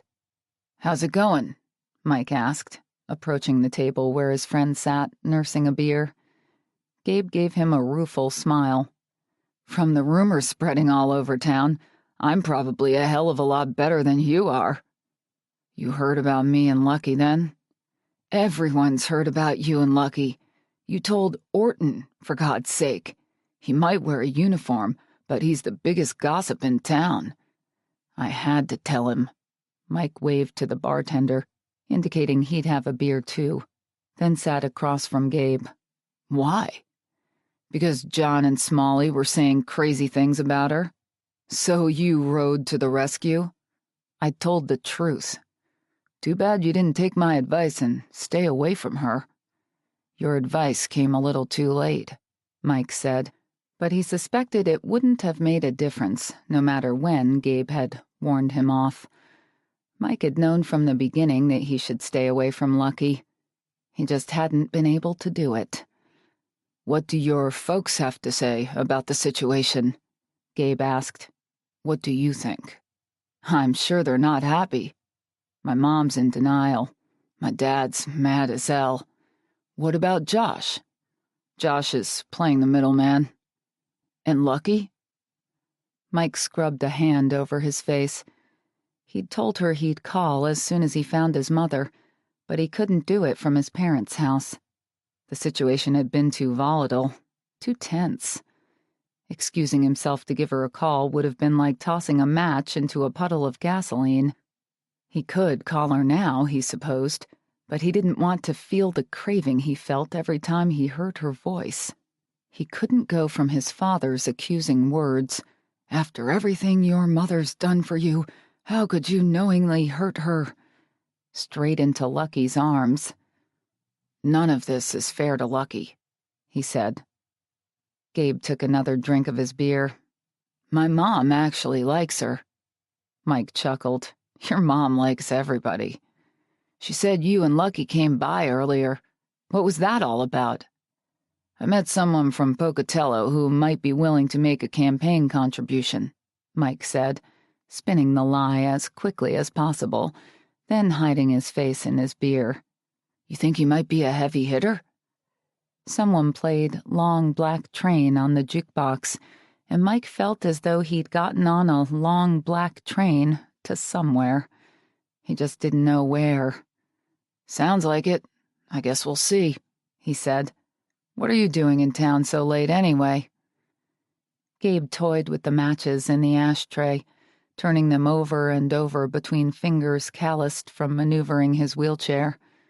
"Trying to decide whether or not to go home." "Why wouldn't you?" Mike asked. "You love that lonesome cabin." "I don't know. Gabe sighed. Something's going on with my dad. It's driving me crazy. He hasn't been himself for a couple of weeks now. Mike tried not to fidget uncomfortably. What does he say when you ask him? He says he's fine, but then he adds little comments he doesn't typically make. Like how proud he's always been of me. Gabe stared into his beer, shaking his head. He loved watching me play football, man. He was there at every game. He's still proud of you, Gabe. Right. Gabe rolled his eyes, but before Mike could say any more, he continued. Earlier, out of the blue, my dad said that Renee and I are the best things in his life. He said he wanted me to know, no matter what might happen, that he... Gabe paused, drawing a line in the condensation of his glass. That he'll always love me. Connor Armstrong, who'd developed the Running Y resort a few miles out of town and turned it into a tremendous success, came in, along with his wife Delaney and some of the cowboys who worked for them. Mike and Gabe waved to acknowledge their entrance. Connor had been a big help with the campaign so far, and Mike had always liked Delaney. Connor and the others stopped long enough to say hello and chat for a minute or two. When they moved away, Mike went back to his conversation with Gabe. Garth has been a good father, hasn't he? The best. Gabe's eyebrows lowered. So why the sudden insecurity? I can't say, Mike said, cringing a little at how, literally, he meant that. I'd think maybe he and my mom are having marital trouble or something, but Mom's more devoted to him than ever. How does he seem to feel about her? Mike couldn't resist asking. There had to be problems, or Garth wouldn't have broken his marriage vows. Gabe shrugged. He treats her well. I've never heard him say a negative thing about her, and he certainly demanded that Renee and I give her the proper respect while we were growing up. Whatever it is, it'll blow over, Mike said. Garth had probably already destroyed Red's journal. The Smalls hadn't even known the journal existed. Mike and Lucky were the only other people to know Garth's terrible secret, and they were never going to say anything. Garth was probably just rattled by what could have happened. Once he calmed down, everything would be fine. I hope so, Gabe said. Have you thought about what I said at the diner? Mike asked. God, you're not going to bring that up again, are you? Mike finished his beer. It might not make me very popular with you, but sometimes a friend's gotta do what a friend's got to do. Gabe studied him for several long seconds and finally nodded. I guess that's what makes you the kind of friend you are, he said, with a grudging smile. Mike wasn't sure what to think as he drove home an hour later. He and Gabe had spent considerable time talking about ways to start a viable business selling handmade furniture, and Gabe's growing enthusiasm encouraged Mike. Gabe might actually follow through with some of their ideas. But Mike couldn't figure out what to do about his own situation. Maybe he shouldn't see Lucky for a day or two, take the physical aspect out of their relationship, and try to get to the bottom of how strongly he felt about her. At least he was leaning that way, until he drove past the Victorian and didn't see her car peeking out from behind the old fountain. Then he couldn't help turning in at the drive.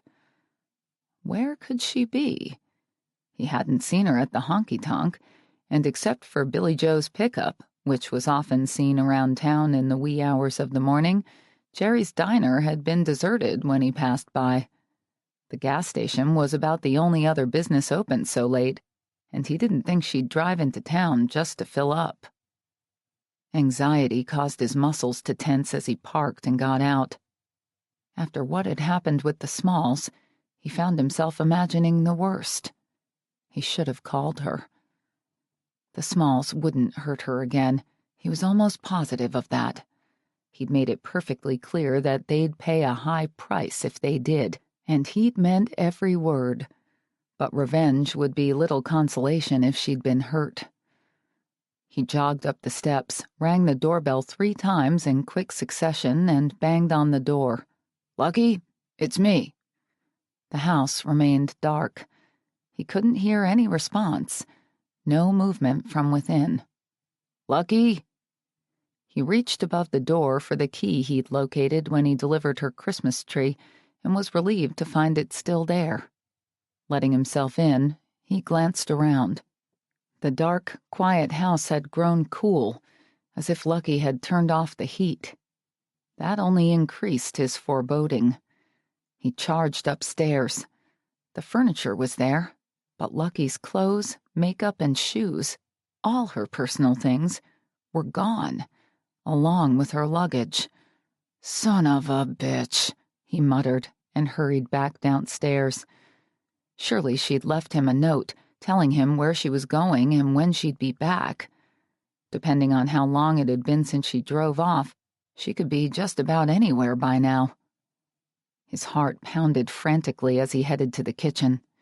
He searched the counter, the floor, even the fridge. No note. Nothing. The kitchen and family rooms were as empty as the rest of the house. Mike couldn't believe it. He'd been counting on her leaving. He thought it would solve everything. But it solved nothing. It hit him like a blow to the chest, nearly knocking the breath from him. He had to find her. But until she sent him her address so he could forward her monthly check from the trust, he wouldn't even know where to look. Walking slowly into the living room, he stared at the Christmas tree they'd decorated together. The ornaments were still there, he noted dully, but the angel on top was missing. Chapter 21. Garth sat in his study while Celeste slept, the clock ticking loudly on the wall as he stared down at Red's journal. He'd tried to make himself destroy it at least 100 times over the past 2 weeks. He was terrified their housekeeper or Celeste would come across it while cleaning, but he hadn't been able to burn the damn thing as he'd originally intended. It felt too seedy, too dishonest to have stolen it in the first place. If he hadn't found the door to the Victorian standing wide open when he'd gone to speak with Lucky to plead his case, he never would have considered doing this, despite the book's terrible ramifications. But the door had been standing open. Seeing it as the answer he'd been praying for, he'd taken advantage of the opportunity, and now he could contain the past. What he did with the journal was his decision and no one else's. It was better to perpetuate a lie than to let the truth hurt so many, wasn't it? He pictured Lucky as she'd looked standing in this very room and sighed. He'd heard a lot of disparaging remarks about her since she'd returned. He'd used them to justify his own feelings and behavior. But he didn't usually measure a person according to gossip. And the fact that Mike Hill was so supportive of her said something. Garth respected Mike, considered him almost a son. Mike. Garth shook his head. How was it possible that Gabe's best friend had become embroiled in one of the biggest scandals to rock Dundee in years, when the real scandal, the scandal that should have erupted but hadn't, was right here in this book? Slowly, Garth thumbed through the pages again, scanning for his name, the dates of his visits, the gifts he'd bestowed on Red. The sight of it turned his stomach. How could he have been so weak? Red's notes about his favorite foods, wine, and movies made it all so impersonal, as if she were sleeping with such a multitude of men she had trouble keeping everyone straight. It certainly didn't do his ego any good and completely destroyed her mystique. But what could he say? He'd been a damn fool, and he'd had to live with that for years. Snapping the book closed, he shoved it back in his drawer. Because he didn't destroy it, he had to wonder if part of him was hoping Celeste would find it. Then he wouldn't have anything left to hide. Then maybe he could wipe the slate clean. A soft knock intruded on his thoughts. Locking the drawer in which he'd just deposited the journal, he dropped the key in his paper clip holder. "Come in." He pulled a stack of papers in front of him to make it look as though he'd been going over correspondence. Celeste opened the door and slipped inside, wearing her flannel nightgown. "You're working late again." He mustered a smile. "Yes, well, there's always more to do, it seems. But the legislature isn't even in session. Can't you relax a little? It worries me when you work so hard." "I'm fine, Celeste." "You never come to bed with me anymore." He felt fairly certain she used to consider that a blessing. He knew for a fact that there had been many times when she'd feigned sleep so he wouldn't expect to make love. After all these years, he supposed her reluctance to welcome any kind of sexual advance had worn him down. He rarely approached her anymore. "It's easier to use the guest room. That way I don't disturb you." "Are you seeing someone else?" she asked suddenly. Garth felt his mouth drop open. "Excuse me? Are you in love with someone else, Garth? Is that what's going on?" He blinked, reined in his surprise, and found his voice. "No. No, I'm not."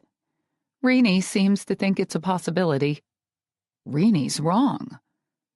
"I'm glad." Celeste smiled in obvious relief. "You're a good man, Garth." A good man?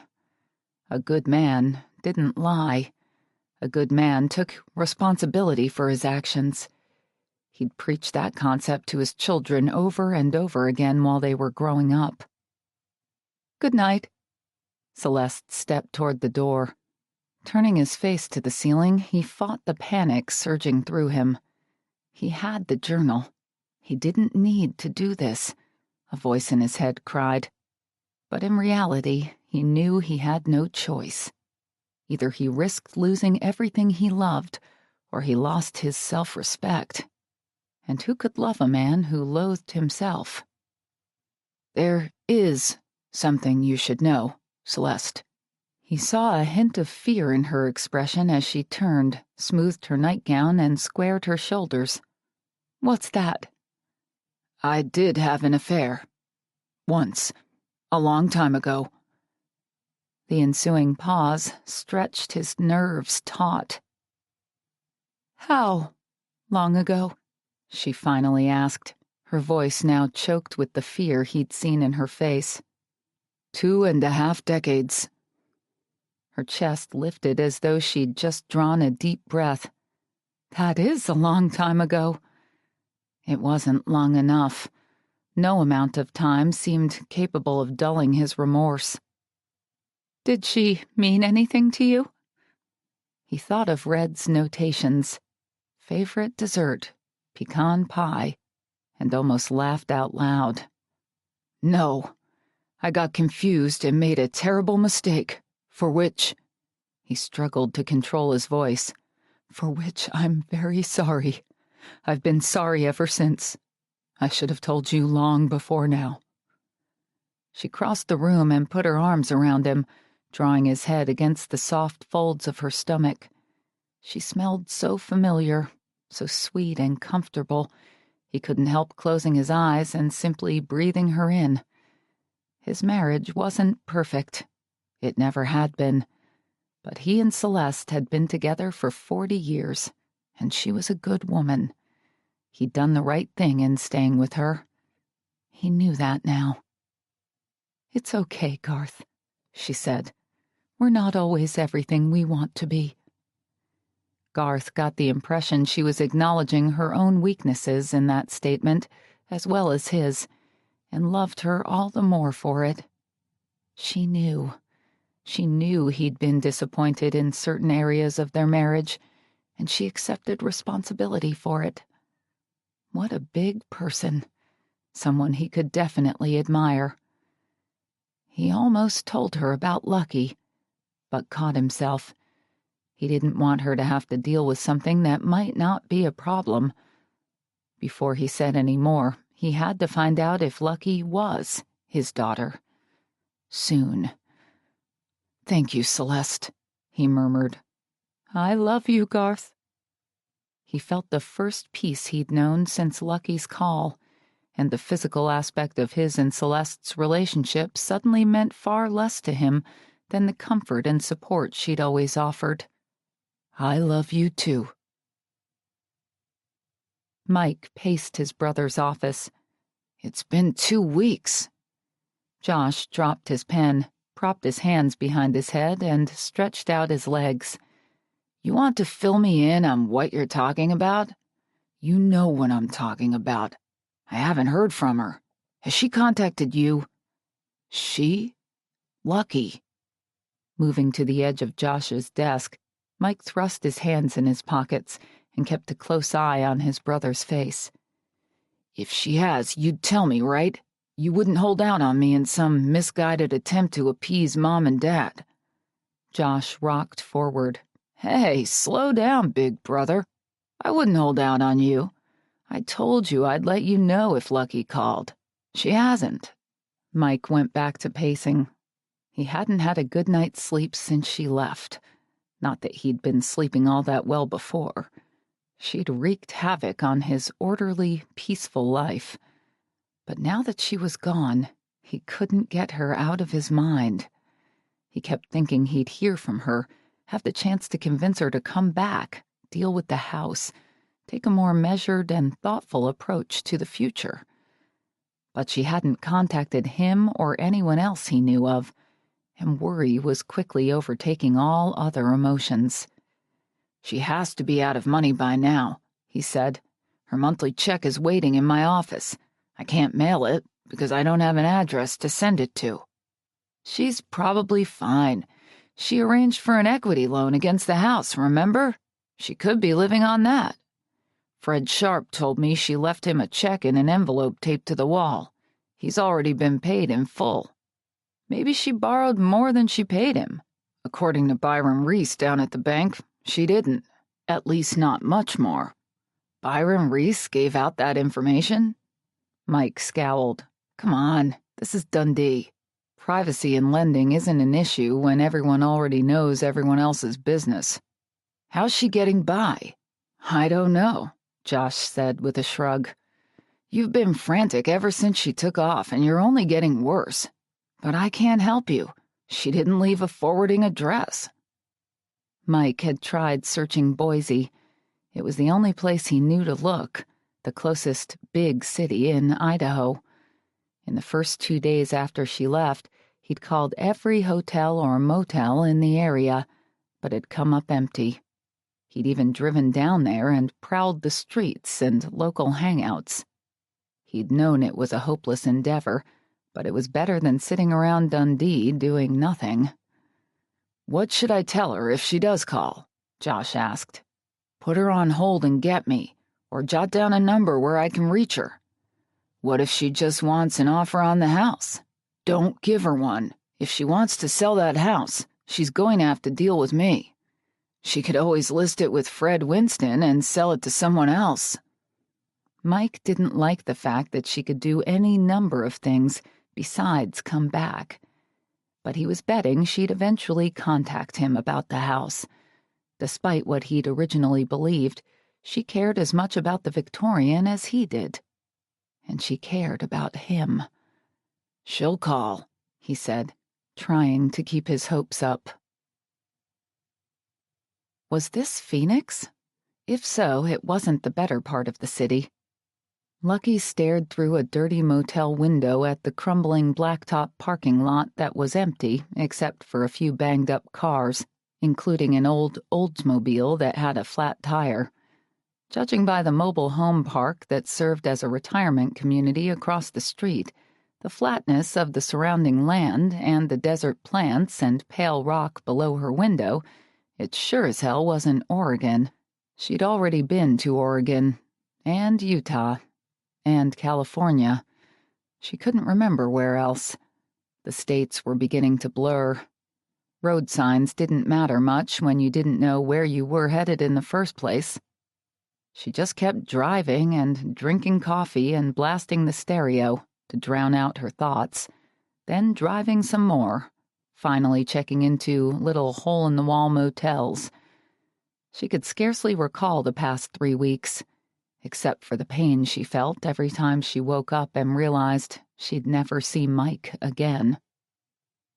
The heater in the corner kicked on with a noisy rattle. Closing the drapes against the cloudy day, she fell back onto her bed and gazed up at the cottage cheese ceiling. She tried to occupy her mind by asking herself how anyone had ever found the white, sparkling substance above her attractive enough to spray on almost every ceiling built in the 70s. But visions of Mike touching her, kissing her, crept in, as usual. Whenever she shut her eyes, she saw his face, felt his warm skin against her own. Time to go. Shoving herself off the bed before the crushing pain could incapacitate her, she started stuffing her belongings into the backpack she'd brought in from the car. She couldn't stay here anymore. Couldn't even stop long enough to volunteer for a few days.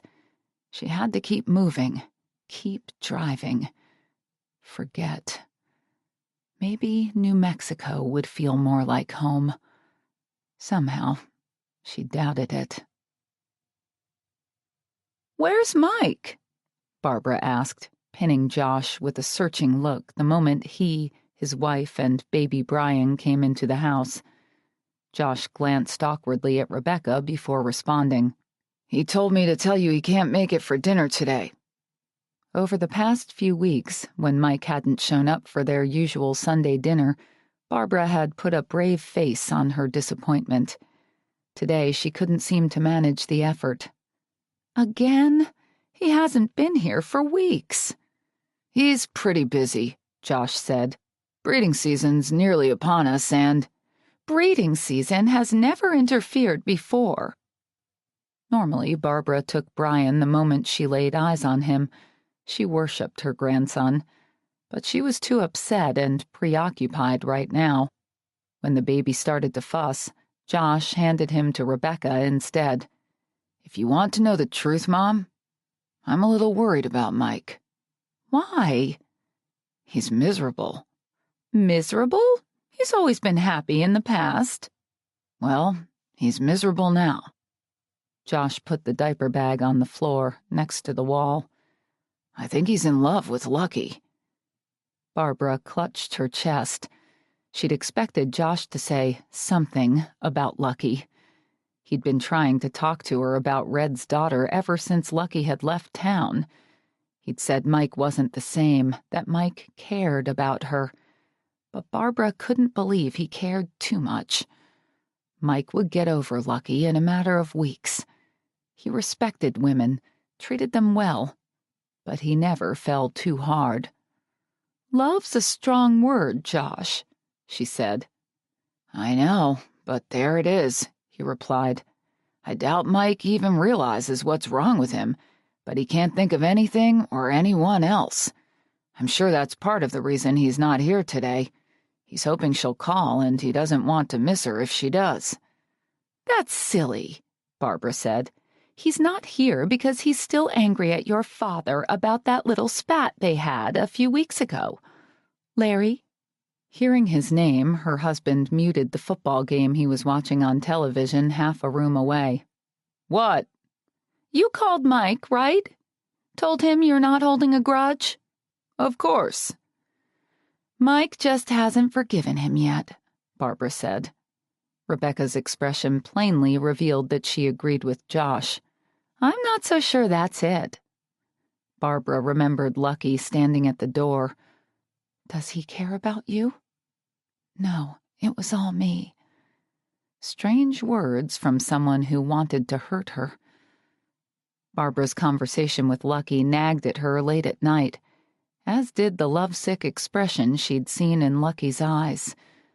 But Barbara couldn't think about that. Lucky was gone, for good. Mike had never fallen in love before. He wasn't in love now. Certainly not with Red's daughter. He'd eventually meet and marry someone else. And if Lucky loved him as much as she said she did, well, that was unfortunate. As a good Christian woman, Barbara wished Lucky no harm. She just wanted Red and everything to do with her out of her life. Tightening her apron, she finally managed a brittle smile. "He'll forget her," she insisted. "Come on, let's eat before the food gets cold." Chapter 22. The phone rang. Pulling himself out of a light sleep, Mike lunged toward it. Lucky. This late? It had to be her. She was finally calling. "Hello?" he said eagerly. "Mike?" It was his mother. Slumping back onto his pillows, he cleared his throat to buy enough time to keep the disappointment from leaking into his voice. "Hi, Mom. Something wrong?" "No, I was just up late, puttering around the house, and thought I'd give you a call. I didn't wake you, did I?" He squinted at his glowing alarm clock. She couldn't have called earlier? It was nearly 11:30 on a Sunday night. "Not really," he said, because he knew the past few weeks hadn't been any easier on her than they had on him. "I only dozed off a few minutes ago. What's up?" "We missed you at dinner earlier." So that was it. She was upset about dinner. He hadn't skipped out to make any kind of statement. He simply couldn't sit through another dinner and pretend, as she obviously wanted to, that nothing had changed. "I had a lot of work to do, stuff that's been piling up," he said vaguely. "Are you still angry with your father?" Mike wasn't sure he had a right to be angry. Considering what he'd thought of Lucky in the past, he couldn't blame Larry for his reaction. Of course his father felt betrayed. Mike would have felt the same in Larry's shoes. "No, Dad called and we talked about it." He rolled away from the glowing digits of his clock. "How's he feeling now?" "He's putting the past behind him." "Good." "I think we should all do that." "It's probably best," Mike agreed. "So, you're okay?" "I'm great, just busy. Breeding season's around the corner and—" "Business picks up," she finished. "I know." A strained silence fell between them. "Well, I'd better let you get to bed," Mike said. "Josh seems to think you're in love with Lucky," she blurted out. "Is that even a possibility, Mike?" Mike opened his mouth to deny it, but he couldn't. He knew it was true. "My feelings don't matter," he said. "She's gone." "She hasn't called then?" "Not once." "If she were to contact you, what would you say to her?" He hesitated. He knew his mother wouldn't want to hear the truth, but he'd already tried to dodge her. This time he couldn't keep from voicing the two words that sprang immediately to his lips, probably because he'd said them to Lucky so often in his mind. "Come home." "What?" Mike made no reply. "You're not saying she could become my daughter-in-law someday?" He might have reacted to the panic in his mother's voice, but the idea of marrying Lucky hit him like a club over the head. He'd been so busy trying to fight his attraction to her, trying to minimize what he felt for her, that he'd never allowed himself to imagine anything permanent. Now he pictured her smiling up at him as he slipped his ring on her finger, and felt a tremendous surge of pride and desire. "Well?" his mother pressed. "I don't know," he said. "We're wrong for each other in every way." He blinked up at the ceiling. "Except—" "Except," she echoed weakly. Mike remembered Lucky's "I don't need you" look, the one she used to reject people before they could reject her, and couldn't help smiling to himself. "Except the one that matters most." Mike used a pen to trace the number he'd jotted down a few minutes earlier. According to Rob Strickland from the telephone company, Lucky had made only 2 calls to the state of Washington while staying at the Victorian, both to the same number. which meant it belonged to one of her brothers. Lucky had mentioned that she and Sean and Kyle weren't particularly close, but it had been more than 3 weeks since she'd left. Surely they'd know how to contact her by now. Hello? It had been so many years since Mike had spoken to Kyle or Sean that he couldn't place the voice. Sean? Kenny. Feeling the tension of approaching someone he'd always considered an enemy, Mike got up from his desk and crossed the room to gaze out his back window at the barn below. He'd thought a lot about making this call. Lucky had left and wasn't looking back. If he wanted a clean break, to go on as he was before she'd returned, he could do that now. But he didn't want to go on as he'd been. He couldn't. He wanted Lucky, and he knew he'd contact anyone and everyone who might be able to help him find her. This is Mike Hill. The sudden silence seemed deafening, but then he'd expected a chilly response. What can I do for you, Mike? Kyle's voice sounded clipped. Mike had purchased the land Morris had left to both Kyle and Sean almost as soon as they'd inherited it, but that wasn't the full extent of their past dealings. There'd been many times when the animosity between Mike and Josh and Sean and Kyle had almost come to blows, usually at the honky-tonk when Sean had consumed too much alcohol. Fortunately, Kyle had always pulled his brother outside and driven him home. But that was years ago, Mike reminded himself.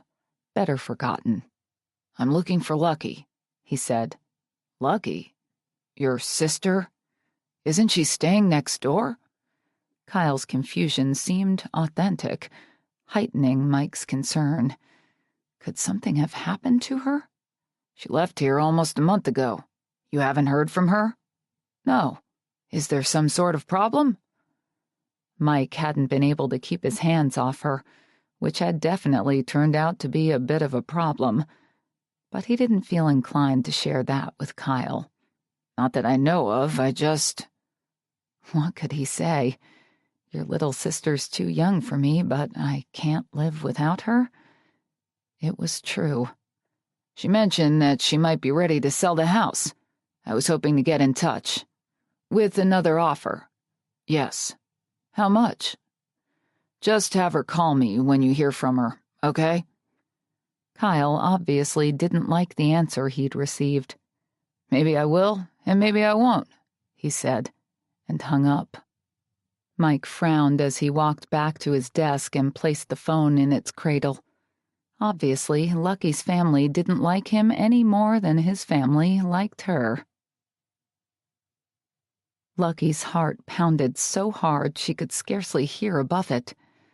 The in-home pregnancy test she'd purchased at a nearby grocery store boasted that it could be used as early as the first day after a missed period.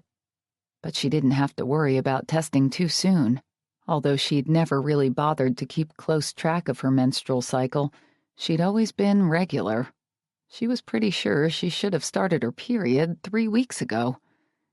According to the pamphlet that came with the test, the display on the little plastic indicator would read pregnant 1 minute after testing and not pregnant inside of 3. She knew she'd have her answer soon, but 60 seconds had never lasted so long. Mouth dry, eyes riveted on the little oval where, barring an error code, the words would appear, she told herself to pray for a negative result. She hadn't expected this kind of complication. She didn't have a home or any real direction in her life, and she certainly didn't want to raise a child in the homeless shelters where she often volunteered. She had no support from family or friends. No business having a child. And yet the thought of carrying Mike's baby made her feel a strange, yearning sensation. If she was pregnant, she'd definitely keep the child. She'd love and cherish a baby with all her heart. She glanced at her watch. 50 seconds and counting. 55, 60. Nothing. She wasn't pregnant. The condoms they'd used had done their job. Another 2 minutes would confirm it.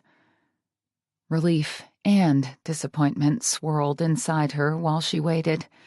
60 more seconds. 70. The digital letters appeared, faintly at first, slowly growing blacker and more distinct. Lucky expected to see 2 words, not pregnant. But it didn't look like 2 words to her. She blinked disbelievingly, then held the indicator closer to the light. Sure enough, there it was, clear as day. Only 1 word. Pregnant. Mike, it's Senator Holbrook. Mike swiveled slightly away from Josh, who was sitting across from him at the conference table going over some layouts for their new brochure. Hello, Senator, he said. What can I do for you? Is it true that Lucky's left town? Yes. Could you give me her telephone number, please?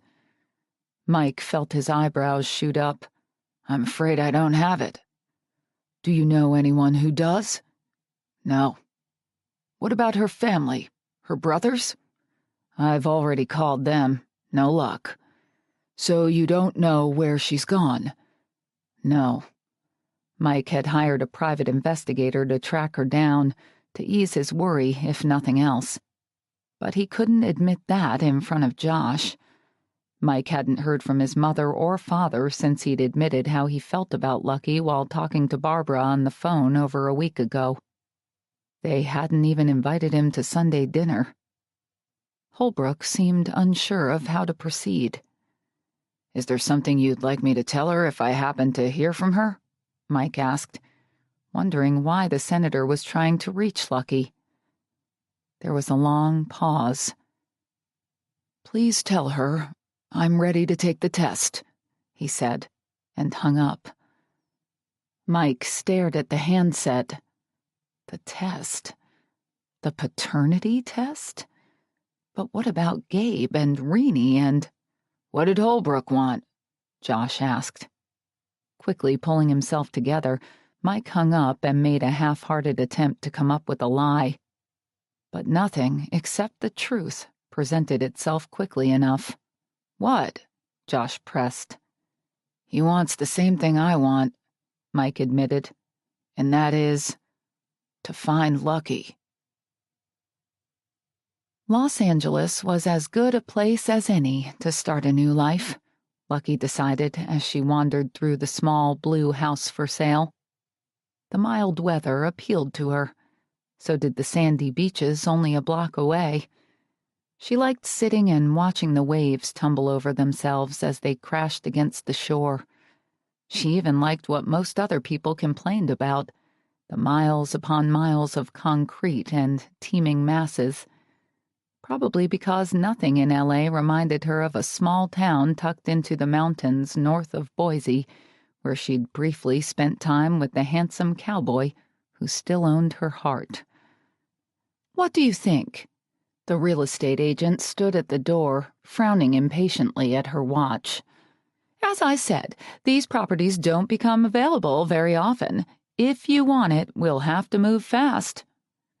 Lucky turned away from the window, and the voices and laughter drifting in from outside. The living room was situated above a small garage.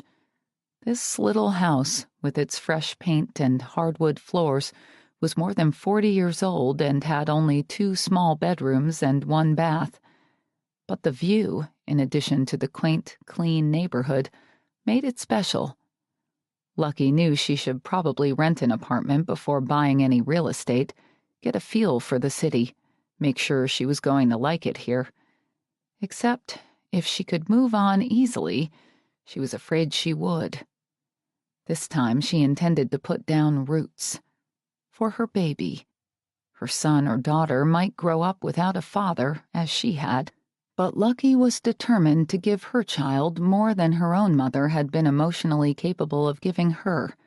Stability, direction, a strong self-image. That was going to start with a permanent home. I'll take it, she said. But my offer will have to be contingent upon selling the house I own in Idaho." "What?" The sour expression that crossed the realtor's face revealed how unwelcome she found this news. But Lucky couldn't do anything without selling the Victorian first. The beach house was going to cost everything she could conceivably get from the sale of the property she'd inherited. Small in L.A. certainly didn't mean cheap. Without her monthly check from the trust, Lucky couldn't even make a rental deposit. She had barely $100 left in her bank account. She'd been holding out as long as possible, trying to put a buffer between her and Mike before she had to deal with him again. But time had just run out. "You didn't tell me you had to sell your own house first," Priscilla Hathaway said. "It won't be a problem," Lucky assured her. "I have an eager buyer who definitely has the money. It shouldn't take more than a couple of weeks to close escrow." Her face instantly brightened. "Oh, well, let's go ahead and write up the paperwork then." Lucky took a deep breath and nodded. This was the right thing to do. She'd get a job, work, somehow become the kind of mother she'd never had. But she didn't have the nerve to call Mike. She couldn't bear to hear his voice. So she called Josh instead. Chapter 23. "Mike, I finally heard from her." Mike jumped as Josh flung open the door to his office and let it crash against the inside wall. But what his brother was saying made an even greater impact. Mike knew Josh was talking about Lucky, even though he hadn't said her name. "When? Just now?" Mike stood and glanced anxiously down at the buttons on his phone. 2 of them were lit. "Which line?" The question seemed to cast a pall over Josh's excitement. She's not on the phone anymore." "Why not?" Mike asked. "I told you I wanted to talk to her. Did you get her number? Somewhere I can get hold of her?" "I have a fax number," Josh shrugged, helplessly. "That was all she'd give me." "A fax number?" "She asked for an offer on the house. I told her I had to talk to you about it. She said to fax it to her when we were ready and hung up." "That's it?" Mike tried not to feel stung that she hadn't called him, that she wouldn't even speak to him. "Just about, other than the fact that she asked me to act quickly." Mike sank back in his seat. "Why the rush?" he asked, his initial excitement turning into a variety of other emotions. "She didn't explain. I think she needs the money." Of course she did. She should have called long before now. "Did you tell her Senator Holbrook is trying to reach her?" "No, she was all business, quick and to the point, and I was too busy trying to get her to slow down so you'd be able to talk to her." He hesitated. "What does Holbrook want with her anyway? He never did tell me." "I can't say." Mike thought Josh might push him, but he didn't. Well, what? Are we going to fax her an offer?" Lucky. What did she want? He wondered. Was she happier without him? Was that the message she was trying to send? He hoped not. "Yeah, we'll fax her an offer," Mike said at last. "How much?" Considering what was at stake, he had to go for broke. "Whatever it takes." Lucky sat primly in the beachfront realty office, awaiting Josh's fax. She'd asked him to respond right away and felt quite confident that he would. The Hill brothers had waited too long to get their hands on Morris's house to be unresponsive now. Priscilla, the realtor she'd been working with, caught her eye while talking animatedly on the phone and smiled. Lucky knew it was simply a professional courtesy, an automatic reflex, which was too bad. She felt she could use a real friend at this moment. Her palms were sweating, and she was finding it difficult to breathe. She was letting go at last, taking a stand for her future, moving on with her life. She was saying goodbye to Dundee and Mike Hill forever. Hoping to calm the butterflies in her stomach, she willed away the sense of loss and regret goodbye engendered, along with the terrible questions that had haunted her since she'd found out about the baby. Should she tell Mike? If so, when?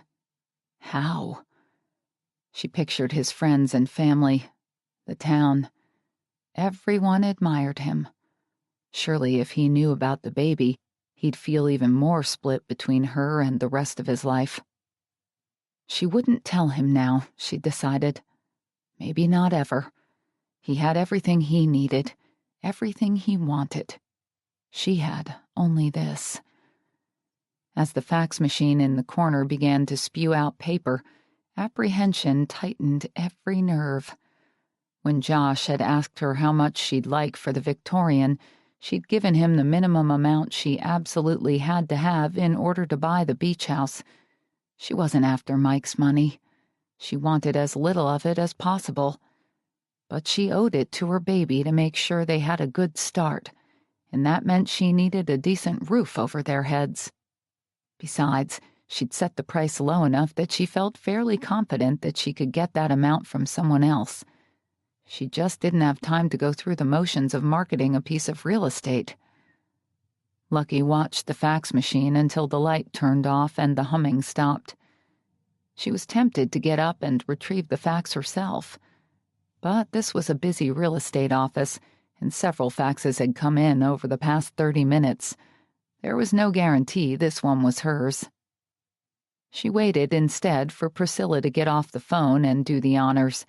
But with every second, her anxiety grew.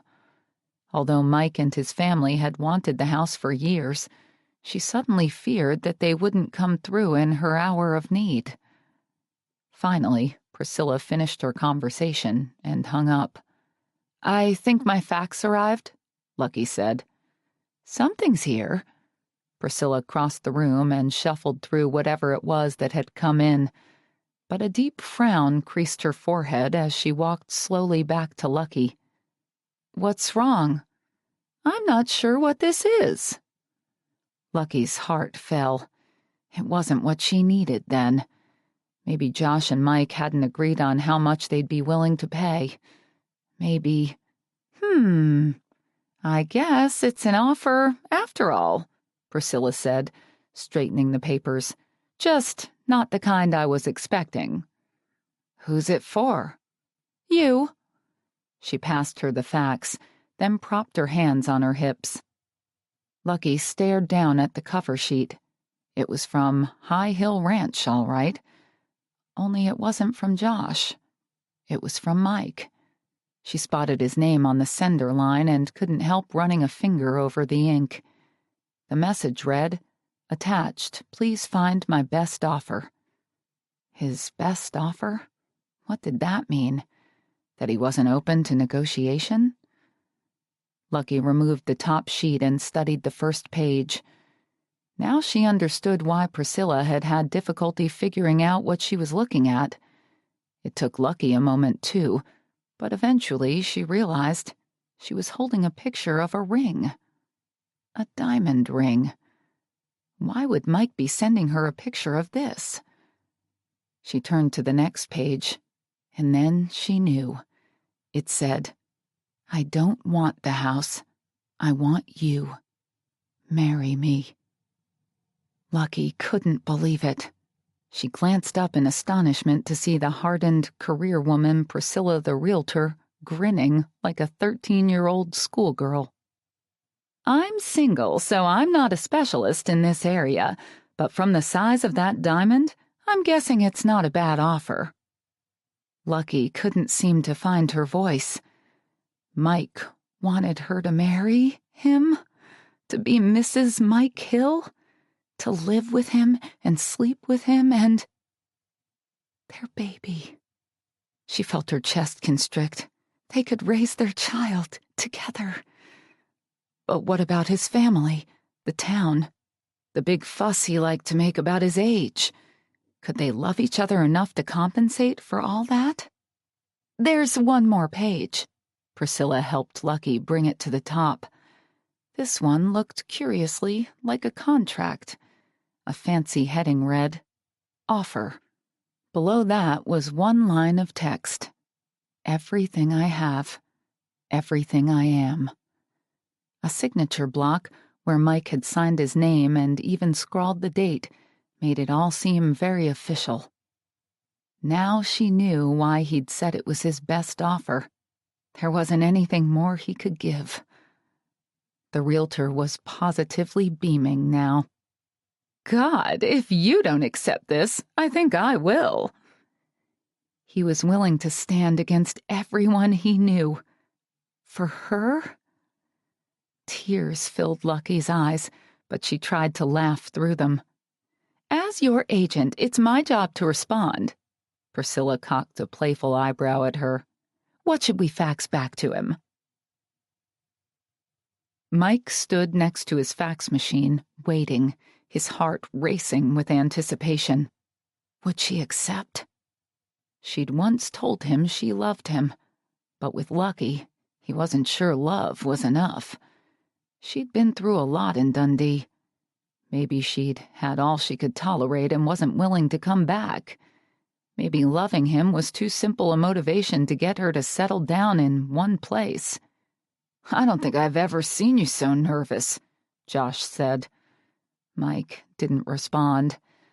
Since the day Josh was born, he'd shared almost everything with his brother. He supposed it was fitting that he'd included Josh in this moment, too, since it was one of the most terrifying of his life. But he was more than a little worried about how he might handle his disappointment if she said no. He'd never committed himself before. Never been in this position. I know she loves you, Josh said, as if trying to convince them both. I could tell that day I was talking to her in the barn. She didn't even bother to deny it. Mike interrupted to shut him up. He was stressed enough without Josh's anxiety adding to his own. If you're really so sure she's going to say yes, quit wearing a hole in the damn carpet. Actually, I don't think I'm worried about her saying no. Yes might be worse. Mike stabbed a hand through his hair. Mom and Dad, and Uncle Bunk, and Aunt Corey, and all the others. Josh shrugged and pivoted for another pass. Oh well, maybe I'll get to be the family favorite for a while. You're the baby of the family. You've always been the favorite. Well, I guess it doesn't hurt to solidify my position. Josh checked his watch. How long's it been? Mike asked. 15 minutes. Seems like longer. I know, the wait's killing me. You'd think I was the one who'd just proposed. Mike started to chuckle, but fell silent the second the fax machine whirred to life. Here it is, he breathed. Josh came to stand next to him. They both watched the papers slide smoothly into the receptacle. Then Mike retrieved what Lucky had sent. The cover sheet indicated it came from some real estate company in Los Angeles. But her location was no surprise to them now.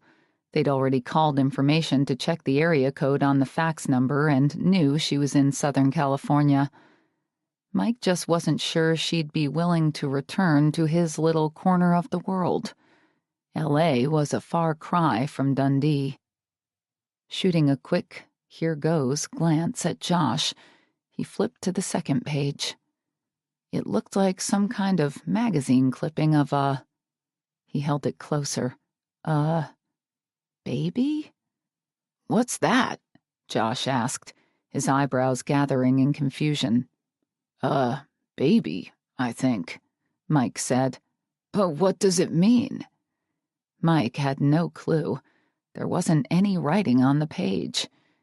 He moved on to find that the last sheet had only one line of text. Does your offer still stand? Mike met his brother's eyes. I'm lost, Josh said. What's going on? Mike couldn't imagine. Suddenly, the realization of what Lucky was trying to tell him began to sink in. The fax fluttered to the floor as shock stole his strength. a baby. A baby. His baby.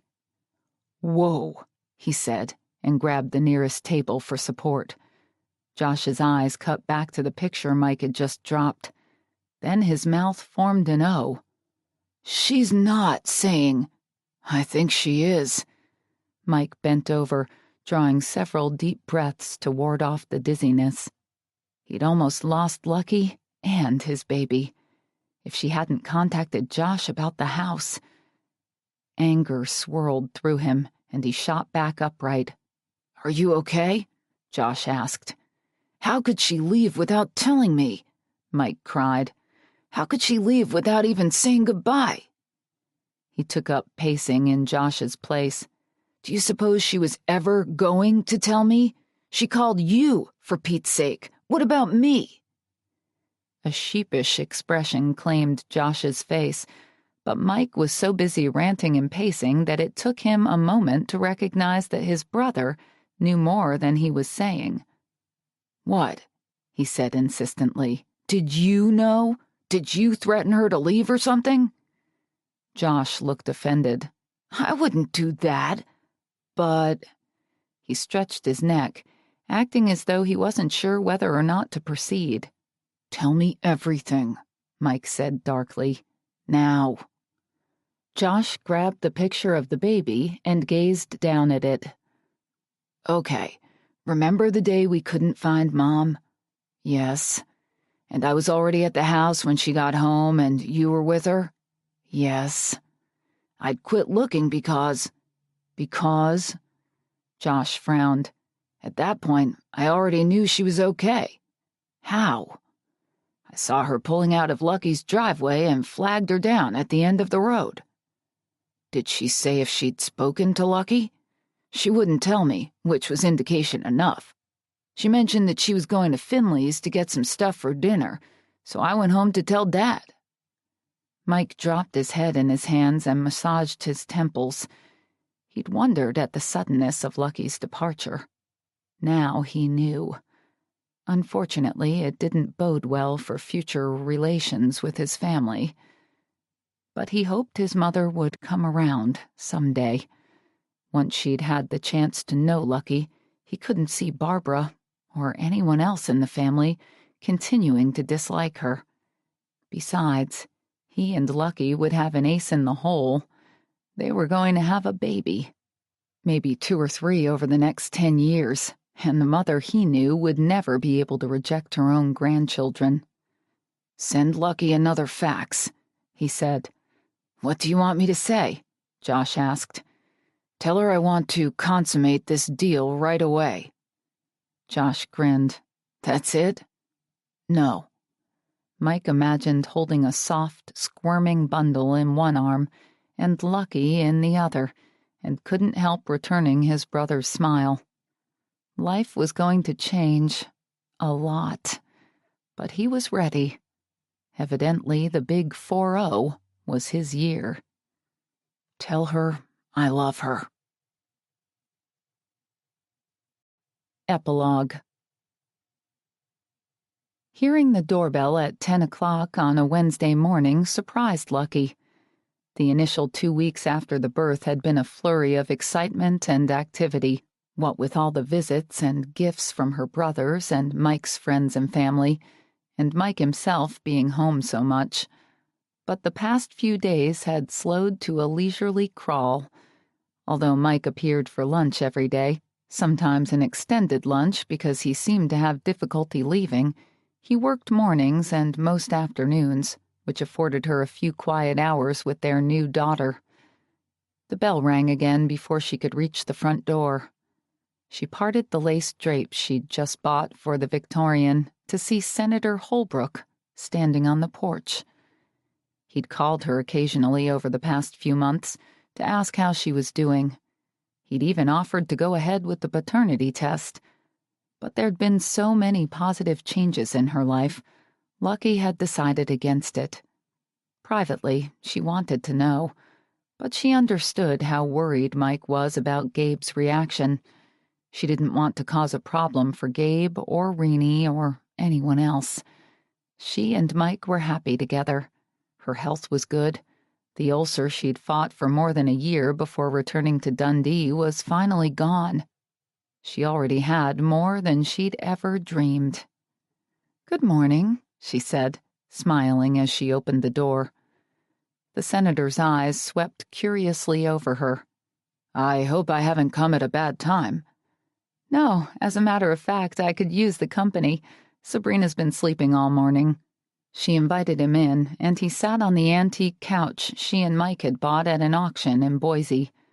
"You've done a lot with the house," he said, gazing around. "It's beautiful." Lucky experienced a moment of pride as she sat across from him. When she and Mike had decided to live in the Victorian, they'd seen it as a symbol of peace, the coming together of his family and hers. And it had been a good choice. She finally felt as though she belonged here. "Thank you. I'm not as good as Celeste at filling my house with fabulous paintings and other works of art, but I'm trying." "I'm sure she'd help you if you'd ever be interested in shopping with her." "I'd like that," Lucky said. "Maybe we can make it a day when all three of us could go to lunch." Lucky hesitated. She wasn't sure quite how to respond. The three of them? "Senator." "Please, call me Garth." "Garth, I understand why you responded the way you did in the past. Please don't feel as if you have to make it up to me." His eyes strayed to Sabrina's infant seat, sitting by the door, which reminded Lucky of the day she'd bumped into him on one of her first forays into town after the birth of her daughter.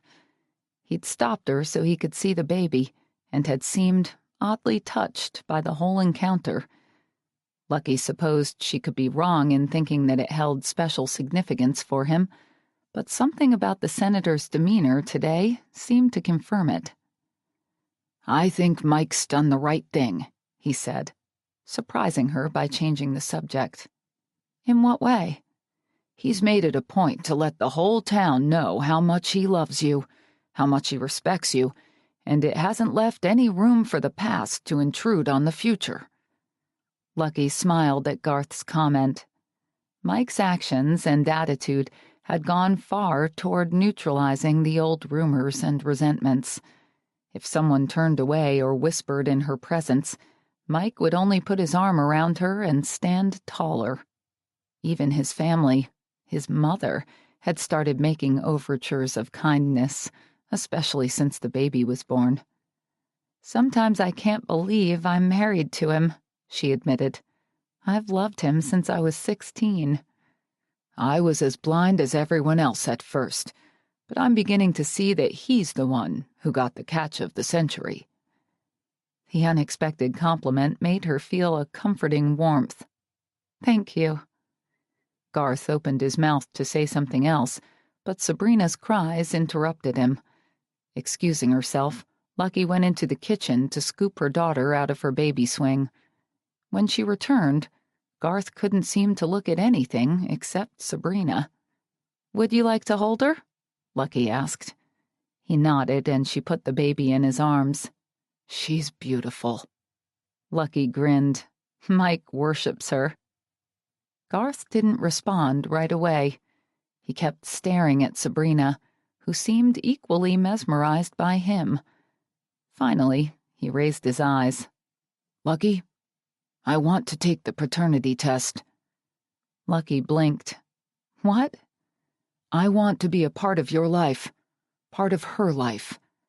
"But what about Gabe and Renee?" Lucky asked. "I've already told Celeste. With her support, I think Gabe and Renee can handle the news.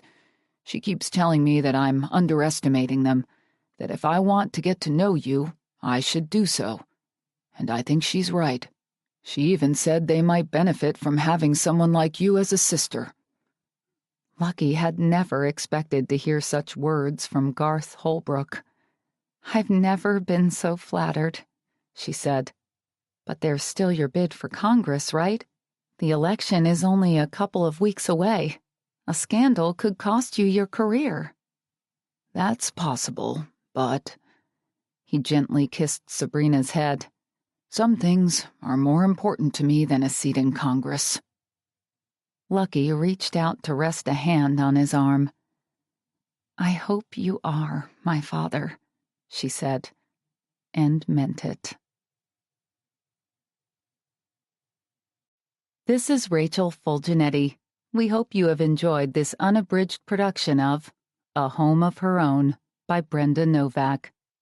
This program was produced by B Audio. Executive producer Suzanne Mitchell. Text copyright 2004 by Brenda Novak. Production copyright 2015 by Harlequin Enterprises Limited. Used under license with Harlequin Books, S.A. All rights reserved. Thank you for listening. Audible hopes you have enjoyed this program.